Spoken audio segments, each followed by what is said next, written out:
I'm haunted.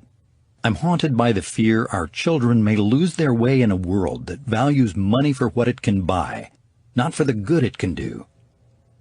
I'm haunted by the idea that our children are growing up in a society that places too much emphasis on the job you have, the salary you make, and the title you wear.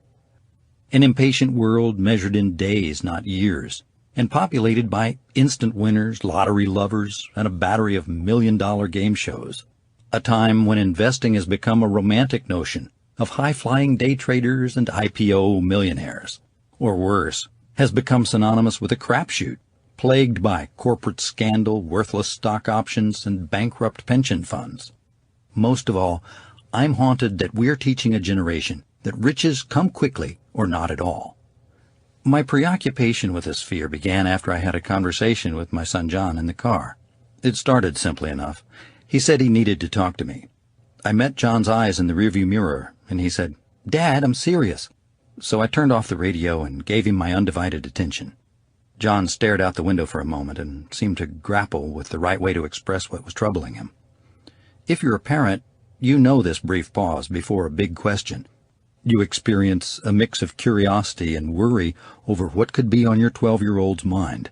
But it's important, so you wait and you listen. Finally, he said he needed money, serious money, and he needed it fast. I relaxed. As a business person and an investor, I knew a few things about money. This was probably a problem I could address, and hopefully teach John a thing or two in the process. I asked him what did he mean, and why did he need that kind of money? He said he wanted money, his own money, so he could buy things he wanted. This was my opening, and I shared with him my belief that a big part of making money is about work ethic, patience, and having a good plan. I tried to express the satisfaction that comes from rolling up your sleeves and making your own way. I finished with suggestions for ways he might make money on his own, like mowing lawns. I offered to help him make flyers and canvass the neighborhood, but he didn't want to do that. It wasn't fast enough. I kept making suggestions and he shot them down. It seems my plans either took too long or didn't create the serious big money he had in mind. After a while, I was frustrated and upset, parentally angry. So I collected myself and offered one last constructive suggestion. But as I shared it, I could see in the rearview mirror that he was already struggling to find a polite way to tell me he wasn't interested. Honestly, at that point, I wanted to quit in frustration and just let it go. But I made a critical decision to stay engaged and continue to search for a plan that would work for both of us. The great thing is, we did just that. Later that afternoon, back at home, we looked at his resources, went over his options, and created a broad plan for him to earn extra cash on his own, something he could build on and grow over time. As the plan came together, his confidence grew and the mood that had gripped him earlier was dispelled. You know, I really don't blame John for wishing that money came easily. There have been many times when I wanted to believe that too. But here is a truth you can count on. Little money comes easily. Big money doesn't. This is a foundational truth I hope you'll learn and come to understand as I have, and as I hope my son will too. This book is about the plans that create big money. If I've learned anything in my entrepreneurial career, it's this. Small plans, at best, yield small results. Big plans, at worst, beat small plans. So when I want big results, I need a big plan. The best outcomes in any of life's endeavors are almost always the result of a big plan powered by persistence over time. This approach will not only give you the best possible chance to win, it'll also put you in the best possible position to win big. In terms of creating financial wealth or big money, one of the best ways I've seen, one that's truly accessible to anyone, is to invest in real estate. Real estate investing can be an awesome avenue to wealth. It can absolutely change your life and your family's future.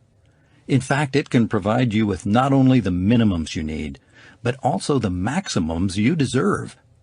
This book is not about your minimums. It's about your maximums. your maximum potential as an investor. Whether you're a beginner or a seasoned real estate investor, this book was written for you. It was written to help you succeed and succeed big. All you need is a plan. A good plan, a proven big plan, can guide you from the beginning to the highest levels of investing. The Millionaire Real Estate Investor will share that plan with you. We want you to become a successful real estate investor. We want you to achieve your goals, to prosper and flourish over time, and even, should you so choose, become a millionaire real estate investor. Of course, I'd wish the same thing for my son, and maybe that's the course he'll choose. Not long after our conversation in the car, John came up and unexpectedly asked if I'd ever teach him to make big money. I replied, "John, when you're ready, it would be one of the greatest pleasures of my life to teach you." Financial wealth. The unearned income to finance your life mission without having to work.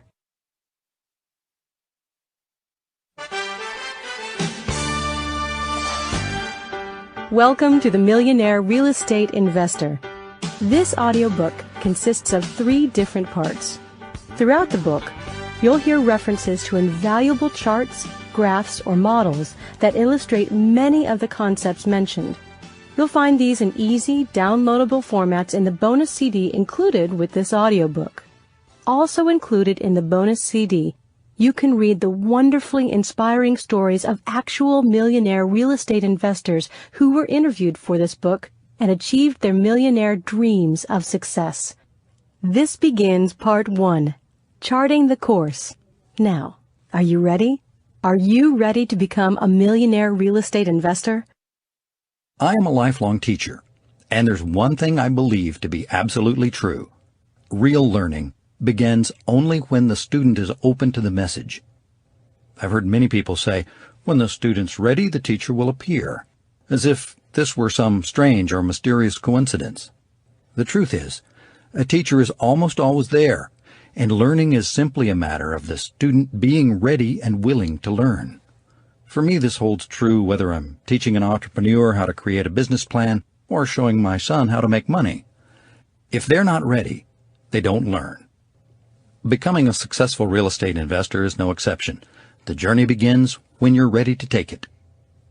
I'd like to share a few real-life stories from people who discovered one day that they were ready to start their investment journey, and did. As a registered nurse, Barbara Matson struggled to support her disabled husband and 2 children. Barbara transformed their lives when, instead of paying off an avalanche of accumulated medical bills, she used a long-overdue disability settlement to buy an investment property.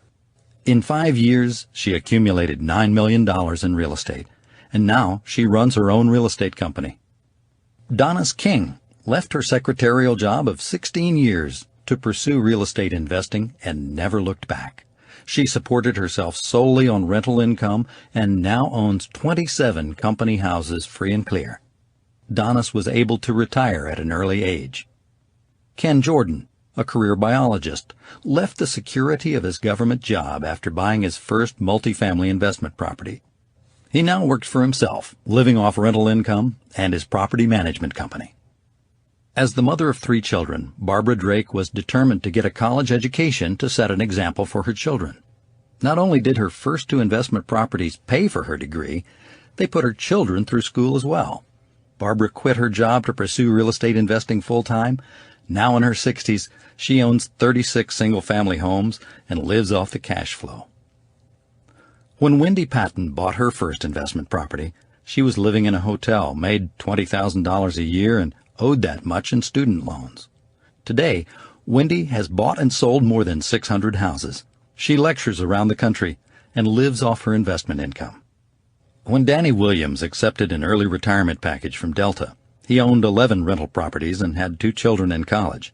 Danny says he's now totally unemployable by choice and in complete control of his destiny.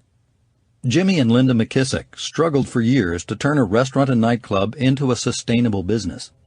They began supplementing their income through investment properties, and before long they got it.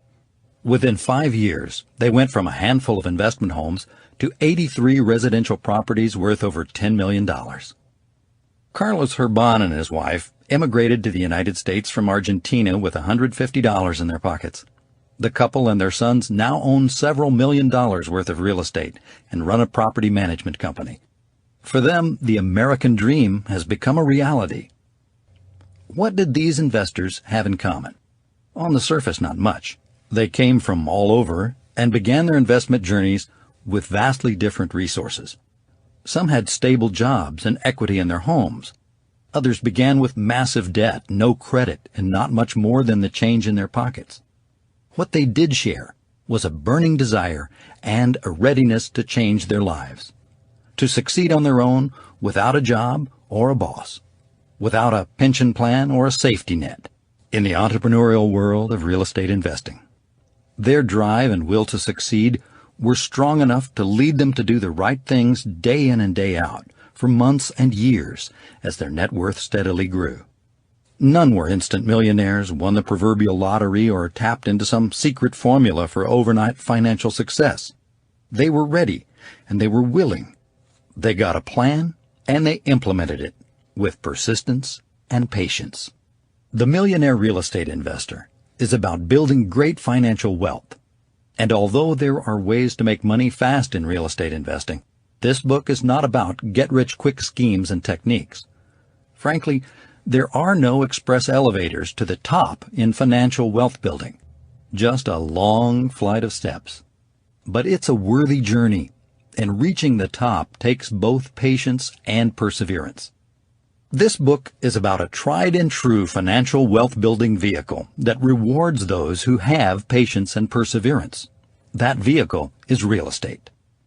I'm a millionaire real estate investor too, but perhaps more important, I've also had the privilege, as the founder of one of the largest and fastest-growing real estate franchise companies in history, to oversee and consult on thousands of real estate transactions.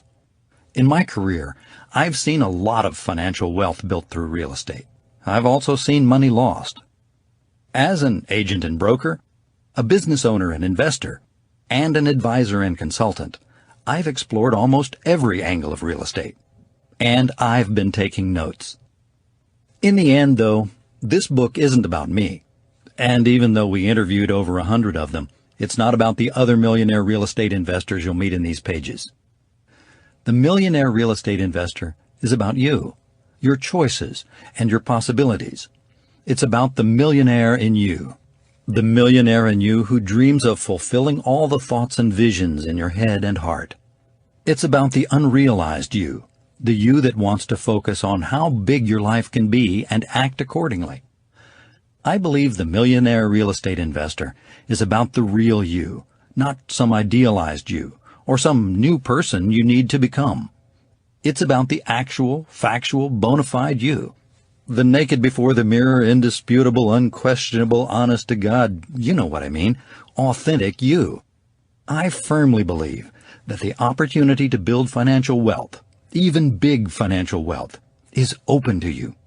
In fact, it's open to all people who are ready and willing to accept the challenge, no matter what their shortcomings, no matter what their current station in life. Please don't let any doubts or fears you might have turn into excuses such as, I don't have any credit, I've got too much debt, I don't know what to do, and besides, I'm no good with money. I'm here to tell you that in the end, none of that really matters. It didn't matter to the millionaire real estate investors we interviewed, and it won't matter to you. It's time to set aside those doubts that whisper things like it's not possible, or worse, I can't do it, and those fears that stealthily subvert your best ambitions. I want to encourage you to sidestep this kind of self-sabotage and begin the journey with confidence. With confidence, it's possible for anyone, and if you're ready, possible for you. Money lives on the other side of fear. Money lives on the other side of fear. I didn't always know this, but now I know it's true. Fear keeps us from getting what we want, especially in matters of money. It is true for me, and it's true for you. All of us can look at our lives and count the times when fear stepped in, preventing us from taking action and costing us a precious financial opportunity. Fear can become a building block of future regret. It blinds us to the possibilities. It keeps us stuck in a financial box, a box built by fear, a box built with our own hands. But just as fear can stop us in our tracks, it can make us move faster than we ever imagined. Just as it can give us a negative focus, it can give us a positive focus that can galvanize us to take positive action. What's interesting is that when we're afraid that something won't happen, or even that it will, fear points out what is most important to us. Fear isn't all bad. Don't be afraid of fear. Respect it. Keep going and move past it. Just like a river of water, fear can be bridged. Fear is only as big or as wide as you allow it to be. And as is often the case, once you've crossed that river of fear and experienced the wonders on the other side, you look back and question why you were ever afraid. But here's the catch. The only people who actually know this are those who have crossed that river and are standing on the other side. It is my hope that just like the millionaires we interviewed, you will be among those who choose to cross that river of investment fear and stand financially tall on the other side. One of the things we'll do in this book is dispel the kinds of unproductive fears that prevent good real estate investors from becoming great investors, or even worse, prevent many people from investing in real estate at all. At the same time, we'll highlight areas where fear is a good thing and caution should be exercised. Knowledge and insight can wash away more fear than anything else can. It's our sincere hope that the Millionaire Real Estate Investor will be a great source of knowledge, insight, and confidence for you. Money does live on the other side of fear, but in a bigger sense, opportunity lives on the other side of fear as well. Money just represents one tangible form of opportunity. It gives you options and allows you to choose. That's one reason we called this book The Millionaire Real Estate Investor. To us, the word millionaire represents big opportunity, unlimited options, a large life. That's what this book is ultimately about. Living a large and limitless life. The first step on that journey is to acknowledge any fears that might be holding you back, and then cross that bridge. Your financial opportunity lies on the other side of your investment fears. Anyone can do it. Not everyone will. While the Millionaire Real Estate Investor is a handbook for investing in real estate, it is also, at its core, a manual for creating financial wealth. Creating financial wealth begins with an understanding of the best time-tested principles for making and managing money. Creating wealth is about recognizing that wealth and riches are not the same, that the gap between a good deal and a great deal is a vast chasm created by a lack of wisdom. Learning the difference can change the way you look at the world, and eventually it can change the shape of your life. How you think matters. In fact, it matters a lot. So before we can share with you these fundamental truths about money investing in real estate, we need to make sure you agree with us on two important points. First, building financial wealth through real estate is possible. Second, building financial wealth through real estate is possible for you. We think history has proved the first point. Chances are you already know that investing in real estate has made others wealthy. Our primary concern is that you agree with the second point, that you really believe it's possible for you. In our experience, many people can't get their minds around the idea that they too can attain real financial wealth through investing. There's a whole laundry list of excuses, but they all boil down to one thing: self-doubt. This book will encourage you to confront that doubt and step past it to the opportunities that lie unrealized before you. As you'll discover, The Millionaire Real Estate Investor is really two books in one. The first part is devoted to your thinking. You'll confront some of your own myths about money, real estate, and yourself. You'll also learn some timeless truths about the way money works.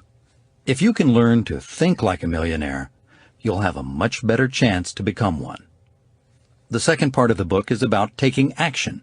It's the how-to part and will outline a proven path to follow as well as tested models to employ. Remember, anyone can do it. Not everyone will. The only question is, will you?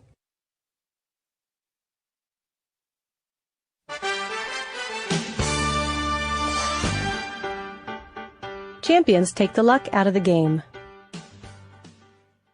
Luck, blind luck, dumb luck, lady luck. You call it, many people believe that luck is one of the essential ingredients in real estate investing. Finding a great investment property, the perfect tenant, or the right buyer at times can feel beyond your control or anyone else's. These key elements often seem to be a matter of fortunate timing or simple coincidence. But here's the truth. Success in real estate investing is no more about luck than success is about anything else in life. This is not to say that Lady Luck doesn't play her hand from time to time, but you can't plan on it, rely on it, or predict it. It's by definition beyond your control. That's what luck is, and the best investors, the tried and true champs, don't count on good luck showing up. Through the use of proven strategies and time-tested models, they make luck unnecessary. They take it out of the game.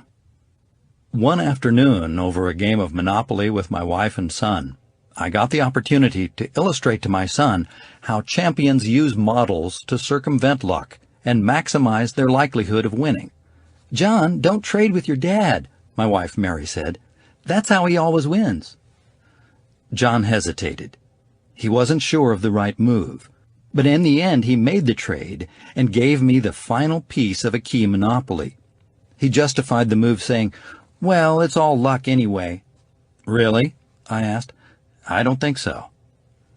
Quickly, I mortgaged other properties and put hotels on my new monopoly.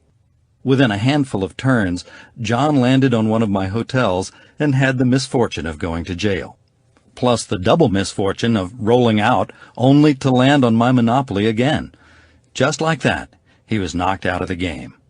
Afterward, John asked me what I meant when I said Monopoly is not just about luck. I said that in almost every game, there are usually tried and true ways to win. If you follow them, you may not win every time, but you will significantly increase your odds of winning most of the time. "So you know how to do that with Monopoly?" John asked me. "Sure. Do you want to learn?" Of course he did. And so I went to my office and dug out an article written by Philip Urbanis, a game designer, that outlined a simple strategy for winning at Monopoly. We read it together, and I could see that for him a realization was sinking in. There was a way to win, a model to follow, and when you understood what to do, it seemed that it would be harder to lose than to win. Urbanis says that a casual Monopoly player might think that it's a game of chance and that the winner is determined by rolls of the dice. Watching the best players in the world has shown me it's not.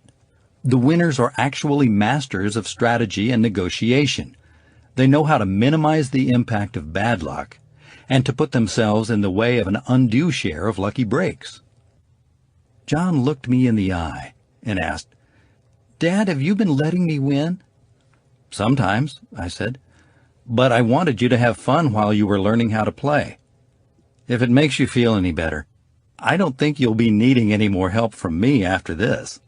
Sure enough, we played again, and John won without any help from me. He now knew the difference in the game between the good real estate deals and the great ones. He knew what to do and what to avoid. One resounding victory wasn't enough. John later talked his uncle into playing and whipped him soundly, too. Almost everyone has played Monopoly at one time or another, but very few people understand that there is a clear way to maximize their chances of winning the game. The best players know which spots on the board get the most traffic and which ones have the highest return on investment. They also know how to acquire the most advantageous monopolies without having to land on those spaces. They network, they trade, they barter, and find ways to make deals work. It may be an oversimplification, but to me this all sounds a lot like the real-world game of real estate investing. The question is, how do you take luck out of the real estate investing game? First, you learn how to play the game. Second, you learn how to win the game. Playing well and winning consistently both start with learning proven, time-tested models. Big models. Big goals. Big success. Early in life, I started making the connection between how I approached something and the outcome I achieved. Do it one way and get one result. Do it another way and get a better result. I began to understand that for me there was clearly a good way of doing things. Along the way, I also learned there was an even better way of doing things. However, my biggest epiphany came when I discovered that if I wanted the best, most predictable results possible, I couldn't just put forth a good or even a great effort. I had to do things the best possible way. In school, when I studied one way, I'd get a C. If I studied another way, I'd get a B. And if I studied the best way, I'd get an A. When I was learning to play the guitar, if I rehearsed one way, the music sounded good. If I rehearsed another way, the music sounded great. But if I rehearsed the best way over time, it sounded awesome. In retrospect, it seems obvious. But it took time for me to notice the pattern. The way I did things mattered. It mattered a lot. By paying close attention to my outcomes, I started to uncover the best ways to do the things that mattered to me. By being intentional and purposeful, I started to find success in the things I pursued. Let's be honest. I don't think you can or should be this purposeful in every area of your life.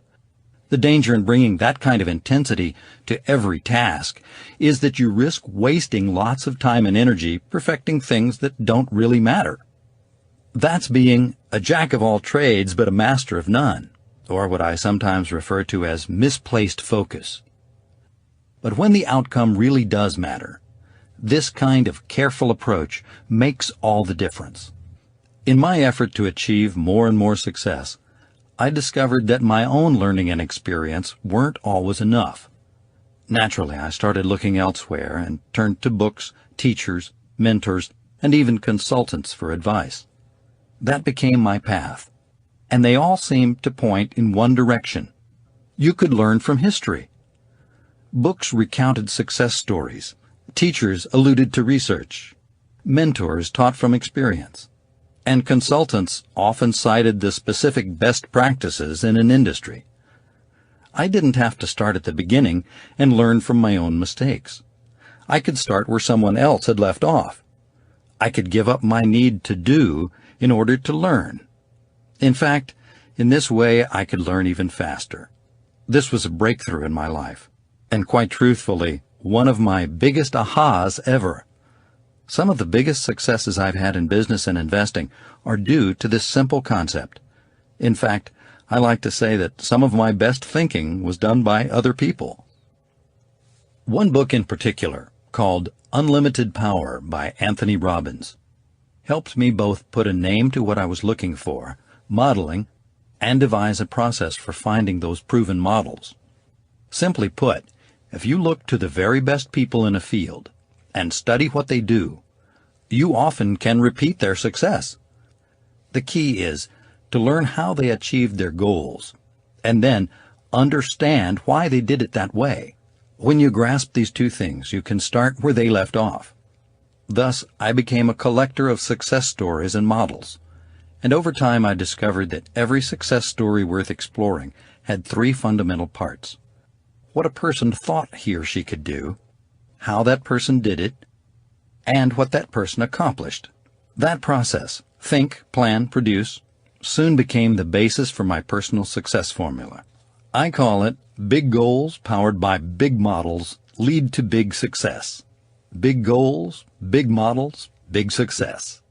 The big goals push you to think big and see new possibilities for your life.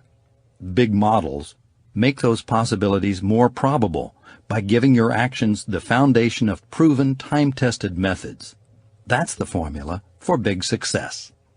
We all have personal ceilings of achievement that are based on our current thoughts and habits. Implementing the lessons learned from your own trial and error can raise that ceiling, but only so far and so fast. Proven models, in contrast, can help you raise your level of achievement dramatically in a relatively short period of time. It's a little like the difference between running on your own and being part of a relay team. With models, you get to skip whole legs of the race and get the momentum and speed of those who ran before you. The baton they hand you is the gift of learning from their experience, the gift of benefiting from how far they've advanced the race. Models help us avoid known stumbling blocks and reach our objectives faster than we could alone.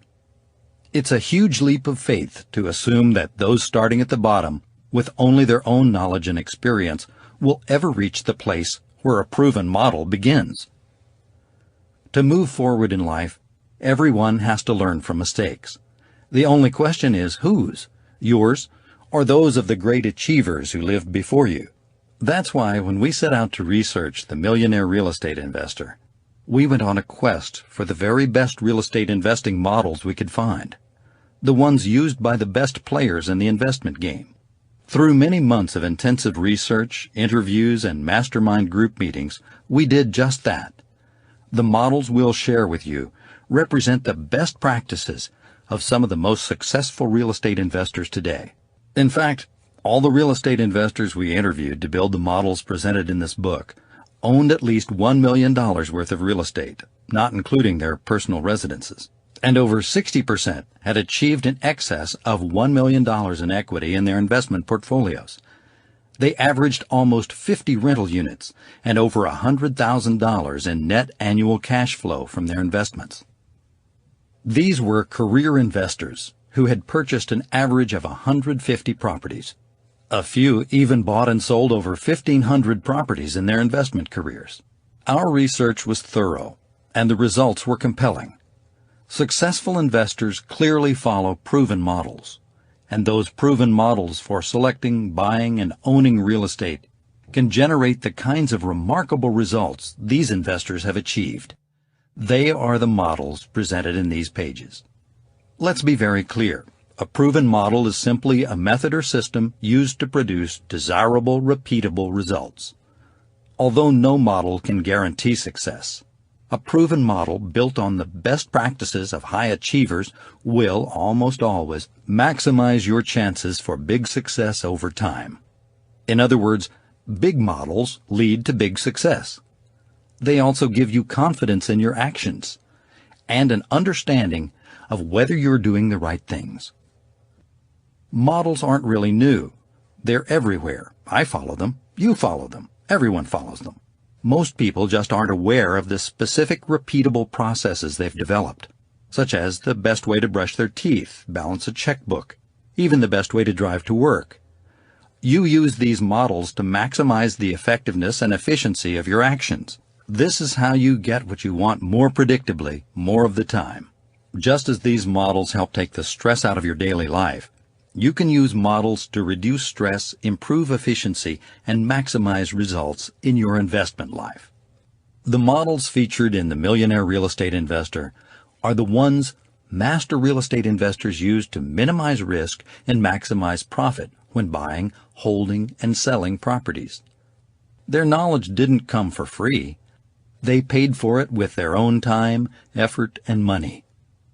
My initial education in real estate investing didn't come for free either. It cost me $100,000, and it forever changed the way I look at the world. The $100,000 that got away. One summer weekend, while vacationing at a popular beach resort, Mary and I ran into a real estate agent in the elevator. My wife asked how the real estate market was doing, and if there were any good deals to be had. The agent said that she actually knew of a great one right there in the building. It was a condo that had just come on the market, and she asked if we wanted to see it. At first we weren't sure. Buying wasn't really on our minds, but it seemed like a fun thing to do, so we agreed to take a look. It turned out that the agent lived in the building, and even though it wasn't her listing, she knew a lot about the property. She related that the owners lived out of town, as did their agent, Although it was on a corner with beach views and in great shape, the condo was listed for only around $160,000. Mary and I had been coming to that beach for years, and being real estate agents, always picked up the real estate magazines and perused the market. We had a decent understanding of values, and immediately recognized that the condo was listed well under its market value. The agent agreed. I remember her words to this day. She said, "Honestly, this is a steal." Like any good agent, she asked us if we wanted to put in an offer. Even though I knew we could afford it and that it was obviously a good deal, I hadn't yet become a true investor, the kind who won't allow a good deal to pass him or her by. I thanked the agent for her time and told her we'd think about it. Normally, "we'll think about it" is just a polite euphemism for "no thanks." But sometime the next week, the condo came up again in a conversation between my wife and me. After a short discussion at the dinner table, I got up, found the agent's card, and called her with our offer. To give you a sense of how this memory has stuck with me, I remember every aspect of that moment. I was sitting in the den in my favorite armchair and calling from my black cordless phone. When the agent picked up and I told her we wanted to buy the condo, she just laughed and laughed. "I told you that condo was a steal," she said. "It sold the next day." I hung up the phone, turned to Mary and said, "Honey, we just lost $100,000. I'll never forget that feeling. I was embarrassed, preoccupied, and a little grumpy. Here I was with every advantage. I'd been working in real estate for over a decade. I knew the business. I knew how much money could be made through investing in real estate. And still, I had let this opportunity pass me by in a moment of indecision. Anyone could have bought that condo. It was priced at $160,000 at the time and would have resold immediately for $260,000, an instant $100,000 windfall before expenses. Even people who might not have qualified for financing personally probably could have bought a short-term option for a few $100s and had investors lining up outside their doors to partner on the deal. What I learned was that I wasn't thinking like a real investor. Plus, I was asking the wrong questions. I was asking, should I make an investment? When I should have been asking, is this the deal? A true real estate investor would not have walked away from a great opportunity like that. A true real estate investor would have had the confidence to act when the opportunity presented itself. What I've come to know as a fundamental truth is that all of us, as real investors, should wake up every morning and say this to ourselves: I'm an investor. I'm building financial wealth. Is this the day I find an opportunity and make a deal? It wasn't until I lost such a great opportunity that I finally got it. I needed to learn how to become an investor.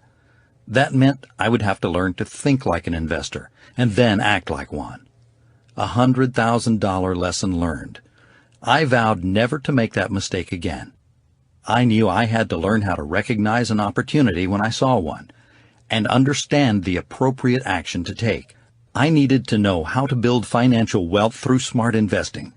I needed to learn how to become an investor, a great one. And I knew that somewhere there had to be the best models for doing that. Within weeks, I began having regular breakfasts with Michael, an old college pal who was then a financial advisor with his own television show. It was with Michael that I started to awaken the investor inside me and discover some of the fundamental financial wealth-building models that are the foundation of what we'll share in this book. Mornings with Michael. It was Michael's television show that got the ball rolling. One day, he called me up and said, "Hey, Gary, I want to interview you for my show."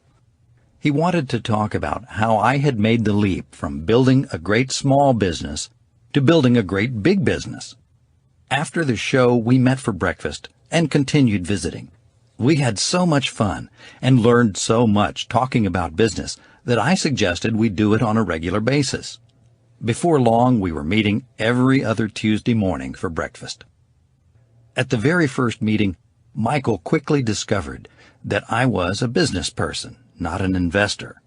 So the topic of discussion each breakfast was investing and how to grow financial wealth. This was my personal investment group, a club with only 2 members. Michael was committed to turning me into an investor, and it worked. We read every important financial author from Buffett to Rohn and shared our observations. Michael encouraged me to keep a personal balance sheet, a one-page document that summarized my net worth. At each meeting, he'd ask me one simple question. Gary, how can you make your net worth grow? One of the things I learned was the simple difference between financial riches and financial wealth. Being rich is about having money. You can have a job and be very rich. The problem with this is that the money stops coming when you stop working for it. Financial wealth, by contrast, is about owning assets, such as businesses or real estate, that generate money for you. Those assets can have aspects of a job in that they demand some of your time, but the dollars they generate are normally disproportionate to the time you invest. Quickly, Michael taught me that I wanted to be financially wealthy instead of just rich. For over 10 years, I met with my friend and learned. After a time, I began acting on that new knowledge. One of the first things I did was to recognize a good real estate opportunity and act on it. Coincidentally, my first investment as a true real estate investor also happened to be a condo deal. While I was interviewing someone for a sales position in one of my real estate offices, the conversation turned to commercial real estate. I asked, as the investor I had become, what I now always ask. Do you know of any good deals? It turned out that he knew of a building of business condos that was about to go on the market at a terrific price. This time there was no hesitation. I immediately set up a showing for the next morning. I looked at the property, understood that it was priced below market value, and quickly made an offer. I'm so glad I didn't hesitate this time. It turned out that the price was a steal, and other buyers quickly lined up to buy it, only to find out it was already sold. The good news is that I bought it the way an investor would. I recognized the opportunity, acted on it, and many years later sold the property for just under $500,000 in net profits. Although I paid dearly for my first lesson in real estate investing, after a little time spent learning to think and act like a real investor, I was able to replace a $100,000 lost opportunity with a success story worth almost 5 times as much. Although consistent results didn't show up overnight, during the past decade, by constantly searching for great opportunities, recognizing them when I found them, and acting on the best ones quickly, I've made millions through traditional investing, investing in businesses, and investing in real estate. I now know that I'm out to build financial wealth. I'm an investor all the time, and I'm always looking for an opportunity to make a deal. What's astounding is that the simple lessons I learned with Michael aren't anything new. They've been around for ages. Most timeless truths are like that. Incredibly simple and obvious, yet overlooked by those not ready to see. When you understand the timeless truths about financial wealth building, how money really works, when you can recognize a great opportunity and are ready to act on it, your world changes. That's what this book is about. And there is no better place to begin learning these financial wealth building lessons than in the arena of real estate investing. The 3 areas of focus for the Millionaire Real Estate Investor. In the late 1940s, quality control manager Dr. Joseph M. Juran documented a life-changing universal principle that he called the vital few and trivial many. The idea was that a relatively small percentage of your efforts lead to the vast majority of your results. He attributed some of his findings to the statistical work of Italian economist Vilfredo Pareto, who had observed that 80% of the wealth in his country was owned by 20% of the population. As fate would have it, that broadly embraced principle came to be known not as Juran's law, but as Pareto's principle. These days, we simply call it the 80-20 rule. The idea that 20% of your actions lead to 80% of your results may be one of the most powerful principles you can apply to your life. It's about getting the most from your time and effort. It's about maximizing your results. It's about having focus. Focus is the key to great success, more than effort, experience, or even natural ability. Look at the highest achievers in any field and you'll discover that they have powerful focus. Just as important, you'll learn that they focus on the right things, on the handful of truly important issues that make the biggest difference. They know what matters and when it matters most. As you move toward becoming a successful real estate investor, you too will gain that level of focus. Although the results from that focus may start slowly, over time they will grow substantially. When we interviewed our high achievers in the real estate investment world, our goal was to discover the fundamental concepts they focused on day in and day out without distraction. In what areas did they strive to achieve mastery?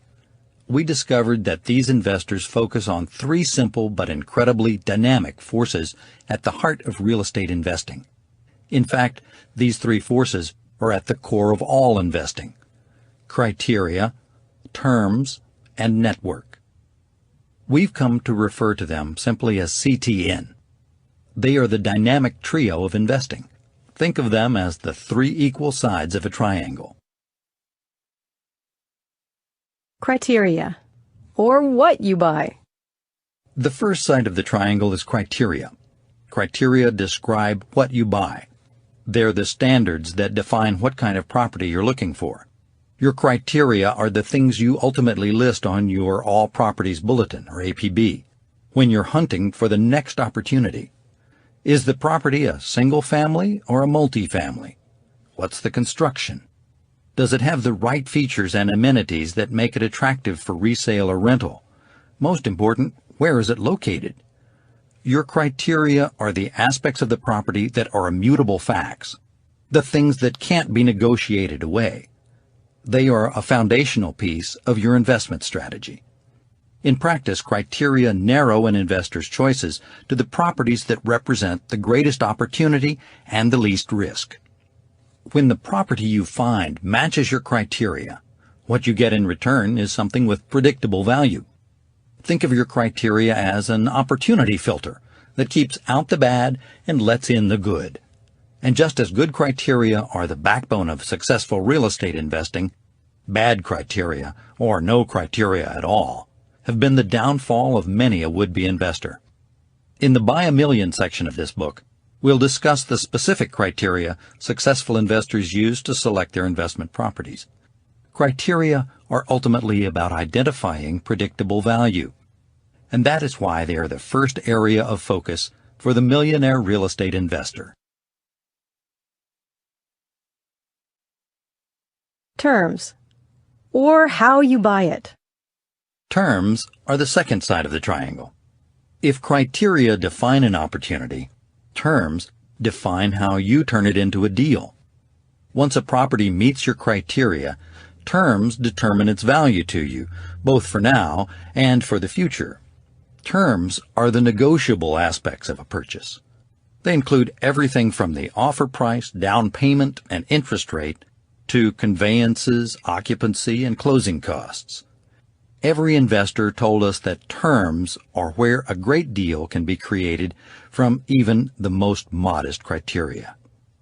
A skillful negotiation of terms can lead to a better equity position, improved cash flow, and sometimes both. It's about how much money you need to acquire a property and close a transaction, and how much the property will yield over time. Terms are about maximizing financial value and represent the second area of focus for the millionaire real estate investor. Later in the chapter Buy a Million, we'll home in on the key terms of any transaction that can make the biggest difference in the relative success of an investment.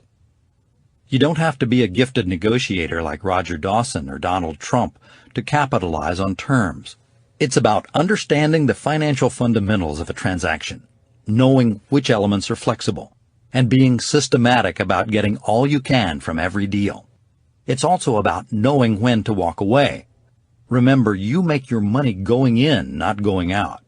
You buy right and let the market go to work for you, as opposed to buying less than right and hoping the market will save you. Buying right means getting the right terms. network, or who helps you. The last side of the dynamic trio triangle is your network, or who helps you in your investing. While attempting to pin down the critical areas that make the biggest difference in real estate investing, network was a surprise contender.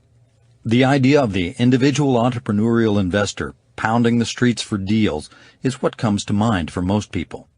But time after time throughout our research, investors referred to all the people who helped them succeed. They had relationships with people who sent them opportunities, mentored them, and helped them buy and maintain the properties. In many cases, this network of support provided services that enabled the investors to do more while spending less time and effort. As a business person, I call this leverage. The fact that you can accomplish more with qualified help than you can accomplish alone. When we review network in detail in the Buy a Million chapter, we'll help you understand how to establish a dream team for your investment career. From real estate agents to contractors and property managers, you will need help. In fact, although it was the last of the three items we identified, network will come first in your investing career, as you'll rely on those people to help get your investment career launched safely, reliably, and profitably. The three areas of focus for the millionaire real estate investor: criteria, terms, and network. Answer the questions of what you'll buy, how you'll buy it, and who will help you. Remember, criteria identify potential deals. Terms determine the real deals. And your network supports all the deals you do. Mastering these three areas will give you the greatest chance for long-term success and place you solidly on the path to becoming a millionaire real estate investor. The 4 stages of growth on the path to $1 million. The path of the millionaire real estate investor involves a progression through 4 stages. Think of these 4 stages as the building blocks inside the triangle created by the dynamic trio of your criteria, terms, and network. First, you must learn to think a million. Think like a millionaire real estate investor before you make your first move. How you think matters. Whether this strikes you as a cliché or as a timeless truth, my experience has taught me that the bigger I think, the more I can accomplish. I've learned that what I hold in my mind is what shows up in my life. Learning to think like a millionaire real estate investor will give you the greatest chance of becoming one. The second stage is to buy a million, in which you'll get a thorough understanding of the best models for investing in real estate, and more fundamentally, an understanding of money, the ways it's made and the ways it can be lost. The goal is to equip you with the working models you need to purchase investment properties with a market value of $1 million or more. Believe it or not, this is not the huge leap you might imagine. Many investors reach that mark long before they ever expected they would. Buy a million is about the fundamentals of acquiring properties, holding them, and in some cases selling them. Buy a million applies the power of criteria, terms, and network to launch your career in investing. After you buy a million, you'll set your sights on having an equity position of $1 million or more in your properties. We call this third stage own a million. This is when you realize that the investing you have done has blossomed into a bona fide business. With that transformation comes a set of issues specific to that level of ownership. Acquiring properties through credit potentially becomes more difficult. Cash becomes a commodity, and managing your investments could require help from several quarters. This stage involves dealing with, and often balancing, cash flow with asset or equity buildup. It may involve selling, trading up, or exchanging. It certainly involves understanding the surprisingly simple realities of tax and owner entity issues. The good news is that by understanding these issues from the beginning, you can plan for them. That is what the models in this book are intended to help you do. By beginning with the right models, proven ones that can handle the big issues, you'll never have to stop and scratch your head, or worse, start over and reinvent what you do. The fourth and last stage of growth for a millionaire real estate investor is receive a million. Think of it as the summit. a place where only the best have gone. Receive $1 million is when you are in a position to receive an annual income of $1 million from your investments. Pivotal to this stage is that your investment business be designed so that you can choose to get out of the day-to-day work and enjoy the benefits of what you've created. Although you can step out at any point along the way, it is my hope that you will set your sights on a big goal. Exactly when you decide to move into the receive mode is up to you. Obviously, you don't have to wait until you're receiving $1 million a year. Like some of the investors we met in our research, you can accept the cash flow you've built and step out of the business sooner. Or you can wait and receive more down the line. The point is that if you've followed the models of the Millionaire Real Estate Investor, you will have more choices, and that is a very good thing to have in your financial wealth-building life. Moving forward. I believe that everyone has a chance to be financially wealthy. It begins with a state of mind, a way of looking at the world, and ultimately it evolves into a way of life. Financially wealthy people think differently from the rest, and as a result make different choices and enjoy more freedom in their lives. It's about living a large life. It's about having greater choices. This book is about one of the best ways I know to build financial wealth: real estate investing. Real estate is accessible to all and is easily one of the most leveraged ways to build wealth. The biggest obstacles most people face are their own doubts and fears. Building financial wealth can seem both daunting and dangerous, but as we've said, opportunity, especially great opportunity, always lives on the other side of your fears. Learning how to get past those fears is our next task. In the following section, Myth Understandings, we're going to reveal the kinds of fears that hold most people back and explore why those fears are generally unfounded. We want to encourage you to shed any baggage that might slow you down. Then, armed with proven big models and powered by your big goals, you can confidently go for big results. You can follow the path of the Millionaire Real Estate Investor. It is a journal of financial wealth building. It is a journey worth taking. It can be your journey, too. To summarize, you have 6 key points to remember. First, each of us should wake up every day and say to ourselves, I'm an investor. I'm building financial wealth. Is today the day I find an opportunity and make a deal?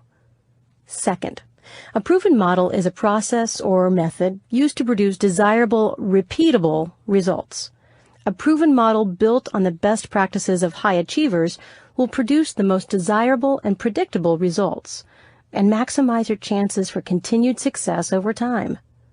Third, high achievers use models to take the aspect of luck out of the game.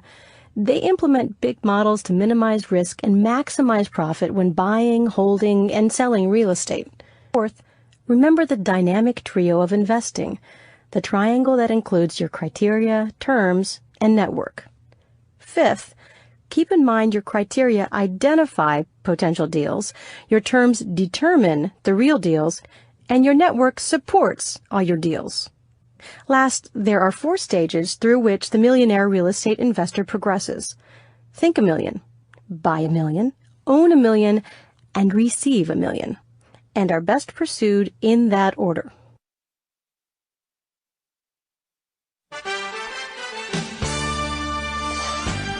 Myth Understandings. In the old fable, The Devil's Best Tool, the devil is going out of business and selling all the tools of his trade. For sale are implements such as the hammer of hatred, the scythe of spite, the maul of malice, and the dagger of deceit. As one would expect, the devil's tools are all ominous, but oddly, the highest-priced item in his arsenal is an extremely worn and harmless-looking wedge. When asked why it is so expensive, the devil slowly smiles and says, "To be totally candid, this may be my most powerful weapon of all. I call it the wedge of doubt. When all my other tools fail me, I know I can always rely on doubt and discouragement to break the heart and shatter the will of man." How upsetting that something so small and often dismissed can be so devastating. As surprising as this is, the moral of this fable is quite clear. Don't underestimate the power of doubt to keep you from becoming your best. Yet that's exactly what often happens in the world of investing. People doubt either their abilities or the possibilities. They simply don't believe they can really be investors, or that investing can help them reach financial freedom. When I talk with people about investing, what often becomes clear is that they don't initially recognize that fear or doubt is playing a significant role in their financial lives. They feel that investing is simply an intellectual option they have or haven't taken advantage of. While they can acknowledge the value of investing, they can't quite justify why they aren't doing it more often or at all. Only when pressed with questions such as, "Then why don't you do that?" do they finally realize that their doubts and fears are at least part of the reason they've been unable to give investing a serious and sustained try.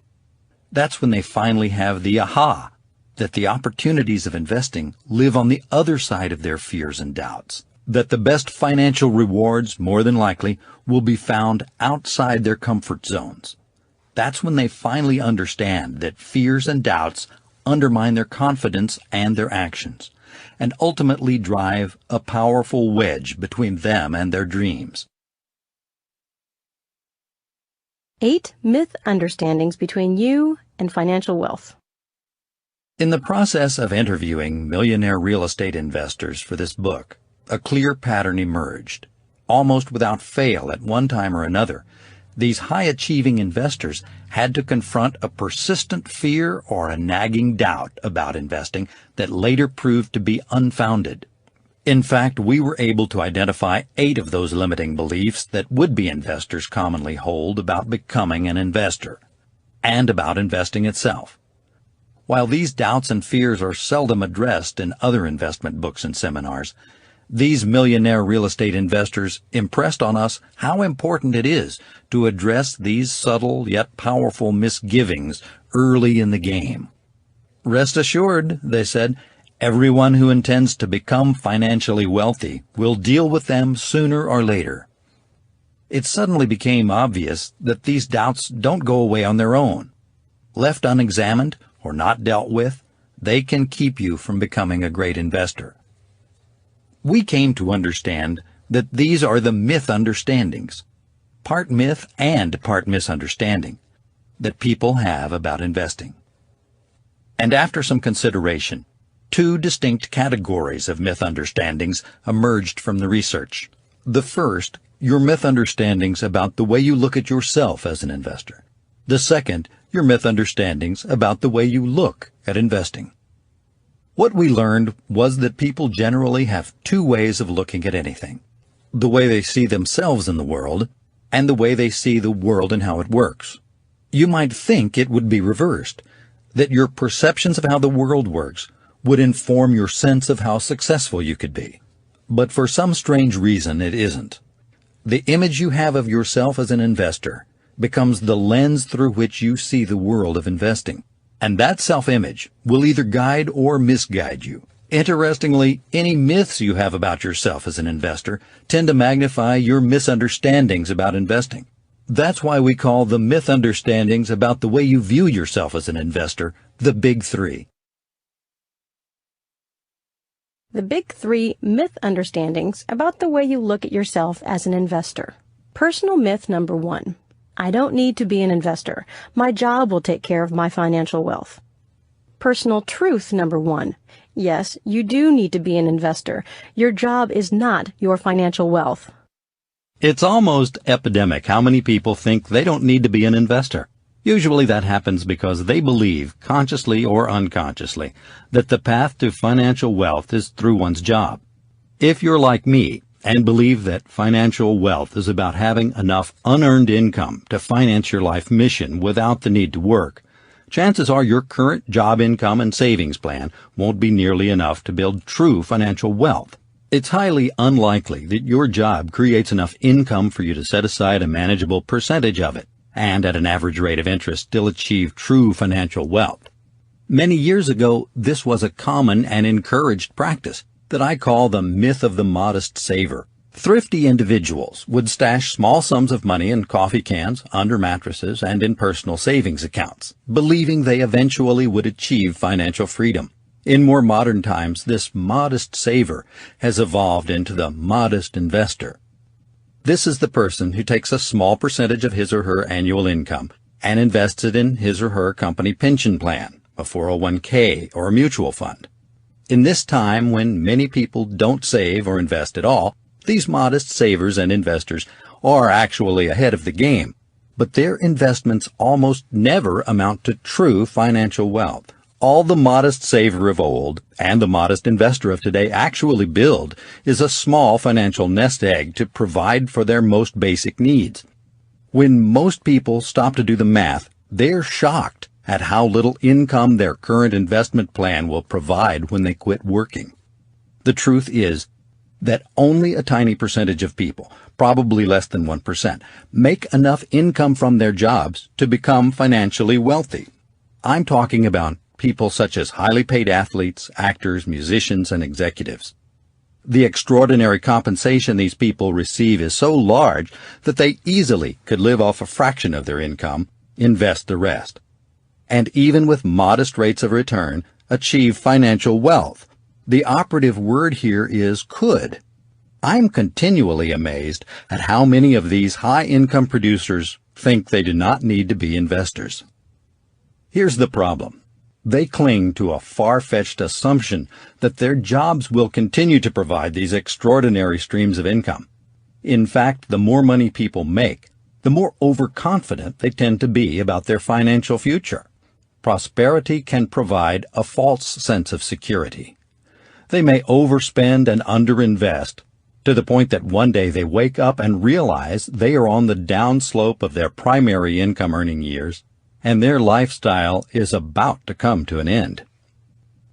Others understand they should be investing, but then delegate all the responsibility for their financial wealth building to other people. As presumptuous as it is to count on your income to always be there, I find it even more presumptuous to trust others to tend to your financial future. I don't want to diminish the value of financial advisors. To the contrary, I engage them, have great faith in them, and believe everyone should have them. What I am saying is that wherever your money is, you need to be there too. No matter how you make your money or how much you make, if you don't take an active role in your financial planning and money management, you're at grave risk of seeing your investments underperform, or worse, be lost. As the old saying goes, a fool and his money are soon parted. While we're not calling anyone a fool, not acting like an investor, or not being active in your investments is one of the most financially foolish positions you can take. I encourage you to look at your job differently. Your job is the venue where you can earn your initial investment capital. Then a percentage of your wages must be dedicated to building up your investment stake. I don't want to shock you, but the legendary investor, Sir John Templeton, tells the story of how he and his wife lived off as little as 50% of their income at the beginning of his investment career. They made a game of seeing how well they could live on only a fraction of their household income. While you may not be like Templeton, choosing the path to financial wealth will require that you live off less than you make and consume less than the world tells you to. You can't let the media and advertisers set your values for you. Just as kids sometimes decide what to eat based on television commercials, adults tend to let the media convince them what they should spend their money on, if their financial decisions aren't guided by a stronger compass. Don't get caught keeping up with the Joneses. The faster you reach a position where you can begin your investment career, the faster you'll be able to achieve financial independence. I love the story of James Sorensen. In the 1940s, Sorensen had a job selling medical supplies in the Salt Lake City area and got in trouble for not spending enough money on his sales visits with physicians. When he turned in his first expense report for less than $5, his supervisor told him he needed to spend, or at least report, $30 or more for his client entertainment expenses each week, or he'd spoil the business for everyone. But instead of taking doctors out for drinks or fancy meals, Sorensen would buy them a coffee or a soda, then he'd take the difference and invest it in real estate. In those days, he could buy plots of land in Utah for as little as $25 an acre. About a decade later, the uranium boom hit, and those plots sold for thousands. Rather than just enjoy the perks, Sorensen didn't count on his job for his financial wealth, and started small. He spent a lifetime thinking like an investor, working at a job he had a passion for, and investing for his future. As a result, by 2004, he was reportedly worth approximately $4 billion. Ideally, you should look at your work this way. It can be a passion that pays you money for doing what you love to do. Some passions pay more than others, but as history indicates, they rarely pay enough to create financial independence. Your job is your job. Financial wealth building is something else. That is how I think Sorensen looked at it, and I encourage you to do the same thing.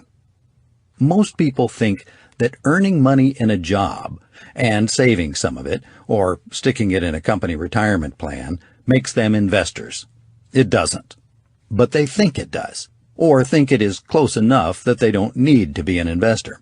It is this misunderstanding that causes many people not to become true investors. Don't let that be you. Realize that whatever your job or work is, you also need to be an investor. You must wake up in the morning telling yourself, I am an investor. I'm building financial wealth. Today's the day I could find an opportunity and make a deal. Personal myth number 2. I don't need or want to be financially wealthy. I'm happy with what I have. Personal truth number 2. You need to open your eyes. You do need and want to be financially wealthy. You have no idea what you will need or want beyond today. You cannot predict what life will offer down the road for good or for bad. As hard as you may try, you can't predict with any confidence the resources you'll need to deal with life's uncertainties. Complicating everything is the fact that it takes time to grow money. Financial wealth building is not something that can be accomplished in reaction mode. It's really difficult to find more money just because you suddenly want or need it. As I've said all along, small money comes easily. Big money does not. Becoming an investor, someone who pursues financial wealth building every day, is all about preparing for the minimums and maximums in your life. The unpredictable financial minimums you may need, and the unforeseen financial maximums you may want. If you choose not to pursue financial wealth, more than likely your future will be defined by extremely limiting financial choices. You may have to scramble to meet your changing needs, or do without the things you eventually wish for. At a point in your life when settling for less might devastate you, you might have to do just that. Let me share with you a revealing conversation I had with one of my students on the pursuit of big financial wealth. You know, I hear you talk about building financial wealth and understand the logic of what you're saying. The problem with that is I'm not motivated by money. I'm happy with what I have. I really don't need or want anything else. Life is going great just the way it is. Fair enough. I truly appreciate your honesty and respect your answer. Now I'd like to ask you a question. Do you have insurance? Do you have any car, homeowner, disability, or medical insurance? Sure, it's the prudent thing to do. Insurance takes care of the unplanned or unexpected, right? Right. That's exactly the way I feel too. Things can happen that are beyond your control, and it's good to be prepared. My question for you, though, is this. How can you be sure that the unexpected won't happen in areas of your life that insurance won't cover? I'm not sure what you mean. Well, what happens if you suddenly lost your job, or worse, your ability to earn a living? Honestly, I haven't ever really thought about it. I guess you just don't expect things like that to happen. I have no idea what I'd do in that situation. I understand. But it is a real possibility, and you really should think about it. And by the way, we're just talking about you. What if that sort of thing were to happen to someone you loved, and that person wasn't financially prepared? You know, that scares me a little bit. The thought that a friend or family member might someday need my help, and that I wouldn't be able to provide it makes me sad. If they had health issues or experienced a financial disaster, I think I might feel very bad if I were not in a position to help in a meaningful way. That's exactly what I'm talking about. If something like that happened and you weren't prepared, at the very least, you might have to make incredible sacrifices in order to be of any help. You're a giving, caring person, and I'd hate to see you in that position. But you're not alone in this. No one can know beyond today what he or she might or might not need in the future. And because that's true, doesn't it make sense to pursue more financial wealth than you currently need? If for no other reason, then financial wealth can serve as an umbrella insurance policy for your life. I gave my student a moment to let the truth of our conversation sink in, and I honestly think it did. Sometimes it's hard to think in terms of future possibilities, especially unpleasant ones. As we talked more, I also let her know that all unanticipated needs aren't bad. What if she had a gifted child who needed special educational opportunities? What if an unforeseen opportunity arose that required more money to take advantage of than she currently had? I wanted to go in this direction because we hadn't yet discussed the other side of the issue, the idea that some needs are also about seizing valuable opportunities to move forward in life, and that sometimes you may want money beyond your current needs and necessities. Here's how the rest of the conversation went. Just for argument's sake, let's imagine that you have all the money you'll ever need. You also have enough to take care of the critical, unforeseen needs that might arise for your friends and loved ones. Now, if you still had an abundance of financial wealth after all those needs had been taken care of, are there other things you might do with your money? Sure. I guess everyone daydreams about what they'd do if they had a lot of money. My first thought is I'd love to take my parents on a long trip around the world. They've always wanted to travel, but they've never quite been able to. That would make me feel great. That's awesome. I love the idea of your traveling the globe with your folks. Is there anything else you'd do if money were no object? Oh gosh, that's so hard to imagine. I guess maybe I'd help out a friend of mine. She's a single mom, and I know that helping her out a little would be a huge lift for her. That's great. But now I want you to think even beyond your family and friends. Are there things you'd like to see happen in your community? I'd fix up the homeless shelter downtown. I'd donate money to provide meals for the needy. I'd set up an after-school recreation program for kids. Actually, we need an emergency blood bank, and I'd fund that too. Honestly, there is so much that is needed right here in town. Absolutely. I got it. But let's go even bigger than that for a second.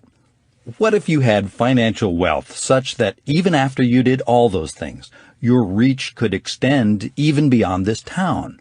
What could you do? That's even tougher. Who thinks about that? I mean, I guess I'd do something huge like support cancer research, or maybe I'd want to create an organization to help fund the fight against heart disease. I might even be able to help put a dent in world hunger. Now listen to yourself. Earlier you said it felt bad to think about pursuing more money. Now it sounds a lot like you're imagining a very exciting life where you're able to make a big difference in the world and in the lives of people. I've never really thought about it the way we're talking today. I guess I've always been afraid that money might own me. That's perfectly normal. I think a lot of people feel that way. There's this idea that having more money or pursuing it will change them. Even worse, corrupt them in some way and make them bad people. However, it's been my personal experience that having more money won't change you at all. What it will do is amplify who you already are. I believe that in the end, people are exposed to new possibilities by financial wealth and empowered by it. Instead of being changed by money, it simply allows them to be more of who they really are. That makes sense to me. More money just makes you more of what you already are. Exactly.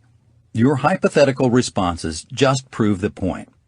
You're one of the most generous souls I know.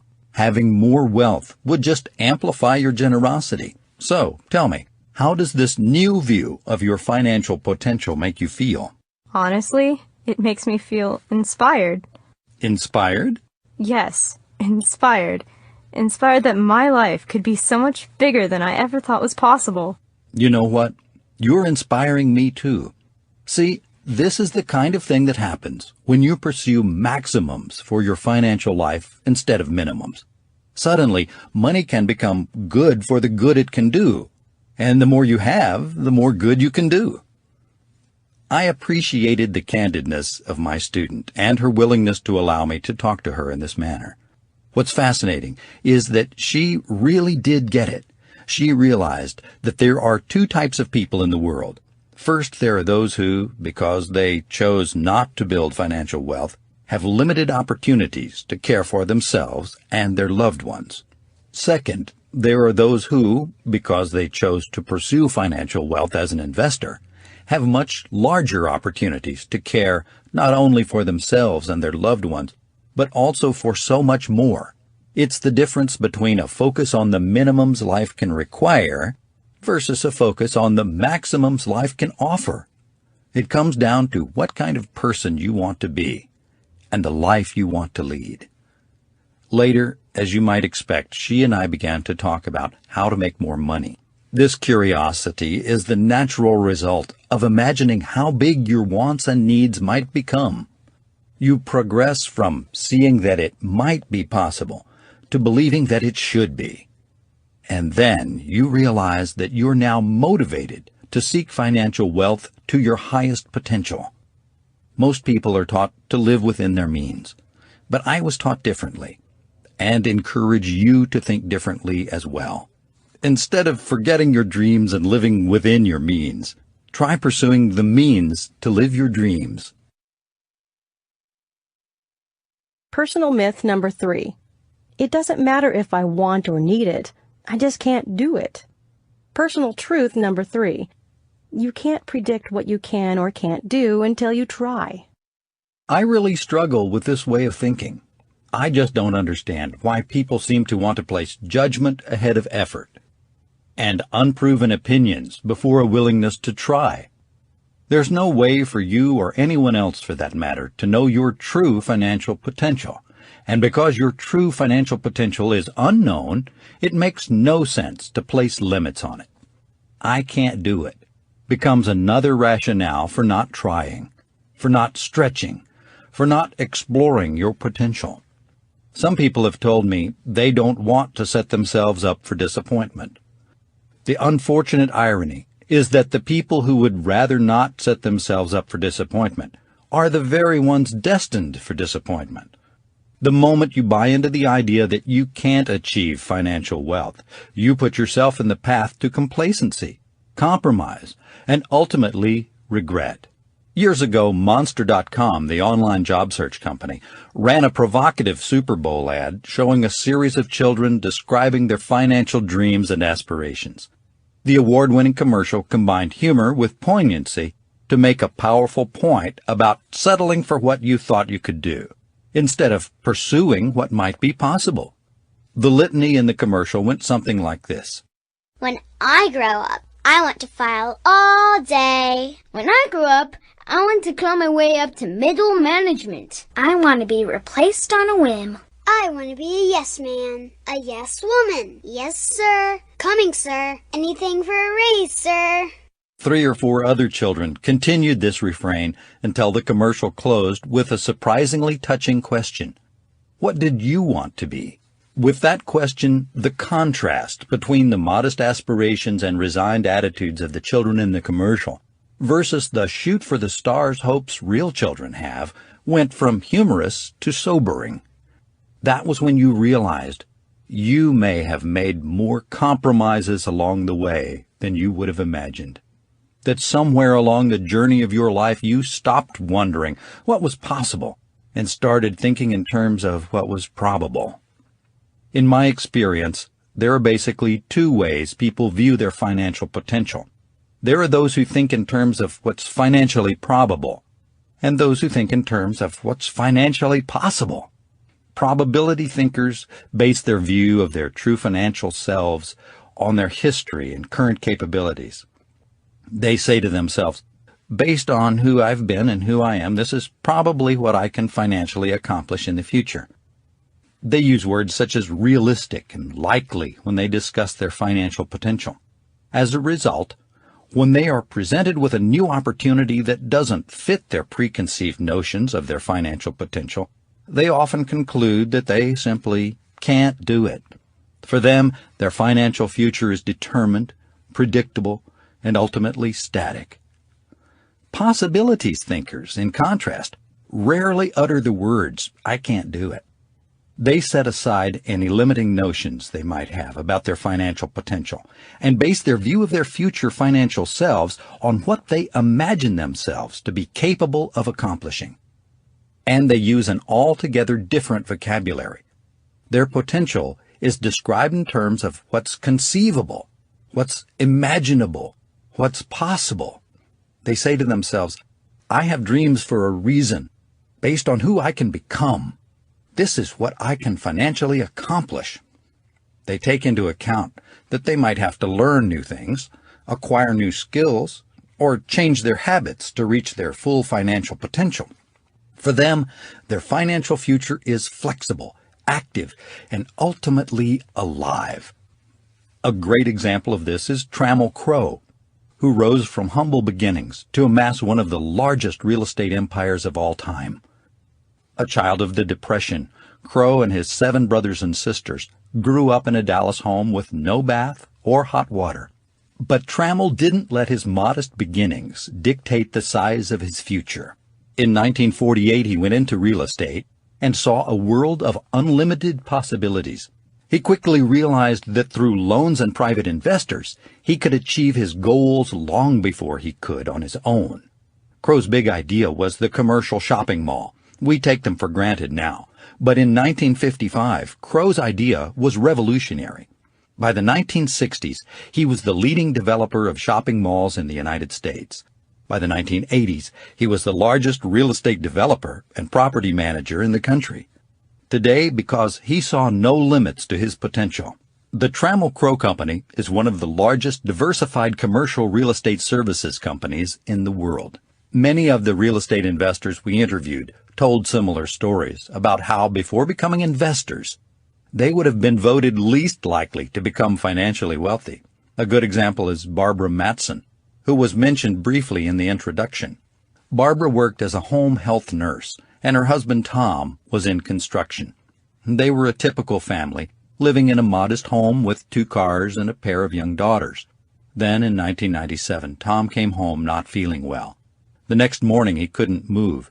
Suddenly, Barbara was left to care for her children and an ailing husband, while also having to earn enough income to cover 2 car notes, a mortgage, and a mountain of medical bills. Month after month, the Matsons battled unsuccessfully to get workers' compensation. "I'm living on macaroni and cheese here," she complained to her labor attorney. "I can't do this. You have to help me." But his only response was, "Mrs. Matson, this is a long process." In her efforts to keep the bills paid and the creditors at bay, Barbara was often just circulating her debt, robbing Peter to pay Paul. In the end, she was encouraged to declare bankruptcy and start over, but she was determined not to give up. In one of those positive coincidences, Barbara bought some tapes on investing in real estate. They were originally intended for Tom, to fill his time and possibly, eventually, provide a way for him to earn income for the family. After all, he worked in construction and understood real estate. But he didn't show much interest. So Barbara listened to the tapes at night while caring for her youngest daughter. She also listened to them on the way to her home care appointments. Then, in July 1998, almost 9 months after he became ill, a simple sneeze caused Tom's legs to go numb. He emerged from surgery cocooned in a body cast. Coincidentally, just when things were darkest, his workers' compensation was approved, and they received a $20,000 check covering 9 months of back payments. Here is one of those defining moments, when the difference between probability thinking and possibility thinking is revealed. Barbara had very little knowledge of investing. In fact, she'd just listened to that single set of tapes. Between work and looking after her husband and family, she had almost no time. Even though she had temporary possession of a large sum of money, her bills and debts added up to a lot more. In essence, she didn't have much money at all. Faced with the same situation, what do you think most people would do with the money?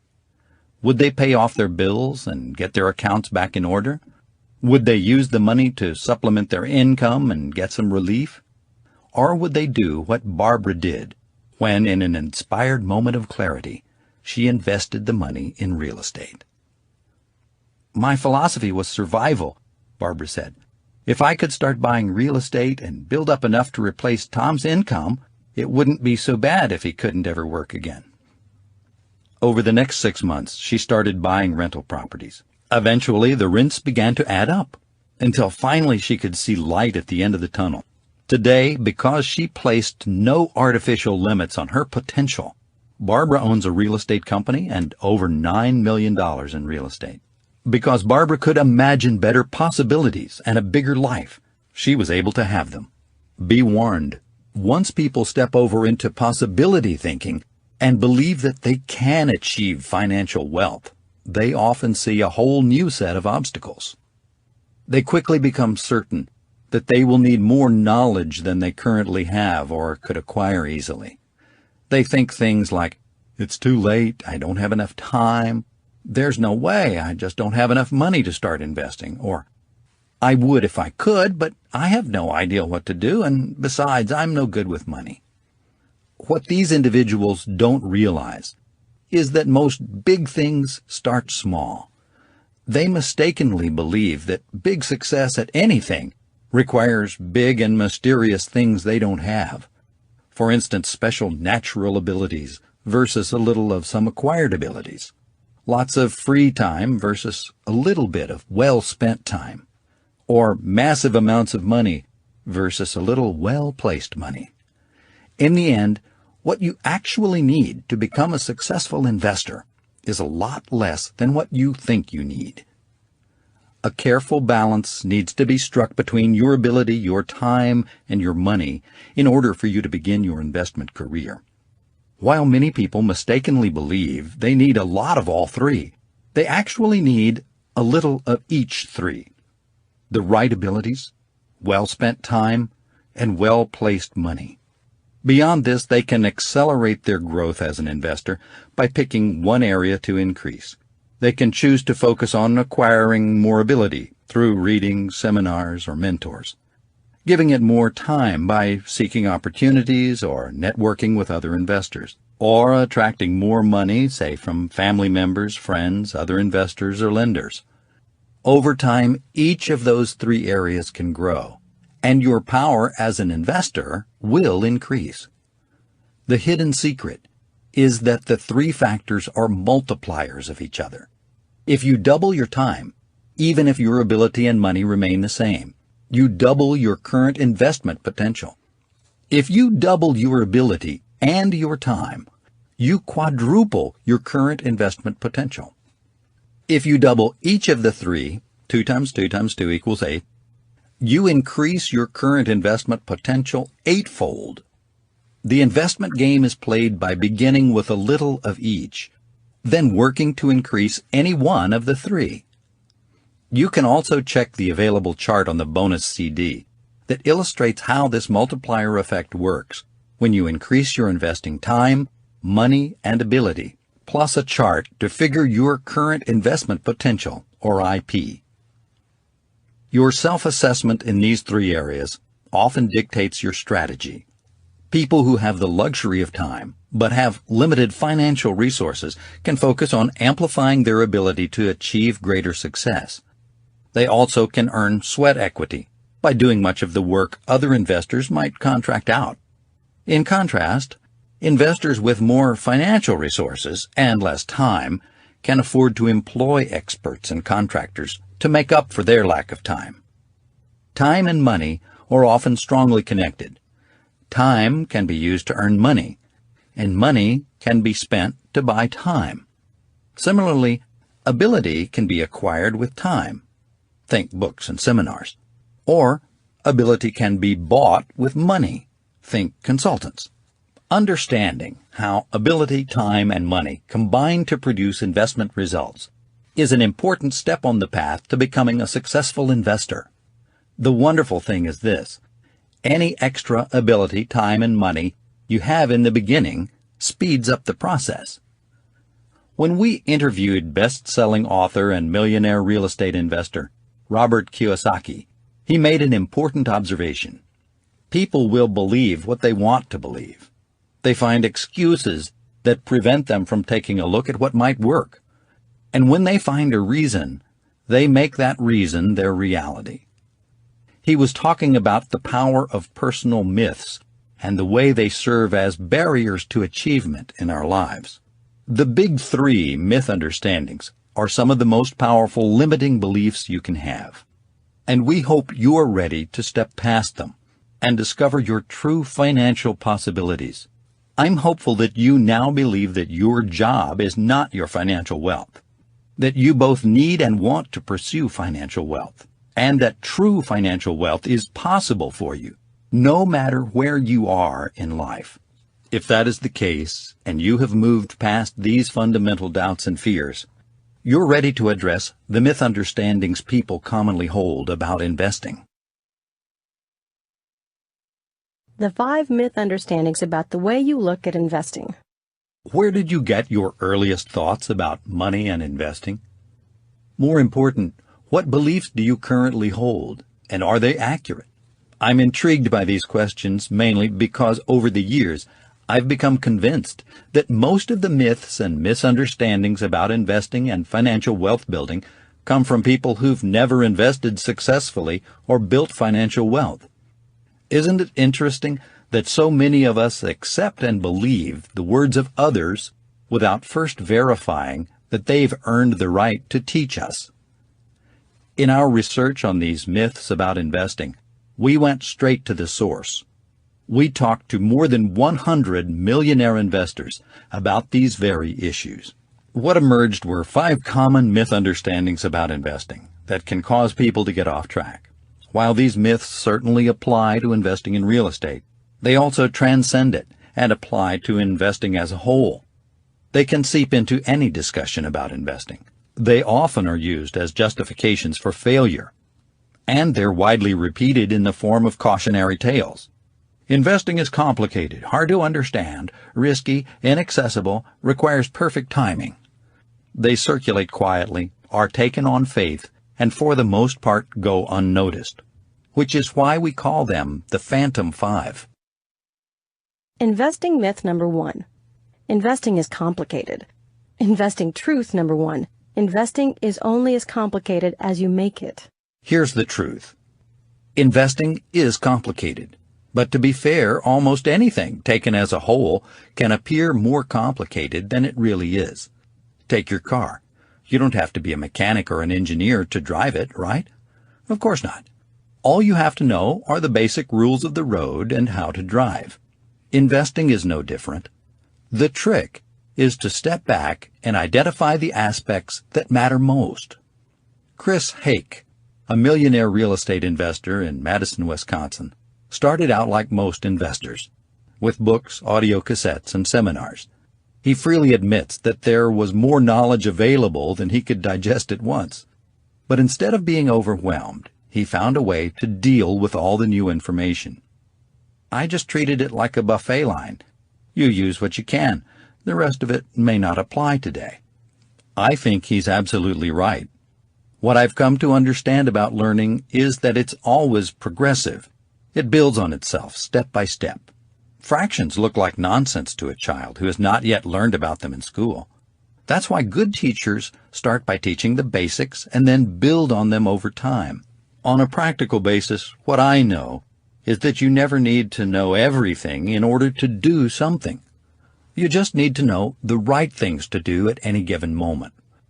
Over time, given enough chances to study and experience something, you naturally and progressively will learn everything you need to know to do it well. That is how you become an expert. Real estate investing is no different. When you learn things in the correct order, your knowledge will come more easily and more quickly. One of the core goals of the Millionaire Real Estate Investor is to provide the fundamental knowledge you need to get in the game correctly and lay a foundation for success.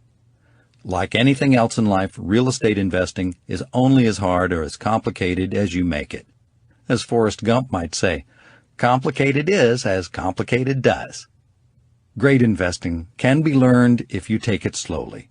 Start with the basics and then follow proven models. Investing myth number 2. The best investments require knowledge most people don't have. Investing truth number 2. Your best investments will always be in areas you can or already do understand. One of the great lessons I've learned about investing is this. Investing in what you don't know or understand isn't investing at all. Doing that is like taking a shot in the dark, and you'll need luck to hit anything worthwhile, much less your intended target. To me, the real nature of investing is always to invest in what you know and fully understand. Choose an area that you already know, or one that greatly interests you.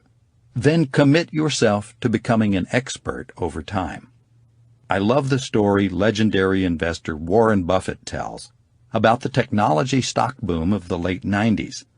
Rather than jump on the bandwagon, where thousands of amateurs were amassing small fortunes, Buffett chose to sit out the boom on the sidelines. He admitted that he just didn't know that industry, and without knowledge he'd essentially be gambling. I love that attitude.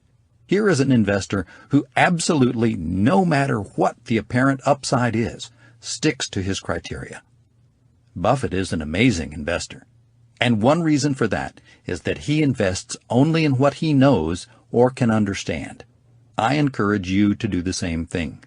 If you don't have specialized knowledge, pick an area and start learning today. I think you'll discover that investing in real estate is one of the easiest areas of investing in which to acquire expert knowledge and understand. Investing myth number 3. Investing is risky. I'll lose my money. Investing truth number 3. Investing by definition is not risky. If you look up invest in the dictionary, this is what you'll find. Invest, to commit money or capital in order to gain a financial return. You'll notice that the word risk doesn't appear anywhere in the definition. Why? Because risk is what people bring to the concept of investing. I don't want to sound like a Pollyanna, but the truth is that great investors don't think of investing as risky. For them, it's not about ignoring risk. Instead, it's about following sound investment principles and models. By doing that, they take the risk out of the game. When I say investing by definition isn't risky, what I mean is that by investing, you make your money going in. In most cases, this means buying something of value for terms that immediately create a profit for you. Jerry Clevenger, a millionaire real estate investor in Kansas City, Missouri, told us about a deal that perfectly illustrates how investors make their money going in. One evening, a real estate agent called him at 9 o'clock at night and said, "Hey, I've been following this property that's been listed by the bank for $65,000. Well, they just dropped the price to $39,000. Clevenger immediately wrote an offer of $42,000, and his agent faxed it to the owner sight unseen. He felt comfortable making this bold move because he understood what he was buying and what it was really worth. He was right. He quickly sold the house for $54,000 and pocketed the difference. He later told us, "If I hadn't made that offer that night, I wouldn't have acquired the property because the next day 8 more offers came in." You got to be able to pull the trigger immediately. And to do that, you must know what you're doing. Investing like a millionaire real estate investor isn't about taking risks. It's about having sound criteria, the patience to find the right opportunity, and a willingness to take the correct action quickly. The best investors know this and are dedicated to following this formula. As a result, they are always minimizing their risk while maximizing their return. Investing can never be absolutely risk-free, but it doesn't have to be risky. Investing myth number 4. Successful investors are able to time the market. Investing truth number 4. In successful investing, the timing finds you. Timing is everything, but now that you know that, forget it, because you can't truly time anything. Timing is one of the most misunderstood concepts in investing. When people say that timing is important, they are correct. Timing is not only important, it's critical to investment success. The economy is cyclical, markets are cyclical, and buying and selling opportunities are created by the ebb and flow of the cycles. Finding the best time to buy or sell is called timing. What is misunderstood is the way timing actually is accomplished. Most people think timing is about active observation, sitting on the sidelines, waiting for the moment when they should jump in and take action. It's a passive and then active approach. In other words, timing is about being reactive to opportunity. The truth, however, is that timing is all about being active all the time. I believe that the vast majority of opportunities cannot be observed from the sidelines. You must be in the game. The best deals come from the best opportunities, and the best opportunities go fast. This is where the phrase, "a window of opportunity," comes from. Investors recognize and seize these opportunities because they are always engaged in the game and close to the action. Dykes Bodiford, a millionaire real estate investor from Marietta, Georgia, was watchful and engaged when he noticed that the day before a foreclosure sale, a bank had lowered its opening bid on a property by more than $100,000. He knew this because rather than taking the foreclosure information at face value, he called the bank to learn more about the property. Armed with that knowledge, he and a partner purchased the house at auction, put it back on the market, priced to sell, then 90 days later made over $100,000 from the transaction. In retrospect, someone might say that Bodiford was lucky or had great timing. But Bodiford wasn't timing the foreclosure market. He was there every day, watchful for opportunity and ready to act on it when it arose. If you pursue opportunity in this way, you too can look like a timing genius. In fly fishing, they say, you can't catch a fish with your hook in the air. That's also true of timing the market. Successful timing is made possible by time spent on the task over time. You have to keep your hook in the water. Being active and engaged doesn't mean you're always buying and selling. What it does mean is that you are consistently searching with your criteria, watchful for the moment when opportunity surfaces. This is what I mean when I say that timing finds you. You can never know the absolute best time to act except after the fact. Hindsight is, as they say, 20/20. Better to look at it like this. Any time an opportunity meets your strict criteria and you act, you have timed the market successfully. Timing isn't about being in the right place at the right time. It's about being in the right place all the time. Investing myth number 5. All the good investments are taken. Investing truth number 5. Every market and every time has its share of good investments.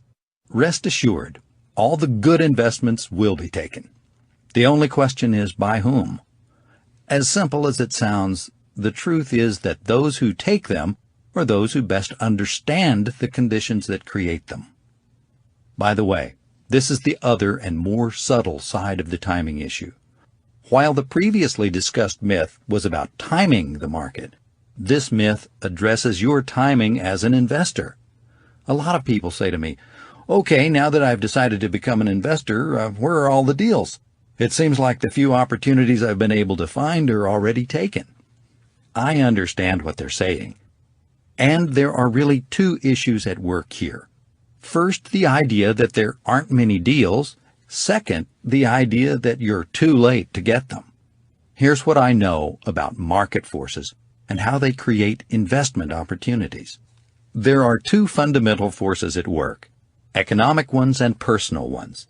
They are always present, always at work, and always influencing the marketplace. Basic economic forces show up in the form of things such as job growth, interest rates, population shifts, and area revitalization. These are the things most people think of when they think of forces that create investment opportunities. What is often overlooked, however, is a second set of human or personal forces that are always present and can create additional and significant investment opportunities. Some arise from positive circumstances such as relocation, marriage, and family growth. Others arise from negative conditions such as divorce, death, and debt. In my experience, those who declare that all the good deals are taken or almost always overlooking this second set of human forces and the unique opportunities they create. What I most want you to understand is that opportunities are always there in every market and in every time. Some opportunities are the result of obvious economic forces. Others are the result of local and incidental personal forces. And you're never too late, because personal forces are always at work. These opportunities are constantly being created. While yesterday's deals have indeed been taken, tomorrow's deals have not, nor are they destined to go automatically to someone else. But in time, they will be taken by someone, and I want you to realize that that someone could be you. It's really a game of hide and seek. And if you choose, you are now it and must seek. The opportunities are gone only for those who assume they are. You're too late only if you believe you're too late. The law of momentum. Compounding your success. In closing, let me encourage you to believe that everything big starts small. When most people consider investing for the first time, it's not uncommon for them to think that it will take forever for their investments to amount to anything. When they consider their first investment, most people find it difficult to justify the time, money, and effort for the returns they can see. It can seem like madness to look so hard for a rental property that may only yield a couple of $100s a month. These short-term benefits just don't seem to balance out the short-term sacrifices. I strongly encourage you to step past that short-term thinking and look at the larger implications of small investments. What must be understood is that there is a natural growth curve to momentum. Think of a ball rolling downhill that picks up mass and speed as it goes. It's what we commonly call the snowball effect. Although it may start out small or slow, it ends up growing quite big and fast. In the same way, money, once invested, has its own momentum. The technical name for that is compounding. What starts small and grows slowly builds in size and momentum over time. My son discovered the power of compounding one Saturday afternoon when we were weeding the flower beds at our home. As we worked, we were listening to an audio tape about money and life I'd been listening to before he joined me. We were going along fine until I looked up and found myself alone in the backyard. My first thought was that he'd gone in for water and gotten sidetracked. When I went in to look for him, I found him at the kitchen counter adding up a series of numbers on a piece of paper. He was trying to disprove a story he'd just heard and couldn't believe. It was the classic story of the value of a penny doubled every day for 30 days that is often used to illustrate the idea of compound interest. In short, a worker is offered a reasonable daily wage for a month's work. Instead of taking the normal pay, the worker negotiates a compounding pay scale where his pay doubles every day but starts with just a penny. The employer quickly shakes on the agreement, thinking she's getting a great deal. Unfortunately for her, as the story later illustrates, the 30 days of doubled pay that began with a single penny ended with a total invoice of $10.7 million. I walked John through the numbers and assured him that the numbers told the truth. This led to a great discussion of money and rates of return. Any form of investing is about putting your money to work and letting it work for you over time. Real estate investing is no different. What distinguishes it from other investments is that the original value of your asset tends to be large and, through the magic of leverage, can be purchased for less. For example, if you bought a $100,000 investment house each year by putting $10,000 down and achieved only a modest 5% rate of return on the total value of the assets, you'd be a millionaire in less than a decade. With each asset you add to your portfolio grows. As your investments grow, so does your buying power and your investment knowledge. That's the foundation for bigger and ever-increasing investments. No matter what your current station in life is, financial wealth is available to you. No matter how little money or knowledge you have in the beginning, a great ending is possible for you. The trick is to get started, and then let the power of growth on growth take you higher. The longest journeys are just an accumulation of small steps. The tallest buildings are built by placing block upon block. If you're ready to take the next step on your journey to financial wealth, if you believe that it is both possible and probable for you, it's time to leave your myth understandings behind. Keep listening and begin thinking like a millionaire real estate investor.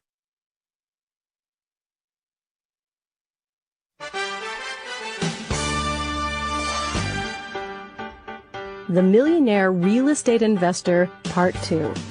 The 4 stages. First, Think a Million, the spiritual journey of wealth building. It's my belief that the pursuit of money is actually a spiritual journey. That's a statement most people wouldn't agree with. In fact, they might even argue against it. Yet I know it's true.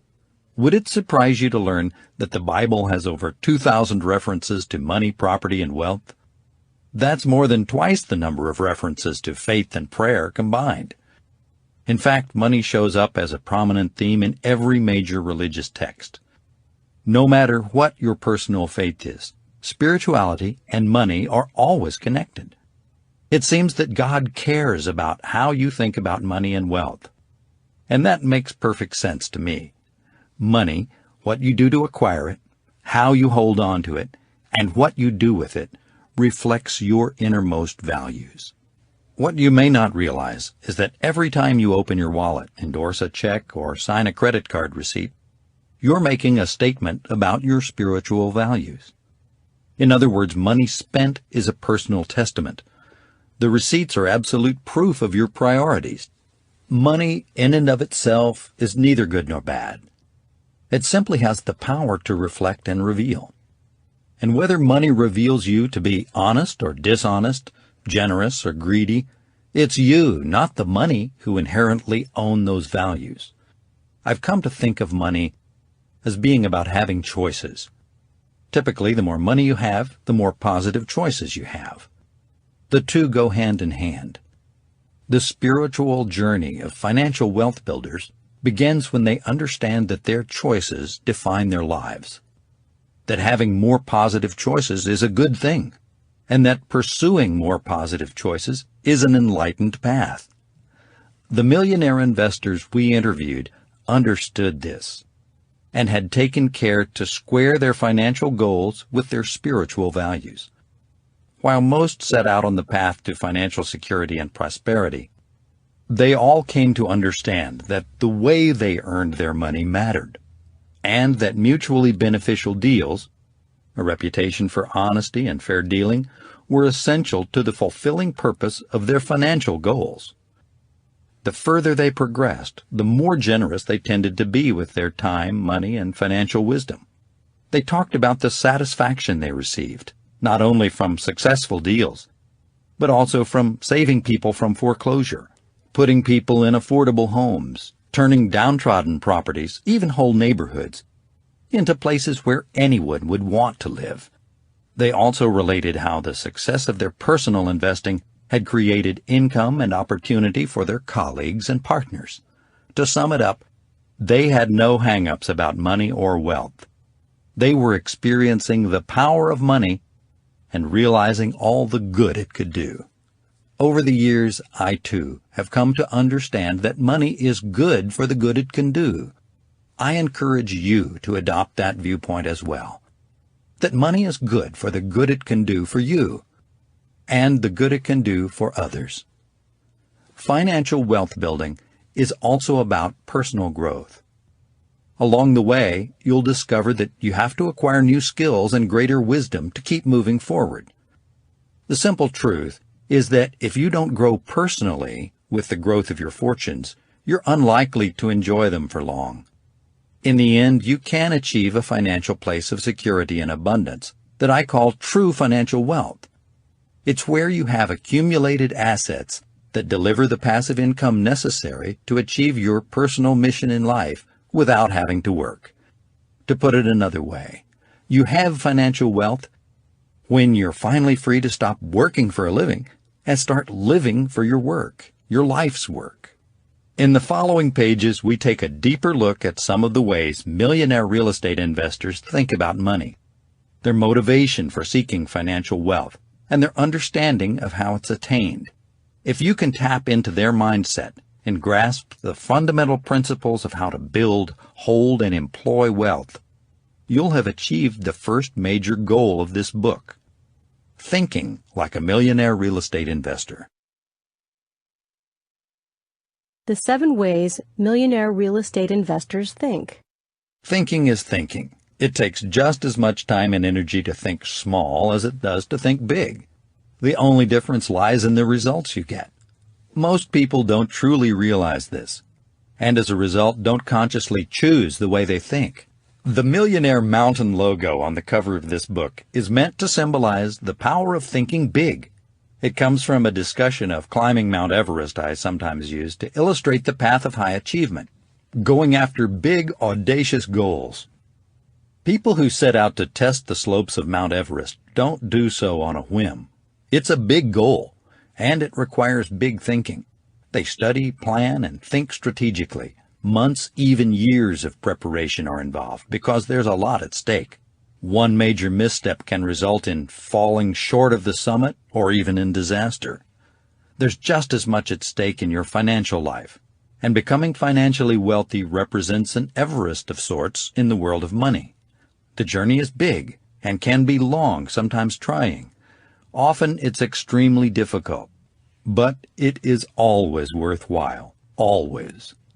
The best way to prepare for a climb to the highest altitude is first to acquire the right mindset and attitude.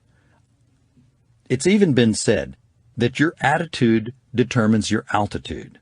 That's why a substantial section of this book is dedicated to the way you think. It's about building sound financial thinking as a foundation for building solid financial wealth, enriching your mind, and enriching your life. Consider this chapter, Think a Million, as your financial base camp on the path to climbing the Millionaire Mountain. It's a place where even the most competent and confident climbers must pause and listen to the wisdom of those who have reached the summit before them. It's time to examine the 7 ways millionaire real estate investors think. Number 1. Think powered by a big why. In Think and Grow Rich, Napoleon Hill wrote, "What a different story men would have to tell if only they would adopt a definite purpose and stand by that purpose until it had time to become an all-consuming obsession." Motivation matters. Napoleon Hill believed it. And so do I. In fact, this is something I learned a long time ago, and ever since I've made it my practice to study the lives of successful people to discover their motivation to achieve. I clip news articles, read biographies, and watch documentaries on their lives. What I try to decipher from their individual stories is a common pattern for achievement. What did these people do differently? Were they smarter or better educated? Did they come from high-achieving families? Were they exceptionally gifted or hard-working? The primary characteristic I've found in the lives of high achievers is that they had a strong drive to succeed. They had a compelling personal reason to achieve. It's what I call a big why. One of the many articles I clipped was from a management study in which the authors made an interesting discovery. When tested against such factors as intelligence, ability, and salary, it's the level of motivation that proves to be a more significant element in predicting career success. The authors went on to state that while the level of motivation was strongly correlated to individual success, it didn't matter where the motivation came from. In general, I've found this to be true as long as the motivation is powerful and lasting. The millionaire real estate investors we spoke to while researching this book shared with us the fact that their motivation arose from a desire to be free from their jobs, have more choices in their lives, achieve self-actualization, and gain the security that comes with abundance. They shared a similar drive to reach for their potential, asking questions like, "How much am I capable of?" and "What's possible for me?" High achievers, the millionaire real estate investors, are powered by a big why. Striving to be your very best will have you following in their footsteps on the path to big success. A big why can redefine your life in ways you might not have imagined. But to qualify as a big why, Your motivation should move you from thinking in terms of electives to acting in terms of imperatives. What I mean is, you stop thinking of success as something you want to achieve and start feeling that it's something you need to, in fact, have to achieve.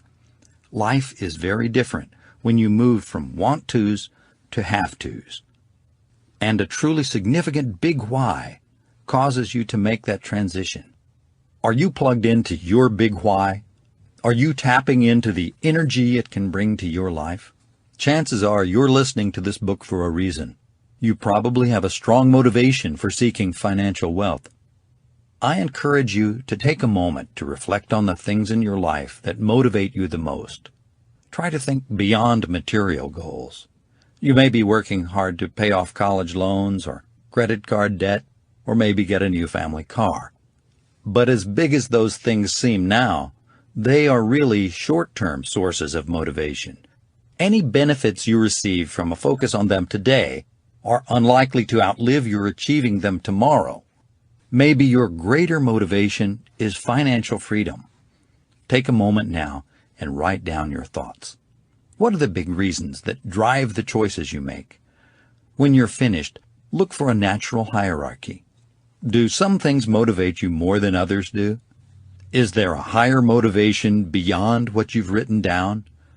Ask yourself, what would that choice do for me? What would it mean to me to have that or do that? What would it allow me to become? Do your best to rank all these things in terms of their importance to you. Hopefully, at the top, there's something along the lines of, I want to be as financially wealthy as I can be, or I want the largest life possible for me. Big whys, as they relate to achieving your highest potential, are, in my experience, the most powerful. Reaching one's personal financial potential is a limitless pursuit. After all, there's no cap on that potential. This is important because the power and reach of your motivation often dictates the level of your success. Having no motivation will lead you nowhere. A small source of motivation will bring you small success. Big success, in contrast, requires much, much more. It requires a big why, an evergreen, ever-growing big why. In the end, you shouldn't be too judgmental about your honest answers. Your highest and best calling is your highest and best calling. It's not comparative. It's not competitive. The goal of this exercise is simply to look for and articulate the factors that drive you to take meaningful and persistent action. Once they're put on paper and written in your heart, they will become a powerful guiding force. The natural next step is to ask yourself, do my professional goals line up with that vision? What's the best way to finance my big why? Are my relationships in line with these goals? What you'll discover is that a big why brings clear answers to these probing questions and helps you see how the choices you're making help or hinder you on your quest. Possibly the most tangible gift of a big why is that it requires and enables you to prioritize your needs, as well as the choices and actions that will fulfill them. Simply put, when you say yes to one thing, you're clearly saying no to anything that works against it. If your big why is to seek the limitless opportunities that come with financial wealth, you soon may realize that some of your current spending decisions are working against your long-term financial aspirations. Keeping your focus on the big prize is a great way to avoid missteps or distractions. It's like the Olympic athlete who tapes a picture of a previous gold medal winner to her bathroom mirror. It reminds her of why she is rising before dawn to train for hours while her friends are still in bed. All great achievements are the result of sustained focus over time, all of them. A big why brings incredible power and enormous stamina to your financial focus. And big financial success requires that. Number 2. Think big goals, big models, and big habits. Life is too big to think small. If you want to lead a big life, your thinking has to lead the way. I can't tell you how many times in the course of our research we heard the refrain, "I wish I had started sooner," bought more and sold less. Even our millionaire real estate investors realized that as big as their thinking had been, they could have thought even bigger. They understood that the size of their financial lives had been determined by the size of their thinking. I believe in thinking big, but I also know that's not enough. Without big goals, big models, and big habits, big thinking may be wishful thinking. And by itself, wishful thinking isn't that useful. There's only a small difference between living a great life in your head and living a great life in reality. But that small difference makes all the difference. People who lead great lives allow their big thinking to direct them to action. Countless big thinkers have lived before us. Trails have been blazed and paths cleared. Twigs have been broken and breadcrumbs dropped. Clues have been left, and X marks the spot. The big models and big habits they discovered on the path to their big goals have been left for us to learn from. Not learning from their methods, reinventing the wheel, is a monumental waste of time. Life is too short to move slowly. It's been said that if you don't know where you're going, any path will get you there. Interestingly, the opposite is equally true. If you know where you're going, there is a best path for getting there. The gift of discovering your big why is knowing your ultimate destination and being driven to reach it. However, the challenge of a big why lies in finding the best path to get there. For the millionaire real estate investor, finding that path is about two things: establishing big goals and acquiring big models. Big goals force you to restate your big why in specific and measurable terms. And big models represent the proven systems and activities that will get you to those big goals. If your big why is to achieve financial independence, you'll have to take that abstract concept and quantify it. Then, faced with a specific financial goal related to your big why, the question becomes, how do I achieve that? The answer is found in proven big models. In the context of this book, I'm advocating that you adopt the big goals and big models of a millionaire real estate investor.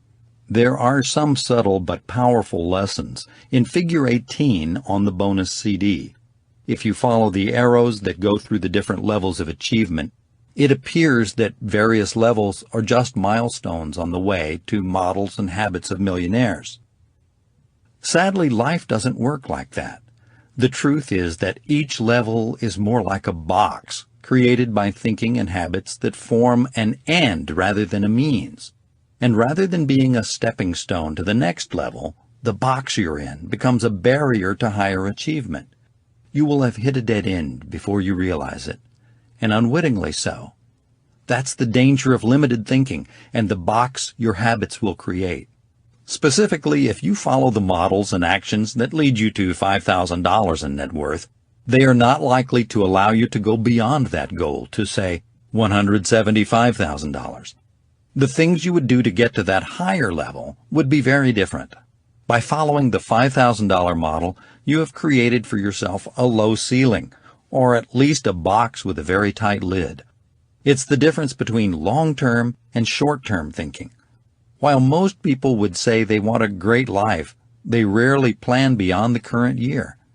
As a result, they choose a financial model that fits only their short-term goals, and that financial short-sightedness can be devastating to their long-term dreams. Interestingly, those numbers aren't random.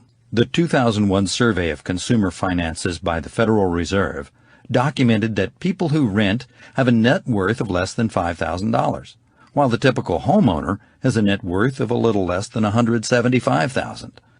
That illustrates the stark difference between the financial models and habits of renters and those of people who own their own home.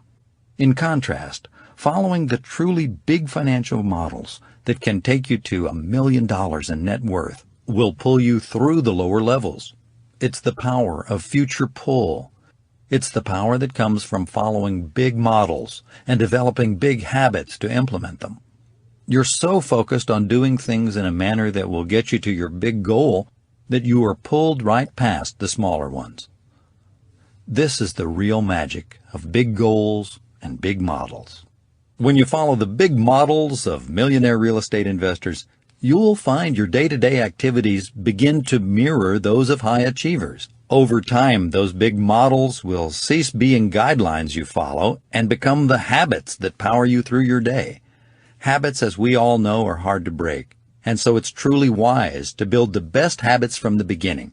The Russian novelist Fyodor Dostoevsky wrote, "The second half of a man's life is made up of nothing but the habits he has acquired during the first half."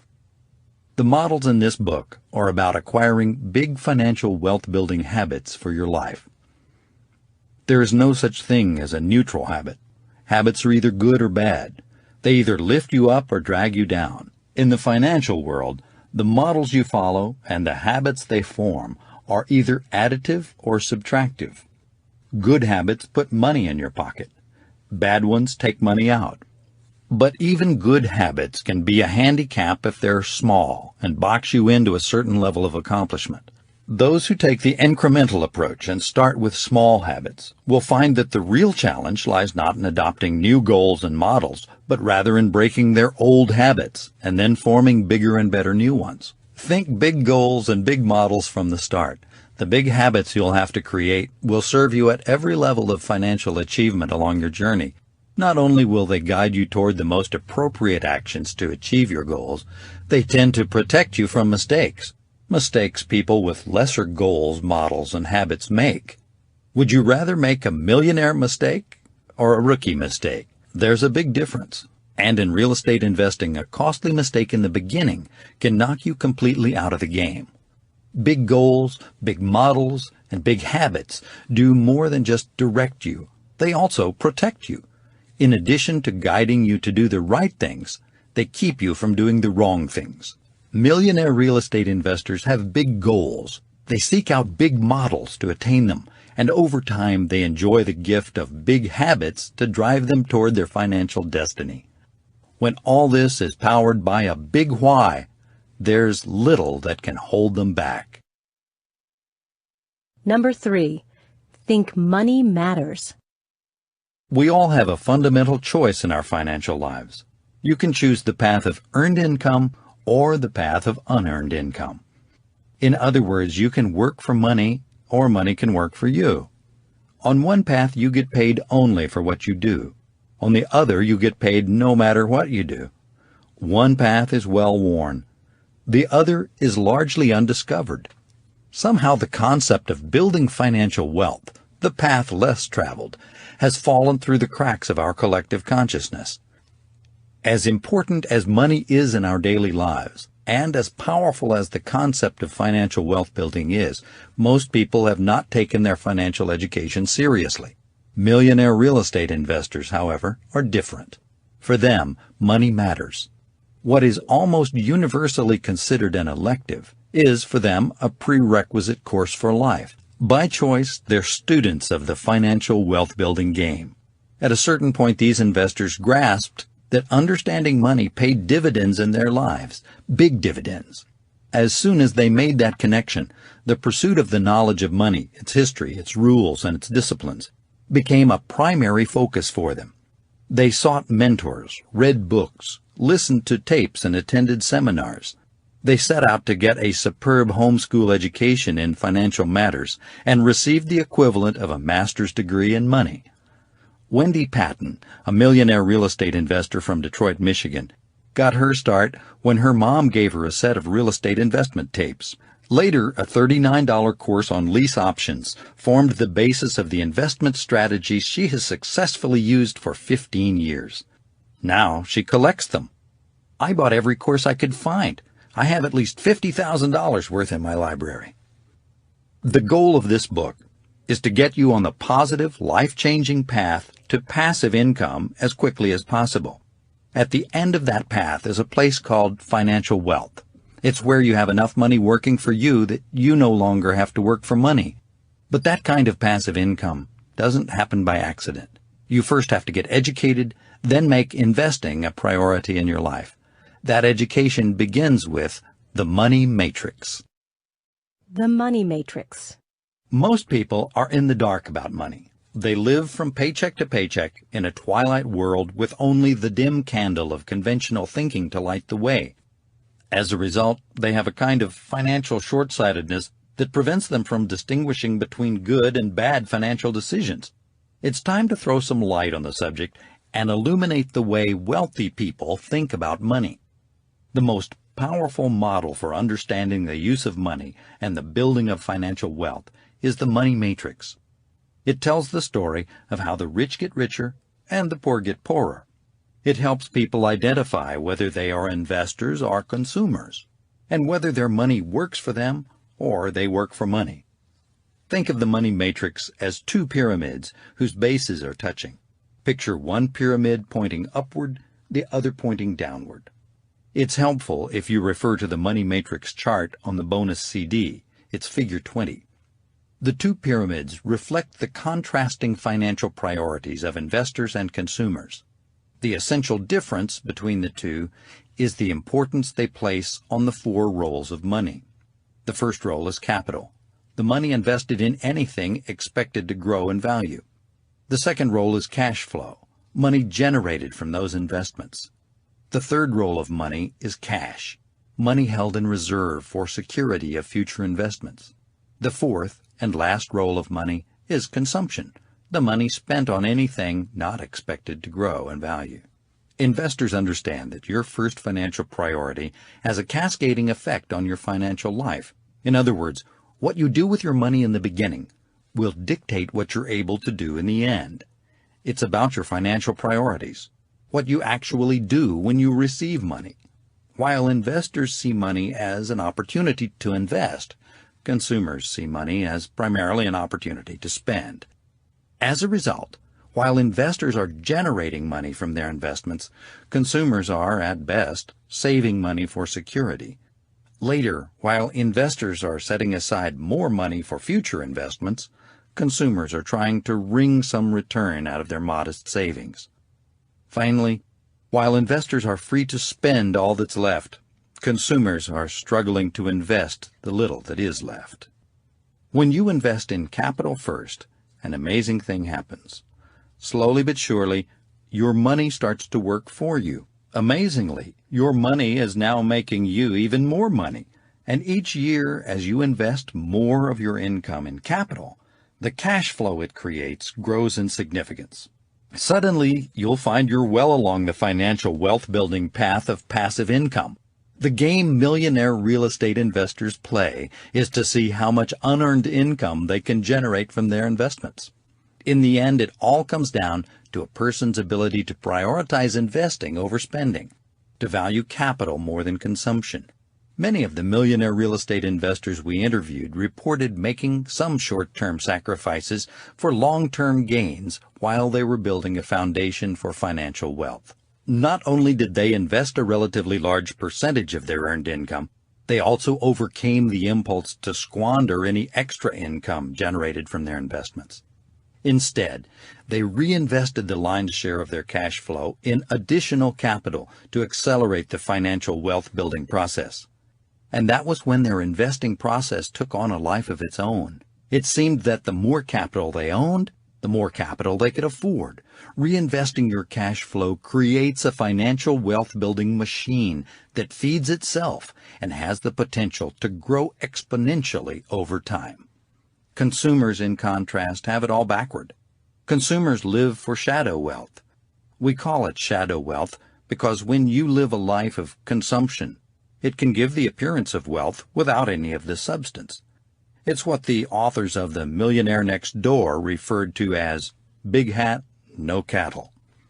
In the context of this book, it's big house, no investments, or even worse, big car, no house. These are the individuals who may have high-paying jobs, but have failed to get their financial priorities in order. They see having money as an opportunity to spend first, spend second, and spend last. They get their values from the media and spend their money accordingly. In short, they allow consumption to dominate their thinking. And with no capital to serve as a financial foundation, at the end of the day, they are a pink slip away from financial distress and maybe financial disaster. Living life as an investor means first living a life of less consumption than the media would have you believe you should. It requires listening to wisdom, not to the world. Although an emphasis on consumption hinders your ability to build financial wealth, consumption is not entirely a bad thing. After all, the goal of wealth building is to create a big enough foundation of capital and cash flow that your consumption needs are met without your having to work. Consumption has two distinct forms. On the one hand, you spend money on yourself to satisfy your needs and wants. On the other hand, you can spend money for the benefit of others. I'm talking about taking care of your loved ones, and of course making contributions to charity, which in my mind is the highest and best use of money. Charity is a kind of capital investment for the soul that pays real dividends in your life and in the quality of all life. When you view your financial decisions through the lens of the financially wealthy half of the money matrix, you start understanding where your money comes from and where it goes. You begin to recognize the natural cycle of growth on growth, when earned income is invested in capital that creates cash flow. This cash flow can be reinvested in more capital for more cash flow. It's like compound interest with a turbocharger. Ask yourself this question. In which half of the money matrix have you been living? Does your income go straight out the door in the form of consumption? Or do you always designate a substantial portion of your earned income for direct investment into capital? I can't overemphasize how important it is to take a moment to understand the money matrix. Your financial priorities can make the difference between achieving true financial wealth and falling prey to the allure of living in the world of shadow wealth. Think net worth. Every day, an undeclared game is being played out. It is a serious game of individual achievement with both winners and losers. Whether you realize it or not, you are a player in this game. It's the personal game of financial wealth building. And if you want to win and win big, you have to know how to keep score. The question is, do you know your score? One of the great lessons I carried away from my breakfasts with Michael was the knowledge that the wealthy are conscious players of the financial wealth-building game. They play it strategically and keep score by carefully watching their net worth. Each year, Forbes magazine devotes an issue to ranking the wealthiest people in the world. By the way, can you guess what they use as a yardstick for financial success? Interestingly, it's not annual income. They believe the best and most definitive measure of financial wealth is net worth, the sum total of an individual's assets and liabilities. In personal terms, your financial wealth is your net worth, which is what you own minus what you owe. I didn't always understand this. In fact, like most people, I probably placed too much importance on my earned income, when I should have been tracking my assets, capital, and my unearned income, cash flow. I later learned that the trick to financial clarity is to look past your earned income to your unearned income, and then beyond that to the underlying source of that unearned income. While almost everyone who talks about investing emphasizes cash flow, people probably don't place as much importance as they should on the origin of that cash flow. Without a doubt, achieving positive cash flow from your investments is critical to long-term investment success. But let me ask you this. Do you know where your cash flows from? Cash flow comes from capital, which is the basis of your net worth. I would argue that the fundamental wealth-building number you should focus on and track is your net worth. It's the golden goose. This insight changed the way I looked at my personal finances, and on Michael's advice, I started keeping score. Together, we took a standard bank loan application and used it to create a list of all the financially significant things I owned, from stocks, bonds, and real estate to furniture, car, and so on. Then we subtracted all my various debts and liabilities. The final number was my net worth. Each week, I'd update my net worth worksheet, and when Michael and I met again, we would ask one simple but profound question. What's the best way to make that number grow? Through this weekly process, I discovered that knowing your net worth, while an eye-opening process, is really only half the battle. The greatest clarity comes when you also track your net worth over time. When I did that, I started to notice which financial decisions had the greatest positive impact on my financial wealth. As a general rule, investing made my net worth go up, and consumption made it go down. Sometimes when I thought I was investing, I really wasn't. I discovered that not all assets are equal. Some appreciate while others depreciate. For example, when I purchased a car, even though it was an asset, it was a depreciating asset, so my net worth went down. In contrast, when I invested in real estate, an appreciating asset, although I incurred debt, my net worth went up. I started to take a closer look at all my assets to see whether they were true investments. What I discovered was that even my own home, which I hadn't originally treated like an investment, was in fact an appreciating asset. My home mortgage turned out to be a little like a forced investment plan in real estate. Each payment increased my equity and lowered my debts. Most people don't think of their homes as an investment when they buy one. It's only later, after a few years of appreciation and equity buildup, that they say, "My house was the best investment I ever made." I would make the case that owning a home might be the most important accidental asset most individuals will ever acquire. The millionaire real estate investors we interviewed made thinking about net worth a habit. They also grasped the effect home ownership has on net worth and were compelled to ask the following questions. How much faster would my net worth grow if I owned more real estate? How fast would it grow if someone else paid down the mortgage? What if the rent they paid more than covered the property's expenses and generated positive cash flow? In answering those big questions about their wealth, they started down the path to becoming the committed real estate investors they are today. They began to live in a world of intentional investments, not just accidental assets. What became clear to them, and is clear to me, is that once you begin to think net worth, it is only natural to begin to think real estate. Think real estate. Your government wants you to think real estate. Actually, the government not only wants you to think real estate, it wants you to own it. In fact, it needs you to do that. This point was driven home for me during a taxicab ride in Florida. The driver was from Chile, and when he heard I was in real estate, he told me a remarkable story of how the Chilean government had launched a housing program in the 1970s to revitalize the economy. The idea was to make housing affordable to more middle-income and low-income buyers, which would allow them to build equity over time. The program was based on the well-documented effects of housing affordability and ownership on the American economy. Home ownership and the resulting expenses of maintaining a home, fixing it up and furnishing it, are widely considered the largest and most important category of spending in the United States. That's not all. Home ownership also helps launch small businesses by allowing would-be entrepreneurs to borrow against the equity in their homes. My cabbie was articulating the economics of property ownership in a way that very few people do. I enjoyed the conversation and hated to see it end. When I got home, I looked it up and discovered that the story didn't end there. As it turns out, the housing reforms in Chile were so effective that Ecuador implemented a similar program in the 1990s.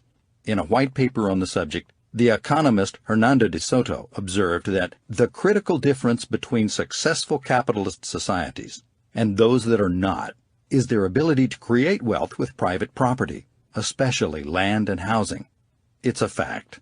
Historically and globally, free market societies foster and protect real estate ownership because it can underpin a society's ability to build financial wealth and prosperity. That's why millionaire real estate investors think real estate for building their personal financial wealth and prosperity. Our research and experience show that no other investment has had as consistent and powerful an effect on the average person's net worth as real estate ownership. In fact, as real estate historian Dana Lee Thomas observed, the oldest fortunes in America have come from land. Unlike Europe, where most of the valuable acreage has been held and passed down by nobility for centuries, American real estate has been open to virtually anybody, with the daring and ingenuity to possess it. With that powerful insight in mind, let's take a moment to run through some of the many advantages of investing in real estate. These advantages lead millionaire real estate investors to refer to real estate as the most able investment.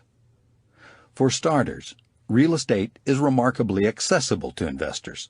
Not only is it easy to understand and easy to find, more significantly, it's easy to finance. In addition to a wide variety of conventional and government-supported mortgage loan programs, there are many sources of private and owner financing. In the end, there are real estate financing options for every type of property and almost every type of buyer, from low income to no income, poor credit to no credit, little down to nothing down. You name it. There are typically no insurmountable financial barriers to entry. The biggest reason for this is that real estate provides significant insurable collateral for any mortgage. It doesn't matter who the lender is, institutional or individual. When loans are secured by real estate, lenders feel secure. This is what you see when you look at the big picture of investing, and that's a huge reason why real estate remains so accessible to all. The second thing that makes real estate an able investment is that it's appreciable. It increases in value over time. This is due to two primary factors. First, general inflation drives up the replacement cost of housing, that's construction materials and the cost of labor. Therefore, the value of all real estate is driven up. Second, there's the influence of supply and demand. As the population increases, so does the demand for housing. This makes sense because, as research shows, in the modern era, real estate has consistently increased in value at a rate of about 6.1% a year. This has outpaced inflation by an average of 33% a year. Trammell Crow, one of the most successful real estate investors ever, once famously declared, "The way to wealth is debt." What he was bluntly describing is the third area that makes real estate an able investment. Real estate is leverageable. The 6.1% appreciation rate mentioned earlier may not seem like a lot, but that figure is actually a little deceiving. It doesn't take into account the fact that practically no one pays all cash for a home or real estate investment. In reality, almost everyone finances most, if not all, of the price through a mortgage. As a result, people get the benefit of the appreciation on the full value of the property, while having to invest only a relatively small proportion of the purchase price. For example, a person may have put down only $30,000 on a $150,000 house. If that leveraged property has appreciated 6.1% to $159,150, the $9,150 gain should be weighed against the $30,000 invested, not the $150,000 price. A gain of $9,150 on $30,000 translates to a 30.5% rate of return on the investment. Because real estate is leverageable, millionaire real estate investors know they can achieve rates of return not commonly seen with other investment vehicles. When we talked real estate with the noted economist Harry S. Dent Jr., he said, "The most important thing about home ownership is that it's leveraged. When you look at your net investment and the return on that, homes can certainly compete with the stock market." In 1936, Harry Helmsley, one of this country's largest landlords, bought his first property for $1,000 down and a $100,000 mortgage. He sold it 10 years later for $165,000. Leveraging an investment doesn't get much better than that. The concept of leverage doesn't work only when you purchase a property. Once you build up an equity position in an investment property, you can leverage that investment for cash in one of two ways. You can secure a secondary loan against the increased equity, or refinance the original loan amount plus the increased equity. Remarkably, the leverage advantage can work two ways. You can buy a property for dimes on the dollar, and you can convert any equity gains into cash without selling the asset. The next major bonus of real estate is the cash flow it can generate. Real estate is rentable. It continually amazes me that I can purchase a property, then turn around and rent it to a person who will pay down my debt in exchange for living there. In reality, that's what renters do. They pay your mortgage, which builds your equity. If you bought the property right, they provide you with the opportunity to get unearned income in the form of positive cash flow.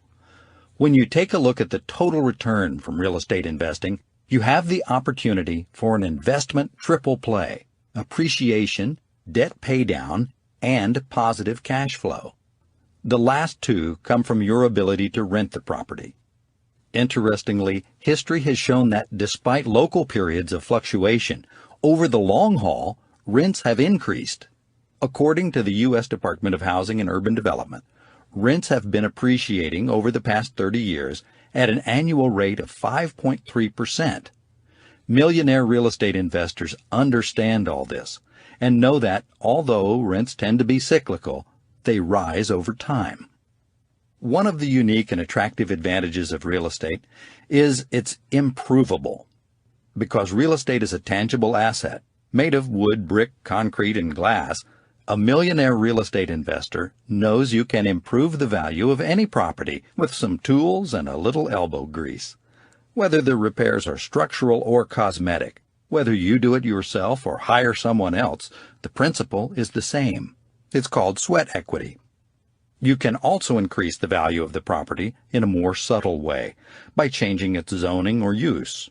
Converting vacant lots into parking lots and converting apartments into condos are a couple of common examples of adding value through creativity. Actually, this is another form of sweat equity. It's just more mental than muscular. This is what millionaire real estate investors love about real estate. They can use their hands and use their minds. Their investing can even take on the aspects of a game in which with each property they attempt to discover its hidden value. When they find that hidden value, they buy the property, improve it, and reap the financial reward. In the end, real estate offers investors a unique opportunity to affect their investments directly. This is an area where personal time and energy can really pay off. If you ever needed proof that the government wants you to own real estate, look no further than the many tax benefits the government has given it. The three that stand out the most are that it's deductible, depreciable, and deferrable. Millionaire real estate investors are well aware of these tax advantages and take advantage of them. You could say that they see real estate in 3D. The first D, deductible, reflects the fact that tax law allows various deductions for the normal expenses incurred in owning real estate. Expenses such as property upkeep, maintenance, improvements, and even the interest paid on a mortgage. Millionaire real estate investors use these deductions to offset their investment income and, in some cases, their personal income. This reduces their overall taxes. The most important of these deductions comes from the second D, depreciable. What's interesting is that not only does tax law allow you to depreciate your investments, it requires it. Simply put, things are presumed to wear out and lose value over time. The government expects you to account for that wear and tear, whether it's actually happening or not, by claiming an annual decline in the value of the building, its contents, plus any improvements. Millionaire real estate investors love this tax break because it allows them to reduce their taxable income through depreciation, even when a property is increasing in value through appreciation. The third D is deferrable. Tax law allows you to use IRAs and 1031 exchanges to buy and sell investment real estate while deferring the tax hit to a more advantageous time. IRA funds can be invested in real estate, and as long as any profits from rental income or property sales remain in the IRA, those profits are tax deferred. The 1031 exchanges give you a choice at the moment of sale. You can either realize the gain and pay taxes on it, or reinvest that gain in another property and defer the taxes. And when you choose to reinvest, the transaction is treated as if you simply exchanged equity in one property for equity in another. The government has established these tax-deferring vehicles as a way for investors to reinvest real estate profits without having to pay taxes until later. Millionaire real estate investors believe that taxes deferred until tomorrow are always better than taxes paid today. As a result, they make use of these programs to preserve their profits as they go, giving them more to reinvest and accelerating the growth of their real estate portfolios. U.S. Appeals Court Judge Learned Hand once observed, "There are two systems of taxation in our country, one for the informed and one for the uninformed." I agree. When it comes to taxes, there are two kinds of people, consumers and investors. One group avoids planning for taxes. The other group plans for avoiding taxes. One sees doing their taxes as a painful chore that costs them money. The other views their tax work as a necessary task that saves them money. Consumers think of tax refunds as found money they didn't have. Investors see tax refunds as evidence of money they overpaid. When you connect working on your taxes to the money you save versus the money you pay, thinking about and working on your taxes ceases to be so painful. It's still work, but it doesn't have to be your work. Accountants will do it for you because they're the only ones who think tax work is fun.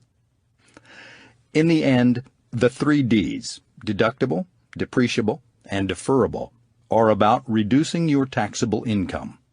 No investment does that better than real estate, which offers unprecedented tax advantages, both while you own it and when you sell it.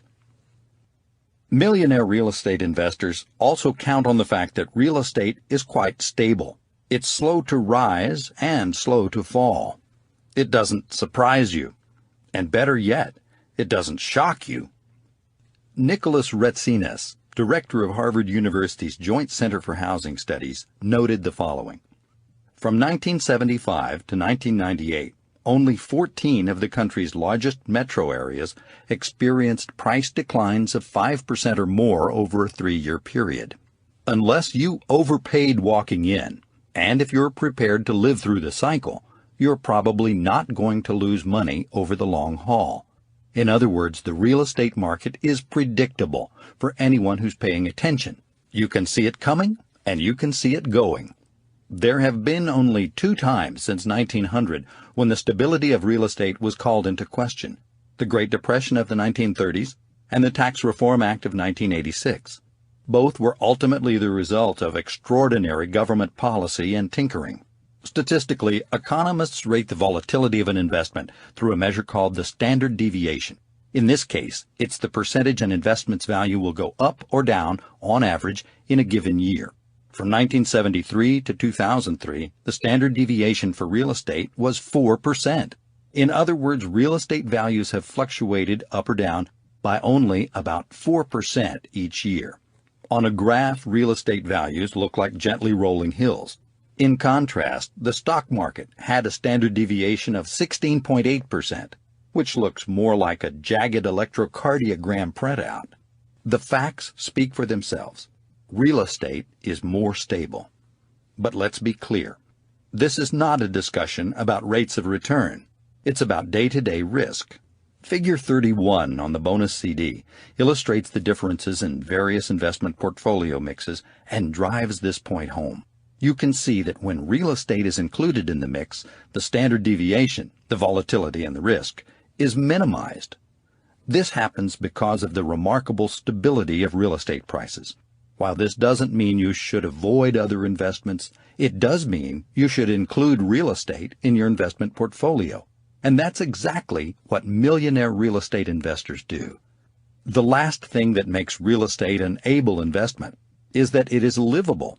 It is quite literally the only investment vehicle that can put a roof over your head.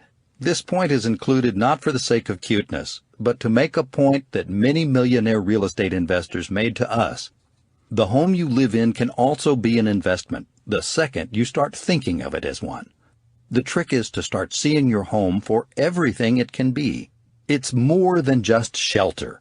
It's a foundation piece of your financial wealth building program. That's the way I looked at it when I bought my first property. I was in my early 20s and needed a roommate to afford it. Later, I moved out, moved a tenant in, bought a second home, and moved my roommate with me. This was a great formula for me, and one I could repeat. I was buying shelter and an investment. And because I understood the real estate game, I got both houses for no money down. Many of our millionaire real estate investors shared with us the fact that they also began their investment careers by moving into a home, fixing it up, then renting it out when they moved into a second home. They took care of a life necessity while launching an investment career. It was a strategy they could use anytime, and as often as they wanted. Here's the bottom line. This can happen only with real estate. Combine all these reasons, and you will understand why we believe real estate is a most able investment. Note that this discussion is not intended to disparage other investment options. While I've created a lot of wealth through real estate, I've also made great money by investing in business ownership as well as traditional stocks and bonds. I am an investor. I use all these vehicles. But just like the millionaire real estate investors we interviewed, I appreciate the unique advantages of real estate. The challenge you may face is that these many advantages of real estate may be overlooked by traditional investment advisors. Because it's not written about or discussed in financial publications enough, investors may not realize that real estate is a credible option for them. If you've never considered real estate in the past, I hope you will think about it now. Our millionaire real estate investors chose to think real estate, and that's how they became millionaires. Think value, opportunity, and deals. Almost anything worth doing has a process. What the millionaire real estate investors revealed to us was their thinking followed a process that in the end instructed their actions. The truth we discovered was that you have to know values in order to recognize opportunities. And you have to find opportunities before you can do deals. That makes sense, because you don't just go out and do deals. You can't really make a deal until you've found an opportunity. And you can't really know if it's an opportunity until you understand value. It's that simple. The millionaires follow a simple process, and that process works. Curiously, none of the investors we interviewed articulated these three important concepts as a detailed process. But as they described the way they went about their business and made their decisions, the process became apparent, and we began to see the simple wisdom and brilliance of it. We came to understand how it saved them time, reduced their risk, and kept them focused. That's why we need to emphasize it here. It is how they think. And it does make a difference in the results they achieve. Successful real estate investing begins with identifying value. How do investors identify value? Well, that's easy. They look at real estate. They look at a lot of real estate. They look very carefully at a lot of real estate. I wish I could tell you there was a shortcut, but there's not. And I caution you against trying to create one. When you're starting to learn the value of real estate in an area, you'll need to look at a lot of real estate. And as you carefully begin to get a sense of what people are asking and what people are willing to pay, you gain a sense of market value. What's worth what? This applies to both sales prices and rental rates. These are the two big variables in the value equation. The more you look at properties, the more your sense of value becomes accurate and internalized. This way, when you come upon an available property, you'll be able to determine quickly what price will make that property worth pursuing. This is where opportunity shows up. Every opportunity is not necessarily a deal. What turns an opportunity into a deal is that the property meets your criteria, and the seller is willing to meet your terms.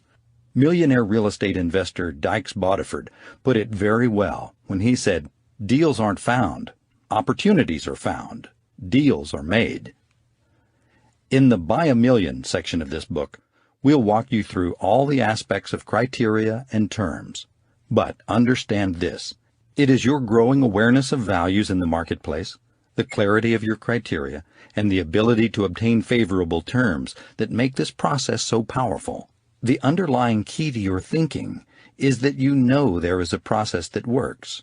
Know value, find opportunity, and make deals. Think action. My father was a good investor. A lifelong educator, he had a modest lifestyle and used his savings to invest carefully in rural land and residential real estate. However, after a while, he became impatient for bigger returns on his investment of time and effort. And as a result, he made his first speculative investment. It was also his last. He was invited to participate in an opportunity that involved converting an abandoned drive-in movie theater into a parking lot. The outcome hinged on the city adopting the site for its park and ride program. But soon after the purchase, the deal went sour. The city opted for an alternative site, and the property continued to yield negative cash flow with no end in sight. Because my dad didn't have deep pockets, he couldn't hold on. In the end, his partners released him from his obligations, but he lost his entire investment. To his credit, he told me the whole story and didn't sugarcoat it. His early real estate investments paid my and my sister's way through private college, but this one bad deal knocked him out of the real estate investment game for life. It's a hard lesson all would-be investors should learn. Impatience, or worse, confusion, can lead you down a path from which you may not be able to recover.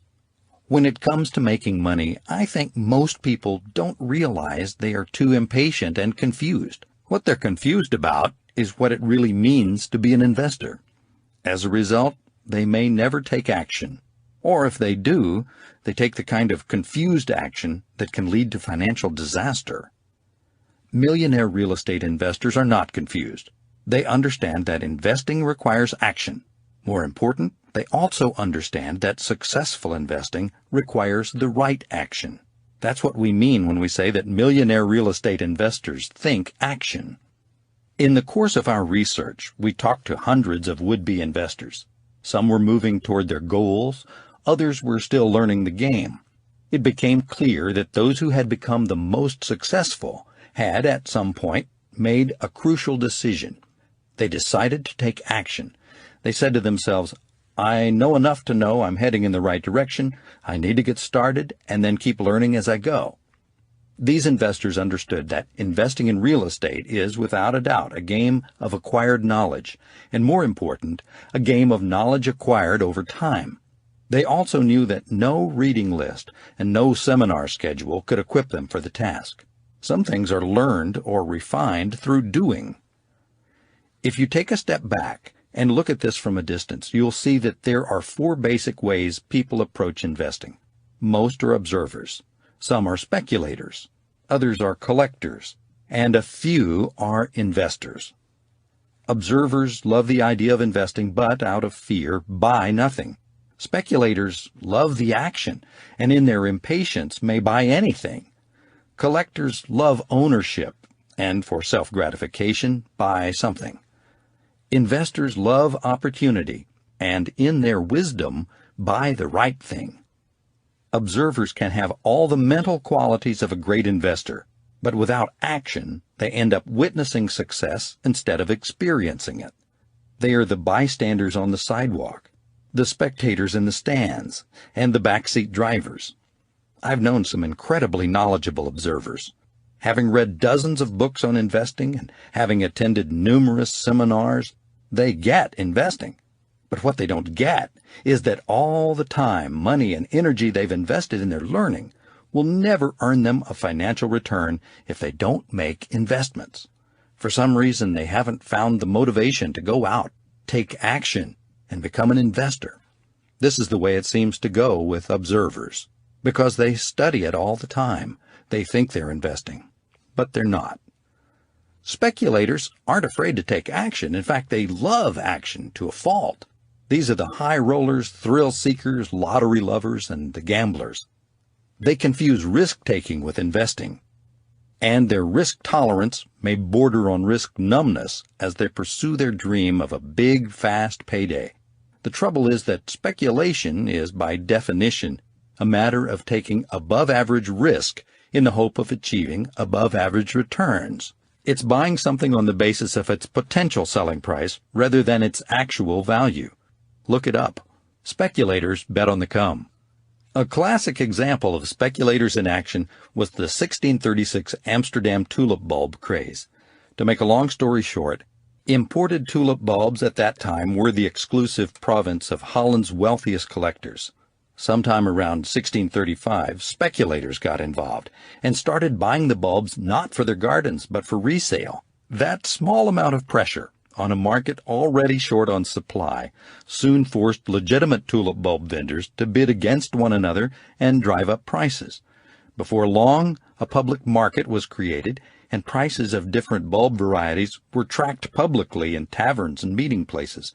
Soon more speculators began to take advantage of the pinched market, further driving up prices. Then the market shifted from trading real bulbs, which can be pulled only in season, to trading promissory notes for bulbs that would be dug up at a later date. This is important because notes began to be bought on margin, 10% down, 90% on delivery. Then the notes were traded multiple times from origination to extraction. One could call this the credit card effect, since the notes buffered prospective buyers from having to fork over actual cash. This opened up the tulip bulb market to everyone, and for a period of about 2 months in late 1636, the market exploded as the Dutch middle class dived into the fray looking to make fast fortunes. Ordinary people mortgaged farms and homes to buy single bulbs worth as much as a year's income. But as quickly as the rush for riches began, it ended. Frustrated merchants threw up their hands and stopped buying the overpriced bulbs. A full-on panic ensued, and in a matter of days, bulb prices plummeted 90%. The financial damage was so widespread that the government had to declare all tulip bulb contracts written during the craze null and void. Change the commodity from tulip bulbs to land, and you could rewrite this story as the great Florida land boom and bust of the 1920s. Make it stocks, and you have the internet boom and bust of the late 1990s. The story is played out time and again in markets where prospects for quick and apparently endless appreciation have encouraged speculators to put down real money for products with artificially inflated values the speculators had no desire or ability to hold for the long term. This is the way it seems to go with speculators. Because they might make money, they think they are investing, but they're not. Collectors make up the third broad group we have identified. You don't have to have books of stamps in a drawer or fabulous art on your walls to be a collector. A collector is simply someone who buys things on the basis of their emotional value rather than their investment value. It's emotional value first and investment value second, if at all. Think Beanie Babies. Collectors buy for love, status, aesthetic gratification, and pleasure. As a result, any financial aspects of the deal become an afterthought. This is the way it seems to go with collectors. Because their collections may go up in value, they think they are investing, but they're not. Investors are a breed apart. Unlike observers, they take action. Unlike speculators, they minimize risk. Unlike collectors, they buy on the basis of investment value. Investors are defined by their expectation for financial gain and the process they follow to minimize financial risk. They make it their practice to study and know market value. And then they go out and find assets priced below that value. They don't count on appreciation to bail them out. They make their money going in. Like a bargain hunter, they find as much joy in the search for a bargain as in the transaction itself. Because they think and act like investors, they tend to achieve excellent returns on those investments, all while exposing themselves to little or no risk. Investors follow a straight and narrow path. Straight in that they move from knowledge to action, and narrow in that they minimize risk and maximize return.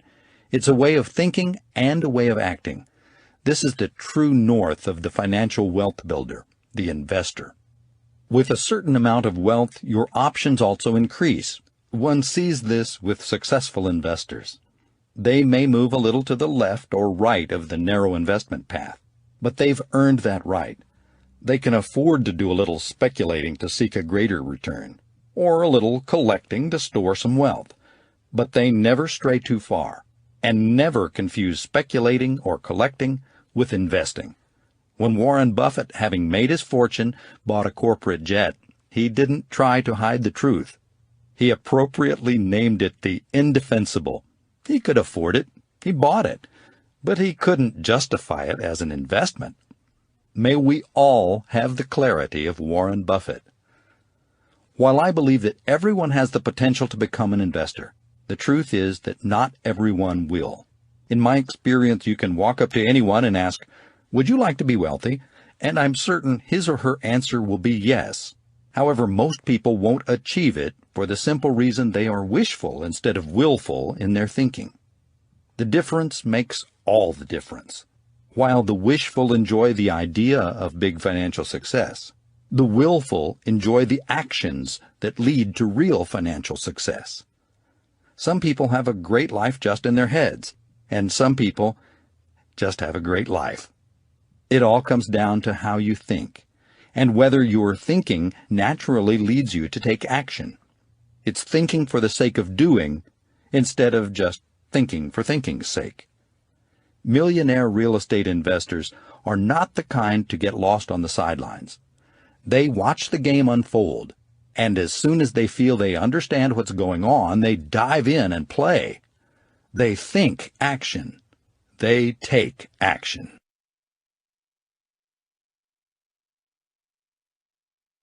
Nina's rule. Watch your posture. Nina, a good friend and personal trainer, shared with me the fact that one of the first things she works on with her clients is their posture. That surprised me, because I would have thought the first thing she'd teach would be exercises. When I asked her to explain, her answer was remarkably simple. Posture is exercise, and our posture in daily life, the way we sit at a desk or stand in line, has a bigger impact on our physical well-being than we could imagine. It's a more important exercise for our health, she explained, than the crunches we do or the weight we press. While the best of us work on our muscles a little each day, our posture is at work 24 hours a day. Medical research supports her point of view.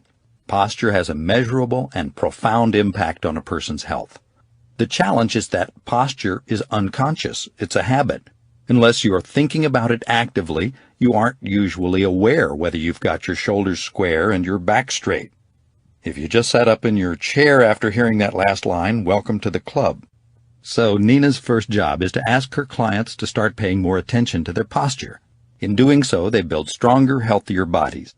Since habits, even physical ones, are the product of one's focus and thinking, one could say that an able body is the product of an able mind. Nina sold me on the principle, and I've come to think of it as Nina's rule. What's surprising is how applicable it is to your financial health. To restate Nina's rule in the context of personal wealth, your ability to build financial wealth is determined as much by your everyday financial posture as by your not everyday big financial decisions. I'm talking about the unconscious and seemingly inconsequential spending decisions you make on a daily basis. These little decisions set the stage for your big decisions, and they're habit-forming. Most people don't make this connection. Warren Buffett put it best when he said, "There is a tendency with small decisions to think you can do them for not very good reasons." The truth is that as an investor, all your financial decisions, big or small, should be for good reasons. In the context of this book, you need to develop the financial posture of a millionaire real estate investor, the unconscious habits that guide you all day, every day. This doesn't necessarily mean you're actively working on your investments all the time. What it does mean is that you always have the mental habits of an investor. It shows up in how you manage your money and how you look for opportunity each and every day. Here's what I want you to begin to do. In the grocery store, at the gas station, basically anytime you find yourself with a credit card in hand, I want you to do two things. First, say to yourself, I'm an investor, not a consumer. Second, ask yourself, is this the best use for my money? Am I using my money like an investor or like a consumer? When you find yourself comparing price and value, hunting for the best buy, and being willing to walk away if you don't find it, congratulations, you're beginning to think like an investor. You're a shopper, not a buyer. You're treating your small financial decisions the same way you treat your big ones. Nina's rule not only applies to your spending habits, it's also about building the mental habit of always being on the lookout for investment opportunities. This is not just a once-a-month or a once-a-week activity. It's an everyday posture. It's always being alert for investment opportunities and consistently letting others know that you are. It's about top-of-the-mind awareness. It's about the everyday posture of an investor. Just as your physical posture leads to physical health, your financial posture will lead to financial wealth. Developing the 7 thinking habits of an investor and making them part of your everyday mindset is foundational to building financial wealth. Points to remember. The pursuit of money is a spiritual journey. Money reflects your innermost values and has the power to reveal you. Money is also about choices. The more you have, the more positive choices you have. True financial wealth is a place of security and abundance, where you are finally free to stop working for a living and start living for your work, your life's work. Motivation matters. Discovering your big why enables you to prioritize your needs as well as the choices and actions that will fulfill them. It brings power and stamina to your financial focus. Thinking big is not enough. You need big goals, big models, and big habits to drive you towards your big why and protect you along the way. For millionaire real estate investors, money matters. They take their financial education seriously and make investing a priority. So should you. Understanding money will pay dividends in your life. Understanding the money matrix is imperative to your education. Are you an investor or a consumer? Investors build their financial life on capital. Consumers build theirs on consumption. In the end, either you work for your money or your money works for you. The best and most definitive measure of financial wealth is net worth. So in the game of financial wealth building, keep a scorecard. Track your net worth over time to see which investments have the greatest positive impact on financial wealth. No other investment has had such a consistent and powerful effect on the average person's net worth as real estate ownership. It's attainable, appreciable, leverageable, rentable, improvable, deductible, depreciable, deferrable, stable, and finally, livable, which makes real estate a most able investment indeed. Real estate investment thinking follows a process that saves time, reduces risk, and keeps you focused. Simply put, you must know value to recognize opportunity, and you must find opportunities before you can do deals. Investing requires action. Successful investing requires the right action. Observers, speculators, and collectors are not true investors. Investors take action, minimize risk, and buy based on investment value. Investors are a breed apart. Follow Nina's rule and develop the financial posture of a millionaire real estate investor. Little decisions set the stage for big decisions. So build and be conscious of the right kind of mental habits, those that will lead to financial wealth.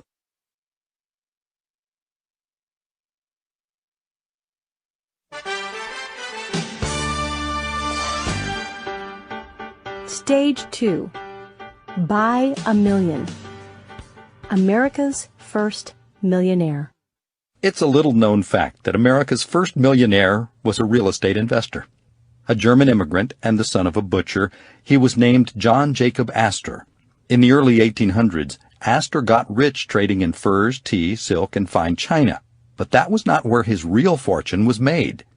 Eventually, he invested his trading profits in something that would prove to be even better: real estate. His most profitable investments were in New York City, and before long, the man known as Manhattan's landlord was widely acknowledged as the wealthiest person of his time. He had not only become America's first millionaire, he was also its first multimillionaire. Shortly before his death, Astor reportedly said, "Could I begin life again, knowing what I now know, and had money to invest, I would buy every foot of land on the island of Manhattan." Astor passed away in 1848, leaving more than $20 million to his heirs. This immigrant butcher's son not only was America's first millionaire and multimillionaire, he was also America's first millionaire real estate investor. I love the story of John Jacob Astor because it captures both the art and the science of investing. The art inspires us, and the science instructs us. The fact that an immigrant butcher's son could build America's first great fortune is the inspiration. The fact that he did it through real estate is the instruction. This is consistent with my experience. I believe there is an art and a science to achieving your highest potential in any endeavor, and building financial wealth is no exception. The art of real estate investing is about becoming inspired to overcome your myth understandings and think like a millionaire real estate investor. The science is about learning and applying the models these successful investors use. Up to this point, we've addressed the art. It's now time to address the science. The 5 models of the millionaire real estate investor. The 5 models of the millionaire real estate investor. Proven models replace the need for years of experience. In fact, it's a case of experience replacing experience. Other people's experience replacing the need for yours. With proven models, you get the benefit of learning from the mistakes of other people without having to make them yourself. You also get to build on their successes. Models inform your activities, help you get the most out of your efforts, and accelerate you toward your goals. Built with the clarity of hindsight, they answer the all-important question, what's the best thing for me to do? In our research and experience, 5 key models stand out in the world of real estate investing. They're the net worth model, the financial model, the network model, the lead generation model, and last, the acquisition model. The 5 models represent the best practices of our millionaire real estate investors. A few of those investors are experienced speakers and instructors with an amazing breadth of knowledge about investing. Some are generalists who ably play whatever cards they have been dealt, and others are niche experts who are building their wealth through specialization. We took the best wisdom we could find in our research and then built our models around the idea of a collective millionaire real estate investor who represents the best of all of them. As a result, these 5 models accurately describe the most widely applicable and timeless intelligence on real estate investing.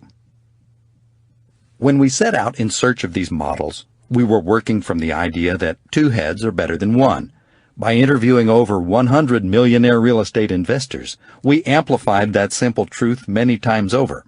For us then, 100 heads are better than 2. What we were looking for was perspective drawn from a large enough group to gain collective wisdom. Perspective is an amazing thing. The gift it gives us is better vision.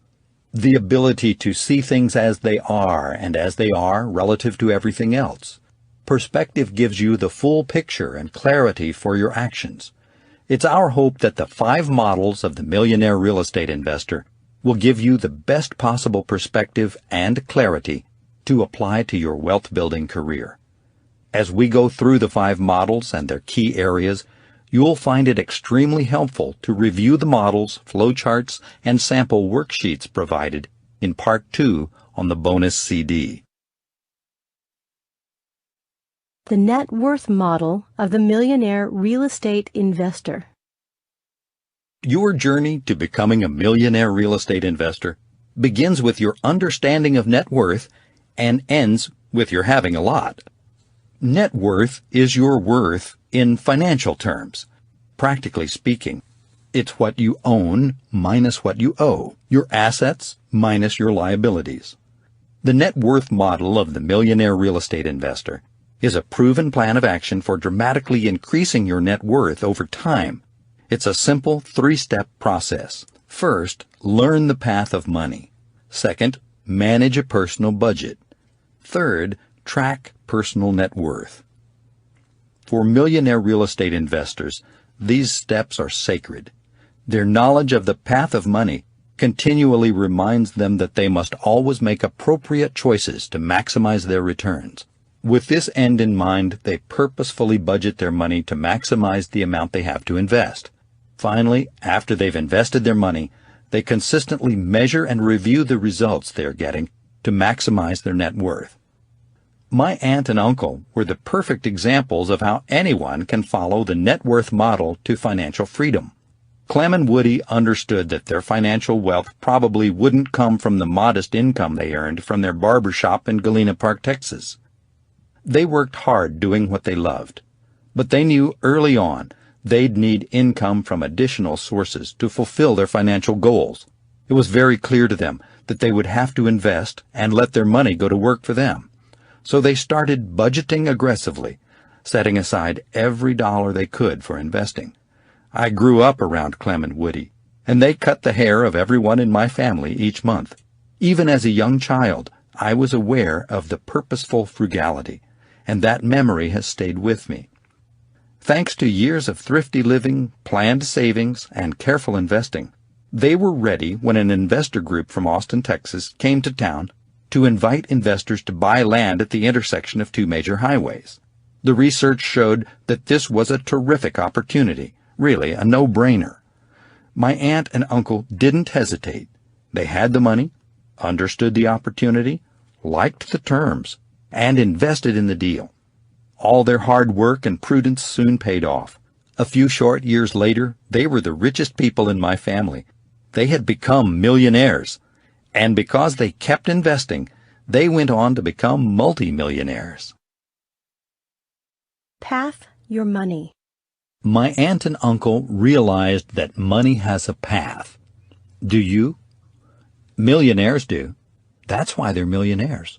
They know that when a dollar leaves their hands, it begins a critical journey down a path of choices and decisions. They know that those decisions are the key to building their financial wealth. The map they follow and the guide they trust on this journey is called the path of money. The path of money describes the ways money flows in and out of your life. You can think of it as a river with tributaries and distributaries, and with inlets and outlets, with springs that feed it and sinkholes that drain it, with sources getting channeled for strength or dispersed for weakness. Some rivers keep growing and flowing on their journey, some dry up. The path of money works the same way. There are sources that start it down its path. Some are strong, others aren't, and the choices made as it flows will either feed and grow it, making it stronger, or drain and shrink it, making it weaker. Millionaires get this. They know that they have to direct their money purposefully. Some people let their money wander wherever it wants to go. Millionaires don't. They direct their money to the places that will bring them the greatest financial growth and the most substantial net worth. Maybe it goes without saying, but to path money, you first must have some. Equally obvious, but just as important. The more money you path, the more you will have. Therefore, getting as much money to path as you can is critical. There are only two ways to get money. You can earn money, and you can receive it. You can earn money from your work, and you can receive it from your assets. If you're like most people, while you'd like to have lots of assets that pay you money, you probably will have to start with the money you earn, and that will work fine. As long as you have some cash flow from one source or the other, you're in good shape. Why? Because income allows you to participate in the path of money game. Here's how the game is played. Once you have cash, the path presents you with four basic choices. First, you can consume it by spending it. Second, you can save it by holding it. Third, you can share it by donating it. Last, you can grow it by investing it. Right here at the very first crossroads is where most people get knocked out of the game. They get knocked out so early that they believe they were never in it. What do they do with their money? They spend most of it, hold some of it, donate a little of it, and invest none of it. For them, the game is over. The path ends right there. For millionaires, however, the game has just begun. They have a bigger end in mind and don't intend to be stopped here. Through intentional budgeting, they make sure they always have ample money to invest. This enables them to stay in the game and move farther down the path. This is where the game starts getting exciting. When you have money to invest, you have another choice: to loan or to own. You can lend your money to others for a predetermined rate of return, or you can buy an asset that could go up in value, pay you cash flow, or both. This is an interesting place in the path. To proceed wisely, you must determine which season of your financial life you are in. Do you want to accumulate more wealth, or do you want to protect the wealth you already have? If you are in the wealth accumulation season of your life, you probably want to invest to own. If you are in the wealth protection season, you most likely want to invest to lend.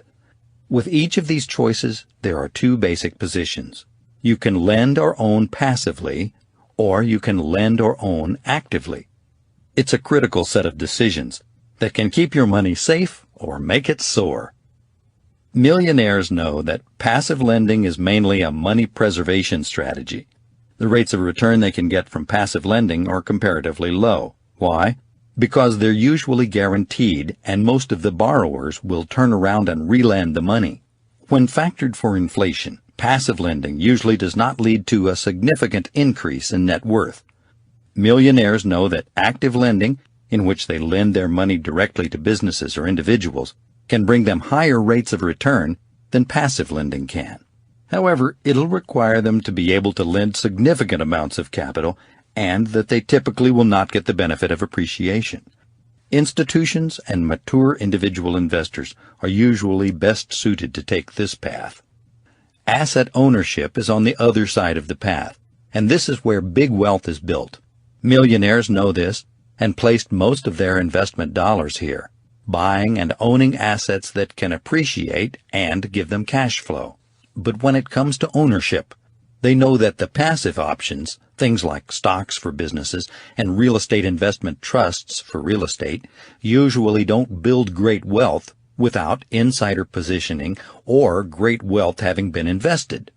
As a result, they usually head straight for active investing in businesses or real estate. Millionaire real estate investors choose real estate. Why? Because they like the big upside, the small downside, and the personal control it offers. Here is the best news for investors on the path of money. The path never has to end. As money flows from your investments, you'll have more money to path, to reinvest, and build more wealth.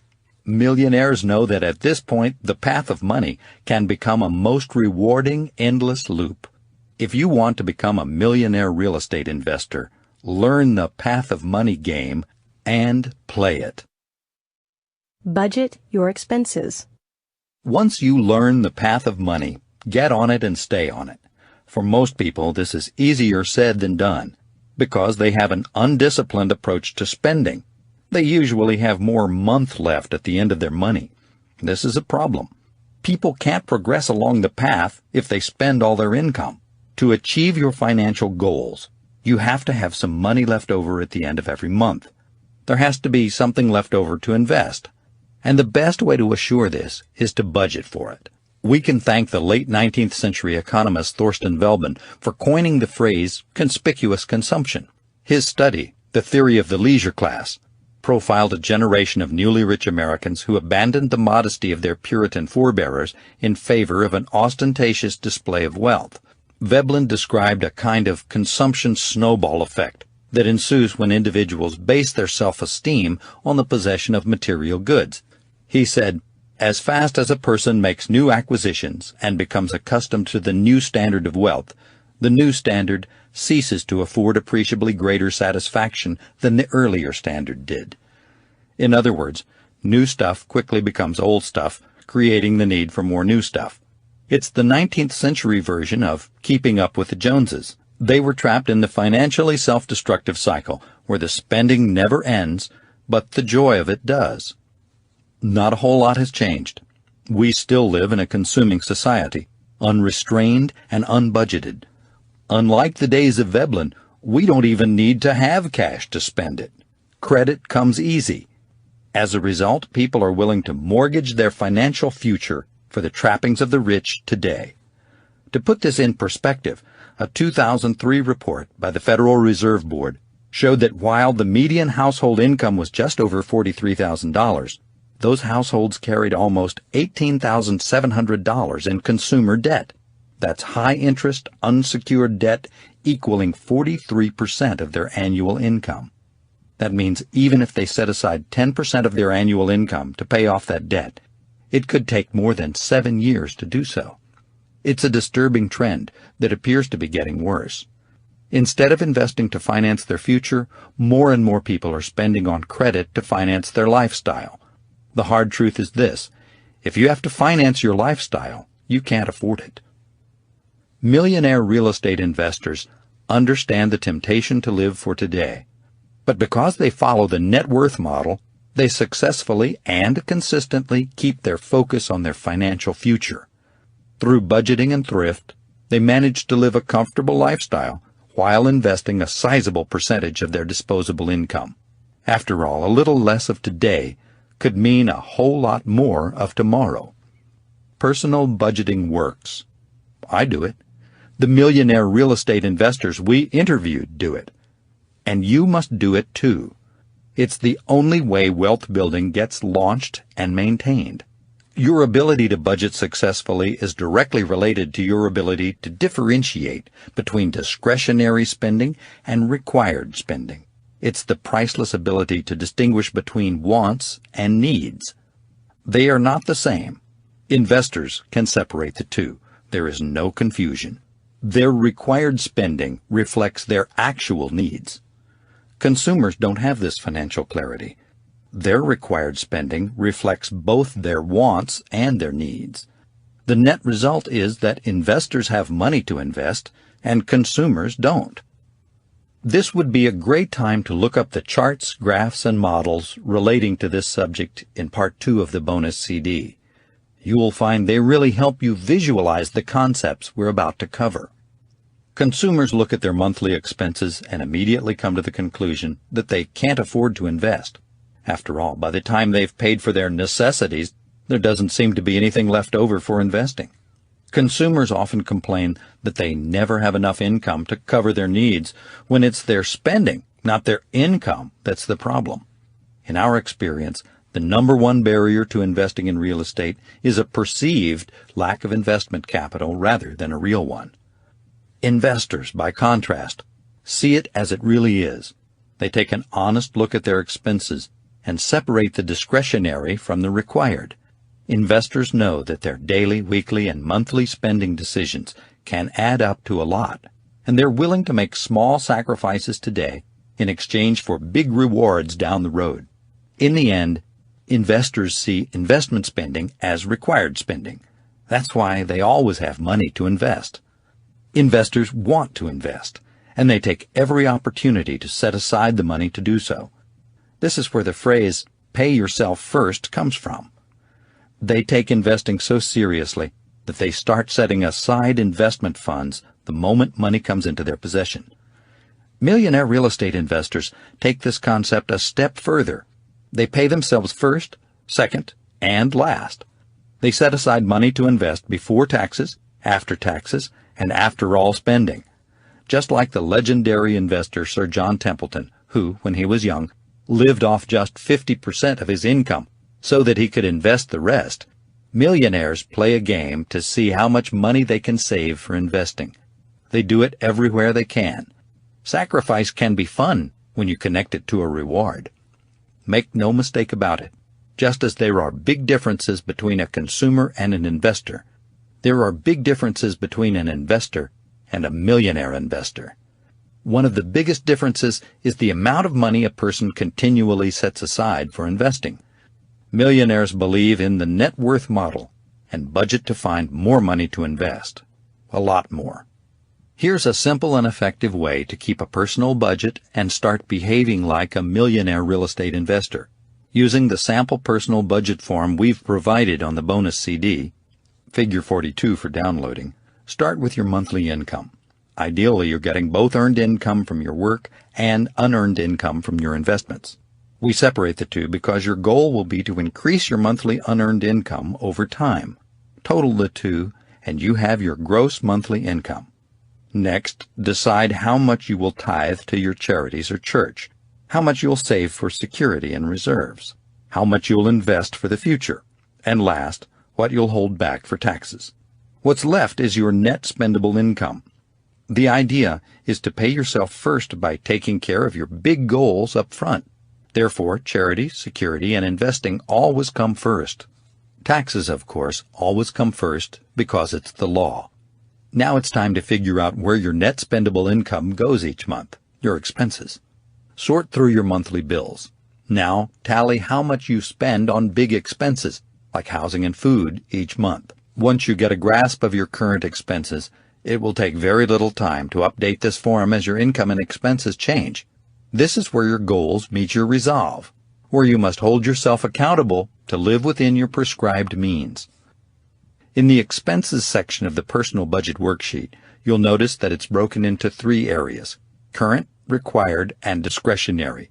Take a look at your actual spending and ask yourself whether a percentage of those expenses might actually be discretionary. For example, if a monthly TV cable bill is $50, you might decide that the $35 basic monthly service is all you really need. That frees up $15 a month in discretionary income. We hope you'll be honest enough to admit that you could get by and get by comfortably, spending less in one or more of these categories. None of us can be disciplined all the time. We all splurge a little on things we love, and that's okay. What's not okay is to splurge unconsciously in all these areas all the time. This is where your personal resolve to meet your financial goals really comes into play, and you must hold yourself accountable to live within your prescribed means, the amount of money you allow yourself to spend. It's the ongoing battle of budgeting for financial wealth. It's about always making sure you have money to invest. Finally, at the bottom of the worksheet is your budget analysis, where you subtract required expenses from net spendable income to arrive at any surplus or deficit in your monthly budget. If you show a deficit, you need to spend more time analyzing your required and discretionary spending priorities. A surplus is generally good news. That's money you can use for whatever you want. Since high school, I've kept a personal budget and tried to keep it as simple and uncomplicated as possible. From the beginning, I always set my tithing, saving, and investing goals, and knew what percentage of my income I planned to dedicate to each one. I also had a good grip on my monthly expenses and knew about how much was required to cover the necessities.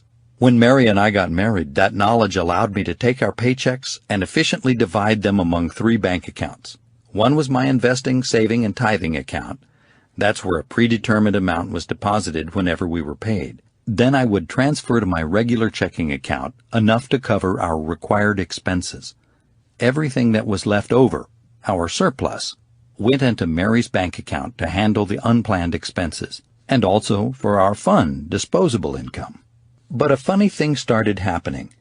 Each month, Mary would announce that she'd saved an additional amount of money from her account that we could reinvest. Even though I told her that money was our fun money, it was meant to be spent. A lifetime of thrifty living was too hard to shake. We should all be like Mary. Partitioning one's money into different accounts according to a predetermined budget works as a kind of fail-safe or alarm. Anytime your actual spending exceeds your budget, you have to transfer money consciously from your reserves to cover it. It's about awareness. It's about adding an extra step in the process to reconsider your spending decisions.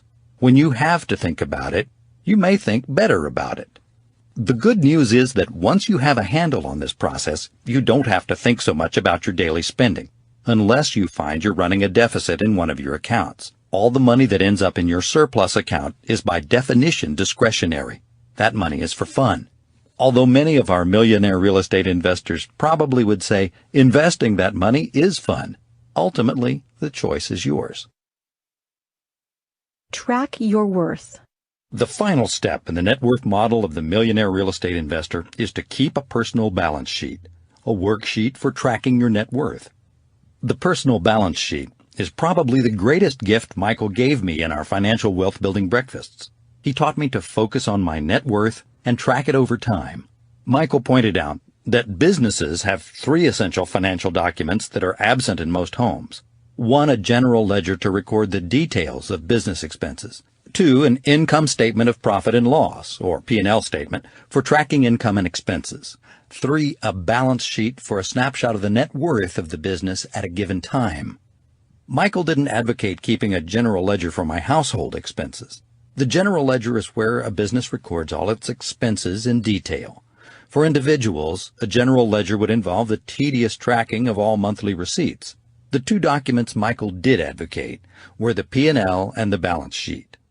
A household P&L statement is just another name for a personal budget that tracks your income and expenses to show a net surplus or deficit, or in the case of a business, a profit or loss. At the time I was meeting with Michael, I had a simple budget and adhered to it pretty well. So our focus became primarily on the personal balance sheet. Using a bank loan application form as our guide, we crafted a 1-page worksheet for calculating my net worth. We listed all my assets, things like stocks, real estate, businesses, collectibles, and so on. Then subtracted my liabilities, the total debt I owed on those items. This is how we arrived at my net worth. That improvised worksheet went on to become the focus of our later meetings, and ultimately a tool to which I credit a great deal of my current financial wealth. Michael and I started each breakfast by going over my updated personal balance sheet. Then Michael would underline the net worth total and ask the question, "Now, how can you make that grow?" The document has evolved over the years, and I still use it. In fact, I keep a copy of my personal balance sheet with me at all times and update it every week. And I always ask the same question: how can I make this grow? It was by asking and answering that question over time that I began to get a real understanding of how wealth is built, and that understanding had a massive impact on my financial well-being. It gave me a great perspective on my evolving finances.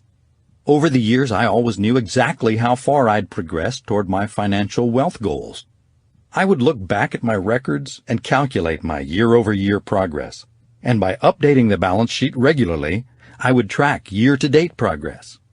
All this added up to an awareness of where I was in relation to my financial goals, how fast I was getting there, and how far I still needed to go. The sample personal balance sheet, figure 44 on the bonus CD, can be completed on a quarterly, monthly, or even weekly basis. I think monthly is the minimum frequency to keep a handle on your finances, and that most individuals would benefit greatly from reviewing their finances, as I do, on a weekly basis. Anytime you make a major investment, you should update your balance sheet. It was by doing this I began to understand how the different choices I made with my money would impact my net worth. Over time and with careful, consistent analysis, you will see a familiar path emerge, the path of money. With the net worth model of the Millionaire Real Estate Investor, you begin with the path of money, and you end there as well. The insight gained from the path of money tends to lead investors to manage their budgets, so their investment dollars are maximized systematically. Then they track their investments over time, using their balance sheets to determine how each investment affects their net worth.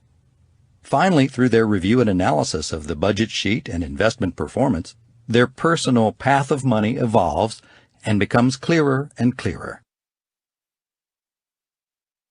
The financial model of the Millionaire Real Estate Investor. There are 2 ways to build financial wealth by investing in real estate. I know that sounds way too simple, but it's true. There are just 2. Within those 2 are a vast array of variations that can give the appearance of massive complexity. And by using those various options, you can make real estate investing as complex as you want. Eventually, most millionaires do, but not in the beginning. They always start with the basics and build from there. When you truly understand the 2 basic drivers of financial wealth, you begin to see the fundamental opportunities they present and learn how to take advantage of them. If you're like me or any of our millionaire real estate investors, this is when you really get excited. That's the power of this financial model. It both guides you and motivates you. The 2 ways to make money in real estate investing, the 2 drivers of financial wealth, are equity buildup and cash flow growth. They can happen simultaneously, so you can benefit from both at the same time. Equity buildup increases your net worth in your real estate assets, while cash flow growth provides a stream of unearned income. You can live on that income, or reinvest it by paying down your debt or acquiring more real estate. If you keep your money in play by reinvesting the cash flow, that's my recommendation, you are accelerating your equity buildup and therefore the growth of your personal net worth. Remember, your net worth is the measure of your success and your score in the game of financial wealth building.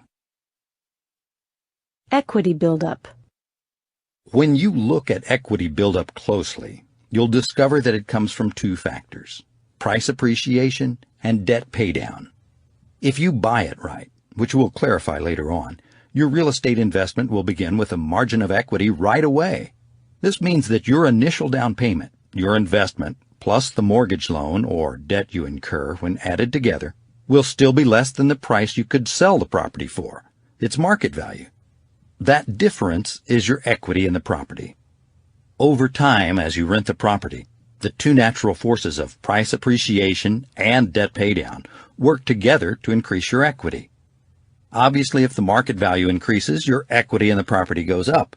But it also goes up because you're paying down the debt through the mortgage. Each monthly payment you make reduces the amount you owe on the loan.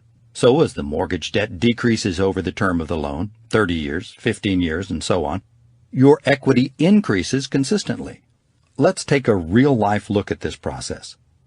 If you had invested in a residential income property in 1988 at the then median home price of approximately $90,000, it would, 15 years later, in 2003, have been worth almost $170,000. Price appreciation would have gained you $81,000 in equity. But that's only part of the equity buildup picture. You also would have been paying off the mortgage and thereby reducing your debt. This calculation of debt paydown requires some carefully considered assumptions. First, it assumes that you purchased the property at 20% below market value. $90,000 minus 20% equals $72,000. Second, it assumes that you made a 20% down payment. 20% times $72,000 equals $14,400. This means you would have gotten a mortgage loan of $57,000. $72,000 minus $14,400 equals $57,600. As you make your monthly loan payments, covered by the rental income from your tenants, you're paying off some portion of the loan's remaining balance. So you're reducing your debt on the property. As you reduce the debt, you increase your equity. In this real-life example, with a loan of $57,600 and a typical 30-year mortgage, you would have, during those 15 years, reduced the loan debt to $43,334 and gained another $14,266 in equity buildup. The shorter the length of the loan, the faster you'll achieve debt paydown. In the example we're using, a 15-year mortgage would have reduced the debt to $0 and increased the equity by the full amount of the loan, $57,600. What makes the financial model of the Millionaire Real Estate Investor so compelling is the combined impact of all these factors. This is where the power of real estate to build financial wealth is fully revealed. In the investment we've analyzed, this is how it all adds up. Your $14,400 investment in 1988 turned into equity of more than $128,506 in just 15 years. This would be like putting your $14,400 in a bank account, paying an annual compounded interest rate of 15.7%. If you had used a 15-year mortgage instead of a 30-year mortgage, your equity would have grown to more than $171,840. That's like an annual compounded interest rate of 17.9%. In either case, this is a significant return on investment, and definitely not one you will find at a bank. And those remarkable returns don't reflect what happens when you factor for cash flow growth. Cash flow growth. As good as all this equity buildup is, and it's very good and very real to a millionaire real estate investor, it's not the whole story. There's the added benefit of cash flow growth to consider. Net cash flow is achieved from a real estate investment when the rental income you receive is more than the costs you incur. The costs include your expenses, an allowance for vacancy, and debt service. That's the mortgage payment on the property. All this will be outlined in more detail in the upcoming section. For now, let's just say that if you buy it right, finance it wisely, and control your expenses, you can achieve a positive net cash flow. As rents appreciate over time, historically they increase at about the same rate as price appreciation, the cash flow will grow. Once the loan is paid off, the net cash flow grows dramatically because your monthly mortgage loan payment goes away. In our example of the $90,000 rental property purchased in 1988, we realistically could have received over the 15 years a total net cash flow between $18,000 with a 15-year mortgage and $34,000 with a 30-year mortgage. In the case of the 15-year loan, since it would be paid off, our annual net cash flow would jump to over $9,400. Let's add it all up. Beginning with an investment of only $14,400, Figure 49 on the bonus CD shows the various financial outcomes we could have achieved in just 15 years. You would have increased your financial net worth by a significant amount in that time, with only one investment in real estate. What if you did more than one? What if you applied the power of this financial model many times? What if you made several real estate investments over the course of 15 or 20 years or more? You would become a millionaire. A millionaire real estate investor. That's the point. It's what the numbers show. It's what millionaire real estate investors know. It's where you want to go. Your financial journey. Let's see how the numbers play out. What happens when you make multiple real estate investments over a number of years? The clearest way to view this is to follow the path of a millionaire real estate investor who began to invest some years ago, and then see what would have happened to those investments. Let's begin in 1983. Track the progress over 20 years and watch the numbers grow, both equity buildup and cash flow growth. This multi-year look at the financial model will tell a story about the journey of someone who began his or her real estate investing in 1983. For the sake of the story, let's say that person was you. With you as our model real estate investor, we will observe what you did over 20 years and how it turned out. We're going to discover how you were able to turn an initial investment of $11,248 into an equity position of over $1.6 million and an annual net cash flow of over $50,000. How did you do this from 1983 to 2002?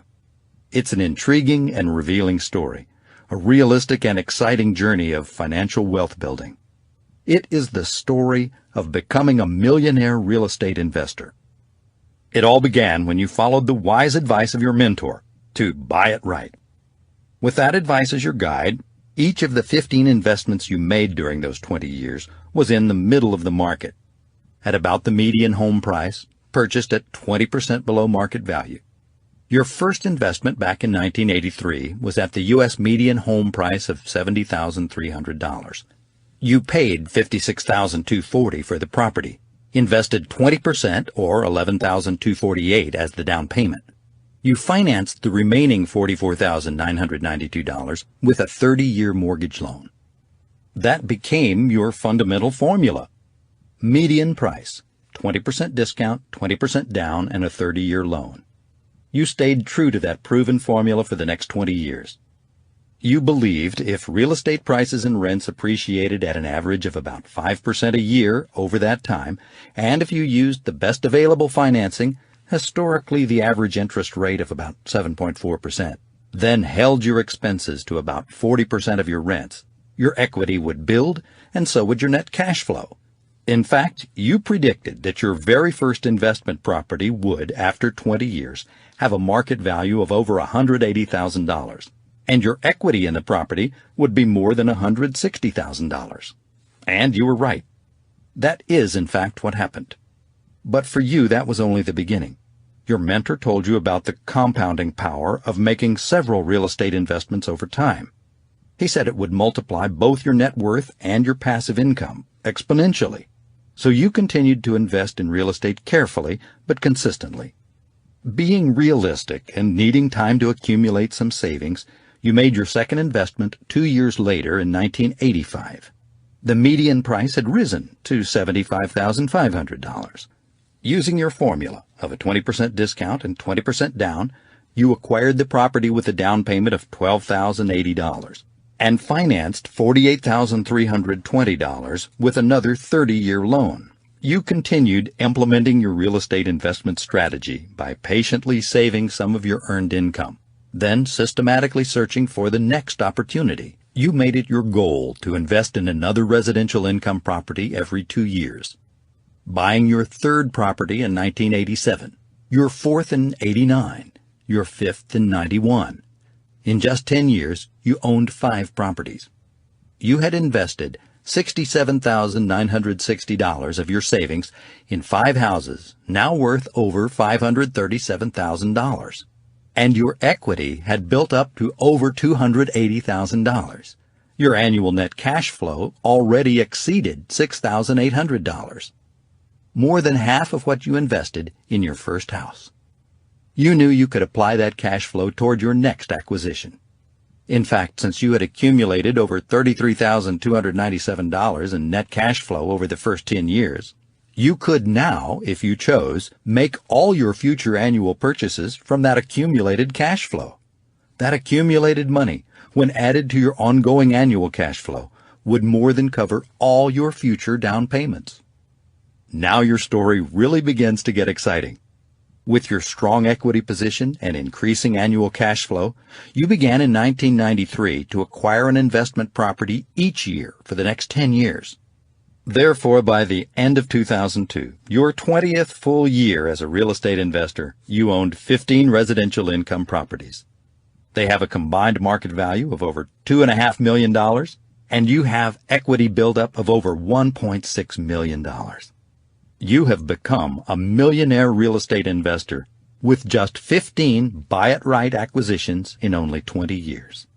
In fact, you actually became a net worth real estate millionaire 3 years before that, in 1999, with the 12 properties you owned then. In addition to your $1.6 million in equity at the end of 2002, you would have earned more than $303,000 in accumulated cash flow. All that cash flow could have been used to make your ongoing real estate investments, or to pay down your loans, converting the cash flow directly into equity. As you look back on your last 20 years, you realized you've turned your total $271,800 of down payments into a return on investment of more than $1.9 million. If you did no more investing over the next 5 years, those 15 properties would be worth nearly $3.3 million, and your equity would exceed $2.4 million. As an added bonus, your annual net cash flow would be almost $90,000. Not bad. 25 years, 15 properties, $2.4 million net worth, and $90,000 annual cash flow. Through this story, you've experienced the power of the Millionaire Real Estate Investor's financial model. It is straightforward and real. In fact, we discovered an interesting truth in researching the actual financial positions of the more than 100 millionaire real estate investors we interviewed for this book. Their basic or median financial numbers are strikingly similar to those you've just heard about in the 20-year financial model. Review figures 50, 51, and 52 on the bonus CD, and you will see. The investors have a median market value of $3.7 million for their investment properties, an equity position of $1.5 million, and an annual net cash flow of $85,000. Our 20-year investment story, with 15 acquisitions from 1983 to 2002, generated $1.6 million in equity. This is virtually identical to the case for millionaire real estate investors. Our story's market value of $2.6 million is about $1 million less than those we interviewed. The story's annual cash flow of $50,500 is also less than our real estate millionaires. The millionaire real estate investors we interviewed also had more debt, 60% versus 38% in their investments. It would appear that they are buying larger properties, probably multifamily, and accruing more debt but greater cash flow. We have been more cautious and perhaps conservative in applying this financial model. In the end, though, it's the equity that matters most and has the greatest direct impact on personal net worth. The lesson from our pretend journey is this. If you follow the path of the millionaire real estate investor, if you make real estate investments, if you buy them right, and if you consistently repeat the process over time, you will inevitably become a net worth millionaire. May this journey of the financial model, the story we took the liberty to put you in, become your real-life journey. Perhaps it already is. Buy it right, pay it down, pay it off. This is the motto I want you to adopt, the litany I want you to repeat to yourself constantly. This is how I want you to build your financial wealth through real estate. All this will become clearer when we investigate the acquisition model later on. But for now, I want you to internalize this three-part reminder. Buy it right, pay it down, pay it off. When you buy it right, you make your money going in. You assure yourself of achieving the best of equity buildup and cash flow growth. When you pay it down, you'll be adding even more to your equity buildup. You'll have a growing stream of unearned income. Your money will be working for you. This is the theme of the Millionaire Real Estate Investor's financial model. Buy it right, pay it down, and pay it off. We hope you will make this model your own. The network model of the millionaire real estate investor. No one ever succeeds by himself or herself. No one. Behind every success story is another success story. Behind every successful person is an equally successful person. While the term self-made is used commonly, the unspoken fact is that no one is self-made, whether biologically, spiritually, physically, personally, professionally, or financially. So look around you and know this. Millionaire investors aren't succeeding without the help of others. For every millionaire real estate investor you might know, there is a group of people working behind the scenes who helped cause or support his or her success. They are the millionaire's network, an intentionally recruited group of people who each play a key role in helping the millionaire real estate investor succeed. Investors couldn't succeed without this group. Neither can you. A millionaire real estate investors network is an interconnected group of people with three things in common. They play an active professional role in real estate investments. They are the best at what they do, and they're willing to help when you need help. Don't confuse this with your leads network. This is your work network. Although over time you also will ask those people for leads and try to include them in your leads network, this is not your primary reason for building your work network. These are the people who give you advice, guidance, wisdom, and information. They offer instruction, intelligence, knowledge, mentoring, strategy, and counsel. And they provide contacts, connections, leads, leadership, leverage, and labor. Some also provide partnering when you want it, and honest feedback, even when you don't. This work network is your personal and strategic wealth-building association with others. It's where you go to find all the people you need to find, learn all the things you need to know, and get done all the things you need to get done. In short, your work network is your investing lifeline. But be careful. It isn't just anyone you need in your lifeline. If you have a dream, you will need a dream team.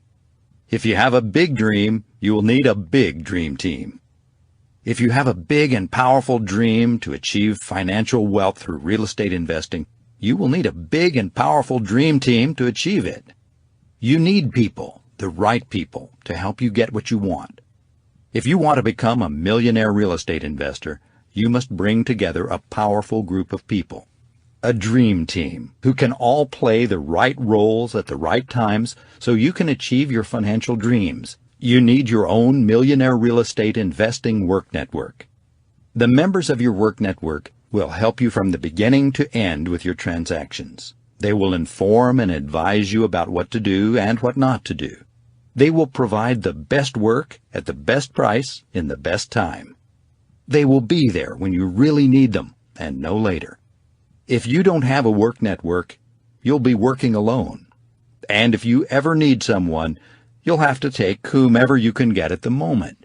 You won't know if you're getting the best advice, best work, best price, or best time. You'll just know you're in a pinch and can't do it by yourself. Contrast this with already having this network set up. You'll know the best, you'll know what they charge, know when they can do it, and know you can count on them. You'll be on the front end of good decisions instead of on the back end of desperate ones. You'll get what you need when you need it. You'll be able to make great decisions quickly because you won't have to slow down to go looking for people. You'll succeed instead of settle. Great work networks help make millionaires millionaires. The 3 circles of your work network. Do you want to be the best investor you can be? Then surround yourself with the very best work network you can. It's that simple. There are several charts addressing this subject on the bonus CD. In the Millionaire Real Estate Investor's Work Network chart, we've shown a series of circles illustrating the different levels of your network for 2 very important reasons. First, millionaires surround themselves with great people. And second, millionaires run in the right circles. They plan to duplicate their success many times over time. To do that, they have to actively, purposefully, and selectively build powerful working relationships that are long-term and mutually beneficial.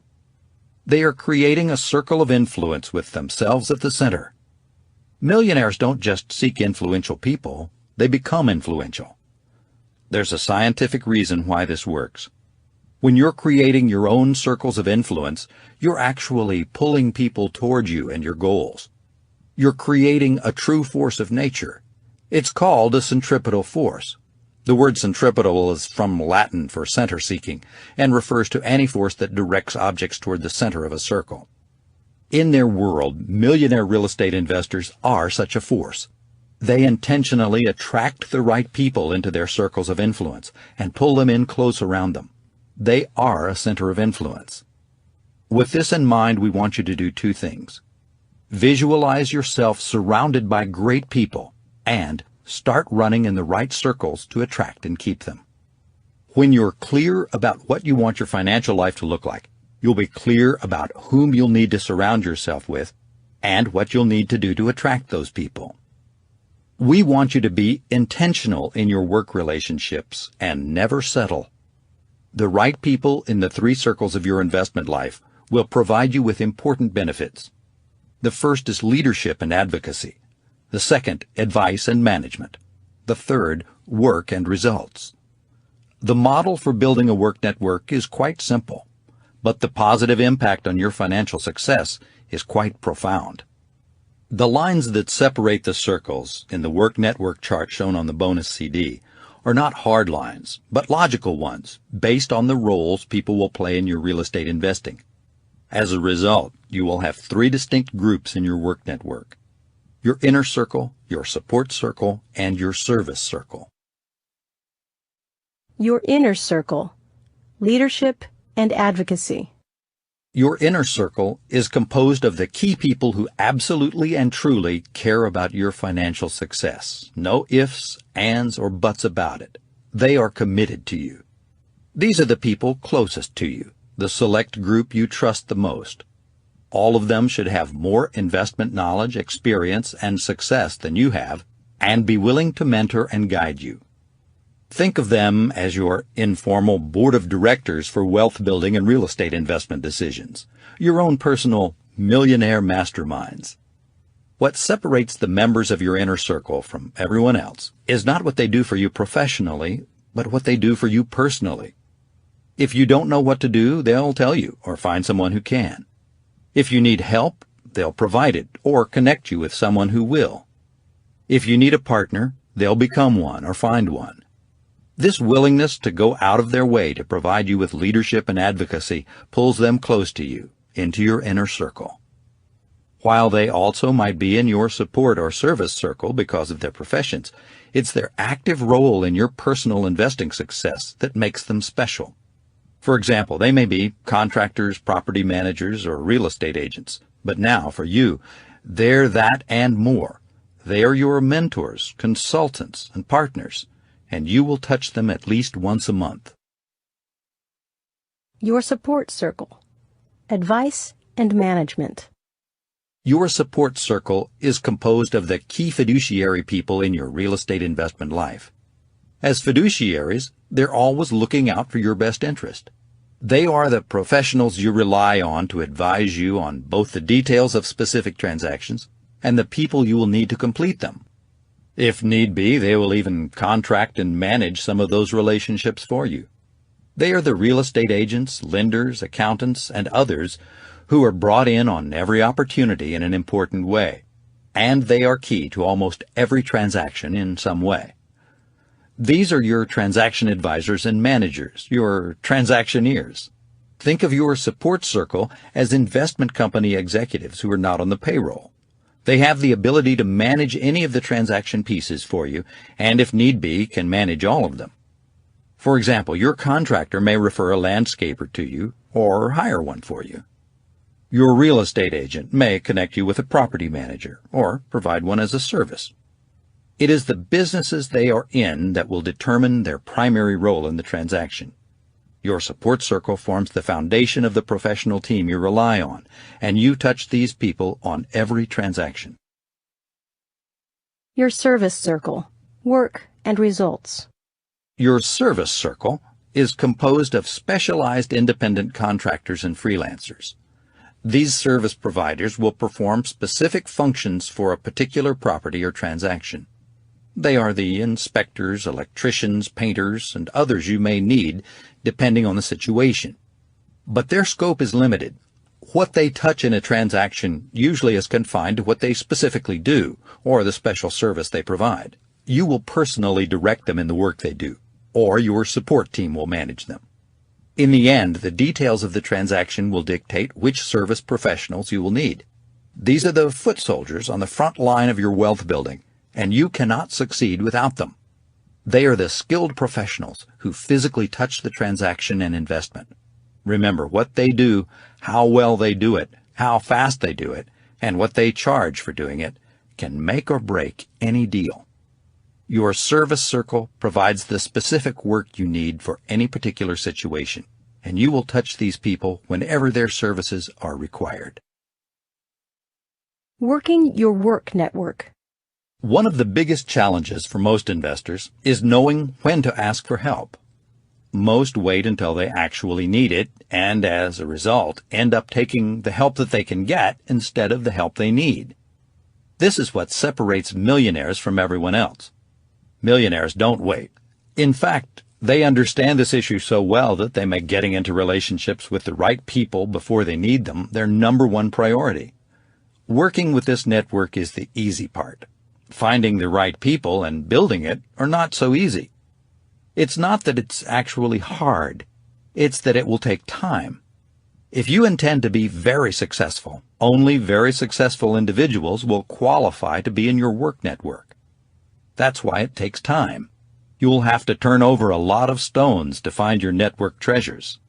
As challenging as this may seem, it's not that difficult to do. It's simply an issue of time on the task. To build a quality work network, you must put in the time necessary to accomplish it. Build your work network. When I first got into the real estate business, I read an article on building a business that gave me direction and set me on a strong course. The advice boiled down to calling on industry professionals and asking them two questions. The first, who do you know that I should know? And the second, what would you do if you were me? It sounded so simple that I almost didn't do it. However, since I was just getting started and needed to get moving, I was willing to do anything. So I went ahead and did it. At first, I wasn't sure what I was doing, but then I started to see the wisdom in this approach. The first question was a pure support circle or service circle question. It was a networking question intended to open doors I wouldn't have been able to open on my own. By calling someone up and saying, I was told by a mutual acquaintance that you were the person to know in real estate investing, and I was wondering if I might drop by and meet you in the next few days. With that question, I was able to meet a lot of quality people and was soon on the inside track to building a great work network better and faster than I could have any other way. The second question was an inner circle question. If the suggestion someone gave me sounded halfway decent, I followed it. Then I went back and I asked, I did it, and here's what happened. What would you suggest I do next? Anyone who was willing to be in my inner circle would warm up to this, give me additional suggestions, and over time, if I wanted, begin to mentor me. The quality of their advice was a qualifying factor. The better the advice was, the harder I would try to move a person into my inner circle. The process worked, and over time, I developed a millionaire's work network. This process will work for you too, if you're willing to work the process. It is simple and to the point and gets you in the work network building game fast. All it takes is to ask these 2 questions to enough people. Maintain your work network. However, once you have someone in one of your circles, you're far from done. You don't just want to build a work network. You want to maintain it for the rest of your investing life. Maintaining your network is about building solid relationships and a reputation people can trust. Over and over in our research, we heard the phrase, relationship and reputation equal deals, to the point where we realized we were hearing a mantra. We were hearing about the 2 R's of networking, relationship and reputation. Relationships are built by communication, and reputations are built by track record. The simple 1-2-3 plan for maintaining solid relationships goes like this. Call them, mail them, see them. Each step represents a unique way to contact your work network, or what we sometimes refer to in lead generation as touch. First, call them every month. Find out how they're doing, share how you're doing, and talk about real estate investing. Just 2 or 3 calls a day will allow you to touch virtually everyone in your work network every month. Second, mail them something of interest and value every month. Create a mailing list of your work network members in your contact database. You'll learn more about this later when we discuss lead generation. Then, send them a news article, an interesting story, or advice on real estate investing. Include a handwritten note. 1 mailing a month is all it will take. Third, for the people in your inner circle, see them every month and do one additional thing. Pay them a personal visit each month. Breakfast, lunch, dinner, or just a cup of coffee will do. Your goal is to tell them what you're doing, review your net worth worksheet with them, and ask for their advice and guidance. You probably will have no more than 3 to 5 true mentors, so this is a matter of only 1 or 2 meetings a week. Maintaining your work network boils down to 3 simple questions you ask yourself. Who am I calling today? Who am I seeing this week? Who am I mailing to this month? That is all it takes. Time does the rest. Engage your work network. Reputation will take a little longer to build. It is who you are and what you stand for in their minds, and it takes time and interaction for that to become clear. That means you'll have to engage your network on a regular basis and in the right way. Here are the 5 things you must do over time to develop a track record that will cause the people in your work network to respect and trust you. We call them the 5 rules of engagement. The first rule of engagement is to do deals. You must be a player in the real estate investment game. Look for real estate opportunities, make offers, and do deals. Otherwise, you're not really an investor. You're not taking the advice you're being given, and you're not hiring your network. In other words, you could be wasting their time. The second rule of engagement is keep your word. Always say what you mean and mean what you say. Walk your talk. Under-promise and over-deliver. You want to become known as someone who is reliable, someone people can trust. Don't miss appointments or show up late. Fulfill your obligations. It's about being where you say you'll be and doing what you say you'll do.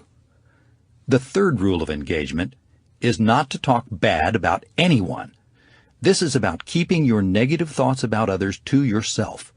People will believe that if you talk about others to them, you'll talk about them to others. No one trusts a gossip. The fourth rule of engagement is not to shortchange anyone. Give people the time you promised and the money you agreed to pay. Trying to get out of paying people the attention or money they deserve is the fastest way there is to ruin your reputation.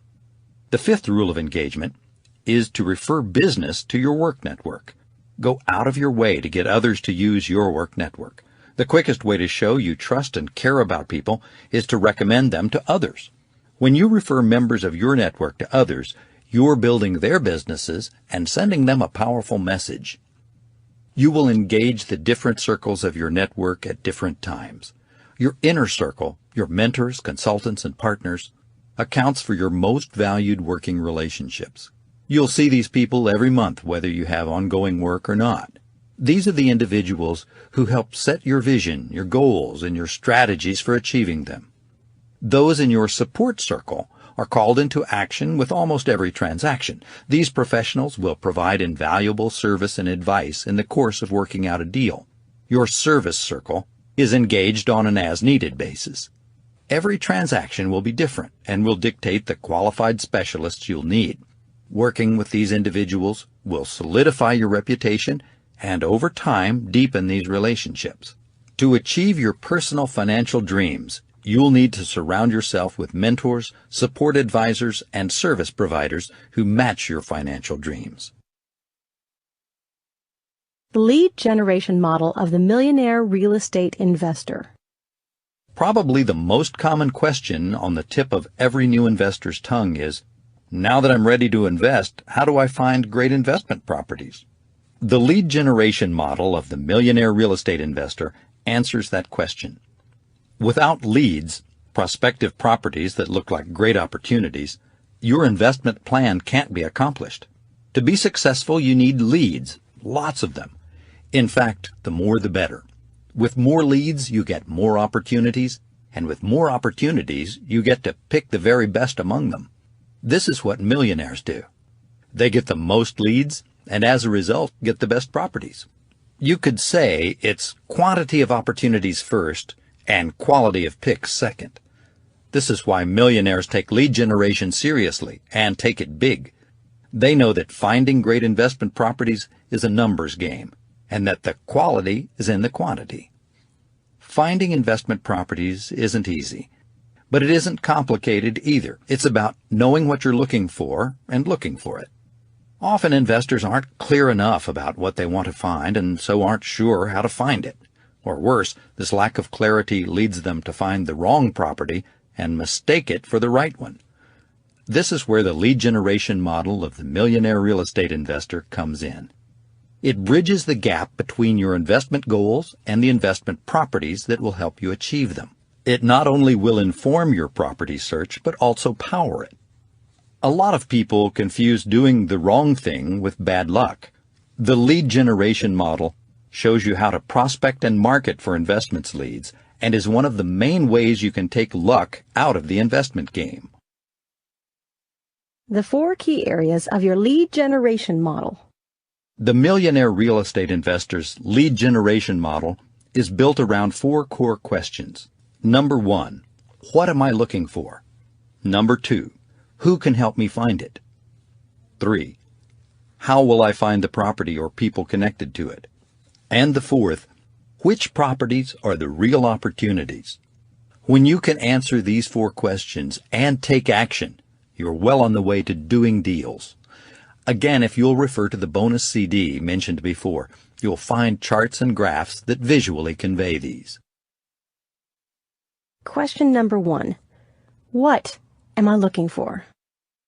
Your lead generation model is driven by your criteria, the economic and physical details of a property that would best meet your investing goals. As millionaire real estate investor George Madoff put it, your criteria form the operational base from which you make all your investment decisions. Your criteria provide you with as precise a picture as possible of your ideal investment property, and the clearer that picture is, the better the odds that you'll recognize it when you see it. Knowing exactly what you're looking for helps you sift through large numbers of leads efficiently, and has the added benefit of helping you make offers quickly and confidently once you find a match. Clear criteria serve as a wanted poster, a missing property report you circulate through your prospecting and marketing efforts. The quality of your criteria and how clearly you communicate them ultimately can determine the quality of the leads you get from your lead generation efforts. It will pay great dividends to build your criteria carefully in the beginning and revise them over time as experience dictates. Simply put, if you don't know what you're looking for, how will you know when you've found it?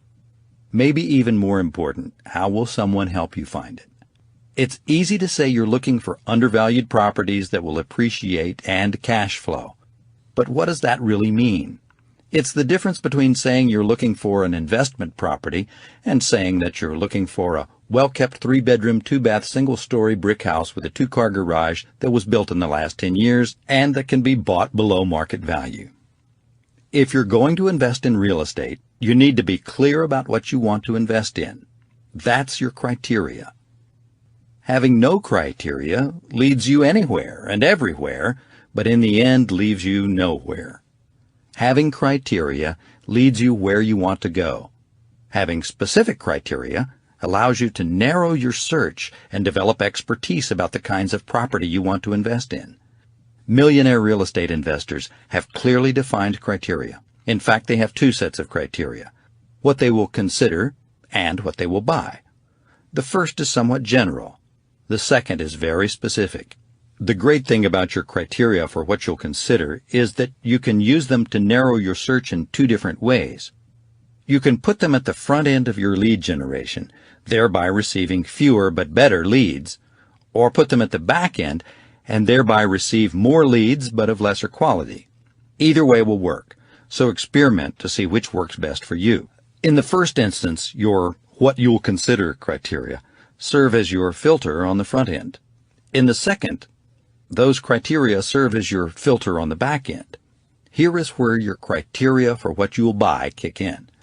Because some of your leads will be suspects or unqualified leads, and some will be prospects or qualified leads, having well-defined criteria for what you will buy allows you to reject suspects and focus on prospects quickly.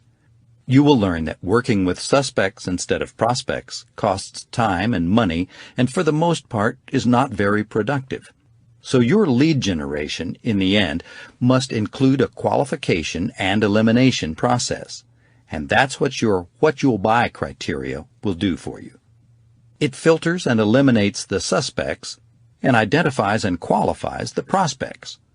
The reason you would rarely do lead generation with your what I'll buy criteria is that your search could be so narrow that you'd miss some great opportunities. That's why you start with the general announcement, I buy houses, and then narrow it down with I buy houses that meet my specific criteria.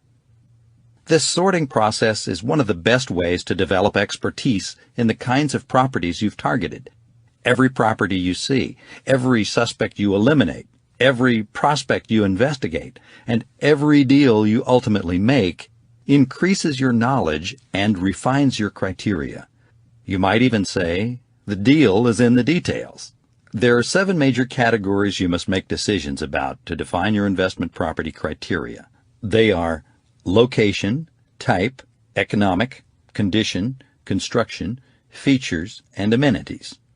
The first 3, location, type, and economic, are foundational and are the most important. Let's take a look at those 3. Number 1, location. The first area where millionaire real estate investors narrow their search is location. Picking a geographic area not only keeps the process manageable and affordable, it also allows you to become an expert quickly. It's about focus. It's about specializing in a neighborhood, subdivision, or area of town until you have a clear understanding of all the factors that determine local property values and rental rates. Those values and rates are ultimately comparative.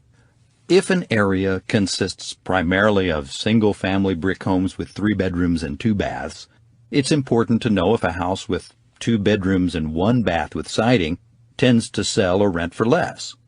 This kind of comparative pricing runs all the way from major features such as bedrooms, bathrooms, and square footage to smaller details such as vaulted ceilings and desirable landscaping.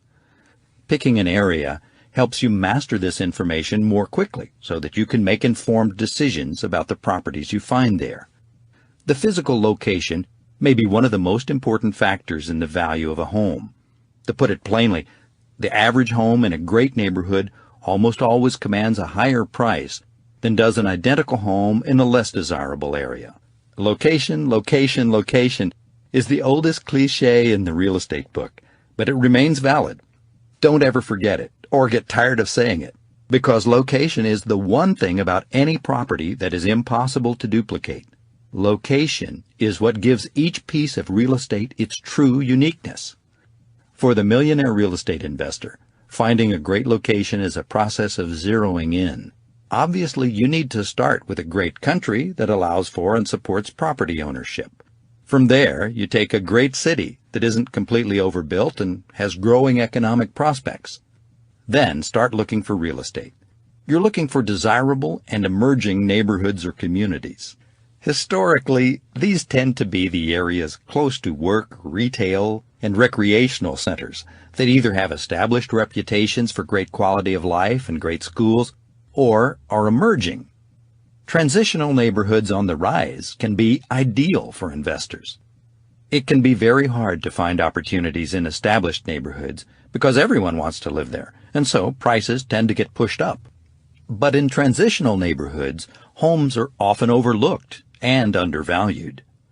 Within a great neighborhood, location becomes even more precise. You're looking for the best streets and lots. It's fairly intuitive. People like privacy, but also like access. A house in a small cove often brings a higher rent or sales price than does a similar house on an adjoining but highly trafficked street. Likewise, a house on a residential street will fare better for the investor than will one across the street from a shopping mall. Deeply wooded lots are better than small treeless ones. Big lots, corner lots, cul-de-sac lots, and secluded lots are all desirable to a potential renter or home buyer. Don't forget zoning. Some of the best deals I've done, and many of those our investors shared with us, hinged on zoning issues. Lots that are zoned commercial or multifamily, even those adjacent to or near yours, can affect value favorably or unfavorably depending on conditions. A real estate agent once brought me an excellent deal. It was for a $460,000 commercial lot on a corner of a major thoroughfare in my community. Commercial developers were just beginning to develop the area, and we knew the real estate would quickly be in demand as the limited space was built out. But in investigating the lot, my agent picked up on a zoning detail of an adjoining lot that made the one we'd targeted extremely valuable. My property had access to utilities, while my neighbors did not.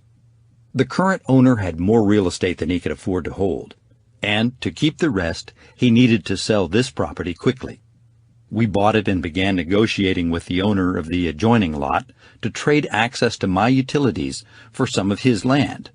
It would have been a great deal for both of us, but unfortunately, it fell through at the 11th hour. Forced to rethink our strategy, we rezoned to include retail development in addition to office. The lot still had access to utilities and was now even more desirable because retail property usually sells for more than office. A bank ended up buying the lot for about $1.1 million, netting me $640,000. This transaction was made possible by one fact: location, location, location. Number 2. Type. The second essential area of criteria is property type. Are you looking for single-family homes or multifamily properties? Urban or suburban? Resort or ranch? New construction or resale? Lots or land? Since we've focused on investing in residential real estate, properties people live in, let's take a closer look at the single-family and multifamily properties. You can acquire houses, condos, and apartments individually or buy them in bunches by purchasing duplexes, triplexes, fourplexes, and even larger condo and apartment complexes. The conventional wisdom is that single-family homes offer the most reliable demand and appreciation, while multifamily properties offer the best opportunities for cash flow. On the surface, this plays out. In most markets, the majority of buyers want to own a home, so this demand tends to keep prices moving upward over time. Also, by and large, the market for single-family homes is set by non-investors. These individuals are buying a home, and emotional factors play into their willingness to buy at a certain price. Multifamily properties, in contrast, are bought and sold largely by investors, so this means that their prices are determined dispassionately by the value of the rents they represent. However, rents appreciate over time at almost the same pace as home appreciation. Thus, by default, both single-family and multifamily properties go up in price over time. The two tend to be countercyclical. When housing is affordable, rents go down and vacancies go up. This means houses are appreciating in value while rental properties and rents decline. But when housing becomes less affordable, the opposite tends to be true. Vacancies go down and rents rise. Neither option, single-family or multifamily, is intrinsically better than the other. They both offer strong benefits to an investor over time. The decision to include single-family or multifamily properties in your criteria ultimately depends on your goals. You can buy single-family homes for appreciation and relative stability, building your net worth. Or you can emphasize multifamily properties that offer multiple streams of income, building your cash flow. Economic. To put it plainly, you can't build your economic criteria unless you have a firm idea of what properties are really worth. Any successful investor will tell you that it pays to know property values and rental rates. Actually, it's essential. You have to understand current market prices for property sales and current market rental rates to know what your economic criteria should be. Your economic criteria break down into 4 distinct parts. First, the price range in which you want to buy. Second, the discount you'll require. Third, the cash flow you expect to receive. And fourth, the appreciation you hope to make. Basically, the price you pay after your discount will go a long way toward determining your cash flow and appreciation. If we add the 2 issues of hassle, that's the time and work involved in dealing with typical tenants for that price range, and liquidity, or how quickly you might be able to sell the property, to cash flow and appreciation, we get 4 broad categories we must consider in determining the price range in which we might want to buy. In the final analysis, it's best to build your economic criteria toward the middle of the market. There's a chart in Figure 68 on the bonus CD that shows how the 4 broad factors, cash flow, appreciation, hassle, and liquidity, tend to work at various price points.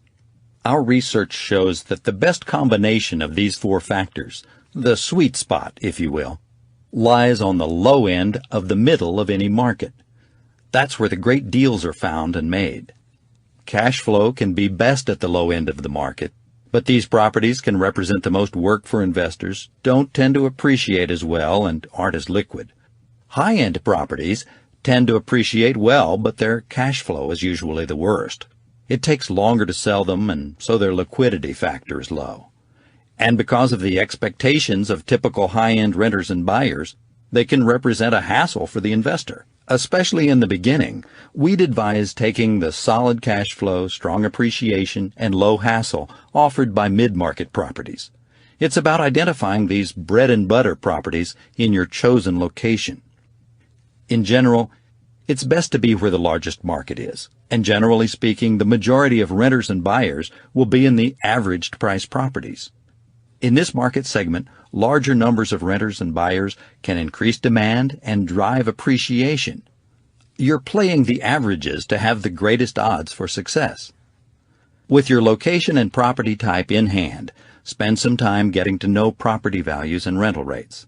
You want to get in the habit of browsing newspaper and internet listings and taking notes. If you drive or walk through your target area, set aside time to drop in on open houses and inspect rentals. If you see a for rent sign, call the number on it. Whether you're talking to a real estate agent, an owner, or a property manager, ask a few pointed questions. Why is the property priced the way it is? How does it compare to similar properties in the neighborhood? What kind of person typically buys or rents this property?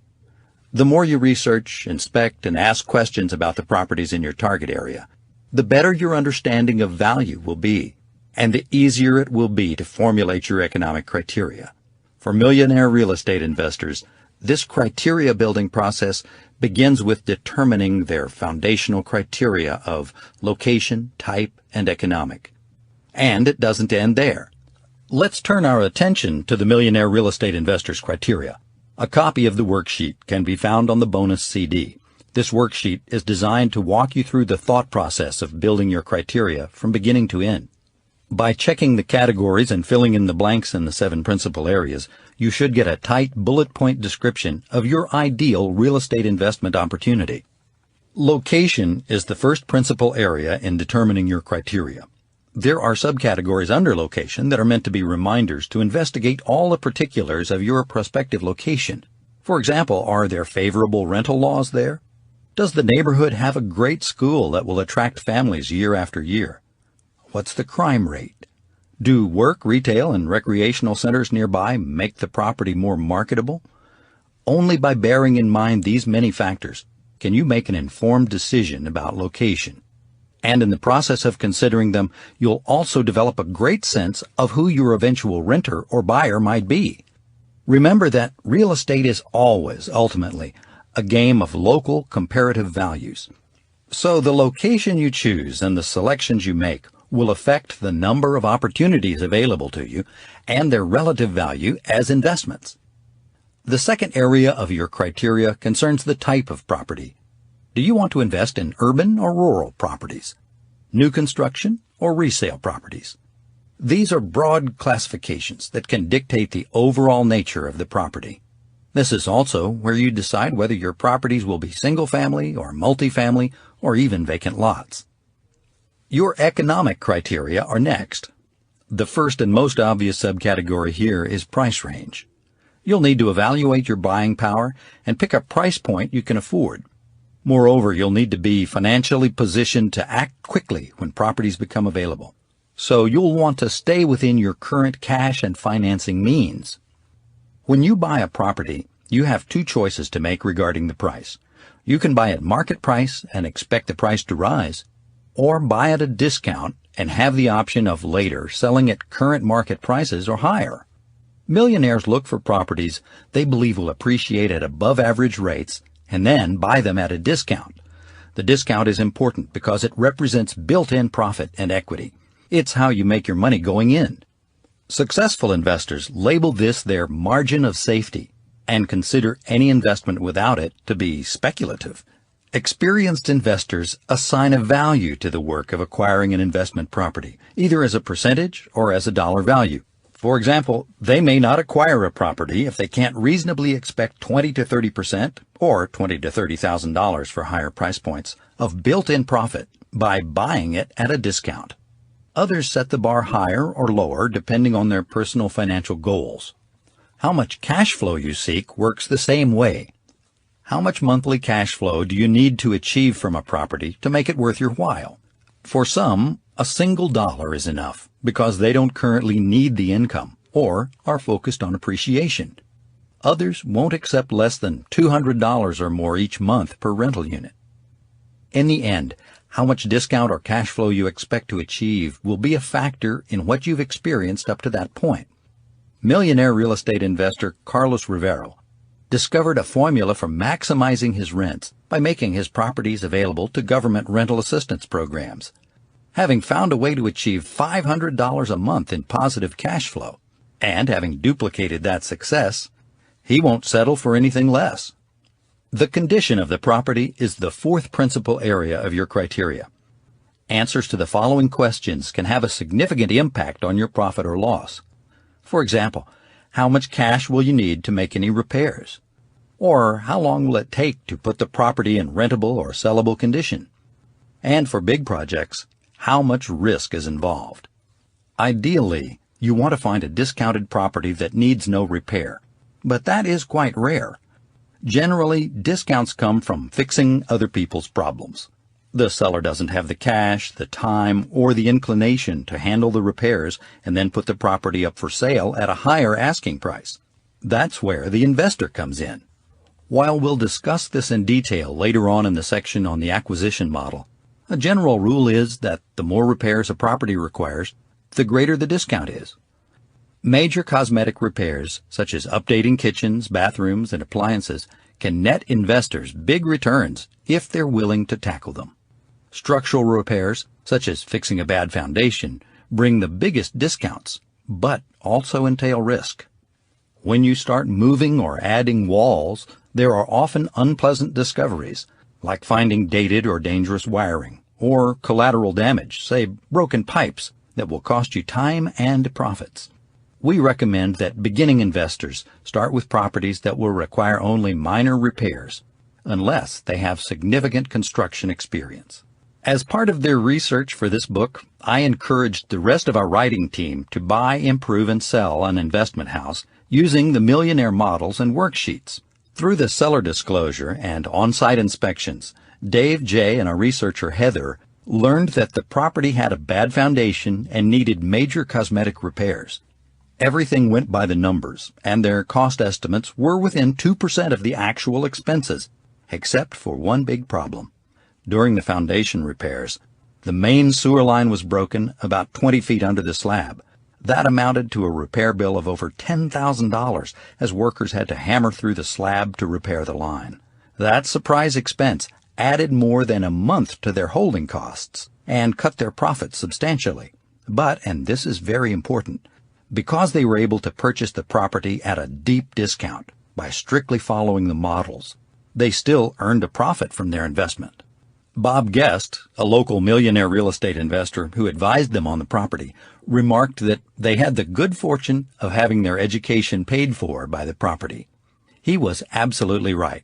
By following the models, they got a great education on condition criteria and made some good money too. The fifth principal area of your criteria is construction. This is an important consideration for real estate investors because a property's construction often has a big impact on maintenance and expenses. Roofs have to be replaced, siding has to be repaired, and septic tanks need periodic treatment. These are all costs that will affect net cash flow if you plan to hold the property, or your selling price if potential buyers are sensitive to these issues. Millionaire real estate investors Jimmy and Linda McKissick only buy homes with brick exteriors because they know that that's what people in their Denton, Texas market want. They also understand that solid construction is more affordable to maintain over time. Features and amenities are the final principal areas of your criteria. Features include such basics as the number of stories, bedrooms, bathrooms, and living areas a property has. Consider important features in your target area to be prerequisites for any property you purchase. If all the properties in your target location have two-car garages, your properties should too. Anything less, and you will probably have to discount the rent or price. Amenities are the unexpected extras a property may have. You may not include any of them in your criteria, but you should always bear them in mind. A property that's missing a key feature may still be worthwhile if the amenities offset this deficit. For example, the two-car garage may have been converted to an extra bedroom that might be just as attractive to a prospective renter or buyer. Think of features as your minimums and amenities as your maximums. Completing the Millionaire Real Estate Investor's Criteria Worksheet should give you a clear picture of the type of property you hope to find. Over time, as you invest more and more, you may end up with several sets of real estate investment criteria. While you may be in the market primarily for single-family homes in a certain area of town, you may have another set of criteria for vacant lots you'd develop or even fixer-uppers you'd sell for a quick profit. The point of the criteria worksheet is that investors must always have a clear, detailed understanding of their current targeted properties. You must know what you hope to find if you're to have any hope of finding it. Your All Properties Bulletin. Your completed criteria worksheet has a second and equally important function beyond building your criteria.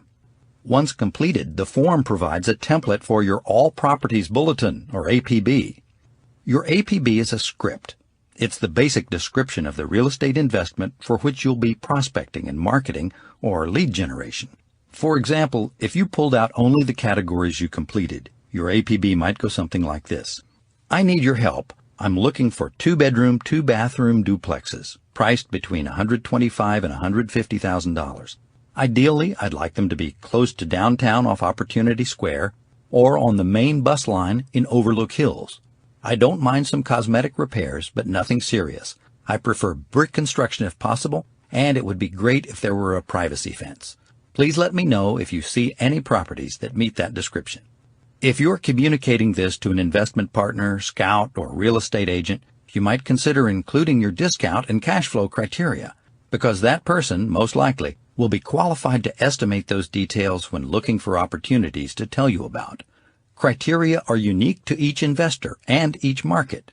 There is no secret formula or magic bullet that works for everyone everywhere.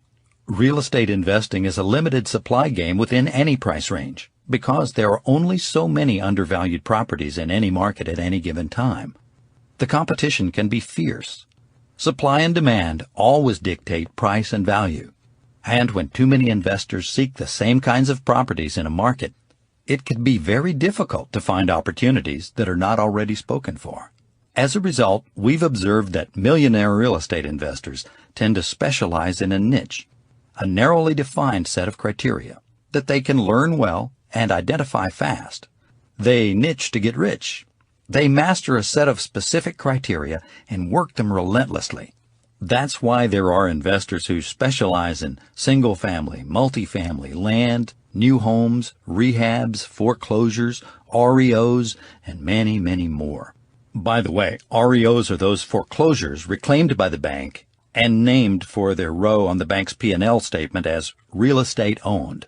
You also may need to identify a niche so you can acquire properties within it without undue competition. With time and experience, you may even develop more than one criteria mode in which you are highly competent, so you can switch gears whenever opportunities in one area become scarce. Question number 2. Who can help me find it? Now that you know what you want, it's time to take the logical next step in the lead generation model of the Millionaire Real Estate Investor. It's time to identify the people who can connect you to the properties that meet your criteria. This section of the lead generation model is about the who of lead generating for investment opportunities. In the following section, we'll look at the ways in which we can connect with or contact them. You can divide the people you may want to contact to generate leads for real estate investment properties into 3 distinct groups: owners, intermediaries, and members of your leads network. Millionaires sometimes call them sellers, gatekeepers, or referrers. Together, these 3 groups represent all the people who can connect you to investment real estate. Chosen specifically on the basis of who they are or what they do professionally, they can represent the exact group you will want to lead generate to when looking for properties that meet your criteria. Owners or sellers? Owners are your sellers. They own the properties you might want to buy. Some have identified themselves as sellers or own real estate in an area in which you'd like to invest. If they are currently sellers, they're likely to be for sale by owner, or FSBOs, active multiple listing service, or MLS sellers, expired MLS sellers, or new home sellers who are usually builders, developers. If they are owners who are not currently sellers, but likely to be at some point, they are often owners who live out of town. Call them absentees. Owners who rent the property, consider them landlords. Or owners who just acquired the property in order to resell it quickly, think of them as wholesalers. There are also owners you'll target because they own property in an area that matches your criteria. Intermediaries or gatekeepers? These are individuals who, through their professions, are directly in contact with people you may need to sell their property quickly. The list includes attorneys specializing in niche areas of law such as probate or divorce, bank or loan officers, and accountants. Gloria Pfluger, my stepmother-in-law, was able to parlay her job as a former executive assistant, gatekeeper to a bank president, into a percentage of ownership in a real estate limited partnership by introducing a wealthy bank client to a group of real estate investors. That client became the group's most active and important member, and when they formed a new investment partnership, Gloria was given a piece of it in the process. Over time, that opportunity netted her over $500,000. Don't underestimate the power of gatekeepers, for you and for the gatekeeper. Leads network, or referrers. These are the individuals who you have met, who you've entered into your lead generation database, and with whom you are in regular communication throughout the year. Your goal is to have them refer investments to you. They can be divided into 4 categories. Number 1, resources. People who you've met and who might send you leads. Number 2, allied resources. People who you've met and can and probably will send you leads. Third, advocates. People who you've met and who absolutely will send you leads. Finally, the 4th, core advocates. People who you've met and who are well placed and absolutely will send you leads. Remember, just because you know people and they know you doesn't mean they all deserve equal status in your leads network. They don't. Your ultimate goal is advocacy, and advocacy isn't something that just happens. You make it happen. Through your ongoing communications with the people in your leads network, you soon discover who might and who will be an advocate for you. Core advocates are the people who are in situations that regularly generate investment leads and who absolutely will give them to you.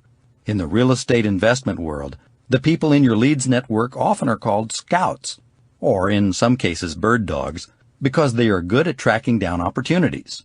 Some scouts expect to be paid for their referrals, others do not. The choice is always yours, so do what feels appropriate. Question number 3. How will I find the property or the people connected to it? So, now you've defined your criteria, what you're looking for, and you've identified the key people who will help you find those opportunities, who you will prospect and market to. The third step is to execute your prospecting and marketing in order to reach those people and find the opportunities you seek. This part of the lead generation model is about the how of lead generating for investment opportunities. A simple way to view lead generation is demonstrated in the chart found in Figure 73 on the bonus CD. It'll show that it's helpful to view people as being in one of 2 categories. They're either people you haven't met or people you've met. The people in the haven't met category consist of the general public at large, or a targeted group you've specifically identified as a good group on which to focus your lead generation. The people you have met are those in your leads network. The 2 methods you'll use to generate leads from these groups are called prospecting and marketing. Prospecting is about seeking opportunity. It's the process of personally calling and contacting targeted people you haven't met or people in your leads network to share your criteria and ask for investment leads. You're sharing your APB and asking if anyone has seen properties that match it. It's also the process of researching neighborhoods, papers, the internet, and public databases for properties.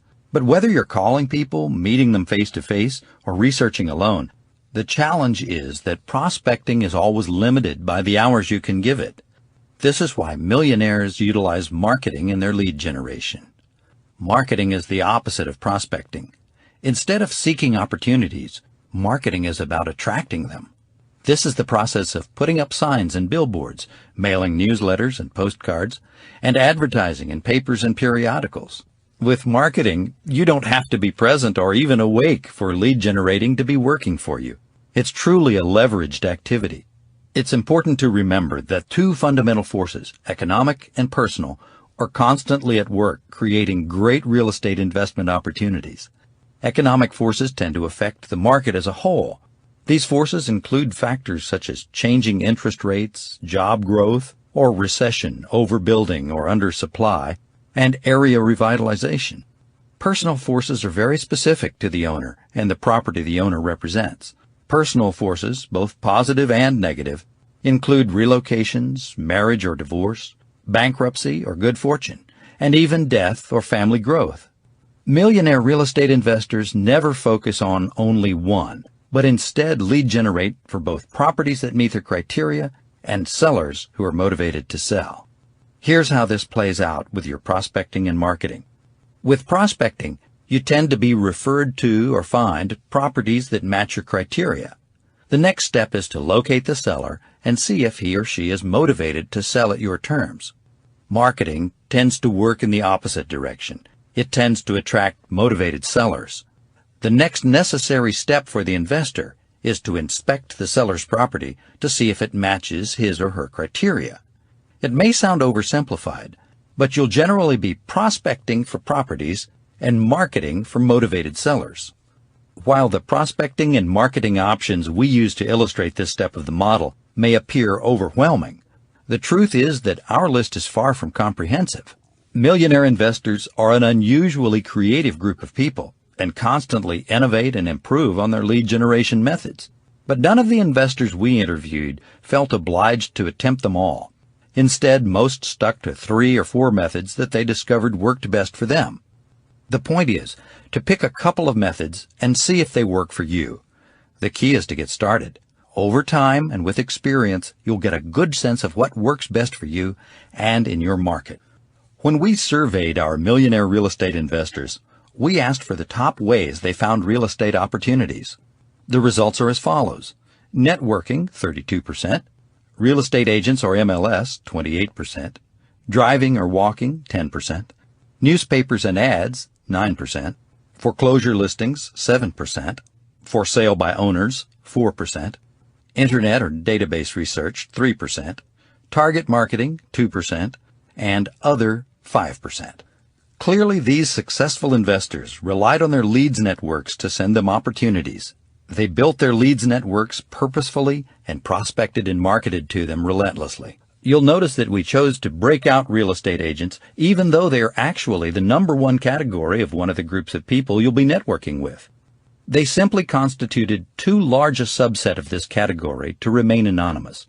Together, the 2 categories, networking and working with real estate agents, account for as much as 60% of the lead generation results our millionaire real estate investors achieved. When you add in driving or walking in neighborhoods, culling leads from newspapers or running ads in them, and tracking foreclosure properties, you approach 86% of all leads being generated by just 5 sources. These are the 5 we suggest you focus on. Build a database and work it. The engine that drives all successful long-term lead generation programs is a contact database. The contacts in it are the fuel. Your job as the investor is to fuel the engine. That is, put contacts in the database so you can drive your lead generation program forward. The interesting thing is that the quality of your results is more a matter of the quality of your fuel, your contacts, than the product of your driving skill, your prospecting and marketing ability. What goes in has a direct effect on what comes out. Your lead generation database will be built from 2 groups, people you haven't met and people you have met. If you haven't met them, they are targeted sellers who live in a geographic area in which you'd like to own property. Or they're a particular type of seller who may need to sell, FSBOs, expireds, absentees, landlords, builders, and so on. You will record their contact information in your database and then categorize them for easy reference, like local absentee owner mailing list or multiple property owner mailing list. Once they are in the database, you can contact them, prospect and market, with appropriate messages to encourage them to consider calling you when they are ready to sell. If you have met these individuals, you record them in your database and categorize them in your work network or leads network or both. Then, as with your haven't met group, you will prospect and market to them with appropriate messages. These messages should encourage them to consider contacting you if they know of a property or a seller who might constitute an investment opportunity. The met half of your contact database will include 2 basic kinds of contacts. The first are all the people who help and advise you on investing or your work network, plus all the people who might or will send you leads, your leads network. The network model is designed to help you build the first. The lead generation model is designed to help you build the second. Over time, the 2 should become deeply intertwined. Your goal as an investor is to achieve as much concentricity as possible between your work network and your leads network. When you stop to think about it, this makes perfect sense. Who is better qualified to send you real estate investment opportunities that match your criteria than the people who work with you on those investments? The real estate agent who you may have used to find a home or your first rental property will have a strong sense of your criteria and can be on the lookout for properties that match them. The contractor you employed to repair that property may know another owner who would rather sell than make similar repairs. As a general rule, the people in your work network will be well positioned to send you leads. After all, they're in the real estate investment business too. The individuals in your work network increasingly should make up the heart of your contact database, but along the way you will add other names as well. Your family, friends, neighbors, and co-workers can send you leads if you include them consistently in your prospecting and marketing activities. You just have to educate them about your criteria. In the end, everyone you meet should know you're an investor, you'll tell them, and be added to this database. Once you have a target area, you can purchase mailing lists so that you can contact large numbers of people by email with a click of a mouse, or by mail using printed mailing labels. Your database powers these efforts and keeps you organized. Your database doesn't have to be an expensive software package. The vast majority of our millionaire real estate investors use Microsoft Outlook as their primary database. They used this simple, ubiquitous program to its fullest extent, adding detailed notes to their contacts and creating categories to keep records of previous interactions and prioritize their contacts. Just under 10% of the investors we surveyed used more than one database. In almost every case, they used Outlook to build their databases and later, as their investing grew, incorporated one of the more powerful specialized contact management programs to help them track their prospecting. Categorizing your contacts is vital. As people emerge as key lead generators in your leads network, you'll want to earmark their contact records to show that. I like to think of this as a game of concentric circles. You want to move people from the outside to the inside, where they count the most. Remember, the 4 broad categories I recommend are resources, people who might send you leads; your allied resources, people who can and probably will send you leads; your advocates, the people who absolutely will send you leads; and last, your core advocates, the people who are well placed to find investment opportunities and who absolutely will send you leads. The process of converting these contacts from resources to allied resources and then to advocates and core advocates is about your reputation.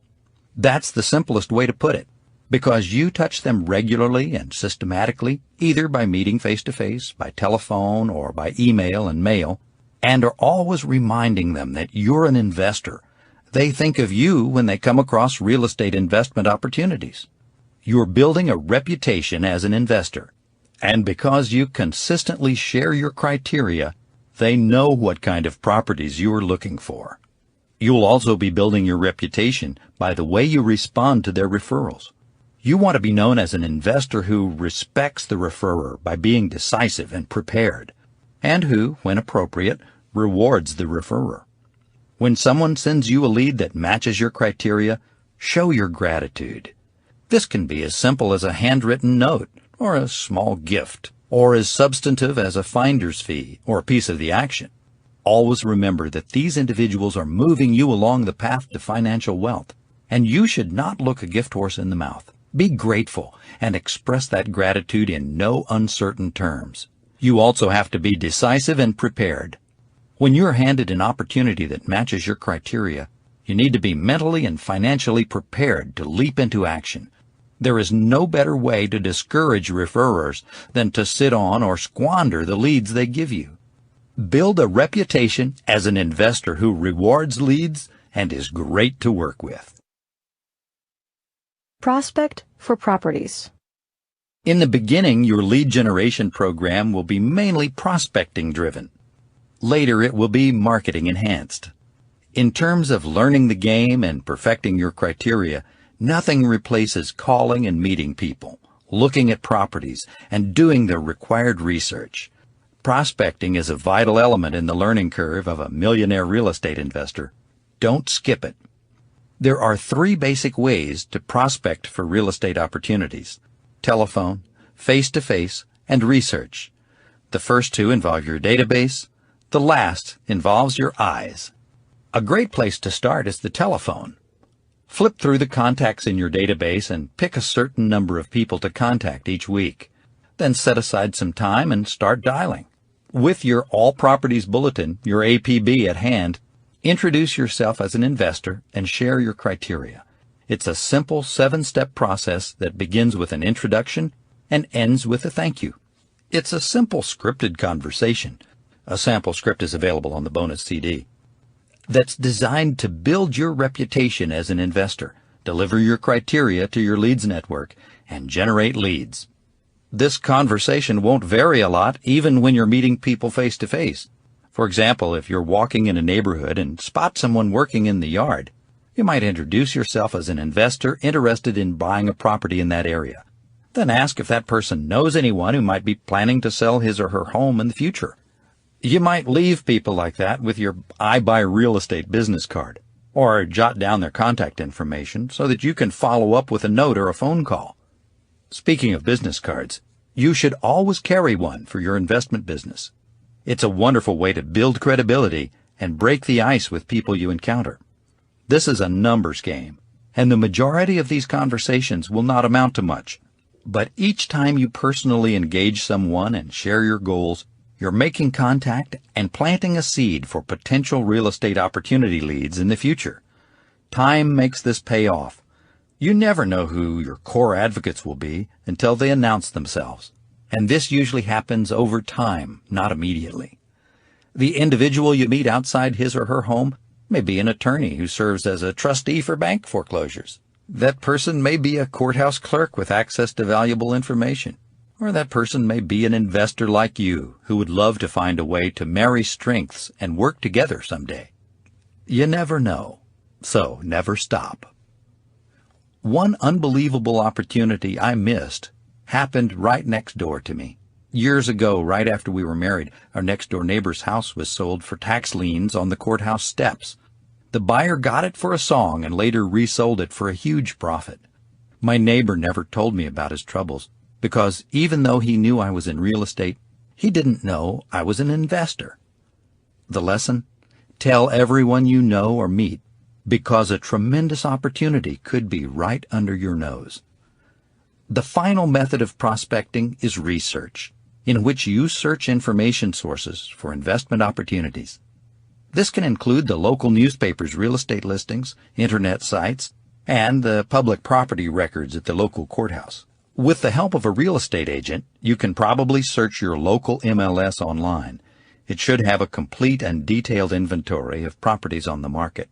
You may be able to get automated email alerts to let you know when properties that meet your criteria come on the market in your target area. The courthouse is another huge potential source for foreclosure property opportunities. There is a mini industry of paid information providers who supply detailed listings of upcoming foreclosure properties. So seek them out in the areas where you might want to invest. Prospecting is a powerful way to find investment opportunities since it directly involves you and your growing expertise. The more you do, the better you get at it. Soon, in conversations and your research, you'll start recognizing important clues that others might miss and pursue them. Interestingly, prospecting's greatest benefit, that it involves you, is also its Achilles heel. Your prospecting efforts will always be limited because there are limits to the amount of time and energy you're able and willing to give to them. Nevertheless, prospecting can put you on the path to prosperity, especially when you're prospecting within your well-placed leads network. It is the work that must be done if you are to reach your investment goals. Market for sellers. One of the important lessons I've learned in business is that most big businesses happen as a result of big lead generation. That means that successful business persons leave no method out unless they have to. They both prospect and market for leads. There are limits to your reach with prospecting that don't exist with marketing. Prospecting is something you do. Marketing is something you unleash. Once you've set it loose, it works without your having to be there to drive and power it. When you put up a sign on the side of a busy thoroughfare or tack a flyer to a pole, it does lead generating 24 hours a day, relaying your message to everyone who drives past. Prospecting stops when you do, but marketing lives on and on. A great example of the awesome power marketing can unleash is Homevestors of America Incorporated, a real estate investing franchise company. Ken D'Angelo was a real estate investor in Dallas, Texas, who specialized in fixing and flipping properties. He had a well-proven strategy, and in 1995 he actually, amazingly, flipped over 170 properties. That was when he knew that he was on to something significant, and that it was time to take his model nationwide. The next year, D'Angelo parlayed his unique, simple, and highly effective real estate investment marketing program, bright yellow billboards that read "We buy ugly homes" and "Ugly's okay," into a top 100 franchise business. His great little investing business became a great big investing business because of great marketing that really worked. What D'Angelo understood was that to find big financial success through investing in real estate, he would have to have a big lead generation program. Many new and even experienced investors miss this point. For some reason, they overlook marketing as a way to find real estate investment opportunities. Millionaires don't overlook it, and neither should you. In the world of real estate investing, marketing is all about attracting motivated sellers. It's a game of problems and solutions, like the "We buy ugly homes" billboards. You want your marketing to announce to the world that you're an investor and are prepared to solve someone's problem. People have situations that sometimes translate into a need to sell their property, and sell it quickly. Maybe the property was inherited and needs more repairs than the owner wants to deal with. Maybe the owner's job or family situation has changed and he needs to move quickly to a larger or smaller home. The owner's problem could arise from a positive circumstance, such as a new job opportunity in another town, or a negative circumstance, such as a company going out of business that has left her short on cash. Regardless of the circumstances, you must realize that you are not the cause of those situations. You are not the problem. You do, however, represent a possible solution if the seller is willing and able to meet your terms. Millionaire real estate investor Barbara Matson shared a story that illustrates this point. A gentleman she had never met came to her one day and asked her to take over 6 properties he owned that were on the verge of foreclosure. He had approached other real estate professionals, but they had passed on the opportunity. He wanted to keep his credit and was at the end of his choices. Barbara, unlike the others, was thinking like an investor and saw an opportunity for a win-win deal. She agreed to take over the properties and assume responsibility for their debt and payments by using a simple quitclaim deed. 6 weeks later, Barbara sold the properties for a net profit of $85,000. And although the seller only wanted to avoid foreclosure and asked for no money, Barbara gave him $15,000 in addition to saving his credit. Here was an individual with nowhere else to turn, who was helped by a real estate investor who cared enough to help, and who understood how to solve people's real estate problems. He won, she won, everyone won. Contrary to what some people think, this type of circumstance is not a predator and prey situation. I don't believe in or advocate for dishonesty or deception of any kind to anyone. You want to help, but you're an investor, and by definition, your goal is to remove risk from the transaction. You have to get an appropriate discount or terms on the property, or you can't do the deal. I even encourage you to let the seller know you're an investor and do not plan to live in the property. It's an investment, and although you'd love to help out, it must meet your strict criteria and terms. The rest is up to the seller. You have plenty to offer in this type of situation. You're a willing and reliable buyer who is prepared to act quickly and solve the problem. The solution you offer may not be exactly what the seller wants, but it may be the best option he or she has. The rule of thumb for marketing is that you should always send your message about being a solution to other people's property problems. There are many ways to get the word out. We talked to investors who did massive targeted mailings to subdivisions and neighborhoods. Others advertised in newspapers and real estate journals. Some distributed flyers, put up signs and billboards, or handed out their real estate investor business cards everywhere they went.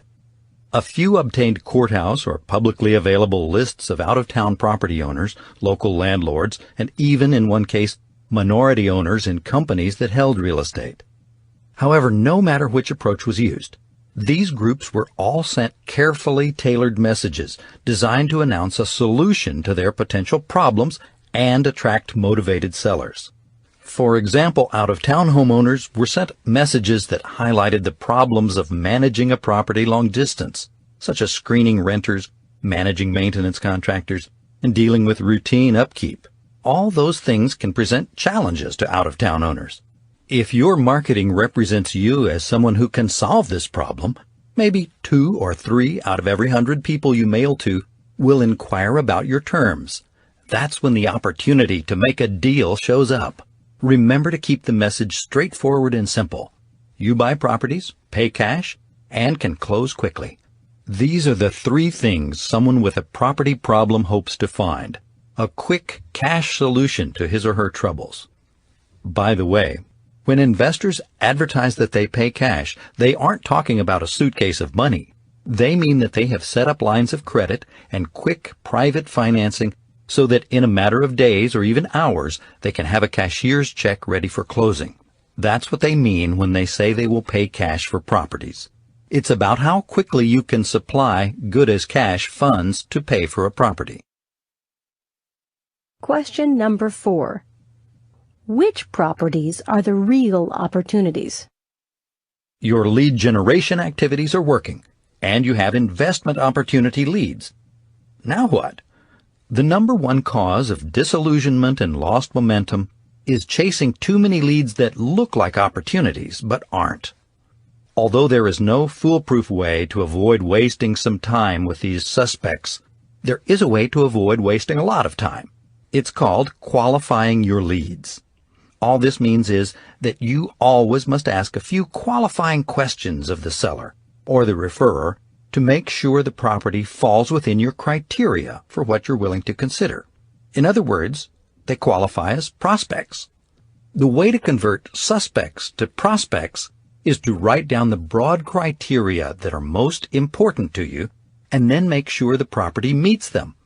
Properties that do, true prospects, are worth inspecting in greater detail. You still will end up talking to a lot of sellers and seeing a fair amount of property in this qualification process. Some aspect of your criteria may demand that you get personally involved to get the details you need to make a sound investment decision. There also will be times when individuals in the support circle of your work network can step in on your behalf and help you qualify properties. Your real estate agent or contractor may be happy to take a look at a property for you and give you his or her opinion. These people are in your support circle because they're good at what they do and because you trust their professional judgment. If the suspect turns out to be a true prospect, one way you can reward those people is by involving them professionally in the deal. The presiding wisdom when you're asking the question, which properties are the real opportunities, is to bear in mind your strict criteria and never violate them. Great criteria act like a safety valve and protect both your time and your money. The truth is that building great lead generation criteria requires focus over time. If you're looking at single-family homes in a certain part of town, you can get a rough idea of what they sell for and rent for by looking at the current area listings. However, the more suspects you investigate, the better your sense will be of which ones represent true prospects. You'll start to understand which aspects of your criteria count the most toward market values and rental rates. You need to understand why a certain property sells for the market average, while another sells for $15,000 more. Or why a certain property rents for the average rent, while one down the street rents for $150 more. Each time you look, you get a snapshot of how your criteria perform in specific circumstances. Various factors affect value differently in your targeted areas, but your focus over time will give you insight into this process. Millionaire real estate investors are always refining their criteria. They want the tremendous advantages that come with truly understanding their market. Live the 5 laws of lead generation. They say that beauty is in the eye of the beholder, and that is certainly true in the game of real estate investing. Millionaire real estate investors approach lead generation with a posture and perspective that allows them to recognize legitimate opportunities and disregard properties that might be trouble. It's a posture and perspective of the watchful investor, and it's built on the 5 laws of lead generation. Law number 1. Never compromise.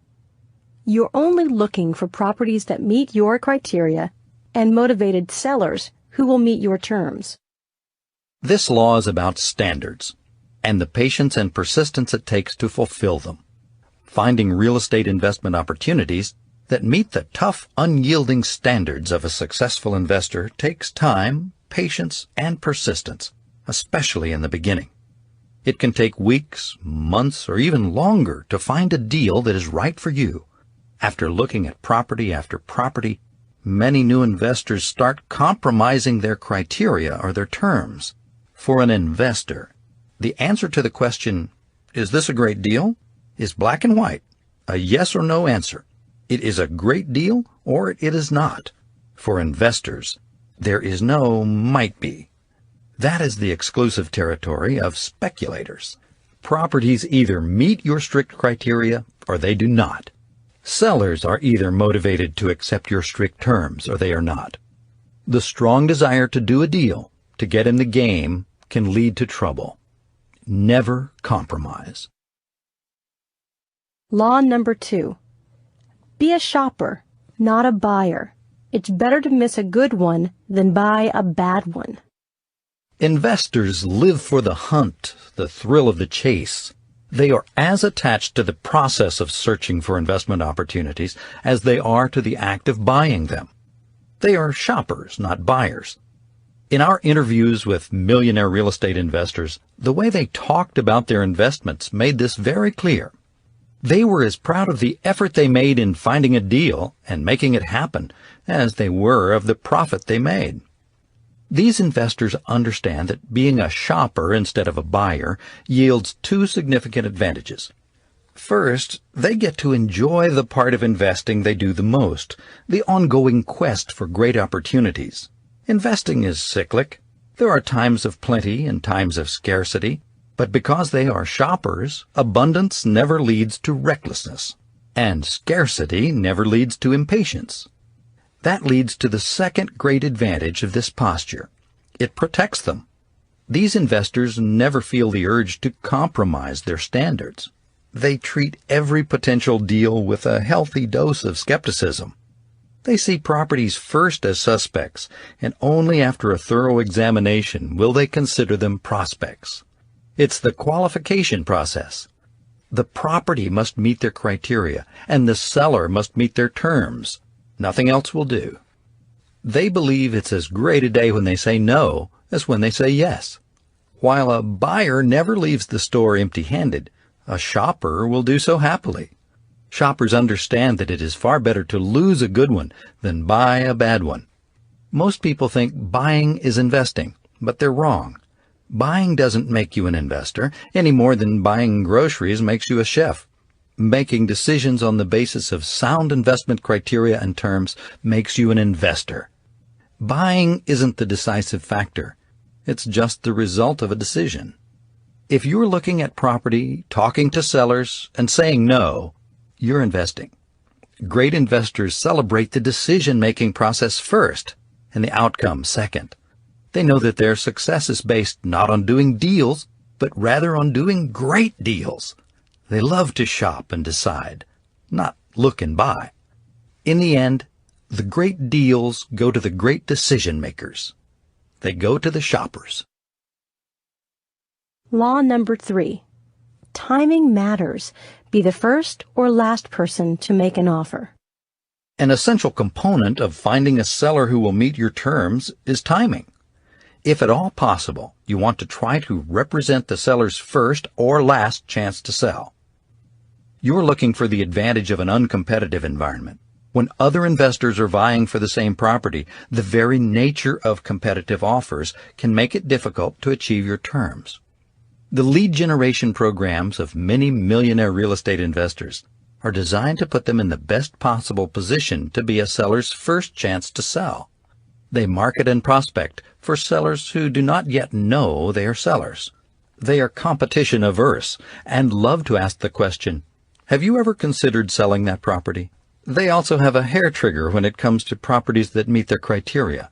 They don't hesitate to take action and make the right offer.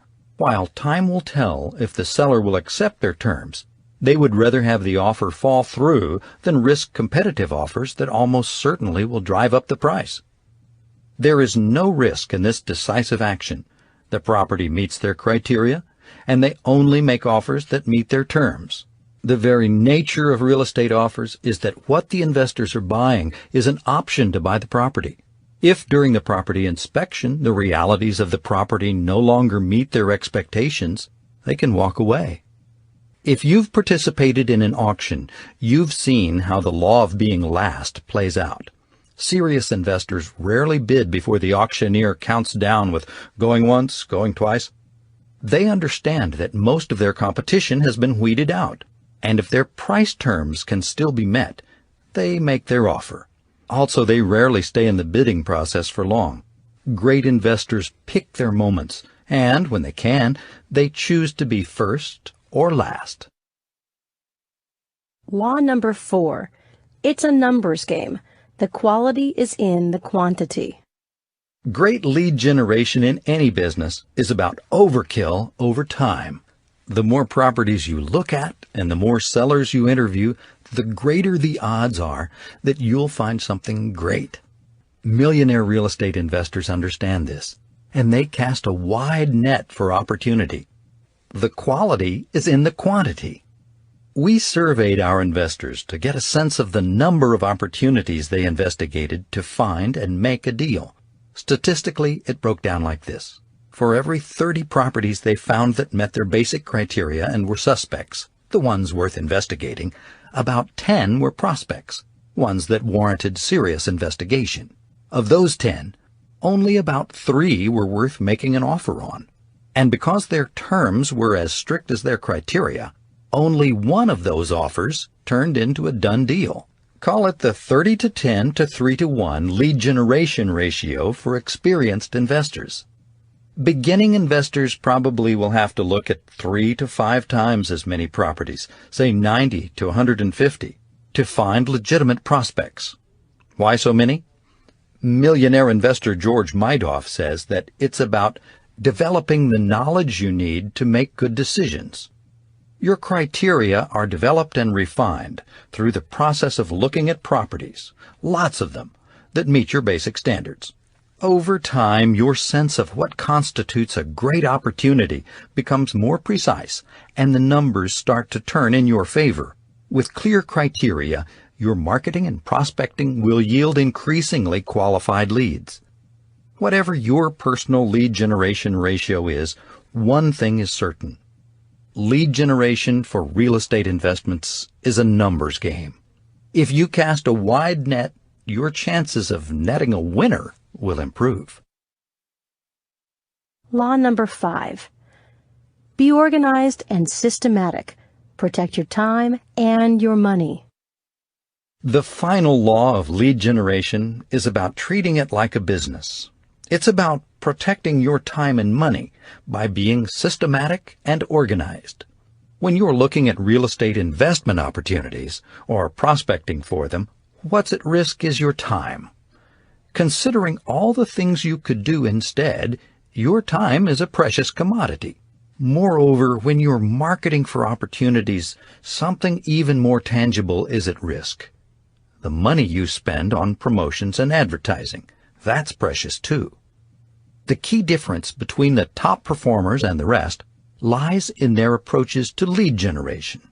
The best sales professionals are systematic. They dedicate a set amount of time each week to lead generation and block their time so that nothing prevents them from pursuing this key business activity. For real estate investing, I've discovered that it takes the same kind of focus. You have to set aside dedicated time systematically each week to prospect for leads, implement your marketing plan, and track the results. Being organized is about tracking and sourcing leads. When people call you with an opportunity, ask them how they heard about you. When you get the answer, record it. Whether it's the result of your local market or your personal talents, some of your prospecting and marketing efforts will yield better results than others. The people who send you opportunities most often should get a disproportionate amount of your attention. Those are the first people you contact and the ones you touch regularly. Similarly, the marketing efforts that generate the most legitimate leads should get a disproportionate amount of your time and money. Unless you're tracking your efforts and recording the results, you may never know how best to spend your time and money to find great investment opportunities. If you make the commitment to being very systematic in your lead generation, with just a little organization, the connections will become clear and exciting. You begin to see not just the time and money you save, but also the gains. That's when your efforts take on a different aura. That's when you realize you're not just prospecting, marketing, and tracking the results. You're actually engaged in a fundamental wealth-building activity that is changing your life. The flow of your lead generation model. When you take a step back and look at all the pieces, you can see the natural flow of how lead generation works. It's a game of constantly engaging your work network and leads network with only one goal in mind, finding a property that meets your criteria. Once you find one, you will be ready to follow the acquisition model to see if you can acquire it on your terms. The acquisition model of the Millionaire Real Estate Investor. Up to this point, you've invested your time. Now it's time to invest your money. You're at the real estate investor's moment of truth, the place where dreams come true or not, the place where financial wealth is made or lost. It's time to make money. How do millionaires make money? It's simple. They make their money going in. By following the acquisition model and buying right, they virtually guarantee the success of their investments. That's what you want to do. You want to learn to follow the acquisition model of the Millionaire Real Estate Investor. If you can purchase property with enough profit built in, you will have ensured at the time you buy, your investments will make you money. This is important because once you begin to make real estate acquisitions, your performance will be recorded permanently and forever. No replays or do-overs. If you stick to the acquisition model, you won't need any. Earlier in this book, we used the phrase persistent effort, patient money. This moment of acquisition is where we were pointing you. If you've been persistent in your efforts, you can be more confident investing your money. Your patience will have paid off. Many would-be investors do not get this. They are so eager to be real estate investors, they just hop in and buy something. They attempt acquisitions before they know enough to buy wisely or safely. They put their money in play too soon and put themselves at risk. By sharing the well-earned wisdom and real-life experiences of our millionaire real estate investors, we have been both preparing your mind and informing your actions to get your investment plans launched. Now you understand the path of money. You've budgeted so that you have money to invest, and you've set up your personal balance sheet so you can track your progress. You know how real estate investing can increase your net worth through equity buildup and cash flow growth. You've begun to build your work network so that you'll have the team you need to mentor you, support you, and service your investments. You've developed your criteria and you're lead generating for it. Now you have leads, prospective opportunities to invest in, and you'll have to start making decisions. The decisions you make and the actions you take in these critical moments can have a profound impact on your financial wealth building. Our fifth model, the acquisition model, gives you the framework and readiness to analyze these investment opportunities and make great deals. Cash or cash flow and equity. In real estate investing, there are only two fundamental acquisition strategies: buy for cash and buy for cash flow and equity buildup. There are many specializations and variations within each of these basic strategies, and they often are referred to by various names, such as optioning, assuming, rehabbing, long-term investing, quick-turn investing, wholesaling, wrapping, lease optioning, or fixing and flipping. However, all those names just complicate the picture. No matter what you call them, these strategies boil down to one simple fact. Investors invest for cash, or invest for cash flow and equity. One is a cash-building strategy, and the other is a wealth-building one. All you need to do is decide which of these two strategies you want or need to use, and then follow the model for it. Experienced millionaire real estate investors often make their investment decision-making seem easy. They can look at a property, do some quick calculations on the back of an envelope or in their heads. Then they can tell you whether it could be a good deal or not, along with how they'd do it. This is somewhat frustrating to observe because you can't really follow their thought process and the way they arrive at their answers. At times it can look like they don't have a process at all. What we came to understand was that millionaires do have a method of analysis they follow without fail. It's based on their experience, and they apply it intuitively. It's like a rule of thumb, except with lots of thumbs all working together. You could call it a rule of hand that sometimes seems like sleight of hand, a trick casual observers can't follow, but it's there. And when you put it on paper, you begin to see the detailed, step-by-step process they follow. It tells them what to do and allows them to make good decisions quickly and efficiently. The fundamental process they follow is the acquisition model of the millionaire real estate investor. Cash. For some investors, because of their goals or current circumstances, cash is king. If you want cash, you have 4 basic options for accumulating it. The first is find and refer. The second is control and assign. The third is buy and sell. And the last, buy, improve, and sell. If you are looking for cash and don't want to invest any money or even write a contract, you can accomplish that through find and refer. You can become a scout. As a scout, you seek out good investment opportunities and then bring them to investors who are ready and willing to acquire these properties. In many cases, they'll be willing to pay you a finder's fee if the opportunities are good and they would not have located them otherwise. This is probably the fastest way to earn cash, and by far the option you can do the most of in terms of numbers. The drawback is that the money paid per transaction is the least among the 4 options. The second fastest option to earn cash is control and assign. This means you gain an option or an assignable contract on an investment property and then find someone else to acquire it. Since you control the property, you have negotiation power. This method has a little better margin than find and refer, but the volume potential is a little less. The third option is buy and sell, in which you acquire the property, make no improvements, and put it back on the market at a higher price. Your profit margin begins to improve with this option. The issue now is that you will have to spend more time to do these deals, and the volume will be less. The payoff is the profit. The fourth option is buy, improve, and sell. This cash-building method can offer even better margins than buy and sell, but it takes considerably more time and money. Plus, there will likely be even fewer deals to do. The acquisition model, figure 86 on the bonus CD, illustrates that find and refer can provide you with lots of fast cash deals, but usually pays the least per deal.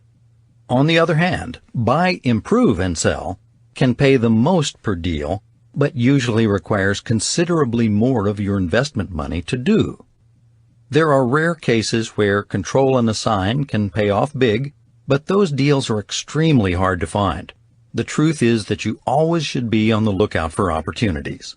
And when a property matches up with one of the 4 cash-building methods, you should consider moving forward to make some cash from it.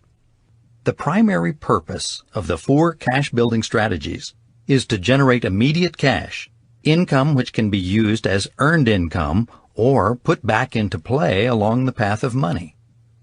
Many of the investors we talked with at one time or another used all these methods to launch their real estate investing careers. When they did them right, which we will warn you is not as easy as it's often made out to be, they were able to build up some cash savings which they could use as down payments on income properties. They were taking cash and reinvesting it for cash flow and equity, creating long-term financial wealth building. Cash flow and equity. If you want cash flow and equity, you have three options for building and attaining them: the lease option, the buy and hold, or the buy, improve, and hold. In the game of cash flow and equity, an option that requires little or no money is the lease option. By the way, you can lease option in, lease option out, or do both. Lease option in is when you negotiate to lease a property from the seller, usually for 2 to 5 years, with the option to buy at the end of the period at a pre-negotiated price. You may or may not have to put money down. As part of your lease option contract agreement, you've secured the right to lease this property to a lease-to-own buyer. That's exactly what you need to do, except that you lease the property to a tenant for more than the original lease. The difference between the rent you collect and the lease payment you make is your cash flow. This is essentially a lease option in wrapped inside your lease option. The key is to have a renter lined up before you agree to lease option the property. Lease option out is when you rent a property you own to a tenant, possibly someone who needs a few years to clean up his or her credit, with an option to buy at the end of the lease period. You may gain increased cash flow during the lease period and, depending on the pre-negotiated price, gain equity. As you can see, if you use the lease option in and at the same time enter into a lease option out with your renter, you're doing both at once. The second way to create cash flow and equity is to buy and hold. In this case, you simply buy the property and lease it out. In some cases, you may purchase a property that already has tenants who have signed lease agreements. This can be less complicated than a lease option in, but you're now actually the owner of the property, and that brings both risk and reward.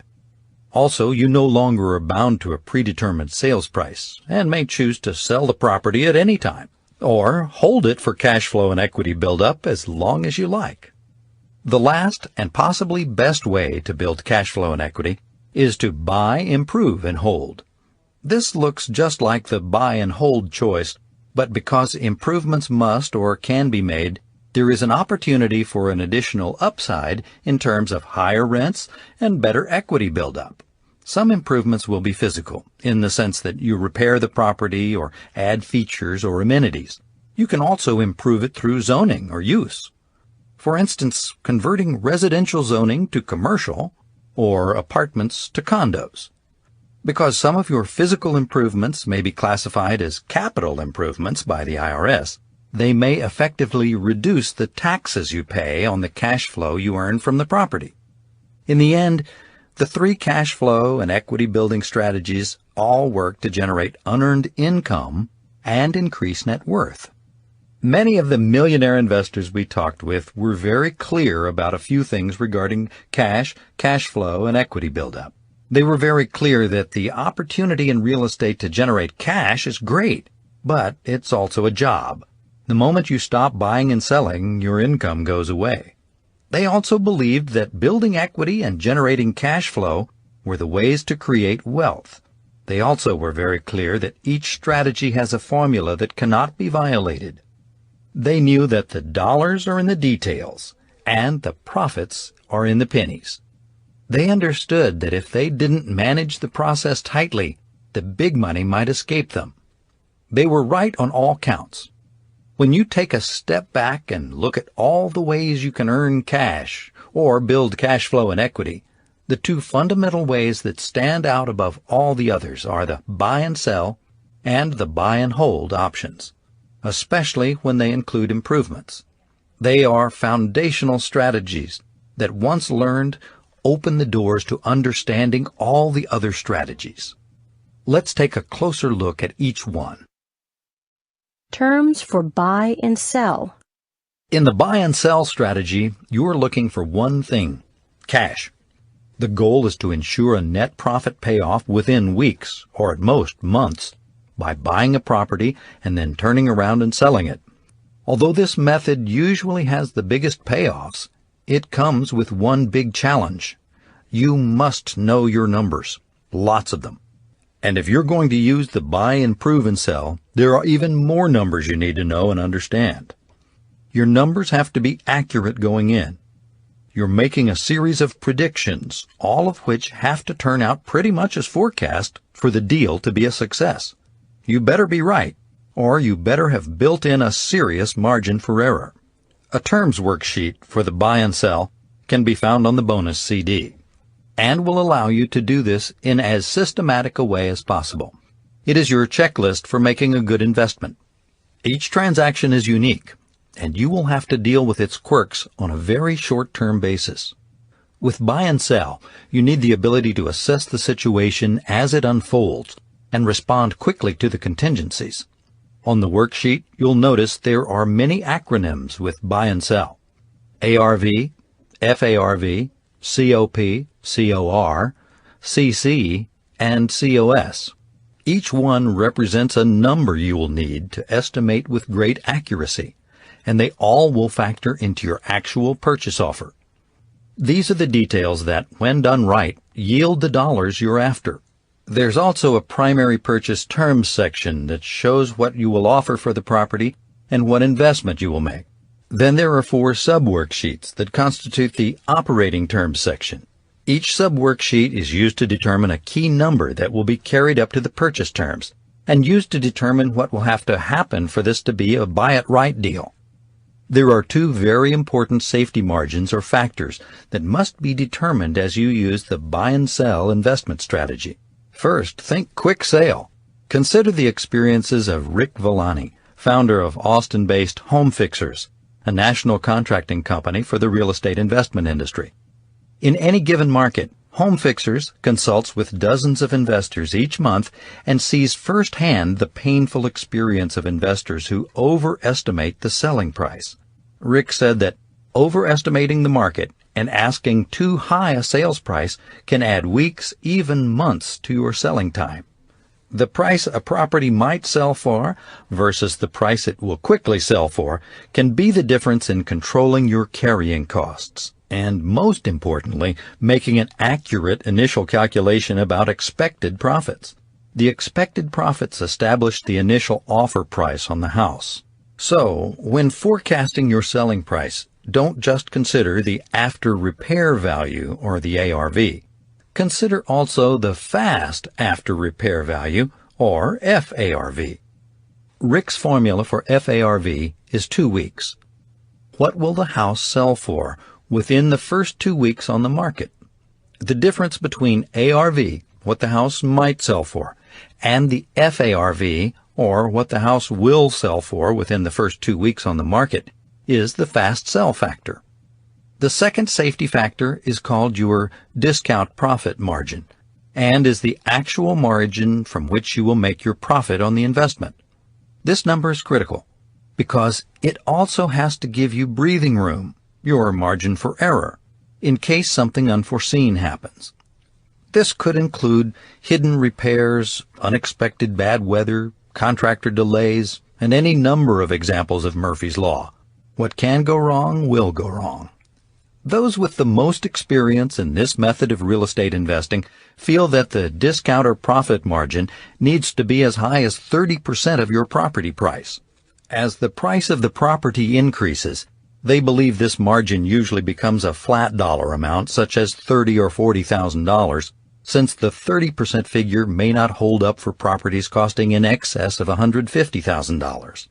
In either case, they agree you must establish this margin going in. You have to be accurate and conservative in all your cost estimates, assessment of eventual market value, and estimate of the price point that would sell the property quickly. The sub-worksheets are fairly self-explanatory. As much as anything, they are meant to be reminders so that you never omit these important costs in your thinking. For example, the cost of purchase sub-worksheet reminds you to account for the costs of potentially rewarding the scout who brought you the deal, paying your inspector to walk through the property with you, and any other closing costs you might incur as the buyer. Using the cost of repair sub-worksheet instantly transforms your buy and sell terms worksheet into a buy, improve, and sell terms worksheet, which is an entirely different kind of transaction. The cost of repair sub-worksheet is also slightly different in that it is a summary worksheet as well. The 5 main repair categories, cosmetic minor, cosmetic major, structural, fixtures, appliances, and landscaping, have detailed sub-worksheets of their own. You'll find them in the appendix on the bonus CD. For example, for cosmetic minor repairs, you might include everything from carpets and paint to adding new hardware to the cabinets and crown molding to the living room. Because there are so many things to consider, it pays to have a detailed checklist. It also pays to account for a contingency factor here. One of our favorite and most helpful investors, Bob Guest, was very fond of reminding us that every house has a surprise, and he was absolutely right. The cost of repairs analysis is where you account for that contingency factor as it relates to repairs. Your carrying costs are where you'll estimate the taxes, fees, utilities, debt service, and upkeep you'll have to pay from the time you buy the property to the time you sell it. Remember that these are all time-based estimates. You'll need your contractor to tell you how quickly the expected repairs can be completed. Then pad that time frame to account for bad weather, worker unavailability, and any other potential delays. This is your repair time. Next, you'll have to account for the time it will take to show, sell, and close on the property. Many of the good investors we talked with conservatively budgeted for 3 to 4 months of carrying costs for homes with only minor repairs. Repairing and selling can take much longer than you might expect. Many of the homes targeted by the buy and sell investors are often at the high-low end or lower-middle market. This means you're not always selling to buyers with lots of cash for closing and perfect credit. The great offer you accept may fall through because of financing or credit issues. This could mean starting over, and that means time. The costs of sale analysis is appropriately last. This is where you must account for any real estate agent commissions if you enlist the help of an agent to market and sell the property. You'll probably want to include a home warranty for a few $100s, since it can both give you and your buyer security against the unknown. Other costs of sale include title insurance, origination fees, and the like, all the typical closing costs associated with traditional financing. A real estate agent, title officer, or mortgage loan officer can help you calculate these costs correctly. This can be a big gotcha for a buy and sell investor who doesn't prepare for the right type of buyer. Because you could be dealing in homes on the lower end of the market, you may be asked to pay the buyer's closing costs. Your buyer may have great credit and be willing to meet your asking price, but have no cash for closing costs. Account for that, and you'll be protected in the long run. Buy, improve, and sell for maximum return. Finally, when it comes to the buy, improve, and sell strategy, you should be aware that you have a window of opportunity to achieve a maximum return. Understanding this window makes you an expert in maximizing your returns when improving real estate investments. On the front end, you know that you will have to invest a certain amount of money and make a certain amount of improvements just to break even. As you begin to invest money in improvements, even with your discount or profit margin taken into account, you may reach a point where the costs of improvement have chewed away your margin. Selling before this point, while the property is under-improved and not yet ready for resale, will lower your profit margin or even cost you money. At a certain point, you realize that your improvements reach critical mass, the point of your minimum return or maximum loss, and subsequent improvements will earn you more than they cost. From this point on, as you make additional improvements, if they are the right improvements, you will increase the market value of the property. You are in the prime improvement zone. However, be aware that this increase in value has a practical limit. It's what the market will bear. From here on, any additional investment in improvements will not add much, if any, market value to the property. You have reached the point of your maximum return on investment. It is now time to avoid over-improving the property and put it on the resale market fast, cash in on your profit margin, and move on to the next investment. Knowing which improvements at what cost will bring the maximum return is the ultimate skill in this game. It's the game of getting the highest return from the least investment in improvements. To see a graph that depicts this concept, go to Figure 88 on the bonus CD. Investors with construction experience and those with do-it-yourself skills and a solid knowledge of repair work can do well with buy, improve, and sell. Not only do they enter the game with an informed idea of the costs and time needed to do common repairs, they are capable of doing many of those repairs themselves. This sweat equity allows them to exchange their time and labor for reduced expenses and larger profit margins. Most people, however, will need the advice of an experienced contractor and the help of a solid team of repair and remodeling professionals to optimize this strategy. Terms for buy and hold.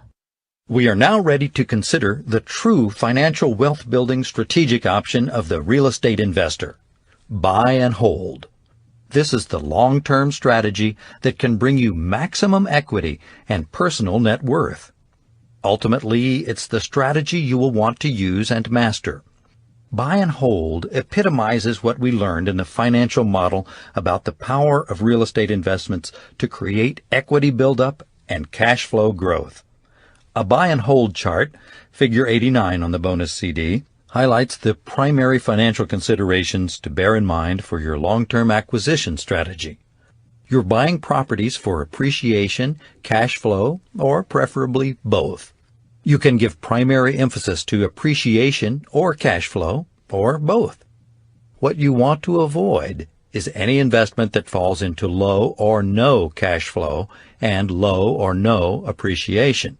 This is not the path of the millionaire real estate investor because the risks are way too high. Remember, a great real estate investment carries almost no risk. It is based on the underlying fundamentals of attaining price and rent appreciation.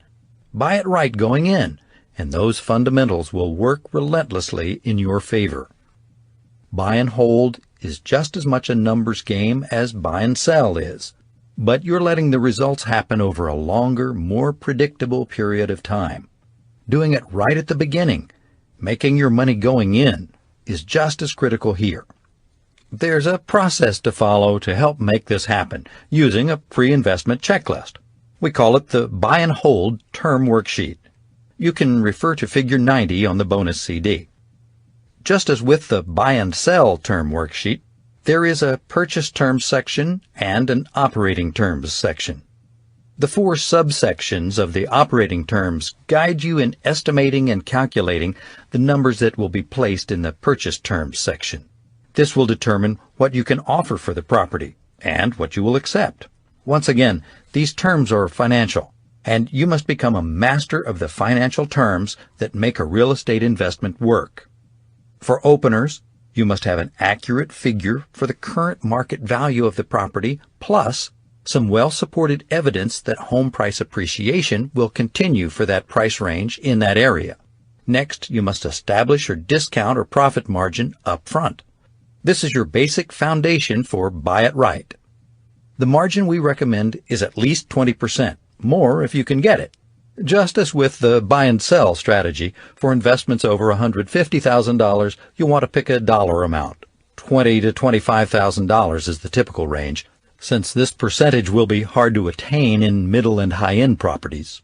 Purchasing the property with this margin gives you security, and often means that you'll achieve positive net cash flow from the very beginning.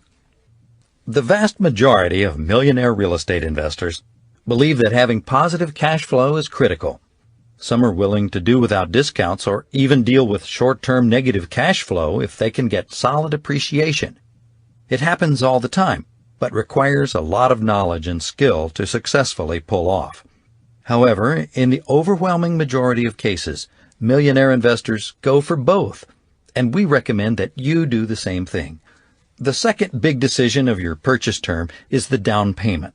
In some cases, the lender on a mortgage for an investment property will require you, the investor, to put down 20%.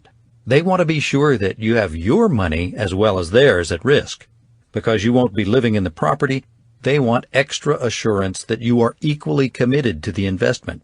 If you're going to be living in the home, even though you are doing it as part of your investment strategy, we call this buy and live, you may be able to purchase it with little or no money down. The same calculations for cost of purchase and cost of repair are done here that were done with the buy and sell option. They are straightforward, and you can use the same detailed repair estimate worksheet that is in the bonus CD we referred to earlier. What is unique to the buy and hold worksheet is the net operating income sub-worksheet. Again, these worksheets are from Figure 90 on the bonus CD. This is where you will come to know the numbers that make a residential income property work for you. You'll have to determine the current monthly rental rates in your local area for the type of property you're considering. That's your gross rental income. Many longtime investors use a 1% rule of thumb, where you'll get as your monthly rent an amount equal to 1% of the property's market value. If you must guess, we recommend a more conservative ratio of 0.8%. For example, instead of counting on a $100,000 home to rent for $1,000 a month, you conservatively use $800 for your rental estimation. No rule of thumb is good enough for estimating this critical number in your acquisition worksheet. You need to know what that particular property has rented for in the past, or what similar properties rent for in the neighborhood now. While you're doing your due diligence on the property, ask for copies of the lease and call the numbers on area rental signs. Remember to research the internet and MLS and newspapers for market rents. Your ballpark estimate using our 0.8% rule may have been fine for making an initial evaluation or even an offer, but the real rental value, which is determined through due diligence and market research, will be a deal-breaking factor in your ongoing negotiations. Having established your best projection for gross rental income, you must allow for vacancies, the times when the property is unoccupied and you are not receiving rental income. We have used 6 to 8%, or about 3 to 4 weeks annually, as a vacancy factor in our model. But you'll have to determine this locally and take into account current rental market conditions. When you subtract your vacancy factor from the gross rental income, you have your net rental income. From that you will subtract all your expenses, your monthly operating costs, which will leave you your net operating income, or NOI. What you now have is a number that'll tell you what you'll be able to pay in debt service, the monthly principal and interest on your mortgage loan, plus what cash flow you will have left.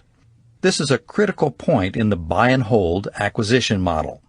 If the property does not produce cash flow with the numbers you have, you'll have to lower your offer appropriately or seek special financing.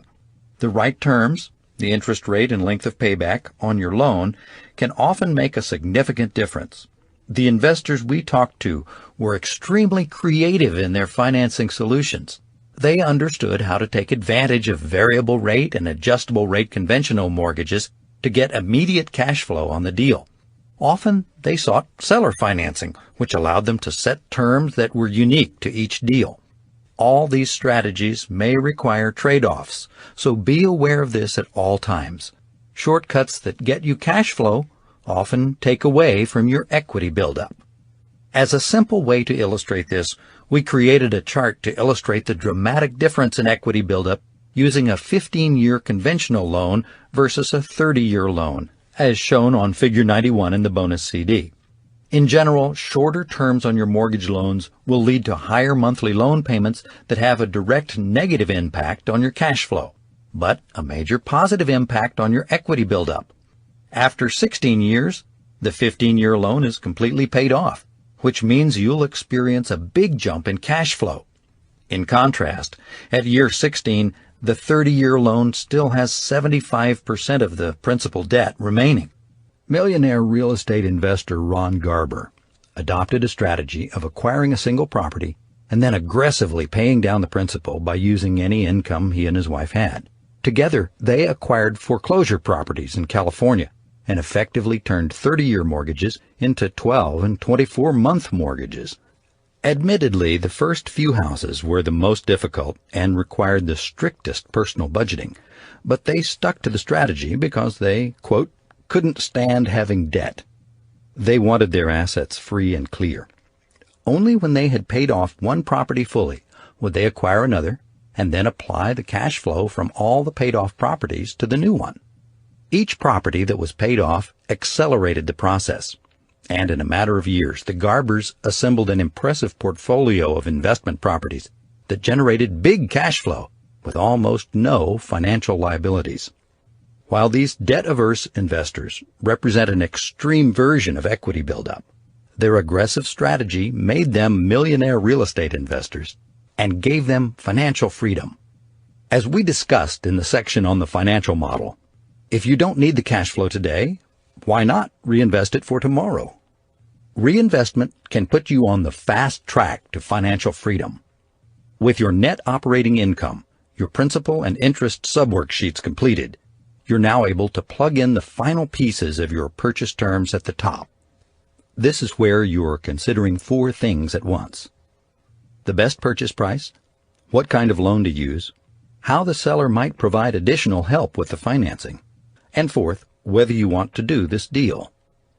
If the terms worksheet shows you that the numbers will work with conventional 15 or 30-year financing, you'll be willing to make an offer. If the seller is unwilling to meet these terms, or if you need additional low-cost owner financing to make it work, and the seller is not willing to do that, you will not be able to accept the deal. With your options exhausted, you will, with no attachment to this property, move on in your criteria-based lead generation. If the seller agrees to what you have offered, based on your thorough analysis of the numbers and on the terms worksheet, you have a deal and will make the investment. Acquisition worksheets, real-life examples. To see how the acquisition worksheets can be used in your investment decision-making, let's look at 2 real-life examples. We will be dealing with the same property, but from 2 different points of view. In the first case, we'll be using the buy and sell worksheet, and in the second, the buy and hold worksheet. Our target property is a $125,000 single-family home.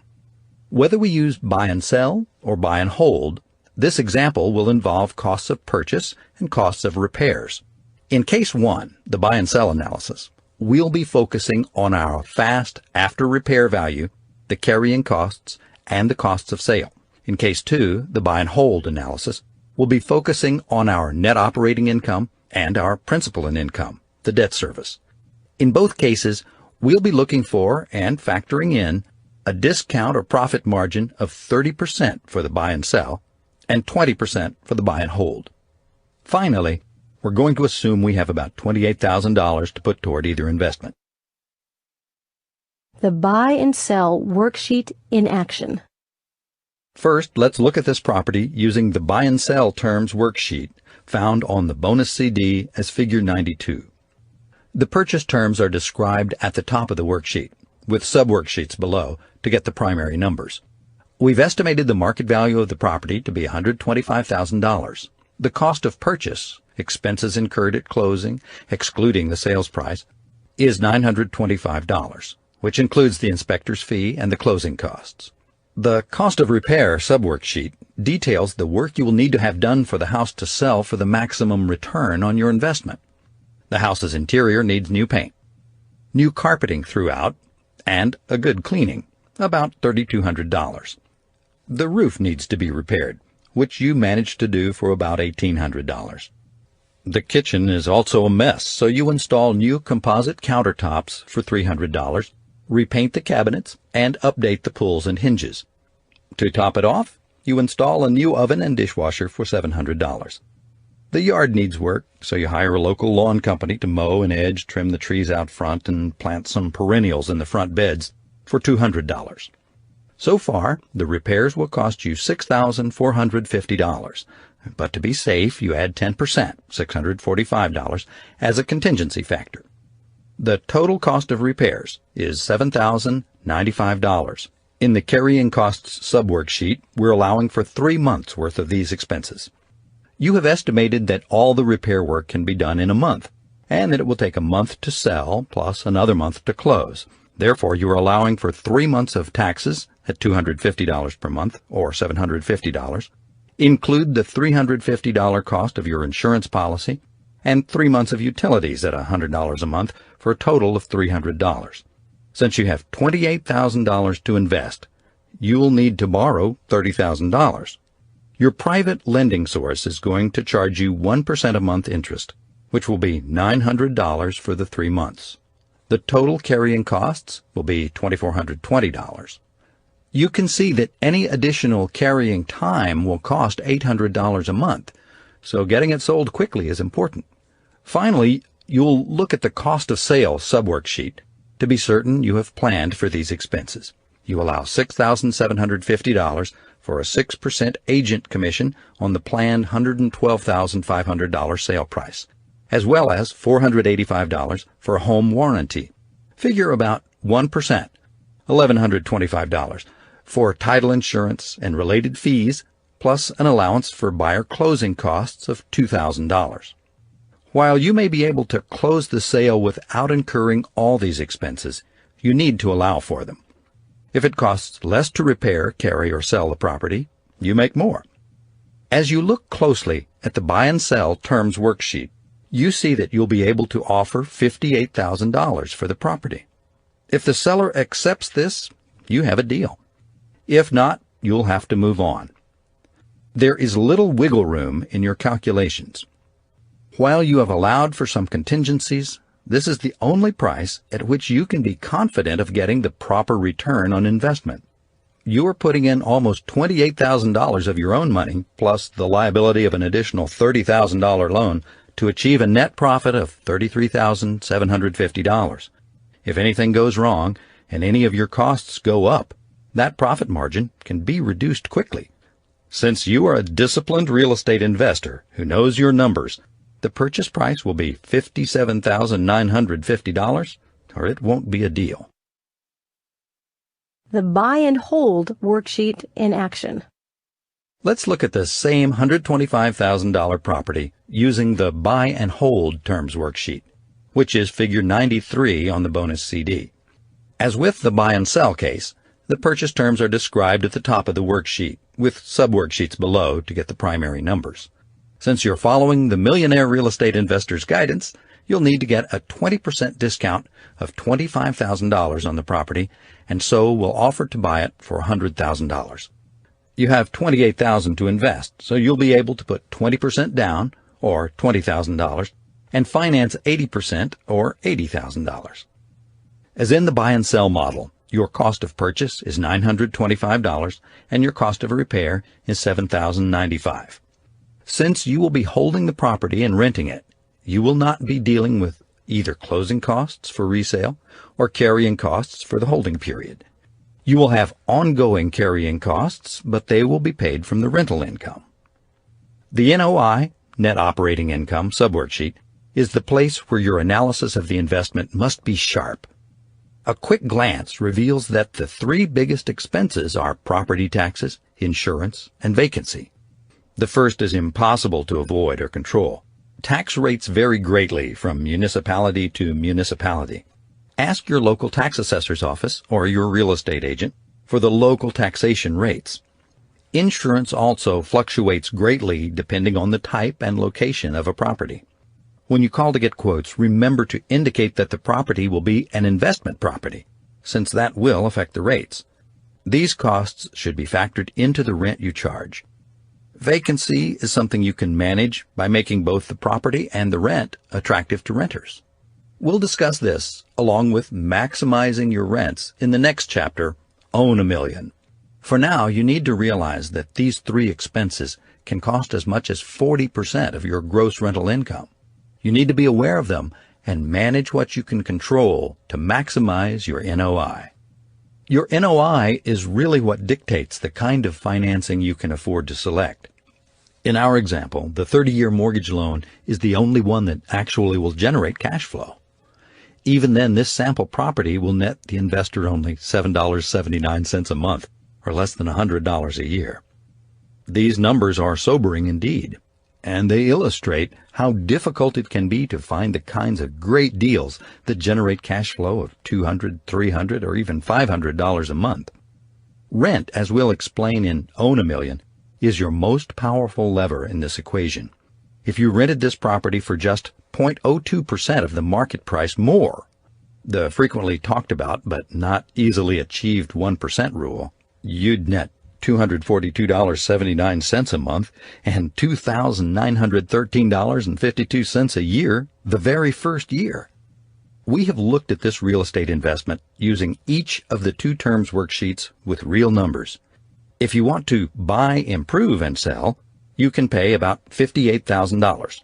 If you want to buy, improve, and hold, you can pay about $100,000. This is assuming that all your numbers are correct. If any of the numbers change, so does your offer or your return. In the beginning, it will take time and discipline to complete this analysis for each investment opportunity you investigate. Until you know how much it costs to get carpets installed, you have to call vendors and get quotes. Until you know market rents, you have to research them. But with some practice and experience, more and more of these numbers will be readily available to you. Either you already have the numbers or you know someone who can supply them quickly. This is how 2 millionaire real estate investors we know were able to estimate the total repairs on a property they purchased within 5% of the final costs, with nothing more than a notepad and a 10-minute walkthrough. Over time, the process will get easier, but it never should be dropped. It will always inform and protect you. Buy a million. You have the power. If knowledge is power, you now have more power. You should feel ready, willing, and more able than ever before to make real estate investments, to take your financial wealth building to the next level. All that remains is to get into action. Informed, purposeful action. There are 2 very practical steps to take. First, to understand value, and second, to get perspective before you explore your acquisition strategies. By that we mean you must study your target marketplace, know the prices for properties that meet your criteria, and know the trends of those prices. Is the market appreciating? At what rate? What makes you think it will continue to appreciate? What are the economic and demographic forces driving the prices both in the area and in specific neighborhoods? In addition, you will need to study rental rates. What are the expected rental rates for the properties that meet your criteria? Are they going up, going down, or staying flat? What has been the trend over time, and what is predicted? What are renters looking for that might allow for higher rental rates? As you look at more and more properties, check what they are selling for, and learn what rental rates they are getting. You will build confidence as an investor. You'll be able to calculate the numbers you put in your terms worksheet accurately. This will empower you to identify the best investment opportunities, make intelligent offers, and buy it right when you acquire a property. You'll eventually become a value expert for your type of investment properties in your targeted areas. The second step is to get perspective on where you are on your path as an investor. You'll have 3 choices for your primary short-term strategy. They are buy and live, buy and sell, and buy and hold. If you are just beginning and have little or no capital to invest, your best bet is buy and live. This means you'll treat your own residence as an investment. You will buy it like an investment, with the added advantage of being able to get the kinds of financing and minimum down payments available to owner-occupant buyers. You can add your own sweat equity while you're living in the house, and so increase its value. In the future, you can move on to another residence, also purchased using an investor mindset, and sell the first one for a profit, or hold it for equity buildup and cash flow. Many investors have used this financially sound strategy of buying, living, moving, and holding. If you currently have your own residence, want to invest in more real estate, but don't have money to invest, the buy and sell strategy is a great way to build up your investment capital. By acquiring properties under market value, fixing them up if they need it, and quickly reselling them, you can make a net profit. While you usually will have to pay taxes on that profit, you can use the remaining money to make your next investment. As you do more of these deals, you can increase the amount of money you have available for investing. There are millionaire real estate investors who have used some of this cash flow for their living expenses. In this case, they are buying and selling real estate as both a job and a way to earn cash for future investing. Eventually, though, they will be investing the greater proportion of the cash they receive. In the end, all roads lead to buy and hold. This is where true financial wealth is built. When you have the money from your savings or your net cash proceeds, you'll look to acquire properties that you can rent and hold for the long term, which maximizes your equity buildup and cash flow growth. No matter where you are on the path, pick the best strategy and then follow the models of the Millionaire Real Estate Investor. Stick to your criteria. Be systematic in your lead generation. Use the worksheets. Insist on getting your terms. Engage your network. And be a shopper, not a buyer. In fact, shop till you drop. Your financial net worth will rise, perhaps to a level you never imagined. Points to remember. Proven models allow you to learn from the mistakes of others as well as build on their successes. The 5 key models in real estate investing are the net worth model, the financial model, the network model, the lead generation model, and last, the acquisition model. The net worth model. Learn the path of money. Money has a path, and you must guide it to the places that will yield the greatest financial growth and most substantial net worth. Budget for investments. Stay on the path differentiating between what you want and what you need. Make a personal budget and hone the discipline to stick to it. Track personal net worth. Keep a household P&L and balance sheet to track net worth over time. Examine your total often and ask yourself, how can I make it grow? The financial model. There are 2 ways to build wealth by investing in real estate: equity buildup and cash flow growth. Equity buildup increases your net worth in your real estate assets and comes from the twin forces of price appreciation and debt paydown. Cash flow growth provides a stream of unearned income which is possible when you buy it right, finance wisely, and control your expenses. Adopt the motto, buy right, pay it down, pay it off. Buy it right is when you make your money going in, assuring yourself the best of equity buildup and cash flow growth. Pay it down so you'll add significantly to your equity buildup. Pay it off, and you'll ensure a growing stream of unearned income, where your money starts to work for you. The network model. Your work network is your investing lifeline. Build it by bringing together a powerful group of people, a dream team, who can play the right roles at the right times so you can achieve your financial dreams. There are 3 circles in your work network. The inner circle is the select group you trust the most.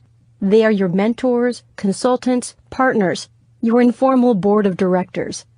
The support circle includes the key fiduciary people in your real estate investment life. They are the professionals you rely on to advise you on both the details of specific transactions and the people you will need to complete them. The service circle features the specialized independent contractors and freelancers who perform specific functions for a particular property or transaction. Work your work network. Build it, maintain it, and engage it. The lead generation model. To find great investment properties, you need leads. Lots of them. The lead generation model informs your property search and powers it, and it's one of the main ways you can take luck out of the investment game. The lead generation model is built around 4 core questions. They are, what am I looking for? Here you establish your criteria, which consist of location, type, economic, condition, construction, features and amenities. Then devise an all-points bulletin, an APB, describing the real estate investment for which you'll be prospecting and marketing. Who can help me find it? This is where you identify the people who can connect you to properties that meet your criteria. They include owners, intermediaries, and your leads network. How will I find the property or the people connected to it? The answer is to systematically prospect and market for real estate investment opportunities. Which properties are the real opportunities? Now is the time to separate the suspects from the prospects. Build your investing posture on the 5 laws of lead generation. First, never compromise. Second, be a shopper, not a buyer. Third, timing matters. Fourth, it's a numbers game. The fifth, be organized and systematic. The acquisition model. By following the acquisition model and buying right, you virtually guarantee the success of your investments. The key? Make your money going in. There are two fundamental acquisition strategies: buy for cash or buy for cash flow and equity buildup. With buy for cash, you use one of the four cash building strategies: find and refer, control and assign, buy and sell, or buy, improve, and sell. When you buy for cash flow and equity, you explore three options for building and attaining both: the lease option, the buy and hold, or the buy, improve, and hold. Of all these strategies, the two that stand above the others are buy and sell and buy and hold. With the buy and sell strategy, you're looking for one thing: cash. You want to ensure a fast net profit payoff by quickly buying and selling. But you must know your numbers going in, so work them carefully with a buy and sell terms worksheet.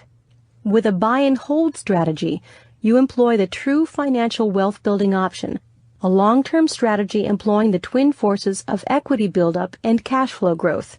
It's still a numbers game, but over the longer term.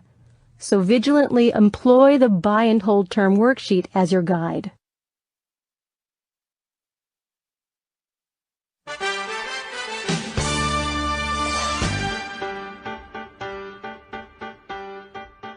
Own a million. The Labyrinth at Chartres. Sometimes life feels amazing, and sometimes it just feels like a maze, filled with dead ends, double-back loops, and places that look alike but aren't. Real estate investing can present a similar set of challenges, and so the symbol of the Labyrinth at Chartres may be an appropriate place to begin our Own a Million discussion. That famous walk-through maze is located on the sanctuary floor of the Chartres Cathedral in France, built in 1235 A.D. It was created so that parishioners could walk the maze as a substitute for making a pilgrimage to Jerusalem. In some cases, they had to shuffle along on their knees as a penance. The key to making it through the maze is to stay focused and to stay on the path. You see, in the Chartres maze, there are no wrong turns, just a long, winding path to the center. Sometimes the path takes you away from the center, but if you carefully watch where you're going and stay on the marked path, you'll make it to the end. The curious thing about these types of mazes is that they always look more complicated than they really are. That's what I want to talk about here. I want to take the complexity out of the maze of investing in and owning investment properties. The fact is that anything taken to its most sophisticated level usually becomes complex. Even the cars we drive, the TVs we watch, and the computers we use are at some level very complicated. However, using them to our advantage can be as simple as turning the key in the ignition, operating a remote, and pointing and clicking with a mouse. The question to ask about anything we do is this: how much of the complexity must I know in order to get what I want from it? Based on what we've already covered, you now understand how to acquire real estate investment properties and know how to buy a million, that is, acquire $1 million in property market value. What's different about looking at how to own $1 million or amass $1 million of equity? The real difference is a shift in your focus from trying to buy it right to now attempting to grow it right. It's about turning acquired market value into realized equity gain. It's about turning your real estate investments into actual net worth that shows up on the balance sheet. From the very beginning of this book, this is the game you set out to play. It's the real estate investing wealth building game. But let me be clear about one thing. You already have covered everything you need to know to become a net worth millionaire real estate investor with $1 million in equity in your investments. It's all in the financial model, the lead generation model, and the acquisition model. If you follow those models, you won't go wrong and inevitably will become an Own a Million real estate investor. Here you'll be shifting your focus to a buy and hold investment strategy. While you can always do a buy and sell if the opportunity is right and you want to generate some cash, It's buy and hold that brings real financial wealth. The buy and hold strategy is all about maximizing and accelerating equity buildup and cash flow growth. A word of caution before we continue. Up to this point, we have kept things simple and straightforward. Now we're going to cross that line. It's unavoidable. Everyone who pursues financial wealth building will, over time, be forced to deal with these nuances of the game. Just remember that as complex as it may first appear, if you stick with it and stay on the path, it'll become increasingly uncomplicated for you. And knowing how to deal with them can make a positive difference in your investing life. Veteran investors love this part of the real estate game. They love to be creative and enthusiastically dive into the complexity like little kids in a mud puddle. They can spend hours debating cash flow versus equity. They can sit on the porch and spit and whittle about rents, repairs, and property management. They can go on and on about 1031s, tax loopholes, and the calculation of returns on investment. Lease options, non-equal lending, and owner financing are, to them, the frosting on the cake. They love to tell the stories and share the details of their deals, the good, the bad, and the ugly. And they love to use insider language and shortcut phrases that no one except a few people even remotely understands to describe their favorite deals and transactions. As you become one of those investors, getting into the creativity of real estate investing may not be necessary, but it is likely. In time, you too will come to understand the maze of creative options available to you and become fascinated by the variations of this amazing game. However, when it comes to reaching your long-term goals, this world of creativity and complexity can be as dangerous as it is compelling. Many of our millionaire real estate investors warned us about these dangers. They told stories of how they got bored with the things they were doing that were working for them and began to get creative in their real estate investments. They told us what went wrong, how their financial wealth building got sidetracked or went off track. Looking back, they would say, "I wish I had stayed with what was working. I wish I'd bought more of those basic good deals and not sold the good ones I had." The 17 Issues of Own a Million. With that wisdom in hand, let's focus on the 17 issues you're likely to encounter in the Own a Million stage of your financial wealth building journey. They fall into 5 principal areas: criteria, terms, network, money, and you. Criteria. Always the guiding light. As tight as your criteria are now, they are not as tight as they're going to be. As you continue to acquire more real estate, you'll become even more certain about your criteria for both considering an opportunity and making an offer. The experience you gain in looking at properties, the insights you get from tracking local values, and the results you achieve from your earlier investments will inform your current thinking and decisions. You'll be able to sort out the prospects from the suspects much more quickly, and even more precisely, let your lead generation network know what you're looking for. Issue number 1. Stick or switch. Once you've begun to acquire good basic residential real estate investments, don't let your need for greed, speed, or novelty take you off track. Don't cash out too quickly, even if you'd like to have the money right now. Don't begin to take risks because someone says you can get rich faster with other kinds of investments. Don't change your criteria simply because you're bored with looking at the same kinds of opportunities and deals again and again. Repetition is the mother of mastery and of skill. When you connect to the results you are achieving with the activities you are repeating, you'll get excited about the activities. The power is in the repetition. Here's the basic wisdom. Pick a niche to get rich. Learn the niche, master the niche, and eventually own the niche. Stick to it and maximize your financial growth from it. Your criteria will define your niche. It may be geographic or a type of property. It usually will be focused on a price range and the condition of the property. It may also involve a type of financing or a particular clientele of renters. Once you have that niche and you're getting good results, stick with it and ride it for all it's worth. There may come a time when your niche is maxed out and there are no more good deals in it, or you may find that Economic conditions or governmental regulations have put a hold on growth in that niche. Then you'll be faced with a dilemma I call the dilemma of stick or switch. Do I stick with my criteria and switch my market?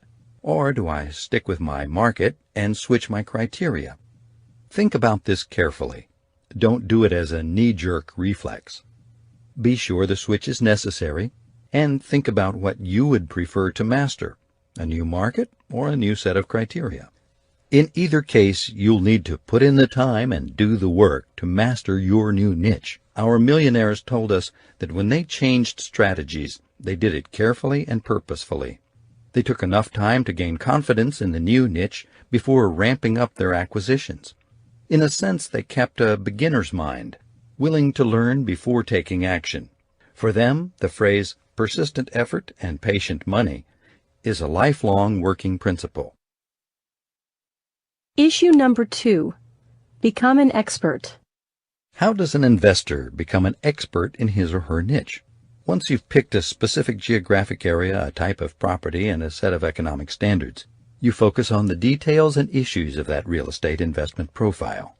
You must uncover all the information sources you can, find out who else is working that area, and get to know them. Then set up your lead generation program. There are 3 ways to master your niche. The first is study and observation. The second is experience and doing.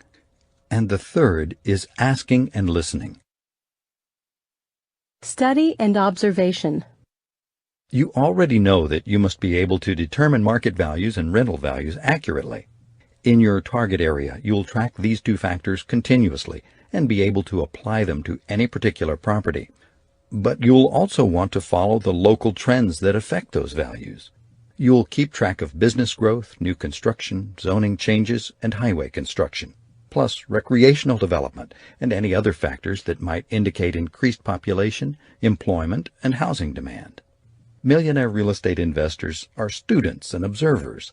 That is how they become confident about predicting average time on the market for property sales, future home sale prices, vacancy rates, and the likelihood of continued price and rent appreciation. When they factor appreciation into their acquisition evaluations, they aren't guessing or being hopeful. They know because they take the time and make the effort to become experts in that type of property, in that price range, in that kind of condition, and in that location. They know their criteria in great detail, and they do enough research to know whether a property is worth pursuing or a deal worth doing. Many of them even keep their own databases of real estate activities and listings. They know what they need to know, so they notice and take note. They search out reports and review the facts. You will too. Experience and doing. You can't play the game from the sidelines, and you certainly can't do it from the stands. So as much as you learned from observing and tracking trends, your real estate investment education has really just begun.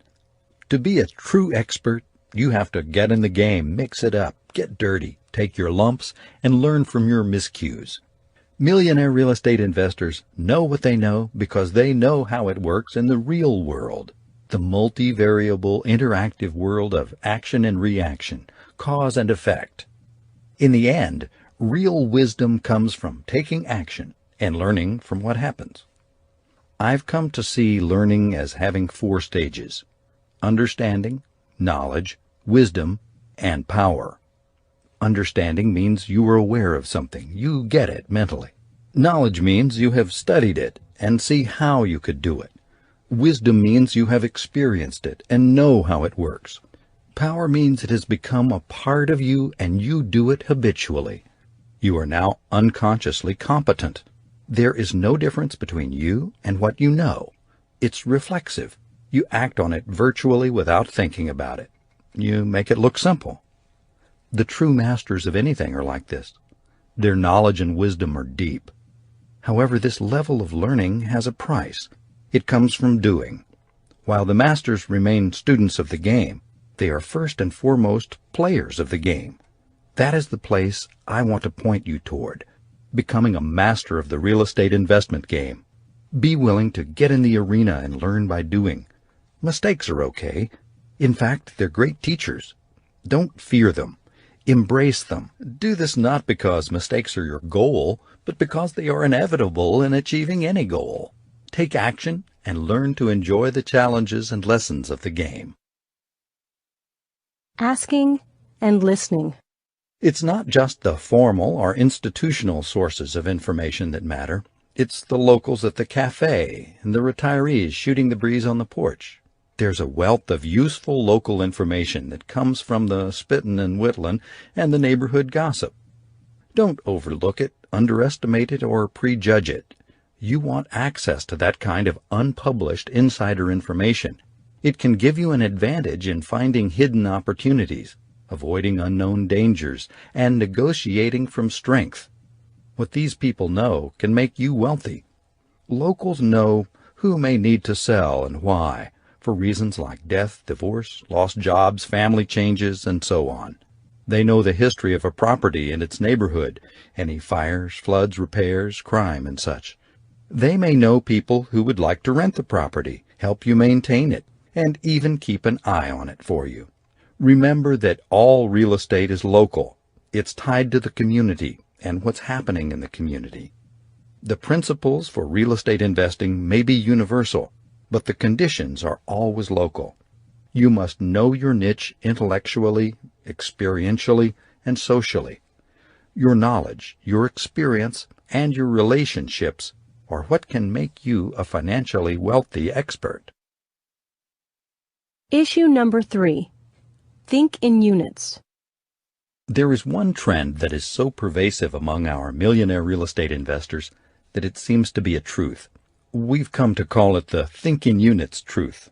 It's about how many units you own, and it's really a double think: rental units and management units.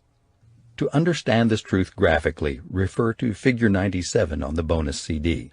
As the number of dollars invested in real estate increases, notice the increase in the dollar signs as you look down the left-hand column. So does the number of rental units. Keep in mind each of the circles represents a rental unit. However, our research shows that there is at the same time a decrease in the number of management units.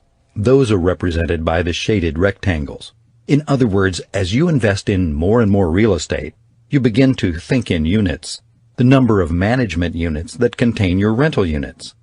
If all you owned were single-family houses, you would have one management unit for each rental unit.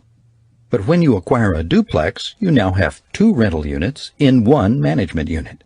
In a fourplex, you have 4 rentals in one management unit, and in an apartment building, there can be many rentals within just one management unit. This trend toward multi-unit properties makes sense for at least 2 reasons: simplicity of management and limitation of losses. Since each building will require both property management and leasing services, it's usually easier and more efficient to have fewer of them. Handling one large apartment building with 100 rental units is easier than managing and leasing 100 separate single-family houses. Thus, consolidating management costs can increase the profitability or the net cash flow of the investment. The second reason for doing this is that it can limit potential losses on individual management units. If you have one vacant apartment in a 20-unit building, you're still receiving 95% of your rental income from that property. You're unlikely to go into default on your debt service, and you'll still probably have positive cash flow. When your single-family rental house is vacant, you don't have any income from that property, and that presents a big problem for that management unit. If you own 20 single-family homes, your total income loss is just the same 5% as it is in the 20-unit building. But you may incur more hassle and paperwork as you move cash flow from other properties to protect your vacant home, especially if you've got your home separated into different legal entities. That brings up another important factor that leads investors to think in units. Each management unit also entails entity protection, insurance policies, a tax return, and probably a separate property management person. The consolidation of your units under one roof, so to speak, saves on all these costs. And when you must be involved, you will probably save a lot of driving time. This is certainly a case where you can take complexity out of the game. Multi-unit properties can also increase your ratio of rents to value. This means that you are receiving more monthly income for each dollar's worth of market value of the property. You can see this easily with a duplex, triplex, or fourplex. In most areas, based on our research, you will be able to get between 0.7% and 1% of the property's value as a monthly rent.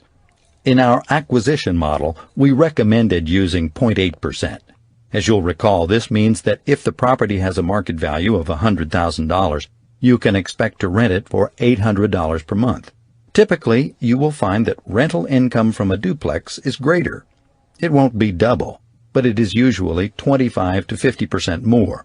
As a result, if the $100,000 property is a duplex, you may have 2 units that each rent for $600, which gets you a total of $1,200 per month, or 1.2%.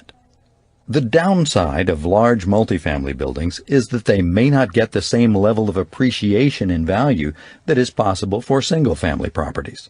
Also, there's a more limited market for those who will or can buy them.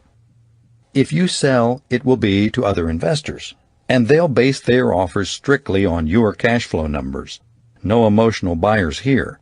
Therefore, most of our millionaire real estate investors told us they kept some single-family properties in their portfolios.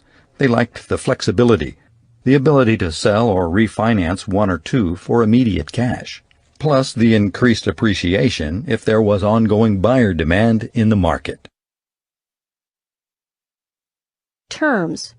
Hold them dear. As you become a master of terms on your path to own $1 million and beyond, you will learn more and more about 4 things. The first is controlling the property before you make the deal. The second, using creative financing to finance the deal. Third, maximizing your net operating income to get more cash flow out of the deal. Last, knowing your options for property disposition to get maximum cash out of the deal.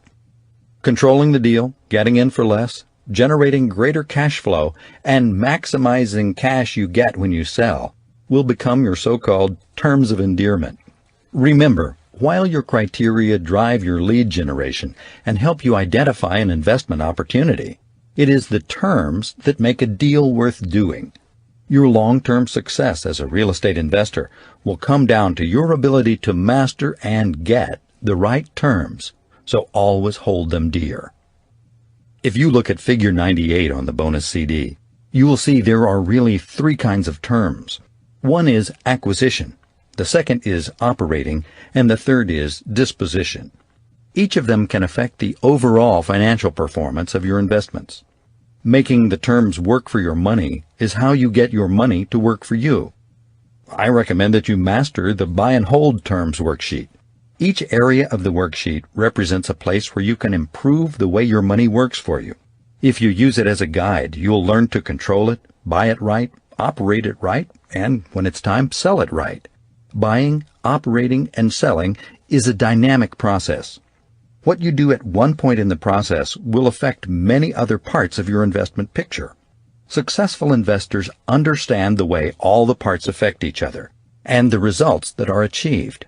If you can understand this, you will make more informed decisions and more positive choices along your path to becoming a millionaire.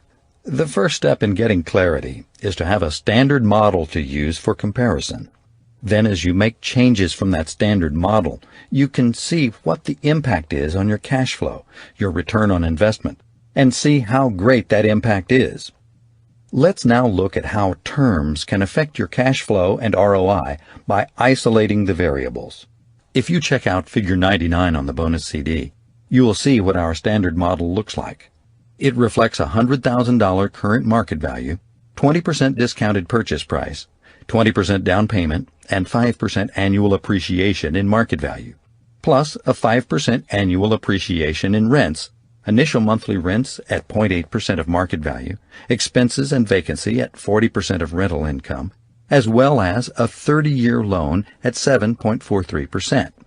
We'll compare the annual cash flow and the annual return on investment we achieve in year 10. For our standard model, we would achieve at year 10 an annual cash flow of $3,602 and a total return on investment for that year of 78.3%, or $12,526 divided by $16,000.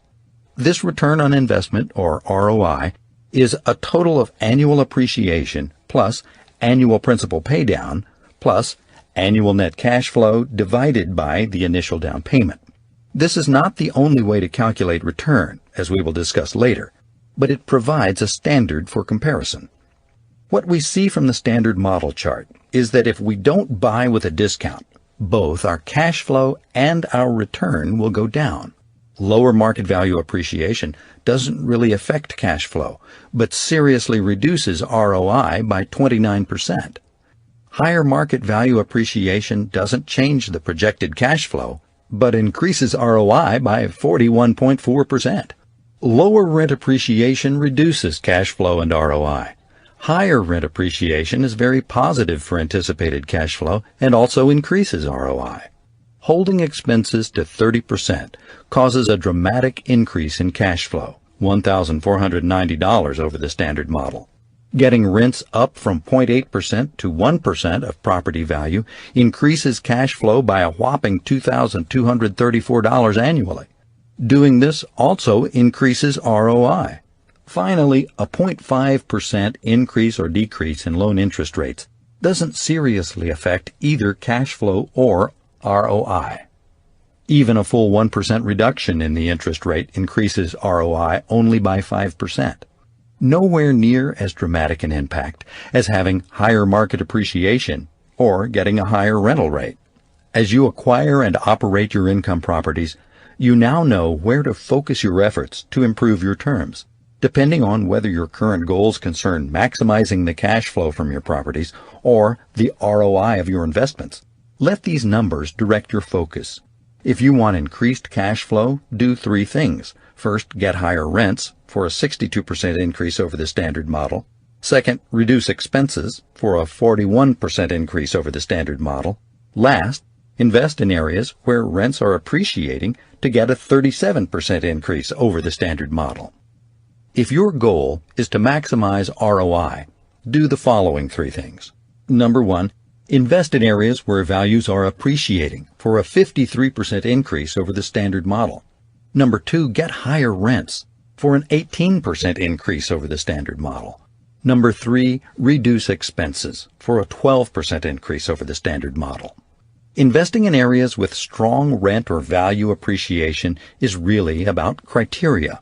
As Figure 100 on the bonus CD demonstrates, the two areas impacted by terms that have a strong impact on both cash flow and ROI are higher rents and reduced expenses. Millionaire real estate investors at the Own a Million stage understand the impact of their acquisition, operation, and disposition terms can have on their cash flow and ROI. They're continually exploring new, creative ways to impact the profitability of their investments through terms.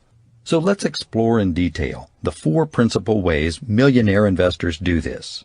First, they control the property and negotiate everything. Next, they take full advantage of creative financing. Third, they max their NOI. Fourth, they know their options for disposition. Issue number 4. Control the property and negotiate everything. In real estate, as in almost everything in life, the advantage goes to the one in control. Putting a property under contract, even before all the details are worked out, gets you into the driver's seat, and that's where you need to be. When you find an opportunity that looks good, always think about quickly getting it under contract. The contract gives you control, and will always have clauses that allow you to exit the deal if your due diligence in the form of inspections, conveyances, zoning research, and so on, shows that you need to get out. In some cases, you might need to invest in an option or a non-refundable deposit, but this may be a small consideration in return for the advantage of controlling the sale. If you determine that you do not want the property, you can still sell and assign your contract to another investor and be paid for it. These and other escape clauses are listed in Figure 101 of the bonus CD. Here is some advice from our millionaire real estate investors. Negotiate everything and anything. You do this when you make your initial offer and later with counteroffers. Of course, you'll be sure to get your price with your discount, but in many ways that is only the beginning. Look at the property and see what could be conveyed with the sale. Valuable conveyances might include the washer and dryer, the window coverings, the gas grill, or some of the furniture. When appropriate, ask for needed repairs, or for the seller to cover part or all of your closing costs. You never know what you can get until you ask. Think outside the box. In fact, think outside the house. I've seen it all in the thousands of transactions that have come across my desk as a broker. From the buyer who said he would do the deal if the seller would throw in all the lawn equipment, to another who said she'd buy at the seller's price if it included the classic Mercedes in the garage. In both cases, the sellers said yes. But it's not just about personal property and conveyances. It can also be about the financial numbers. When my co-author Dave bought a property 6 years ago, he offered to pay the sellers the full asking price if they would contribute $7,000 toward his closing costs. They said yes without making a counteroffer. He knew that they had been out of the house for several months and had already had one purchase contract fall through. Rather than lowball his offer on a house he really wanted, he guessed that a full-price offer with his financing pre-approved and in writing would be very attractive to them. The contribution to his closing costs would seem incidental to getting it sold and closed quickly. He was right, but he wouldn't have known it if he hadn't asked. The key is to find out what is important to the sellers, offer them what they want, and then ask for what you want. If it doesn't work, it doesn't work. Find out what will. Great negotiators are great investigators. They know that every transaction needs to be a win-win. You need to make it a win for you for sure, but also look for the best way to make it a win for the other party. Always be curious and always ask. Find out what's important to the seller and know what's important to you. Negotiate any and everything. Issue number 5. Finance creatively. As you do more investing, you'll want to master creative financing. Your ability to construct creative financial terms might get you into deals that you might not otherwise be able to do. In some markets, as I experienced in the late 1970s and again in the late 1980s, creative financing may be the only way to get transactions done.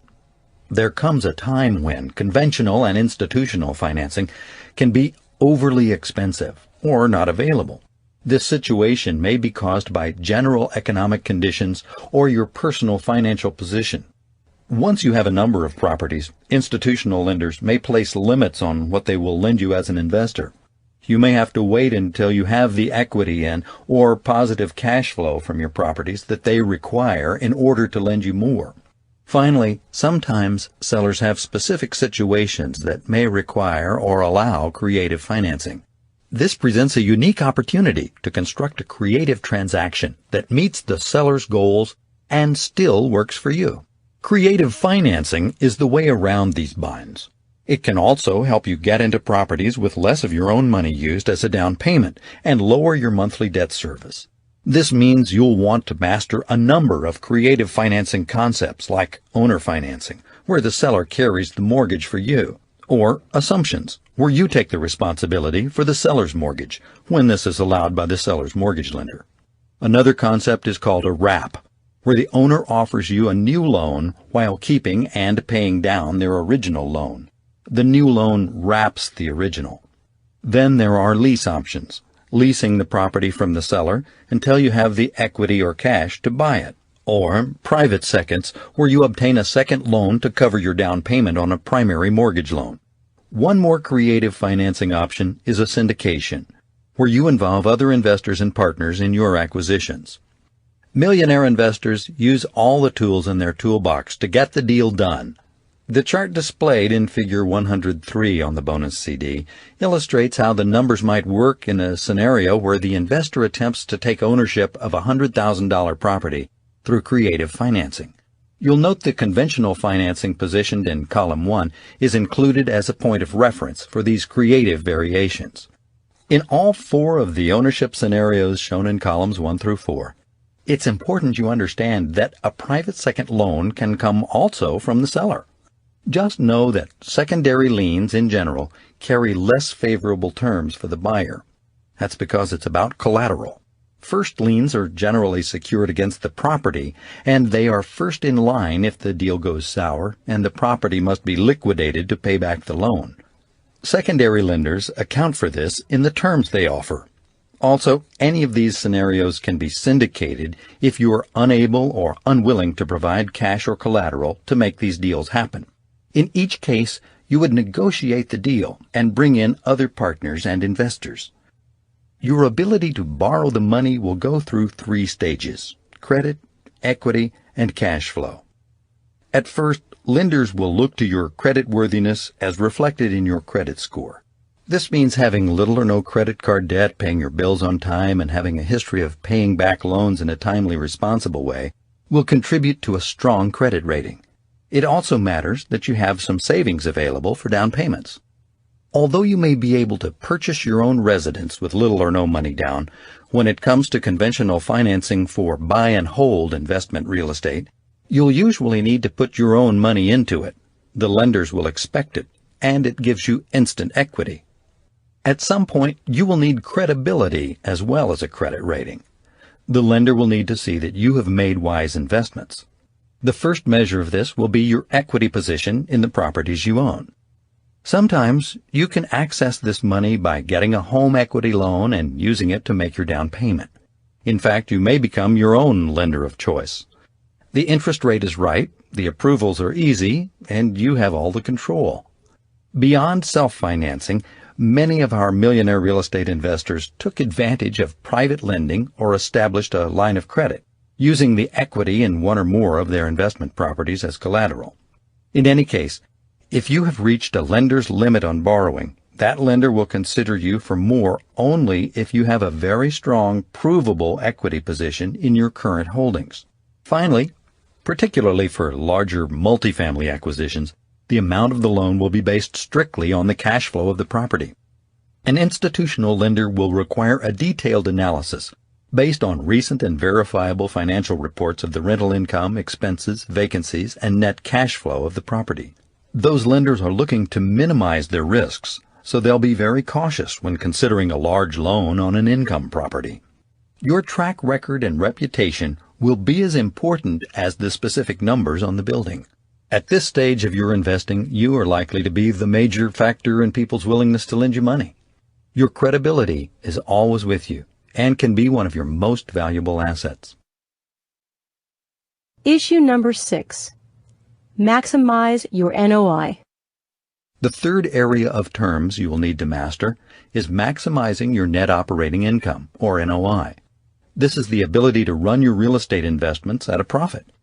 NOI is what you have left from your gross rental income after you've covered your vacancies and paid your operating expenses.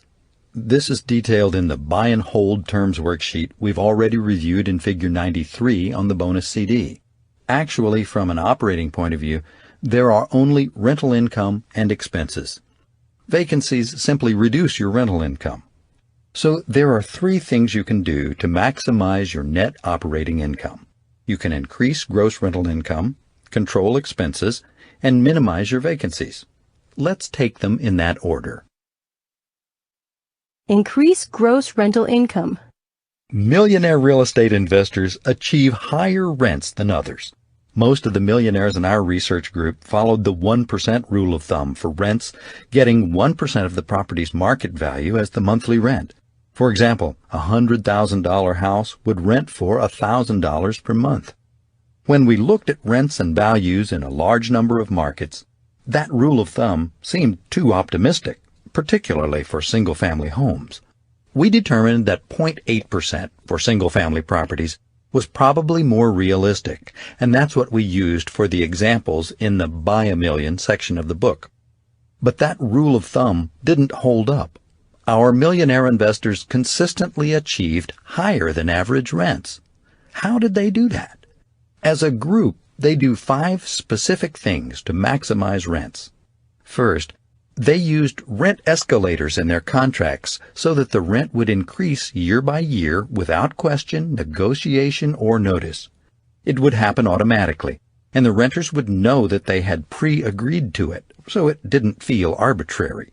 While this preset rent increase might not keep up with the actual rental trends, It at least meant that there was some increase even when the same renters were in place for a long time. Second, they made the kinds of improvements that were attractive to local renters and made their properties stand out.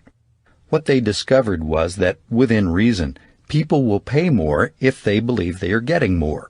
Cosmetic improvements and certain amenities can make your rentals uniquely better than the competition's and bring more gross income. Remember from our earlier discussion that raising rents even a few tenths of a % can have a big positive impact on your net cash flow and returns. Third, some of our investors specialized in government-subsidized housing called Section 8 subsidies. They knew which houses in which areas would qualify for the subsidies, and that allowed them to market this advantage and achieve premium rents. Their net positive cash flow became virtually automatic. Fourth, some of those we interviewed were very good at targeting their tenants. They would work with local real estate agents or apartment locators to attract the right renter, those willing to pay a premium for the right place. They would highlight the quality, features, and amenities of their units. In a sense, they would work to lead generate their tenants in the same way they lead generated their investment opportunities. They would get testimonials from current renters and would ask those good renters for additional rental leads. In some cases, they would target people with short-term needs, for instance, those new to the area or those waiting for a custom home to be built. Then give them flexibility in the length of the lease in order to maximize the rental income. The fifth method for increasing revenue was to gain other income from the tenants. Coin-operated laundry and fees for pets, storage, parking, and lawn care could all be additional sources of income. It was highly recommended to have the tenants take care of all their own utilities, with direct personal responsibility for payment to the utility providers. Control expenses. Controlling operating expenses is a great way to increase your NOI, and it's only a matter of record-keeping and attention to details. Many investors we interviewed set up well-organized systems of bookkeeping and cost accounting. Several set up their own property management businesses. Whether you do it yourself or have a management service do it for you, it's important to watch your expense trends and question anything that seems out of line. Rob Harrington from Boston says he compares his cost sheets from month to month, notes the trends, and looks for unusual changes. Over the years, he has discovered water leaks and faulty electrical units that, if neglected for a long enough period of time, could have cost him hundreds and even thousands of dollars. If you have the right record-keeping system in place and set aside a regular time slot each month to do your review, he says this will not take very much time and you'll be paid well for doing it. Expenses saved are profits earned. Another consideration in maximizing your NOI by controlling expenses has to do with repairs and improvements. We've looked at this in the buy and sell scenario, and we've illustrated the concept of maximum return in Figure 88 of the bonus CD. The most astute investors know that repairs and improvements are not just an issue for buy and sell or fix and flip. They're a major part of the NOI equation. When it comes to improvements, there are 3 moments of truth. The first arrives after you buy, but before you rent. The second moment of truth occurs while you own and operate. The third and final moment comes before you sell. Repairs and improvements involve making cost-benefit calculations. The right improvements may allow you to get higher rents and a better price when you sell. The wrong improvements may accomplish neither. The right improvements may represent a great use of your cash flow. The wrong ones may not. Improvements are a tax-deductible expense, and the right ones can add value to your property and increase your equity. The wrong ones are just deductions. There are 4 kinds of improvements. The first are necessary and add value, things like a new roof or flooring.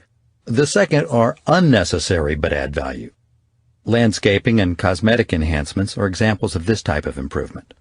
The third type of improvement, like plumbing repair, rewiring to code, or foundation work, are necessary, but they don't add value. The fourth and last type of improvement is unnecessary and doesn't add value. Expensive fixtures and amenities fall into this category. This last category is a judgment call and is essentially a matter of whether the costs of the improvements will bring about an equivalent increase in market or rental value. Your support and service network specialists will be able to consult with you on this, so seek them out and listen hard to their advice. The wisest landlords know that repairs and improvements are an NOI financial game. They know that it's not always wise to minimize operating costs at the expense of income and equity gains. They understand these operating costs are, in fact, another form of investing. Minimize vacancies. Reducing vacancies and the time it takes to re-rent the property are also important ways to improve net operating income. The key is to anticipate vacancies and have a game plan to market the properties to new tenants. Get ahead of your vacancies, not behind them. When a unit goes vacant, be ready to rehab, clean, prep, and market it quickly.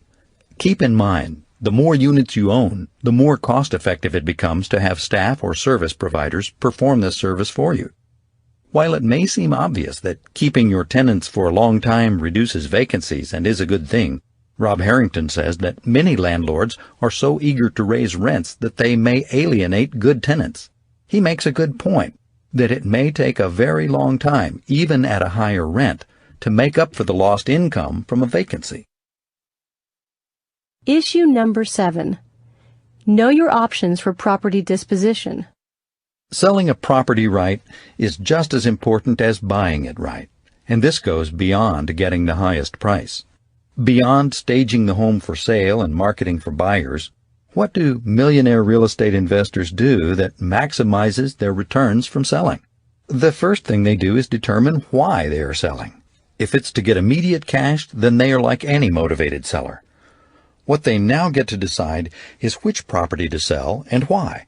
For example, they may have to choose between a property that is underperforming as an investment or one that can command an unusually good price in the current market. Making this decision simply takes some thoughtful analysis that includes value and rent forecasting. Now, before you decide to actually sell a property, you should always review your options for property disposition, which are lease option out, refinance, tax-deferred 1031 exchange, or sell. There are other ways to get cash out of a property than selling it. It may meet all your needs to simply refinance the property and pull some of your equity out in the form of cash. Millionaire real estate investor Kathy Manchester took advantage of her strong equity position in a high-end vacation rental to use it as a $250,000 equity line of credit. She taps into this amazing cash resource regularly for short-term buy, improve, and sell investments, and then quickly puts the money back into her home. If you are looking for a way to maximize your price, you can use the lease option out strategy by finding a renter who wants to buy but can't qualify for traditional lending. In the lease option contract, you can offer to apply some of the rent toward the purchase, agree on a higher than market rental rate, and negotiate the terms of the future sale at a precise point in time. With this approach, you should have a higher NOI and usually a higher sale price. If the renter does not exercise the purchase option when the contract expires, you can do it again with the next renter. In a lease option or any sale, you can opt to be the lender. Many non-qualifying buyers will pay a premium in both price and interest rate because you are their last or only source of financing. If they default, you get to do it again, probably at a higher price. One of millionaire investor Bob Guest's best deals was on a lease option. The woman who leased his home for a period of 2 years took amazing care of the property.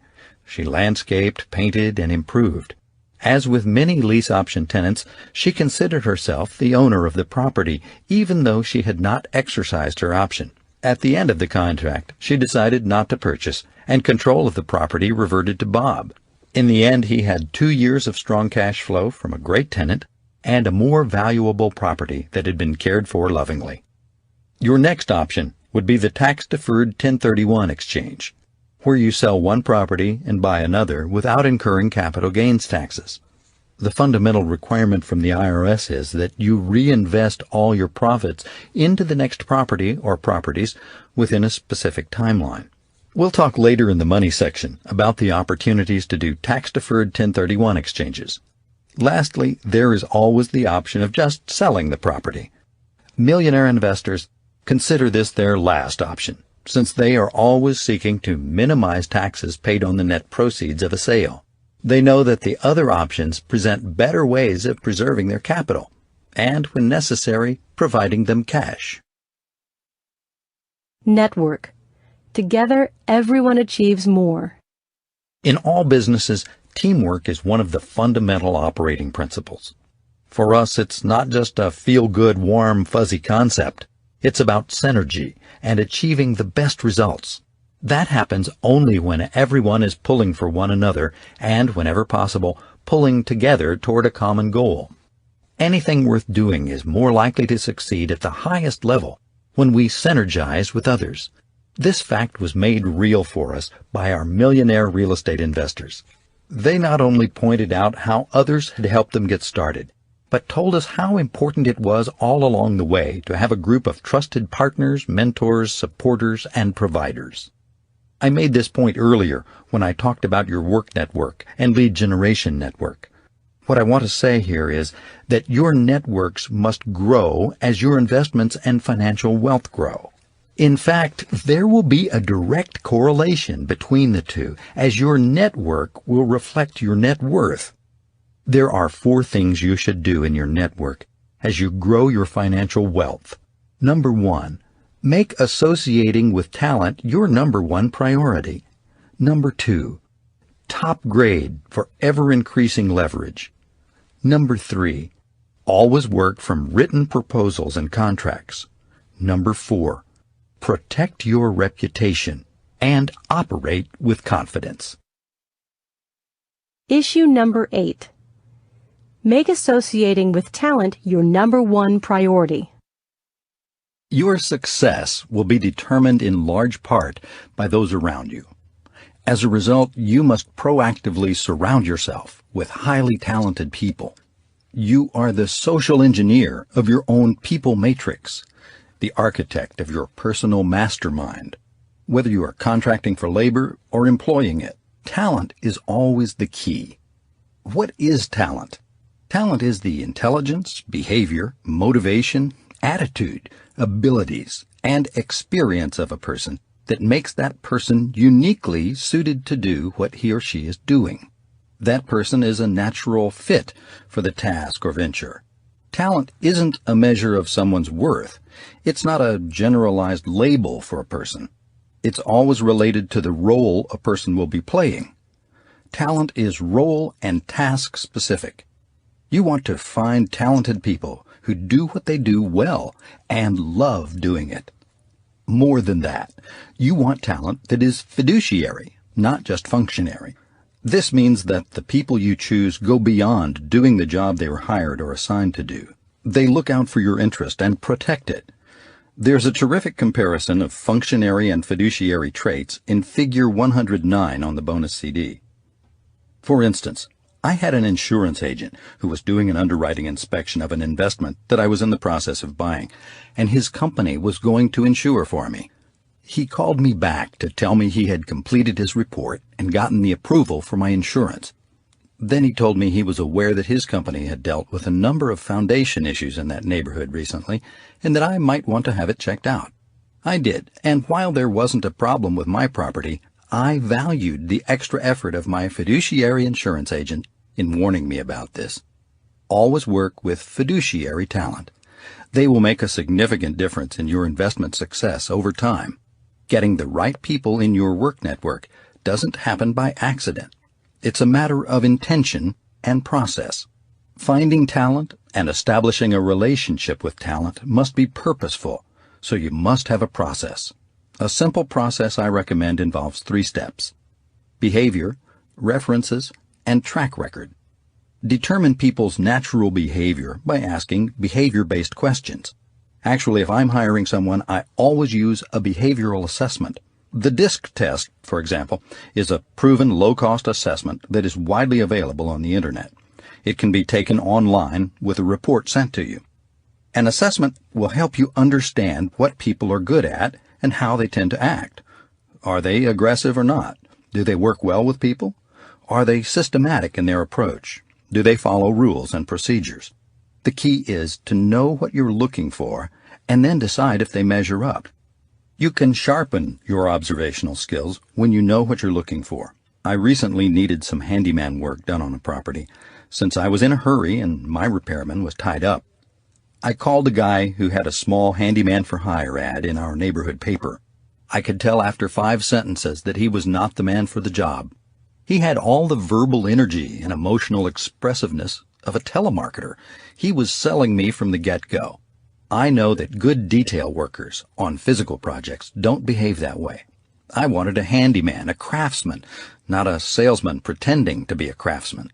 Remember that talent means the person's behavior fits the work to be done. Learn to read people's behavior. Find the person who's the right fit, and you're less likely to end up having one. Next, always check references, and do second and third level reference checks. In other words, I ask each of the provided references who else I might talk with who could give me insight into this person. For example, the reference may know a neighbor who also used the contractor in question. When I am 2 or 3 levels away from the direct references, I usually get the whole picture, the person's weaknesses as well as their strengths. Finally, probe for the track record from that person and from independent sources. I have found that a person usually continues to operate in the way he or she has before, with similar results. This is particularly true with important things such as attitude, work ethic, integrity, and quality of work. In short, make it your business to get to know people. Success leaves clues, so look at their track record until you find the clues you're looking for. Determine who possesses talent, and then make having those people close to you a high priority. Your net worth ultimately depends on the talent you bring into your life. Issue number 9. Top grade for ever-increasing leverage. Ultimately, you can't do everything yourself, not if you want to get a lot done in your life. So you need leverage, that is, people who do things with and for you.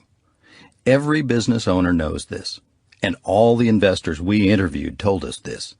You can't do it all alone, and you'll do better if you don't try, particularly when it comes to investing in real estate.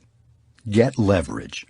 Find out which people get it done, which ones do what they say they'll do, and which ones are the best. Use them, contract with them, and hire them. Always be upgrading and never settle. Find the best, expect the best, and continue to work only with those who deliver the best. Those people will help make your real estate investments grow and enrich your life. We'll talk more about building your employed staff when we cover the 7th level in the Receive a Million section coming up soon. For now, I want to encourage you to have the courage to top grade those who are close to you in your investing. Whether it's an advisor, a professional associate, or a service provider, don't be afraid to replace that person. You have the right, and if you care about how things turn out in your investing business, you have the obligation. How things turn out will be a function of who you bring in, and more importantly, who you keep in. I don't know why people are afraid to say no or no more, but they are. Some people stay in bad relationships, and others put up with less than quality work or not getting what they paid for. Don't do that. Care about people and treat them fairly. However, when people don't do what they say they'll do, or don't care about doing it well, move on to those who do care. Don't do it in a mean manner. In fact, always try to let these people know that you care for them as a person. Encourage them in their future work. Give them any personal support you can. And then start working with people who you believe will do a better job. To help make sure you always judge a person's work fairly, you can follow this mantra in your professional relationships. Work first, friends second, and social maybe. It's an approach that works. If you're going to the top, If you want your real estate investments to go to the top, you must top grade the people on your team. The best college or professional athletic teams do this, and their fans expect it. Recruit the best players and play the best players. Some good players may be left on the bench when the best ones take the field. That's what those coaches get paid to do. Top grade. And so do you. Issue number 10. Always work from written proposals and contracts. It's not an accident that most states require that all real estate transactions be done by written contract, and only by written contract. No word of mouth, no inferred agreement, not even a handshake, is as enforceable when it comes to a real estate transaction. A written contract is binding, but only its written terms are enforceable. Real estate transactions have a long-standing and honored legal tradition regarding the written word. Besides, putting expectations in writing is fundamental to good business transactions. It makes things clear. It provides for consequences, and it can be interpreted and enforced by a third party. Paper has no memory lapses. Many people mistakenly believe that contracts simply create understanding and agreement. In fact, they do much more. They also provide for misunderstanding and disagreement. Contracts outline not only what will happen and who will do what, but also what will happen if they don't. Good contracts provide for clear and straightforward consequences for default or breach. They also provide for a prescribed manner of dispute resolution or mediation and arbitration. In a sense, good written contracts cover contingencies so that if worst comes to worst, all parties know in advance what will happen. For me, contracts are agreements for disagreement. When everyone is in agreement, no one looks at the contract. It's only when there is disagreement that it gets pulled out and gone over with a fine-tooth comb. As a rule, write agreements to resolve any possible disagreements as agreeably as possible. Do everything in writing. Get your bids in writing, get your proposals in writing, and work from written work orders and job descriptions. Even when it is not a purchase or sale of a property, any agreement you make with someone to do something for you, or for you to do something for another person, should be in writing. The costs, fees, specs, plans, options, deadlines, penalties, and the method for dispute resolution should all be there, in writing and signed by all parties. It's a pay me now or pay me later deal. You do the tough negotiating and agreements up front, or pay with misunderstanding and contention later. I encourage you to be tough up front and get it in writing every time. Issue number 11. Protect your reputation and operate with confidence. Your reputation is perhaps the most important asset you have. It's amazing how many people misunderstand this or get it reversed. They believe that reputation is important only when you're just beginning and when you clearly need the cooperation of others. Then, when you're successful and financially independent, you can be arrogant and difficult to work with. They seem to believe that power comes from success and money. In my experience, those with the most success and money are usually the most cooperative and responsible.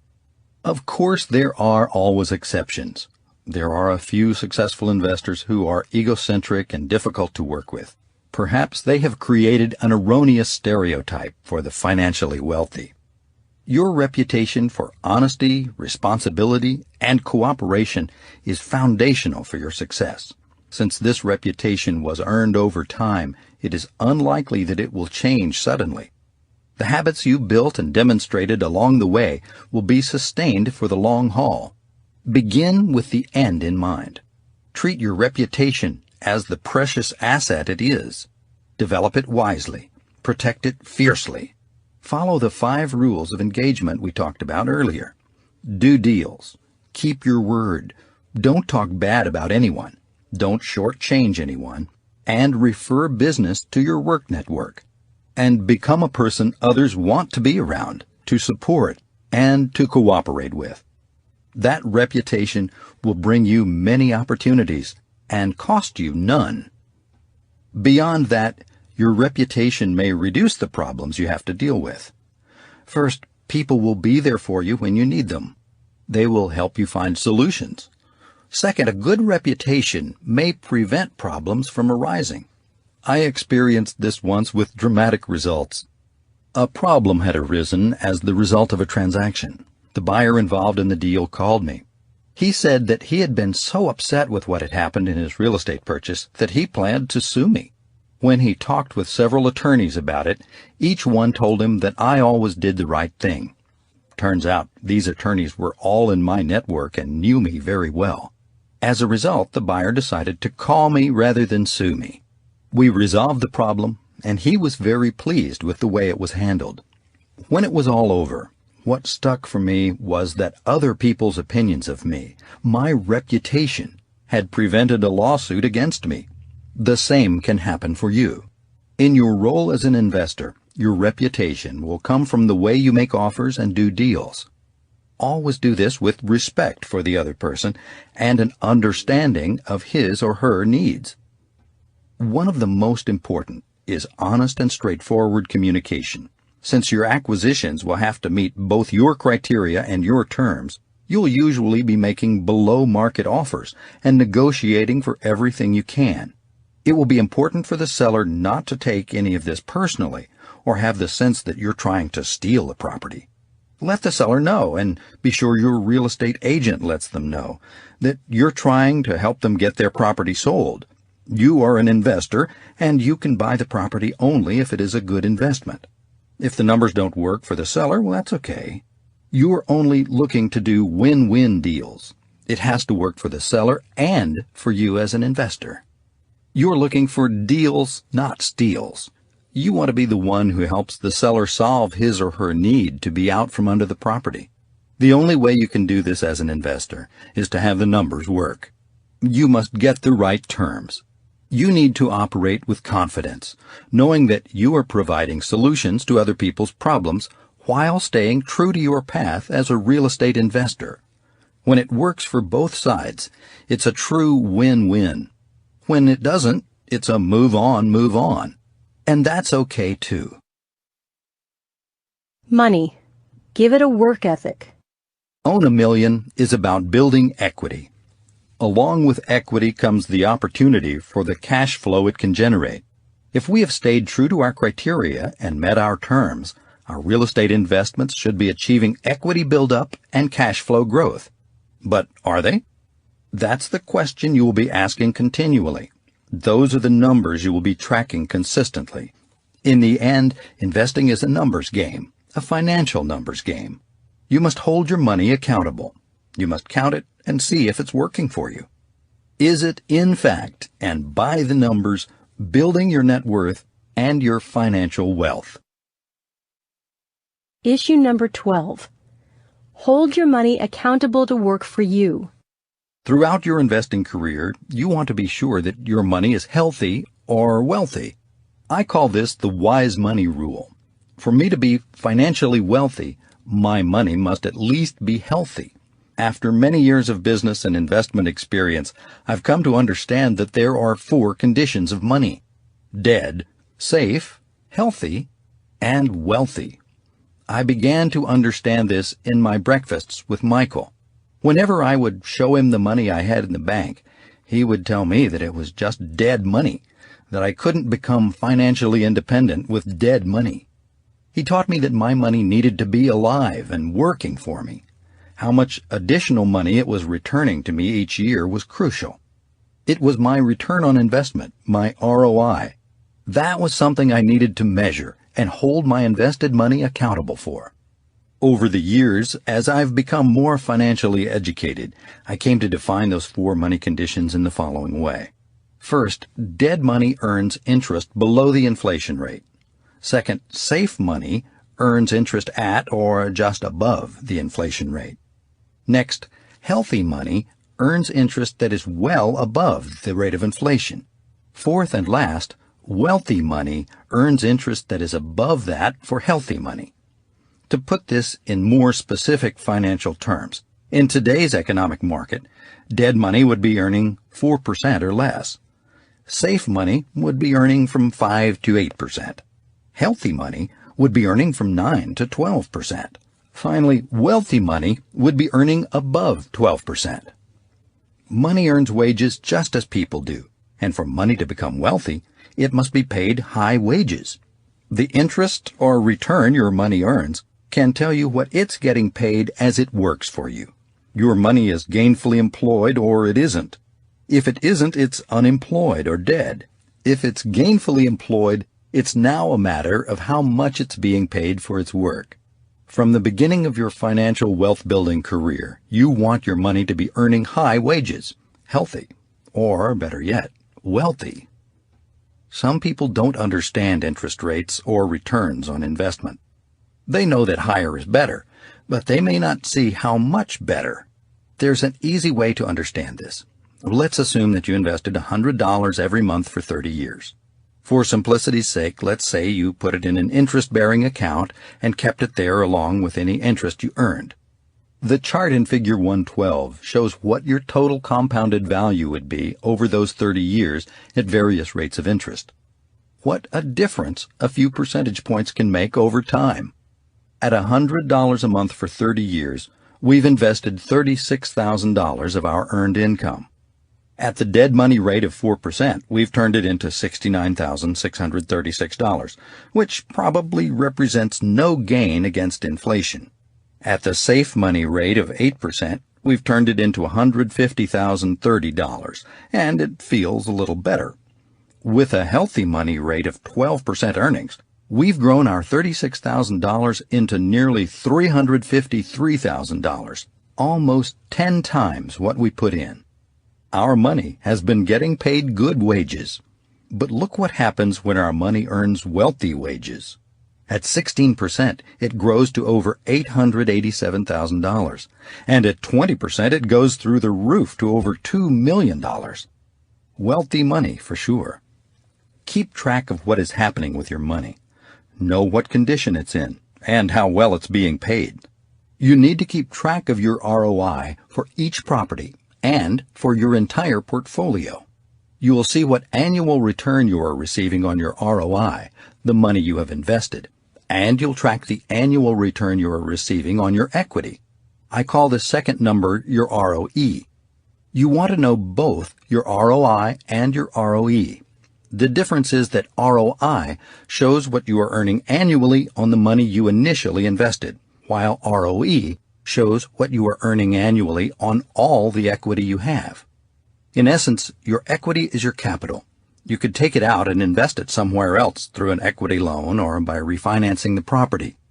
You could also do that by selling the property and exchanging it for another larger property.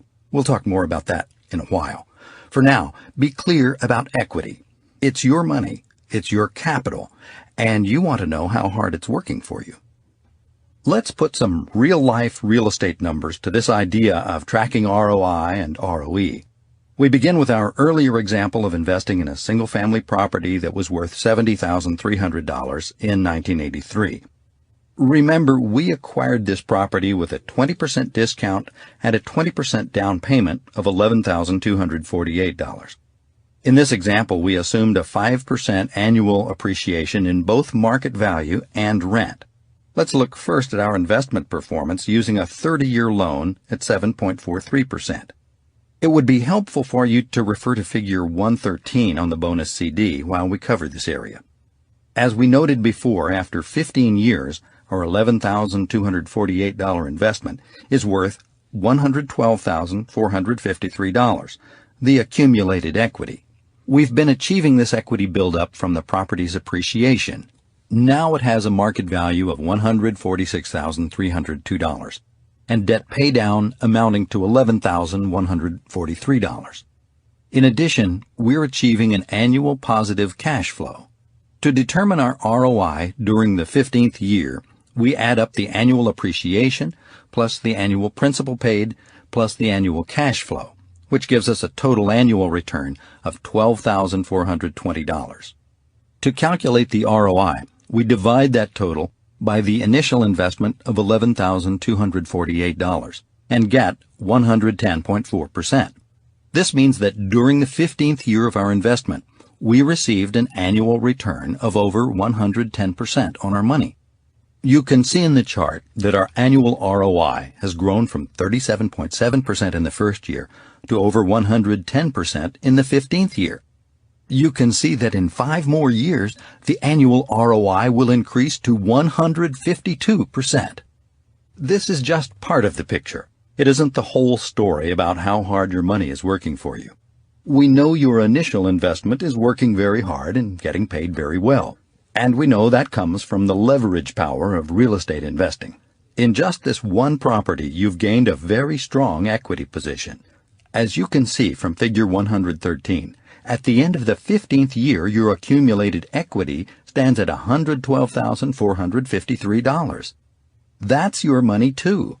It can and should be working for you. If you keep it where it is, you can calculate how hard it's working or what it's getting paid. We call this your return on equity, and all we do to calculate it is divide your total annual return by your equity. That means in the 15th year of this investment, your ROE is 11.9%. It's still healthy money, and that's a good thing. However, it's not working as hard for you as it once was. In fact, your ROE has been dropping since you made the investment. It was 16.7% in the first year and has been going down ever since. In the next few years, it will probably drop to near 11%.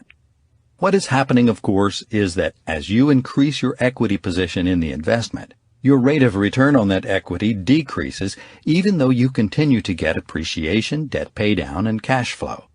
This phenomenon is what causes millionaire real estate investors to tap into their accrued equity, pull it out, and reinvest it for greater returns.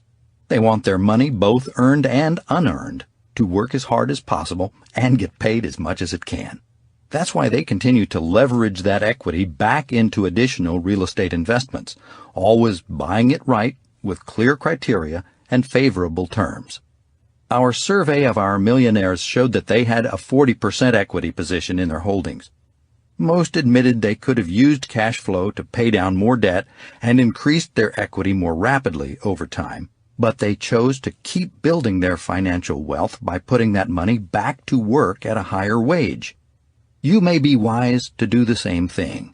Not only will it get you to the own a million level, it can build up an unstoppable momentum that can carry you to the own multi-millions level. In our example, let's now reinvest some of the equity and see what happens to the return on equity. Let's say that at the end of year 14, you refinanced your debt and took out some of the equity. You had $104,286 in accumulated equity, which meant you had a 75% equity position. Let's say you wanted to keep a 40% equity position and or $55,728 and pulled out $48,558 through refinancing.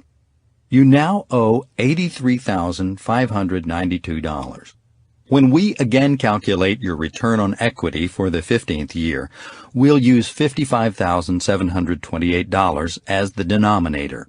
With the added debt, your cash flow will be reduced, but you still will achieve a total annual return of $10,004. Your ROE on this property is now back up to 18%. If you also reinvested the $48,558 by acquiring 1 or 2 more properties using our standard model for investment, that money too would be working at a higher rate of return, 16% or more. All this equity or capital is now in the wealthy money condition. The return on investment or on equity is similar if you use a 15-year loan as detailed in figure 114 from the bonus CD. The ROI goes up over time, and the ROE comes down. In this case, equity builds up faster and cash flow is reduced until the loan is paid off in year 15, and then it goes up dramatically. As we said earlier, 30-year loans are safer in that you are more likely to get positive cash flow. Also, you can always make additional payments, reduce the remaining balance of the loan, and accelerate the payoff.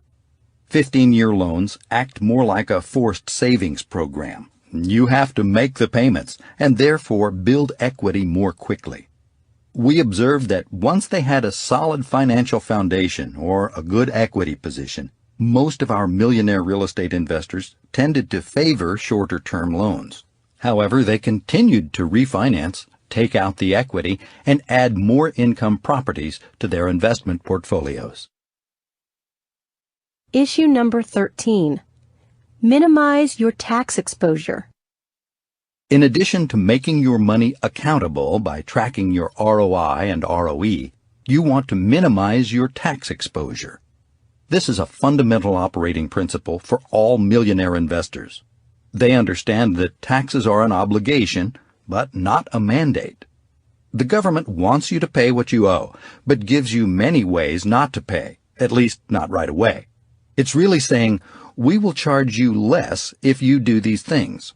Looking at it another way, it's saying, we will invest in you if you will do what we want you to do.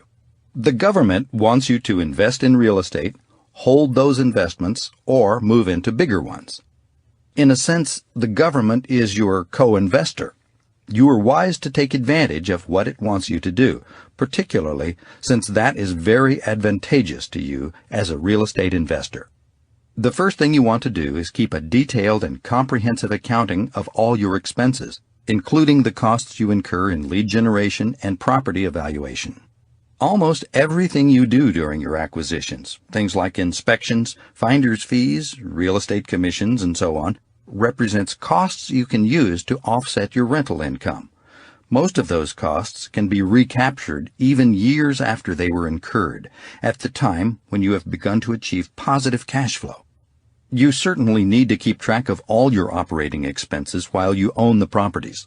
In addition, you can make property repairs and improvements, especially those which add value to the investment, and these expenses are also deductible against current or future income. Beyond all this, you can depreciate the property. In fact, the government requires you to. It's well worth the expense to retain a great tax accountant who specializes in real estate investment. This person will be a key member of your work network. If he or she is not in your inner circle will help you find the best person to be your tax advisor. The first step has been to reduce the realized income on which you will pay taxes. The second step is to reduce capital gains taxes, the amount you pay the government when you realize a profit or gain on the sale of a property. While this profit already is taxed at a rate below most income tax rates, you can delay paying it for a very long time. The two primary ways to do this are through IRAs and 1031 exchanges. You can use your individual retirement account or other tax-deferred savings plans to make and hold your real estate investments. As long as you don't take the money out of those accounts, you do not have to pay taxes, even if you achieve large amounts of equity. You can, if you choose, take that money out later when you need the income. In the end, it's the tax-deferred 1031 exchange that gets massive use by millionaire real estate investors. This program in the IRS tax code allows you to sell and buy properties without having to declare capital gains or pay those taxes. It's a very straightforward procedure, but it takes some planning. First, you need to hire a 1031 qualified intermediary before you close on the sale of one of your properties. That person will act as your guide and escrow agent as you move through the sale of one property and the purchase of the next. After the sale of your relinquished property, you have 45 days to identify the replacement property, and a total of 180 days to close on that second property. You want to be looking for the replacement property before or during the marketing of the property you are selling.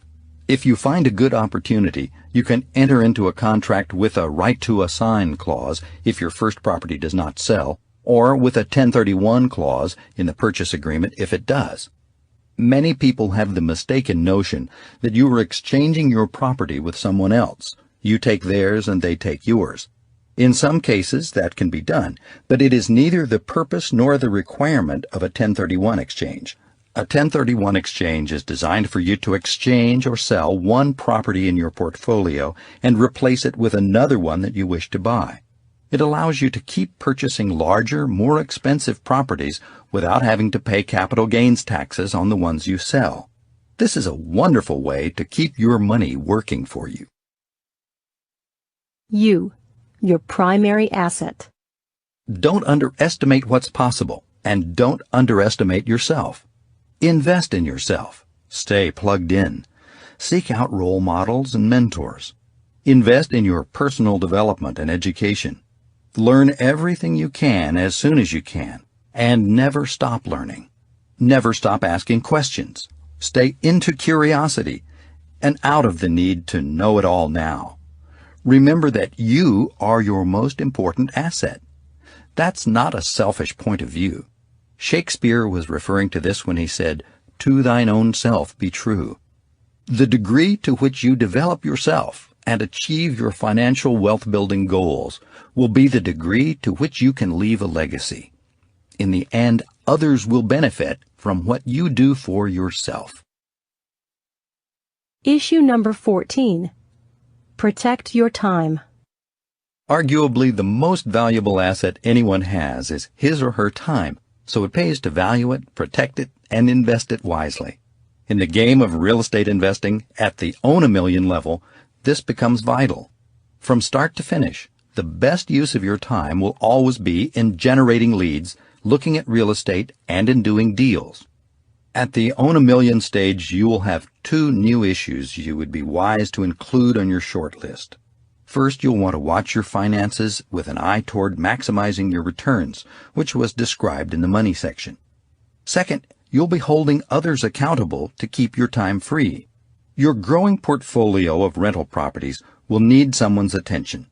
It doesn't have to be your responsibility alone.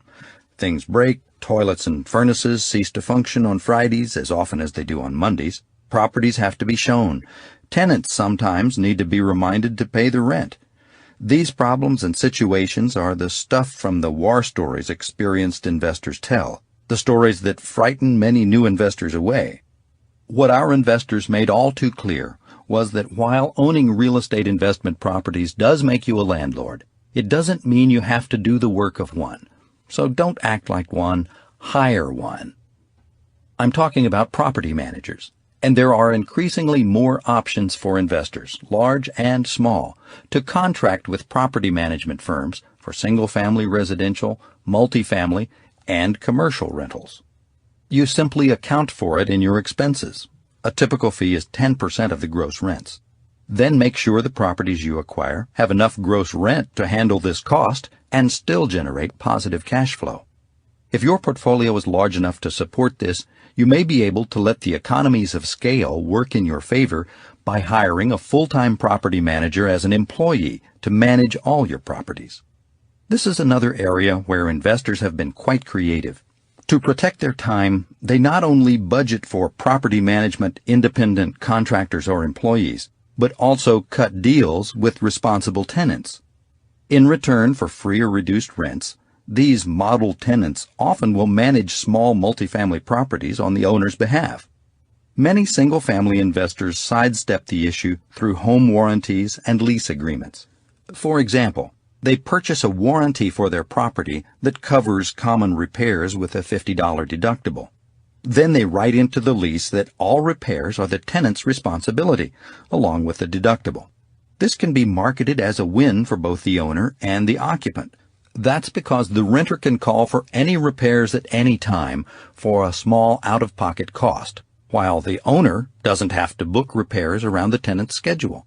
There are a multitude of solutions to the problem of the day-to-day management of your holdings. As your wealth grows, make sure you're holding someone besides yourself accountable to tend to these daily tasks. Your time is too valuable, and your life is too short to collect late rents or fix leaky faucets. Issue number 15. Protect your assets. I encourage you to do entity and estate planning as early in the game as you can. I waited too long and had to pay a high price when I finally got the right advice. I cost myself money and opportunities because I wasn't thinking big enough soon enough. I thought I didn't need it in the beginning, and it seemed like an unnecessary expense. I was wrong. If you fail, you need it. And if you succeed, you need it. And if you succeed big and don't have it, not only will it be expensive, but you may have made mistakes you can't undo. My advice is this: do it right and do it right away. Very early in your investment career, you should meet with a qualified lawyer and estate planner with experience in real estate. Your network will be a good source of people to contact and interview. Once you find the right one or two people, ask all your questions, answer theirs, and make decisions. First, you want to make sure that you and your assets are protected from any liabilities that may arise from your ownership or your position as a landlord. This is the right time to be sure you have proper insurance in place. Second, you want to be sure that your estate is handled properly and that you have minimized the tax consequences for your family and heirs. You want to maximize the tax-free amount you can give while you're alive, as well as minimize the tax burdens on your estate. If you get to work on this early, it will inform some of your investment and acquisition decisions. Issue number 16. Be learning-based. First you learn, and then you earn. This old adage continues to be true even for those who have acquired an enormous number of investment properties. Investing is a lifelong learning endeavor. Even the most experienced millionaire real estate investors told us how much they were still learning and how much of an advantage their increased awareness was bringing them. They told us to remind you always to be a student of the game, and that's what I'm telling you now. Never stop learning. To put a twist on the old adage, the more you learn, the more you'll earn. The learning curve is a scientific and research-based concept. It has a real shape, which you can see in Figure 115 from the bonus CD, and a real impact on everyone. What it says is that at the beginning of every venture, when you're a novice, you will put in a lot of time on the task, learning or skill building, without much apparent increase in your skill or your ability to be effective. But don't be discouraged by this. After a certain amount of learning, your skills will begin to show some improvement. Just after that, there comes a very important and exciting time, a period of accelerated growth in both awareness and skill. Suddenly it all comes together. You get the whole picture and see how every piece fits into that picture. Your judgment is sharper, your confidence is higher, and as a result, you are even more motivated.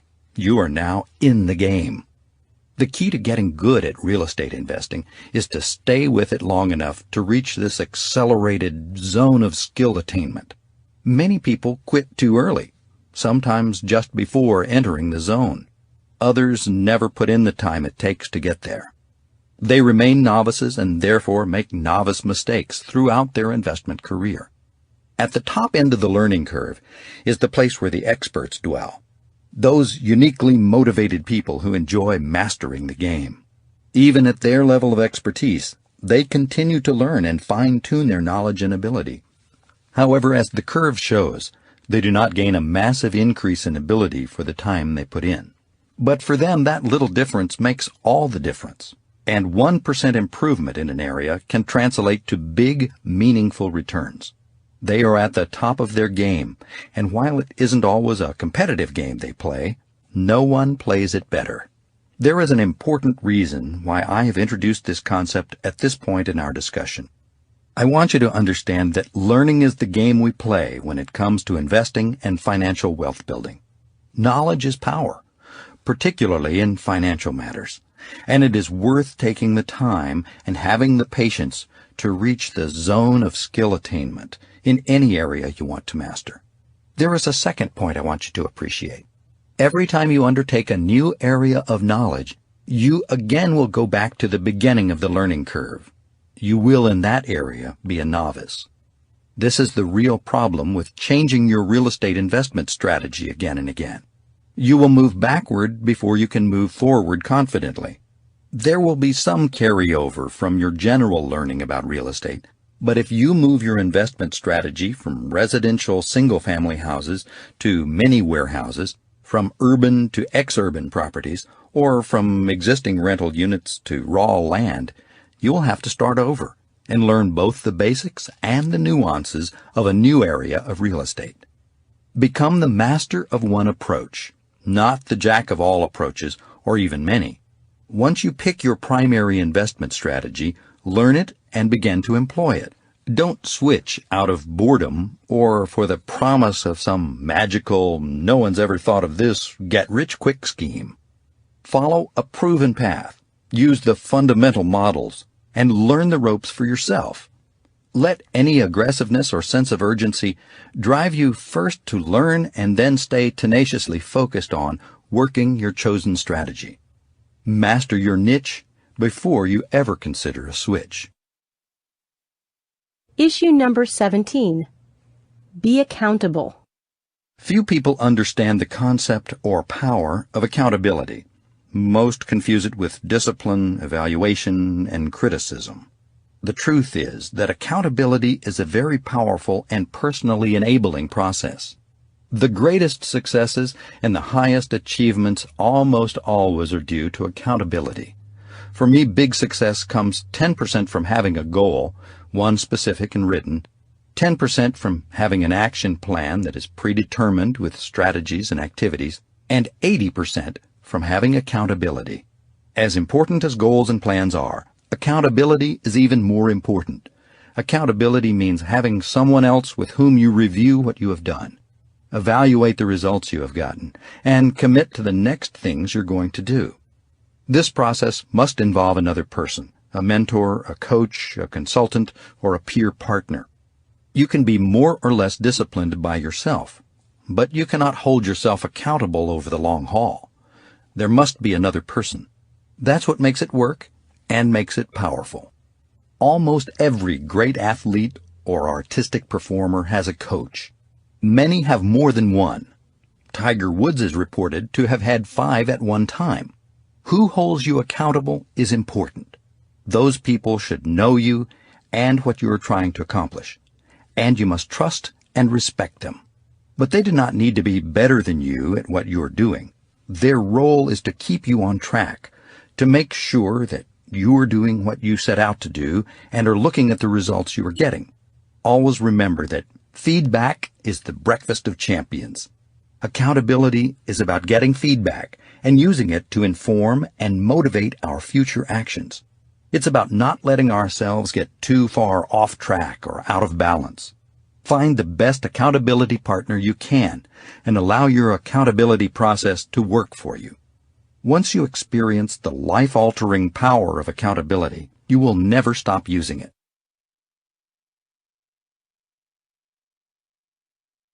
It all comes down to this. Our goal with Own a Million was to touch on the complexity of investing without getting lost in it. Surprisingly, all this apparent complexity can remain simple if you keep the right perspective. All the complexity you will encounter in the real estate investment game boils down to trying to accomplish 4 simple things. First, get in for less, with little or no down payment. Second, maximize your cash flow by increasing rents and reducing debt service and expenses. Third, avoid taxes by reducing or delaying them. Fourth, increase your return on investment and equity. Don't let new names for things or more complicated ways of doing them distract or disorient you. Keep it simple, keep your focus, and avoid getting lost in the labyrinth of complexity. Your path is straighter and far less complicated than you might think. Almost everything we've learned to this point can be readily distilled into a short, memorable form. Just refer to Figure 116 on the bonus CD. When you take a step back and put things in their simplest terms, it all comes down to this. Points to remember. Owning a Million is about turning your investments into actual net worth that shows up on your balance sheet. To do so, you must concentrate on the buy and hold strategy, maximizing and accelerating your equity buildup. Along the journey, you are likely to encounter issues in 5 principal areas. Criteria, which are the guiding light. They include the stick or switch approach, which means pick a niche, learn it, and master it. Repetition is the mother of mastery. The next is become an expert. When you learn your niche through study and observation, experience and doing, asking and listening. The think in units consideration that consolidates management costs and limits potential losses on individual units. It's efficient, and can increase the net cash flow of your investment. The next principle is terms. Hold them dear. First, there are acquisition terms that include putting the property under contract quickly, negotiating everything, and mastering creative financing. Then operating terms, where you maximize your NOI by increasing gross rental income, controlling expenses, and minimizing vacancies. Finally, there are disposition terms, when knowing why you are selling determines your strategy. Remember, selling only makes sense when you can maximize the cash you take out and then put into another investment that brings a better return. The next principle highlights your network, where together everyone achieves more, and it includes associating with talent by hiring carefully and having a process to do so. It also includes the top grade strategy. Find the best talent and demand the best from them. Another element of the network principle includes the aspect of written proposals and contracts. Remember to get it in writing every time. Last, but most important, protect your reputation. It's your most precious asset. Your money. Give it a work ethic. How? Hold it accountable. To be wealthy, your money must be healthy. So know what condition it's in.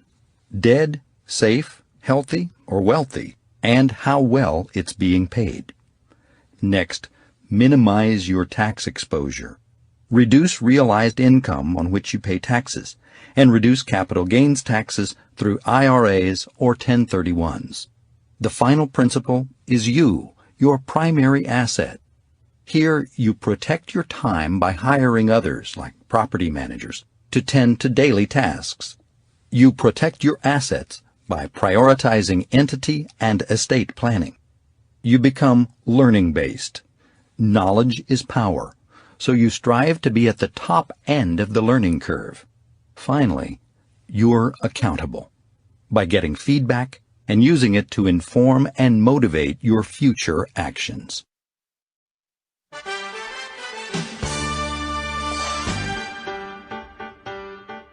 Receive $1 million. Reaching for the light. In his award-winning book, The Trees in My Forest, Bernd Heinrich describes how trees in his part of the Maine woods individually manage their growth and resources to compete for light. The choices are simple. They can take the nutrients they absorb and focus their growth upward or focus it outward. To reach the light, some trees attempt to be taller than those around them. Think of the tall forest pines that are mostly bare except at the highest reaches. Those trees are racing upward for the light. Other trees grow wide in hopes of drowning competitors in their shadows, like an oak spreading out in a clearing. Last is the curious case of running ground pines that sprout up wherever the light pokes down through the upper canopy. An opportunist like this can have a root system the size of a football field and is often mistaken for many separate plants. Each tree, in its own way, manages growth upward or outward or some combination of the two to strive, thrive, and reach for the light. The journey of the millionaire real estate investor is no different. On the path from buy $1 million to own $1 million, investors must manage their primary resources of cash flow and equity buildup to reach their net worth goals. Some choose to apply cash flow to paying down debt and therefore accelerate their equity buildup. Others tap into their equity or save their cash flow to reinvest in other properties.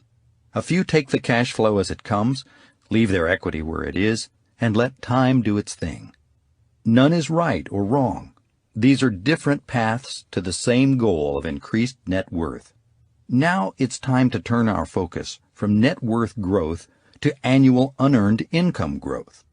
Receive $1 million is founded on the idea that you can, if you choose, reach a place in your investment life where you can step out of the day-to-day work of investing and receive $1 million in annual pre-tax income. It's about amassing the capital assets that can provide you with that kind of unearned income. It's about knowing the ways to convert those capital assets to cash flow. And it's about building an organization that ensures that your money will continue to work for you even when you are no longer working for your money.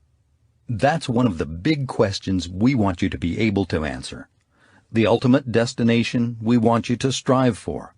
We know that if you can reason a path to that big income goal, you can learn how to step out of your investment business someday and receive more unearned income than many would ever dream of or need. $1 million in annual unearned income. The challenge of unearned income. One of the things I've found to be almost universally true is that most people do not know what it takes to generate meaningful amounts of unearned income. Before you can invest money, you generally have to earn it and pay taxes on it. Only then are you able to take your net income and invest a portion of it for a passive return. If you were working at a job to earn $1 million in annual after-tax net income, you'd have to earn over $1.5 million to compensate for taxes. Think about it. Today, the highest tax rate for ordinary earned income is 35%. That means you'd have to earn $1,538,461 to net an even $1 million. That's 1 year of amazing earnings that goes away the moment you stop working. Investing for $1 million isn't much easier, and it takes a lot of after-tax income to generate $1 million in interest. Right now, turn to the chart in Figure 118 on the bonus CD. Working from left to right, you can trace the amount of income you'd have to earn before taxes to have enough money left to invest after taxes to reach your big income goal. If you could achieve 5% annual interest on your investment, you'd have to earn over $30.7 million to net the after-tax $20 million you'd need to invest to receive $1 million in pre-tax income. Remember, almost all investment vehicles require you to pay tax on the cash flow you receive. Whether that's capital gains tax or ordinary income tax depends on the investment vehicle. At a 10% annual rate of return, you'd still have to earn over $15.3 million to invest $10 million after taxes to receive $1 million in cash flow.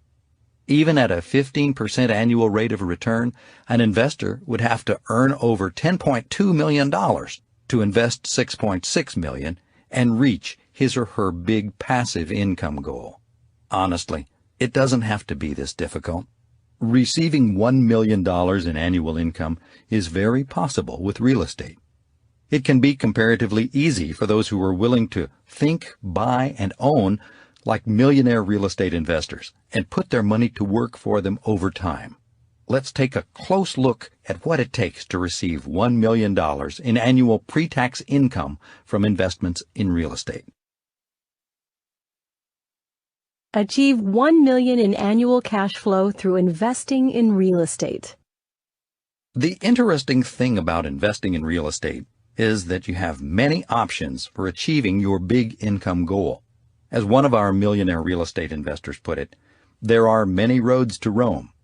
For the purposes of this discussion, we'll narrow our focus to single-family residential investment homes and attack the issue from 4 distinct angles.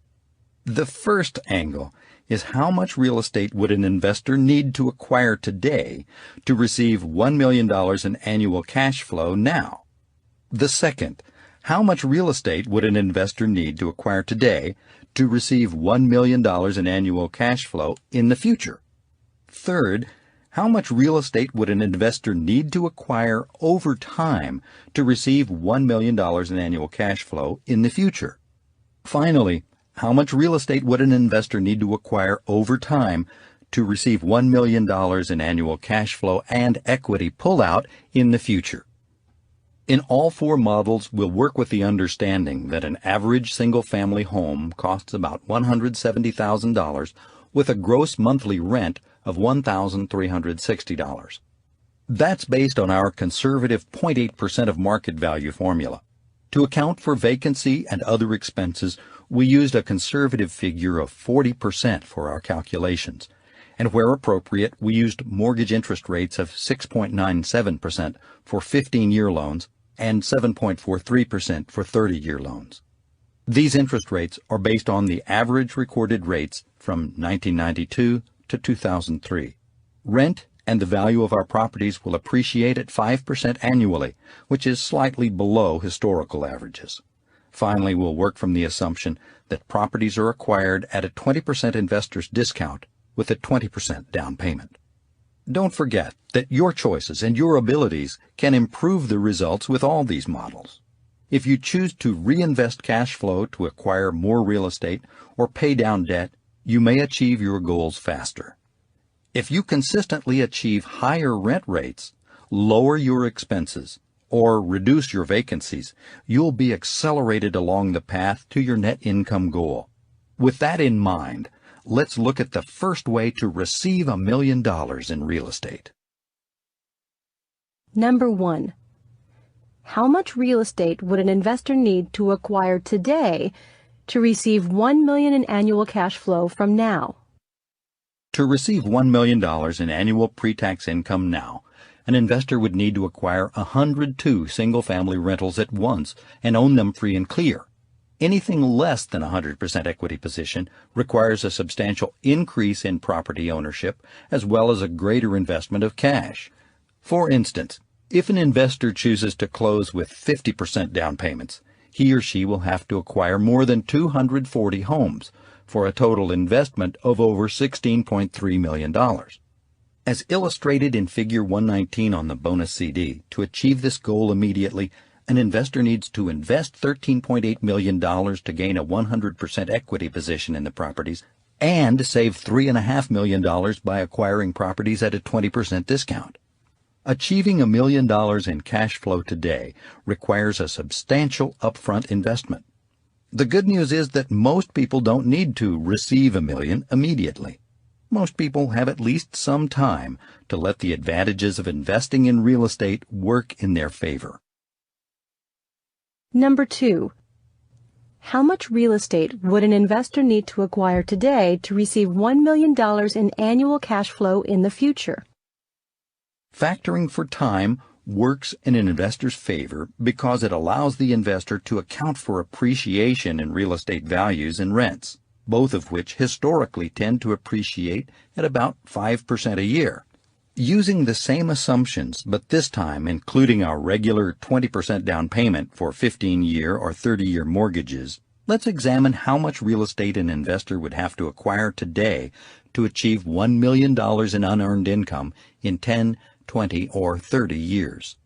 This time will allow our hypothetical investor to let the market forces work in his or her favor. Figure 120 on the bonus CD depicts 6 different scenarios in which this could play out. 3 are for 15-year mortgages, and 3 are for 30-year mortgages. Pick a quadrant that matches your timeline and take a moment to consider the numbers. In this model, the numbers take an astounding turn to the investor's advantage. With a 10-year window, the investor would need to invest $6.9 million with 15-year mortgages or $3.9 million with 30-year mortgages to achieve $1 million in pre-tax income. With a 20-year window, the investor would have to invest just under $1 million with 15-year mortgages or $1.5 million with 30-year mortgages. Finally, given a 30-year time frame, one would need to invest between $595,000 and $768,000. All these scenarios produce strong and, in some cases, remarkable rates of return on investment that would satisfy most millionaire real estate investors. What keeps this scenario in the realm of the hypothetical for most individuals is the necessity of buying all those properties in just 1 year. Let's look at our third model, where the investor can purchase properties over time to achieve $1 million in unearned income in the future. How much real estate would an investor need to acquire over time to receive $1 million in annual cash flow in the future? In this model, we'll factor for both time in the market and the time it takes to acquire the portfolio of a cash flow millionaire. What's instructive about this model is that it shows investors the average number and market value of the homes they will have to buy each year to meet their unearned income goal. Furthermore, it shows the amount of money an investor will have to invest on average each year, a key driver in setting one's budgeting and savings goals. Refer to Figure 121 from the bonus CD, and you will see this model also depicts 6 scenarios that are based on the mortgage loan selected and the time frame. Take a moment to review each scenario and the numbers they represent. What immediately jumps off the page in this analysis is the growth of net cash flow over time. In the 10-year scenario, there is a marked benefit to choosing the increased cash flow of the 30-year mortgage, 17.1 homes purchased each year, over the equity buildup of the 15-year mortgage, 39.9 homes purchased each year. In fact, the investor's acquisitions are more than cut in half. However, this is reversed once the 15-year mortgage has been paid off in the 20-year and 30-year scenarios.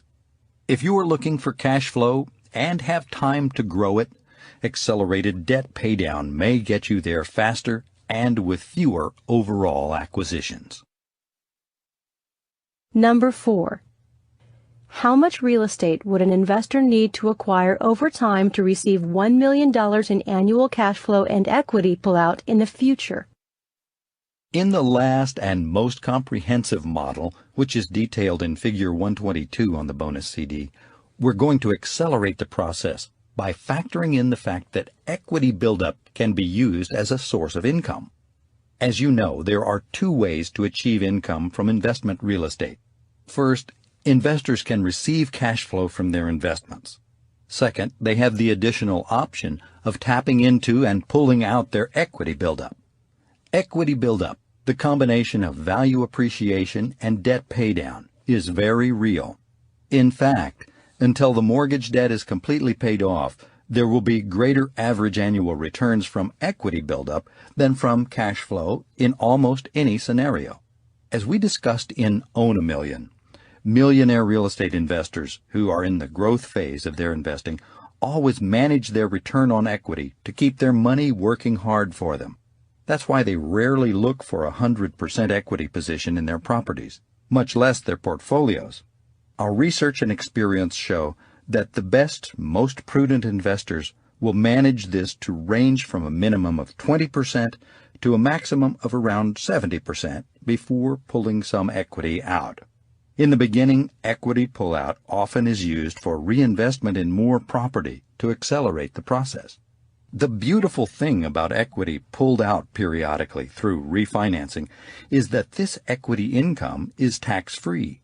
The IRS sees this income for what it is, a liability incurred. These investors count on appreciation and their tenants to pay down their debt and build up their equity so they can repeat this process. This equity pullout can be periodic or all at once, with the primary considerations being the investor's desired ratio of equity to debt and the cost of refinancing.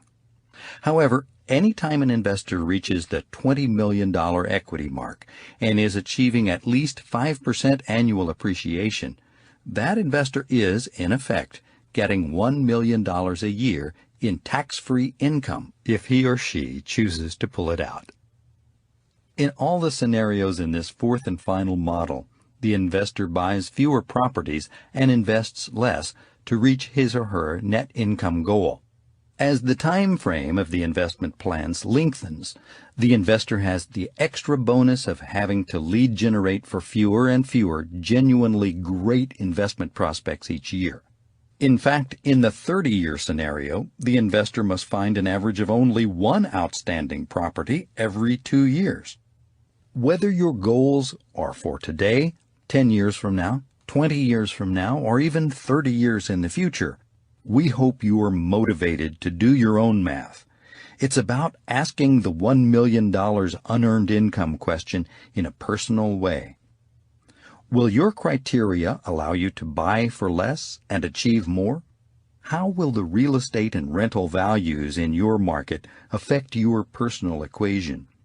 Where is your comfort level with your leverage? Do you want to keep a high equity position in your properties for security, or would you prefer a lower one for greater rates of return? One of the things we discussed in Own a Million was the concept that millionaire investors think in units. Interestingly, when you apply the powerful leverage of trading up to larger multifamily investment properties to this equation, $1 million in unearned annual income becomes far more approachable. As we've learned by consolidating property management and leasing into fewer properties, investors can lay claim to higher rental rates than the 0.8% we've considered for single-family rentals, while having fewer management issues. In fact, one of the investors we interviewed built an amazing investment business by buying and selling real estate for investment income and then reinvesting in larger multifamily and commercial properties that now generate $12 million in annual profits. That, by the way, is $1 million a month. $1 million a month. The inspirational story of investor number 34. One of my favorite stories is that of a millionaire investor we interviewed in California who built a remarkable real estate investment business that generates $12 million in annual profits. Since he was our 34th interview and out of respect for his wish to remain anonymous, we'll call him Investor 34. Investor 34 started his investment business on savings and credit cards, and for the first 6 months he and his wife worked from their kitchen table. By that measure, his success should feel repeatable to most people. He didn't have the advantage of beginning his investment career with large sums of money. The niche he latched onto was buying limited partnership interests in real estate. He and his wife would obtain lists of the limited partners from the general partners, which, by law, they were required to share, then mail those investors a marketing piece offering to buy their interest. At the time, they would offer as little as $50 for shares that were valued at about $100, and roughly 5% of the people they mailed to would take them up on their offer. But then a rising tide in the California real estate market swept them up and helped them turn as much as $150 in profit on each share they acquired. As this investor said, their goal wasn't to be the biggest company around. It was to be the most profitable. So they'd rather do a lot of small transactions that are highly profitable than a big transaction that generates the same amount of net income. Their business success was limited by how much time they could devote to the mailings. A big breakthrough came when this investor's wife called the printer and asked if he could print, address, and stuff the mailings for them. All of a sudden, they went from mailing 1,000 marketing pieces a month to 5,000, and then 10,000, 20, and 30,000. Their response rates and profit margins were the same whether they mailed 1,000 or 100,000, so the profitability of the company went way up. Rather than treat the money as income and consume it, they reinvested directly in real estate, apartment buildings, and storage facilities to build a stable platform of residual income. Today, Investor 34 owns over 4,000 apartment units and more than 1 million square feet of storage rentals. Amazingly, he nets over $12 million annually from the $45 million in gross revenues. His little investment business has grown into a big investment business. Obviously, more than he and his wife could maintain at their kitchen table. Currently, he has over 60 direct employees divided among 5 investment companies and another 100 independent contractors who manage his apartment buildings. What I love about Investor 34's story isn't that he built his multi-million-dollar investment business so cleverly in little increments of $100 and $150 reinvested in real estate. It's that he discovered a powerful way to take him farther while working less. People leverage. It really wasn't about the money, he told us. I wanted to set my own schedule, and mostly I wanted to be able to spend more time with my family. Investor 34 works about 20 hours a week. He doesn't carry a cell phone or a pager because he wants to be connected when he wants to be connected. He spends more and more time with his family. In our language, Investor 34 is well down the path of receive $1 million. In fact, he's at a point on the path where it's possible to receive $1 million a month. But no matter what amount of unearned income he receives at the end of his journey, whether it's more or less, I know he's already discovering the amazing freedom that comes when you can step out of your daily investment business without losing your income. It's what we call the 7th level, the path to people leverage. The 7th level, the path to people leverage. If you're like Investor 34 or any of the other millionaire real estate investors we interviewed, you'll find that as your investment business grows, you will rely increasingly on others to perform the day-to-day tasks of investing while you manage the process. This is the natural evolution of a growing business.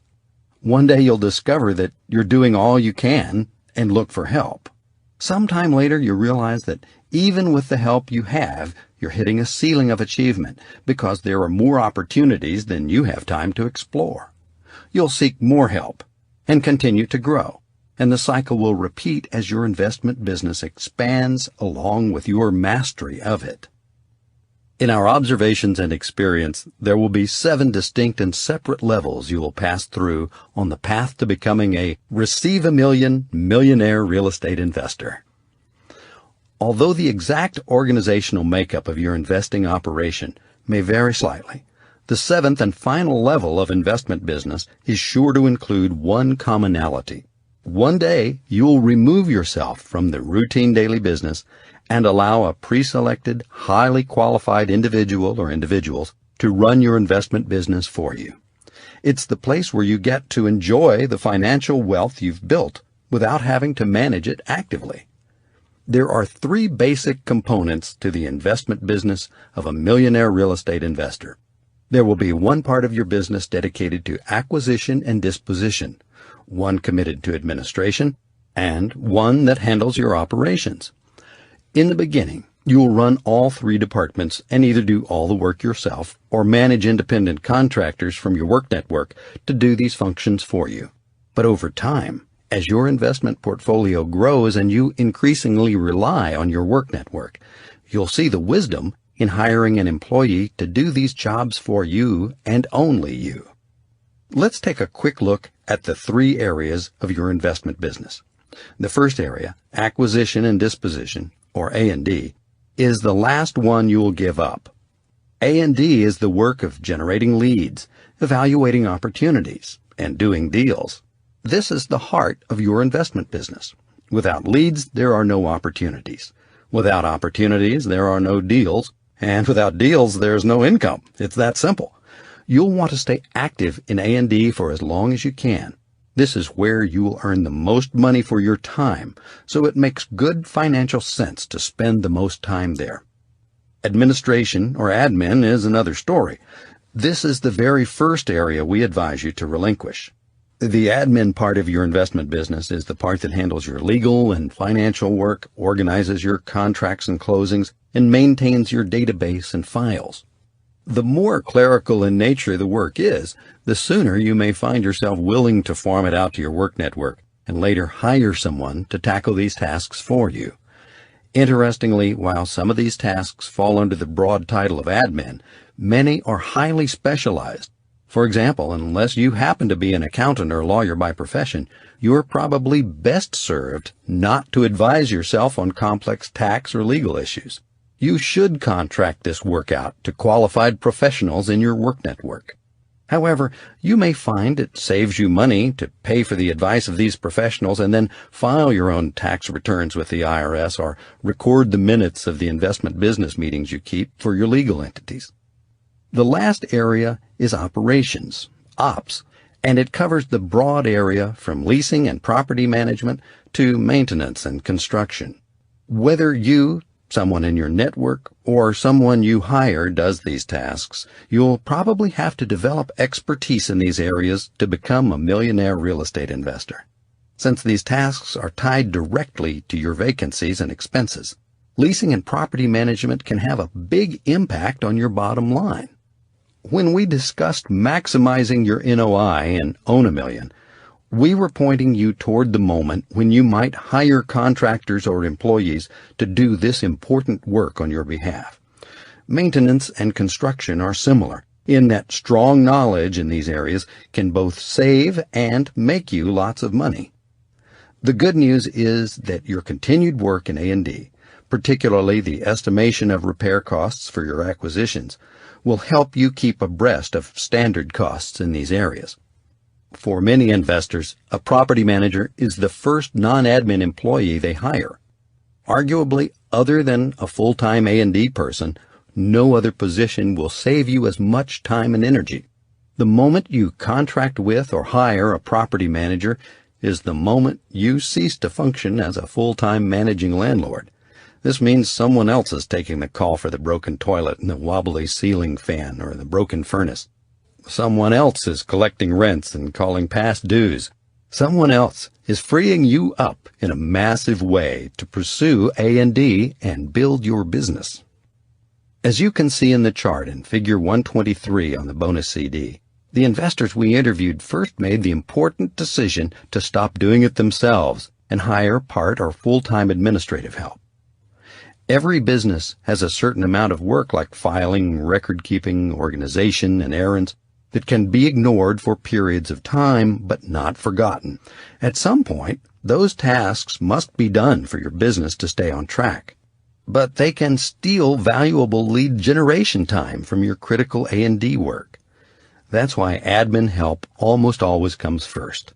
A highly focused investor probably can generate enough admin work to keep more than one person busy while the investor pursues opportunities and deals.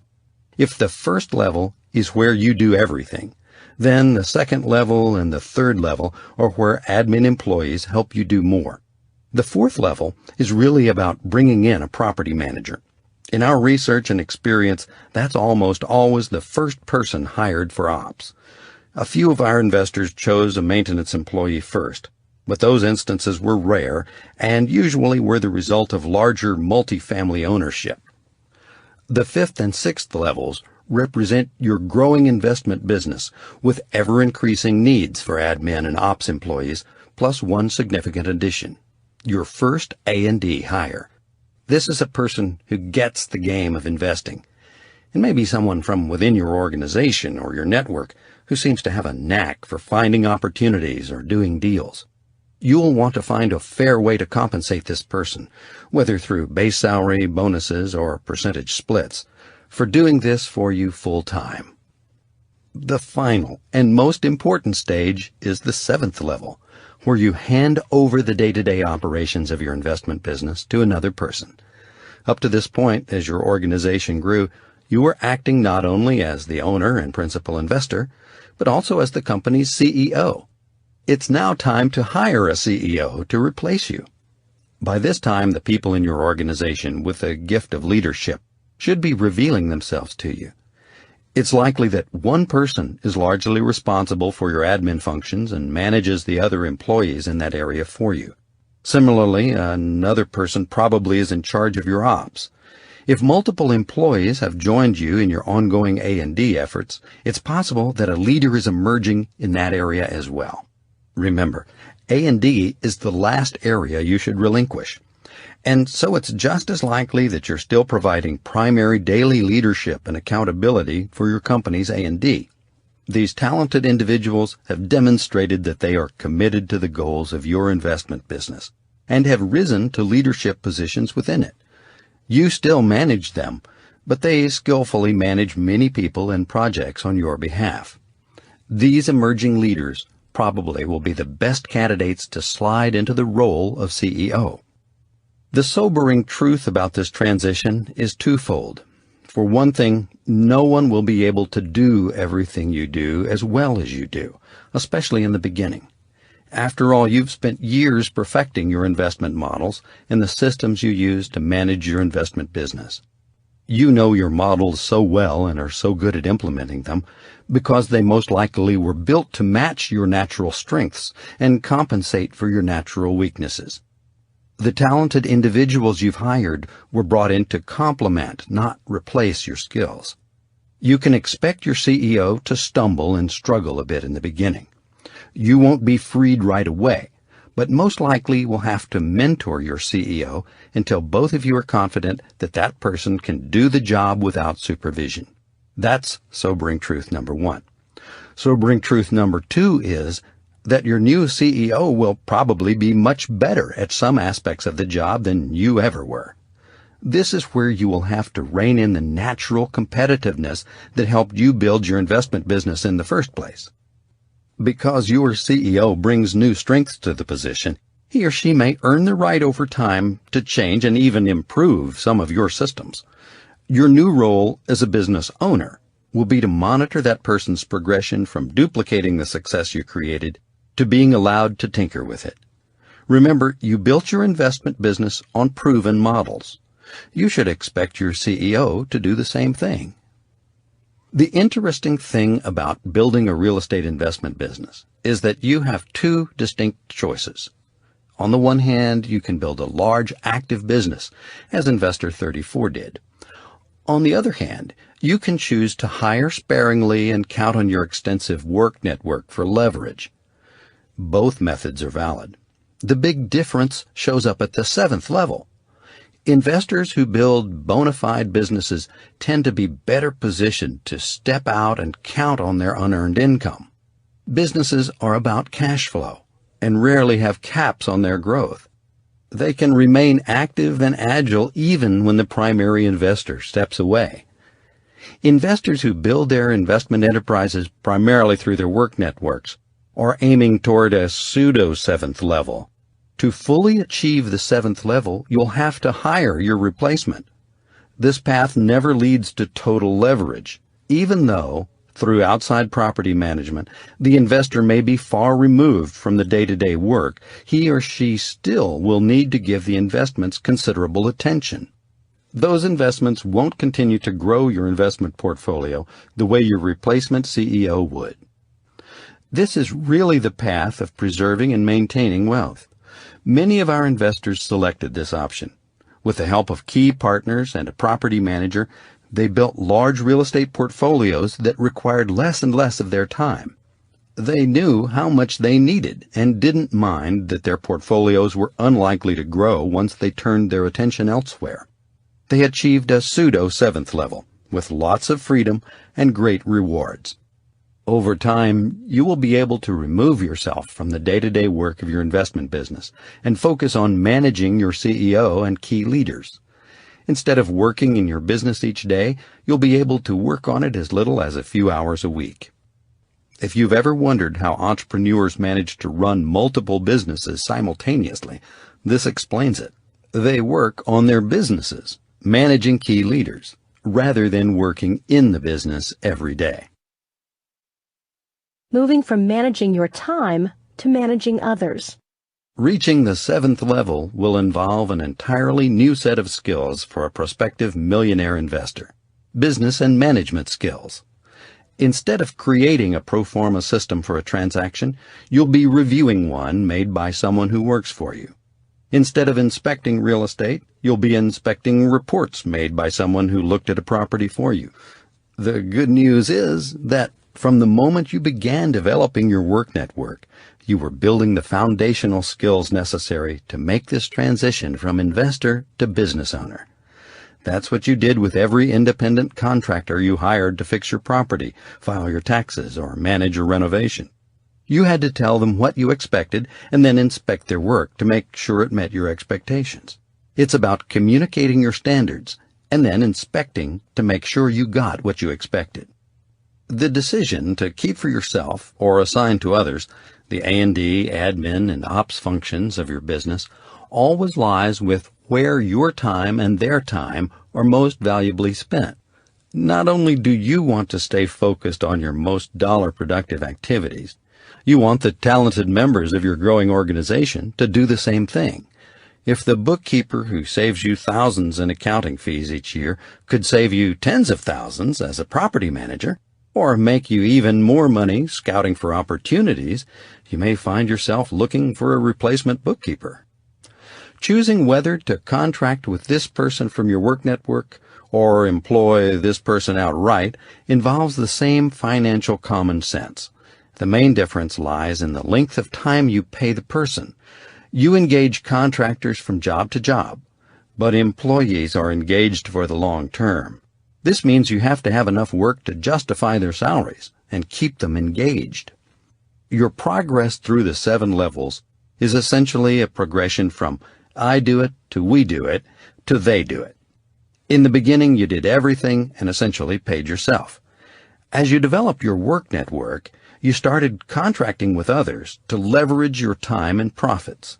The moment your investment business began generating reliable income, those people had the option of bringing in full-time employees to grow it.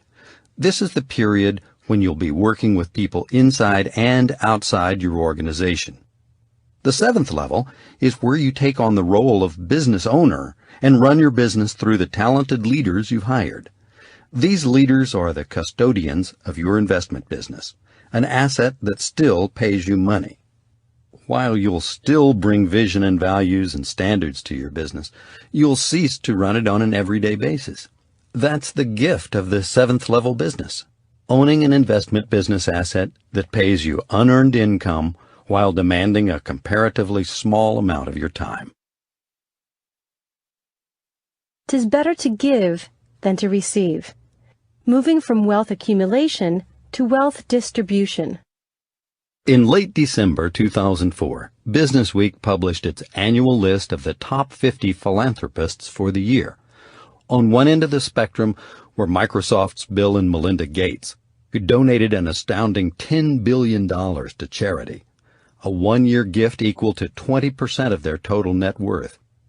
On the other end was Martha Ingram of Ingram Industries, who gave away 30% of her net worth for a total of $116 million in charitable giving. The generosity of those individuals was inspiring and instructive. Clearly, those wealth builders understood that it is, as they say, better to give than to receive, that money is good for the good it can do. What they also understood is that in order to give $1 million, you must first receive it. One of the greatest gifts of wealth building is the ability to share the wealth you've built. Eli Broad of K&B Homes stated that the reason he gave over $1.3 billion to charity in 2004 was that he'd always been interested in making a difference, and he thought that in just about all our giving, the money made a difference. Fortunately, the gift of great giving is available to all. Many top givers credited their fortunes to what we believe is the most attainable and accessible wealth-building vehicle around: real estate. My personal wealth-building journey and careful observation of others have helped me understand that there are clear financial stages to a person's life. You'll find them reflected in Figure 125 on the bonus CD. They are wealth education, wealth accumulation, wealth protection, and finally, wealth distribution. It's not that complicated if you take a moment to consider it. After all, we have to learn about wealth building in order to do it. Once we've accumulated wealth, it's only natural to want to protect what we have worked so hard to earn. The last stage is the one that is overlooked most often, the time when, having secured our own future, we look to help others. For some people, wealth distribution happens in the form of a will. For others, it's about sharing their good fortune earlier so that they can see the gifts in action. Whether you choose to distribute your wealth at the end of your journey or along the way, I encourage you to internalize one important fact. Financial wealth is never truly owned. The most one can achieve is to be a good steward for a time and then pass it on. Philanthropy is defined as the giving and sharing of time, talent, or treasure intended for the common good. It is our hope that as you progress through the 4 stages of this book, think $1 million, buy $1 million, own $1 million, and receive $1 million, you'll be striving to achieve your personal financial potential as well as your philanthropic potential. Building wealth is a wonderful and rewarding journey, but it's even better when the wealth is shared. As you consider the time when you can truly receive $1 million, I hope you'll choose to receive more than you need and share what you don't. The journey to receive $1 million ends where you decide to end it. You can reach for $1 million or for more or less. Your personal goals are your own. We encourage you to use big models designed for more than you think you'll ever want or need. Never put caps on your financial potential. your potential to buy, own, receive, and even give all the wealth you could imagine. Points to remember. You can, if you choose, reach a place in your investment life where you can step out of the day-to-day work of investing and receive $1 million annual pre-tax income. When you can step out of the daily investment business without losing your income, you've reached the 7th level, the path to people leverage. Your investment business will have 3 basic components. They are acquisition and disposition, administration, and operations. As your business grows, you'll hire talent in these areas and over time increasingly hand over day-to-day operations to those you recognize have the gift of leadership. The transition toward removing yourself from day-to-day business can be tricky. Keep in mind the following. When you eventually hire a CEO to replace you, you must manage and mentor him or her until you are both confident the job can be done without supervision or safety nets. Accept that your new CEO will bring new strengths to the role and will likely earn the right over time to change and improve your systems. Understand that reaching the 7th level means using new skills. You will employ business and management skills as you move from I do it to we do it to they do it. As you move from wealth accumulation to wealth distribution, strive not only for personal financial potential, but also to reach your philanthropic potential. Remember, money is good for the good it can do.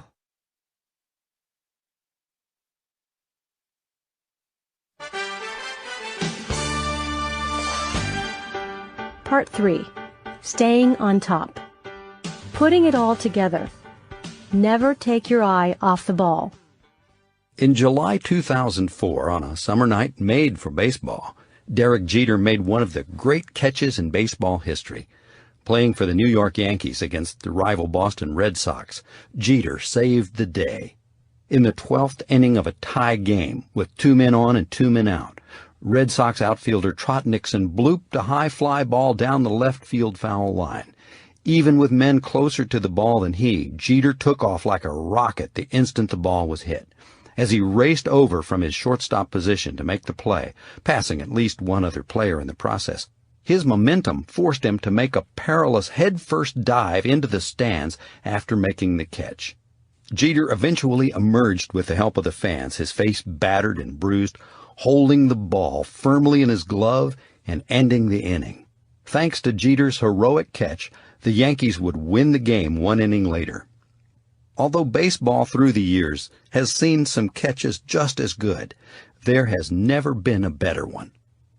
What struck me most about that catch was that Jeter never took his eye off the ball, not once. And that's what it took, because there is only one way to make a play like that. Focus.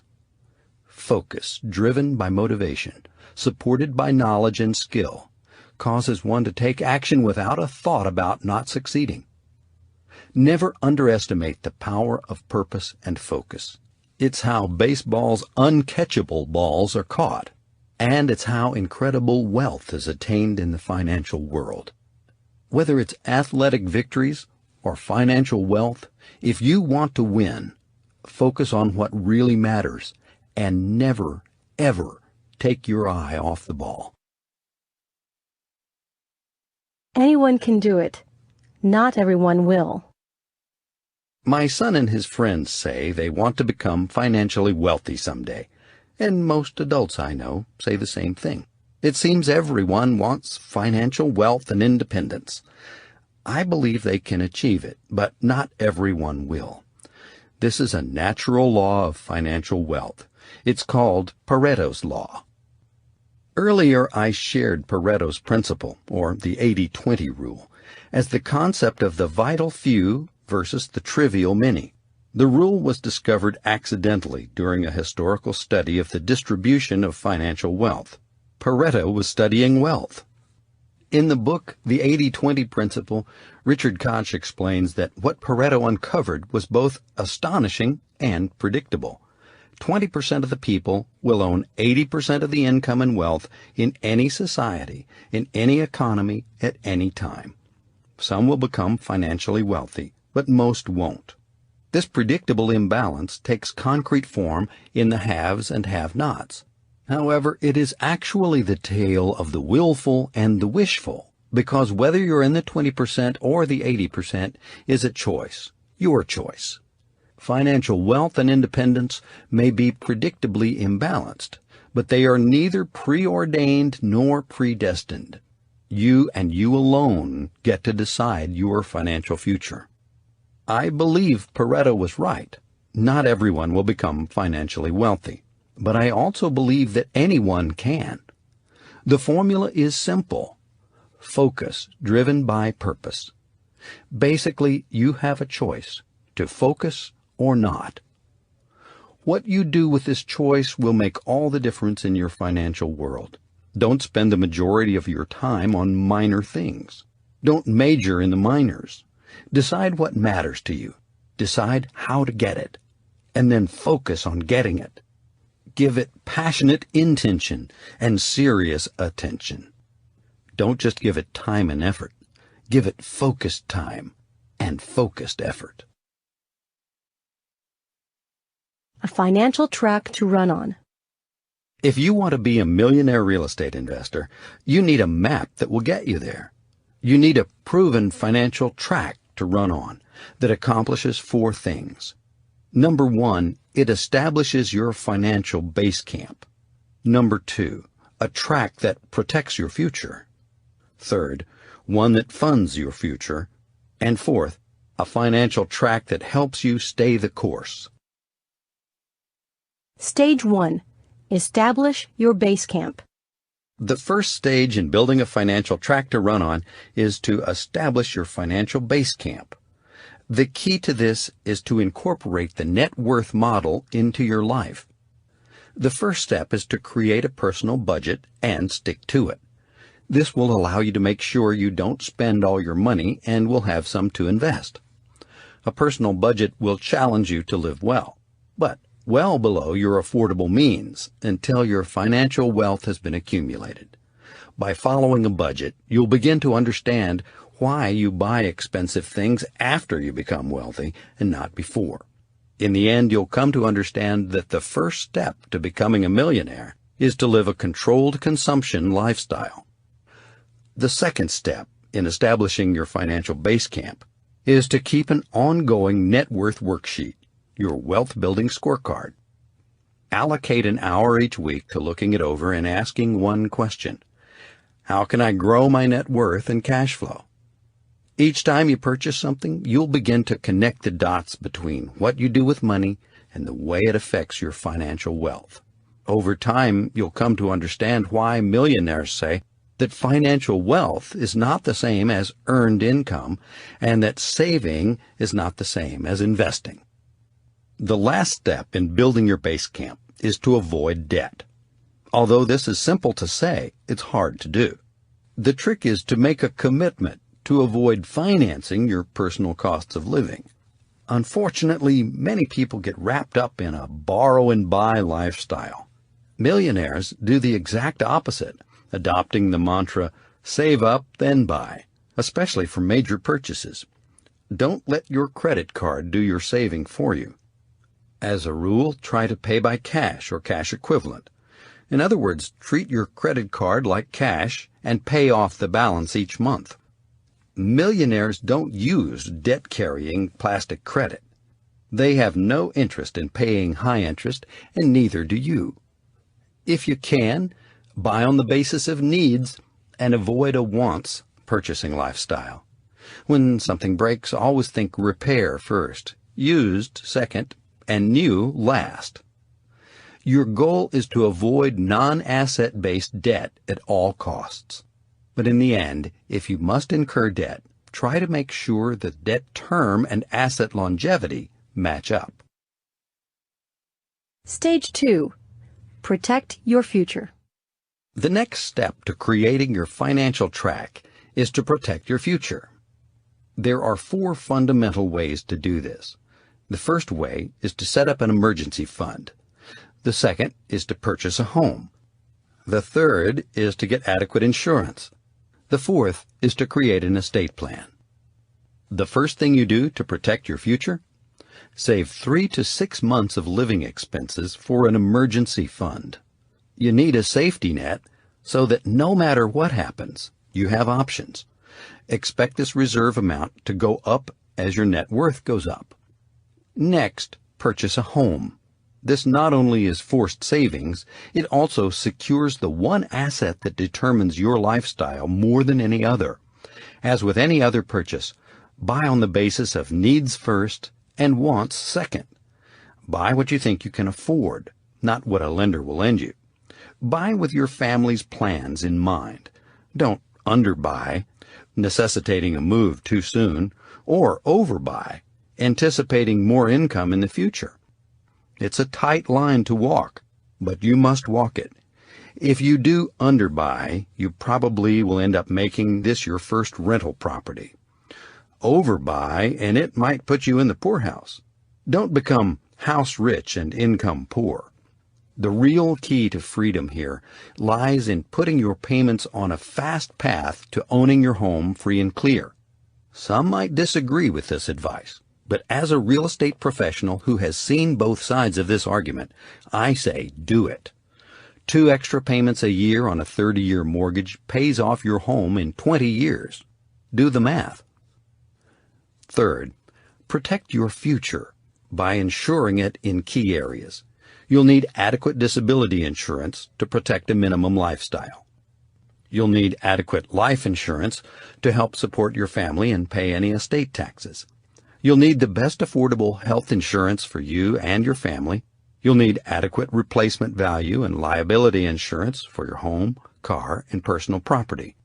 If you get your insurance agent, accountant, and estate planning attorney together, you should be able to figure all this out in about an hour. Finally, create an estate plan. It must include simple but carefully considered entity planning, appropriate trusts, and wills, plus strategies to minimize or eliminate inheritance taxes and maximize creditor protection. The investment you make early on for the services of an excellent estate planning attorney will, in the end, make you money. When Sam Walton was a young man just starting out in business and could least afford it, he set up his estate plan. As a result, at the end of his life, one of the greatest personal fortunes ever amassed was transferred to his heirs with little to no taxes paid. Millionaires get this, and so should you.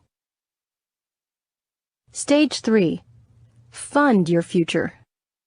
This is where the fun, or perhaps we should say the fund, begins.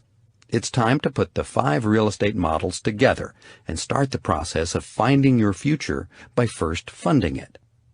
Let's step back for a second, look at the big picture, and see how all of what we've covered works.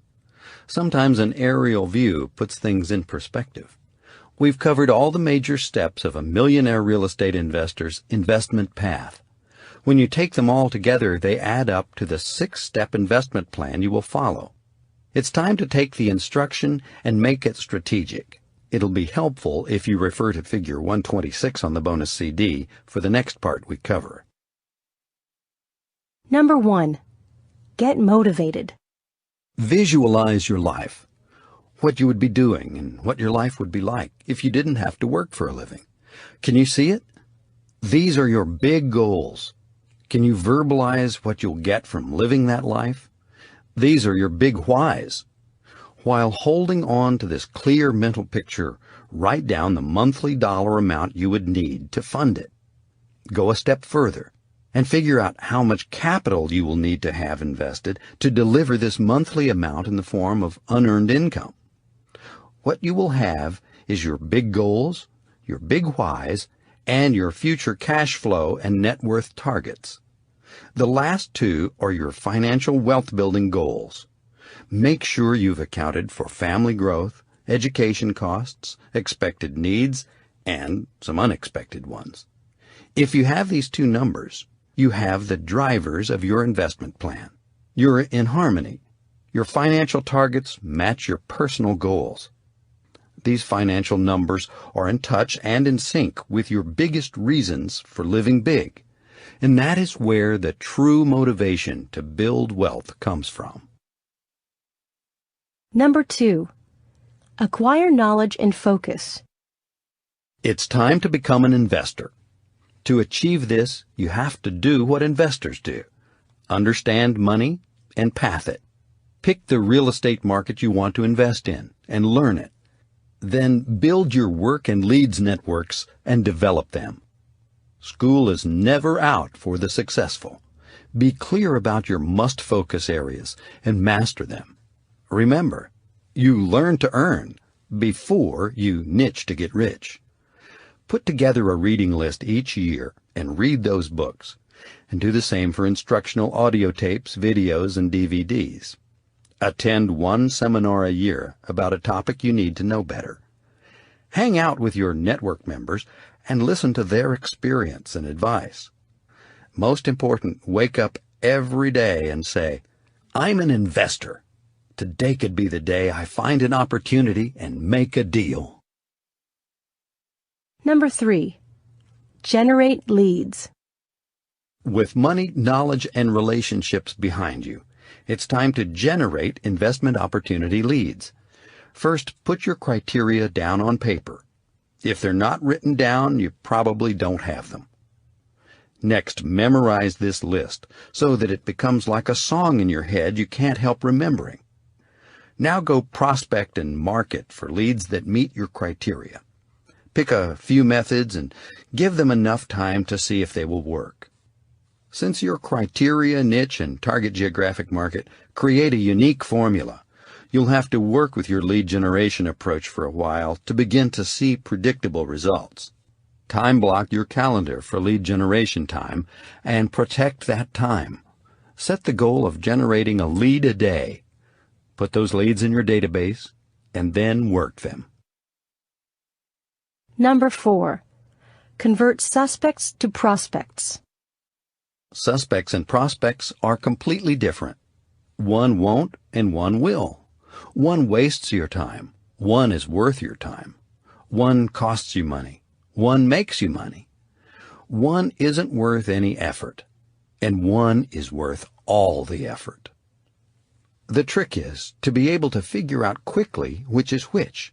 When you can do that, you're doing some of the most critical work investors do. You'll pick your prospects by inspecting the property, interviewing the seller, and getting your network involved. Your goal is to be able to say, "My prospects are looking up." You'll be able to say this when you know about a property that meets your criteria and is owned by a seller who will meet your terms. Number 5. Buy real estate investments. When an investment opportunity shows up, move quickly to control the property. Simply put, make an offer. Since your real estate contracts will have an evaluation option period, you haven't committed to buy yet, but you have committed to try to buy. Begin the negotiation process by making an offer whose terms make the property match your criteria. Negotiate with the seller with the win-win goal of meeting his or her selling objectives while meeting your criteria to invest. If you and the seller can agree, you've acquired a deal. Number 6. Gain insight. Once you've acquired an investment property, follow through on your strategy for it. Improve and sell or improve and hold.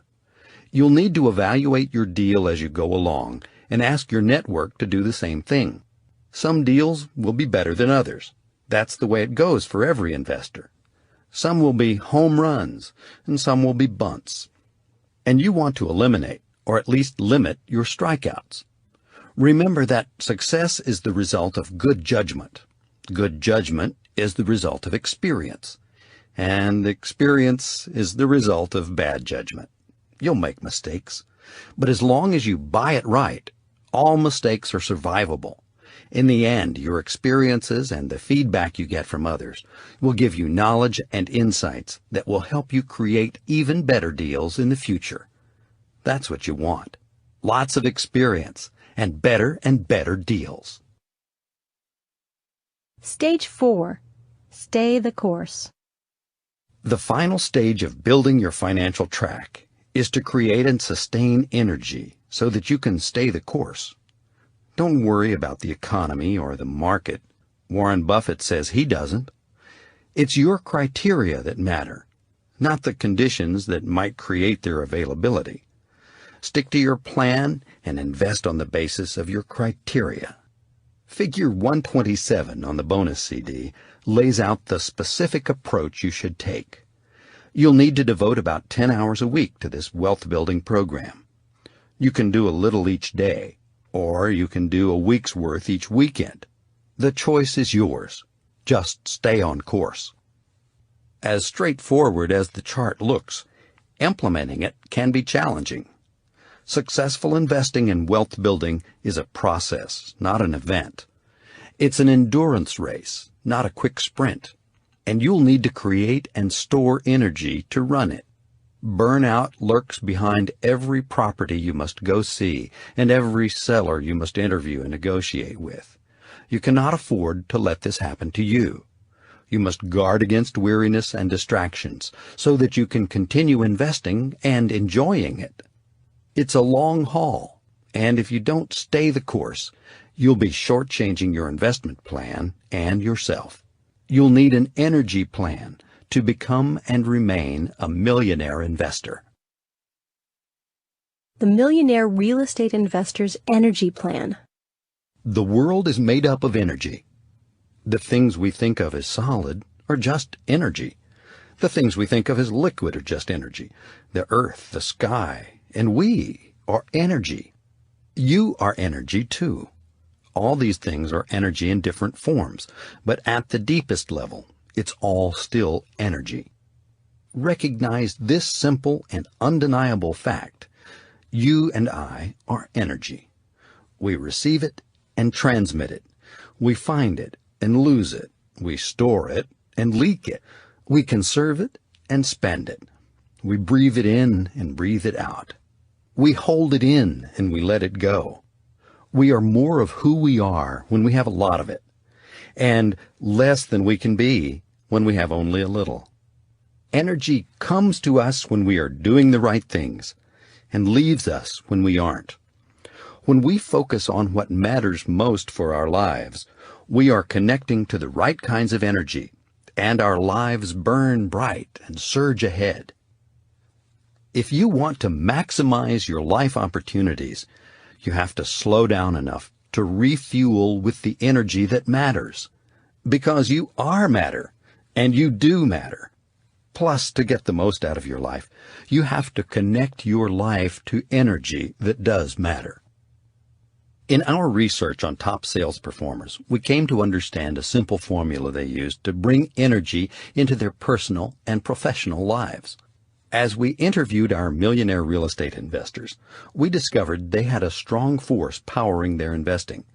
They approached their real estate investment activities with vitality and endurance, and as we got to know them, we got a true sense of their personal energy. As we probed, we realized they were similar to the top performers we had studied in other areas. They had an unspoken energy plan they practiced that renewed them personally and gave them the energy they needed to do the activities that mattered most to them. Remember our definition of wealth? It's abundance. An abundant life is a life focused not on just anything, but on the things that matter most. A wealthy life is a life that is filled with abundance in the areas that matter. Millionaires are individuals who have an abundance of financial wealth. But what good is money if you lose everything else to get it? The true abundant life millionaire gets this and seeks to find energy, not just financially, but in other areas that matter. If you want the best energy possible and the most abundant life possible, try following the simple formula that's outlined in Figure 128 on the bonus CD. Each morning, meditate or pray for clarity and guidance to fill your soul with spiritual energy. Then exercise for cardio and muscular strength, and eat properly for nutrition. That will fill your body with physical energy. Hug, kiss, and laugh with your loved ones for connectedness and joy to fill your heart with emotional energy. Plan and calendar your day for focus, which will fill your mind with mental energy. Review your personal budget and net worth worksheets for financial clarity in order to fill your finances with investment energy. Finally, lead generate and see real estate for investment opportunities. This will fill your time with wealth-building energy. Do all this before noon every day you can. Why so early in the day? Because it is far easier to control your time at the beginning of the day than at the end of it, when you may be tired or distracted. It won't be possible to do it every single day, but when you do, energy will flow so powerfully into your life that you will float and fly through the day. The goal in life is not to be a disciplined person, but to be a person of selected disciplines. With the energy plan, you are selecting the disciplines and energies you want and making time to bring them into your life. If you make sure these things get done, you'll be pulled through the rest of the day, achieving and accomplishing at levels you never dreamed were possible. Energy will have come into your life and will be fueling it. You will have become an abundant person, a person of wealth in the areas that matter most. Money doesn't care. The world doesn't care if you're a millionaire. And certainly money doesn't care. You're the one who cares, and that is as it should be. You should care because it's your life. The key to having money is wanting it and knowing why you want it. The key to being a millionaire is wanting a lot of money and doing what it takes to get it. The key to being happy with a lot of money is understanding what money can and can't do for you. We all have priorities in life, the people who matter the most, and the things we'd most like to do and have. Money, whether we have it or not, isn't intended to define or redefine our priorities. It is intended to help finance them. Money is just money. It will expose and amplify you, but it won't change you. It's simply a medium of exchange that gives you freedom and allows you to buy what you need. The key to happiness is not more money. Happiness is happiness. Our life purpose is to have the best life possible in the time allotted us. It's not the amount, it's the value, and you can't buy that. Money doesn't buy value as it pertains to the best life possible. Money merely reflects what you value and does what it's told. Money sits there until it's called. So put money in its proper place. When you know why you want money and are realistic about what it will do for you, you are in a great place to go call it. You want it. You know why you want it, and you are ready to go get it. But make no mistake about it, money has its own rules and disciplines, and it doesn't care who you are. If you break its rules, it'll break you. In other words, when you break money's rules, you're broke. Don't be financially illiterate. Learn the rules and enjoy the rewards. It's your life. Money doesn't care about it one way or another. But you do. Time to get going. This book is about 3 interconnected things: making money by investing in real estate. It's a package deal. We hope you're now thinking big, thinking like an investor, and thinking real estate. Anyone can become a millionaire. And if you take the steps we've outlined, you'll be able to change the title of this book to The Millionaire Real Estate Investor. Anyone can do it, and I did.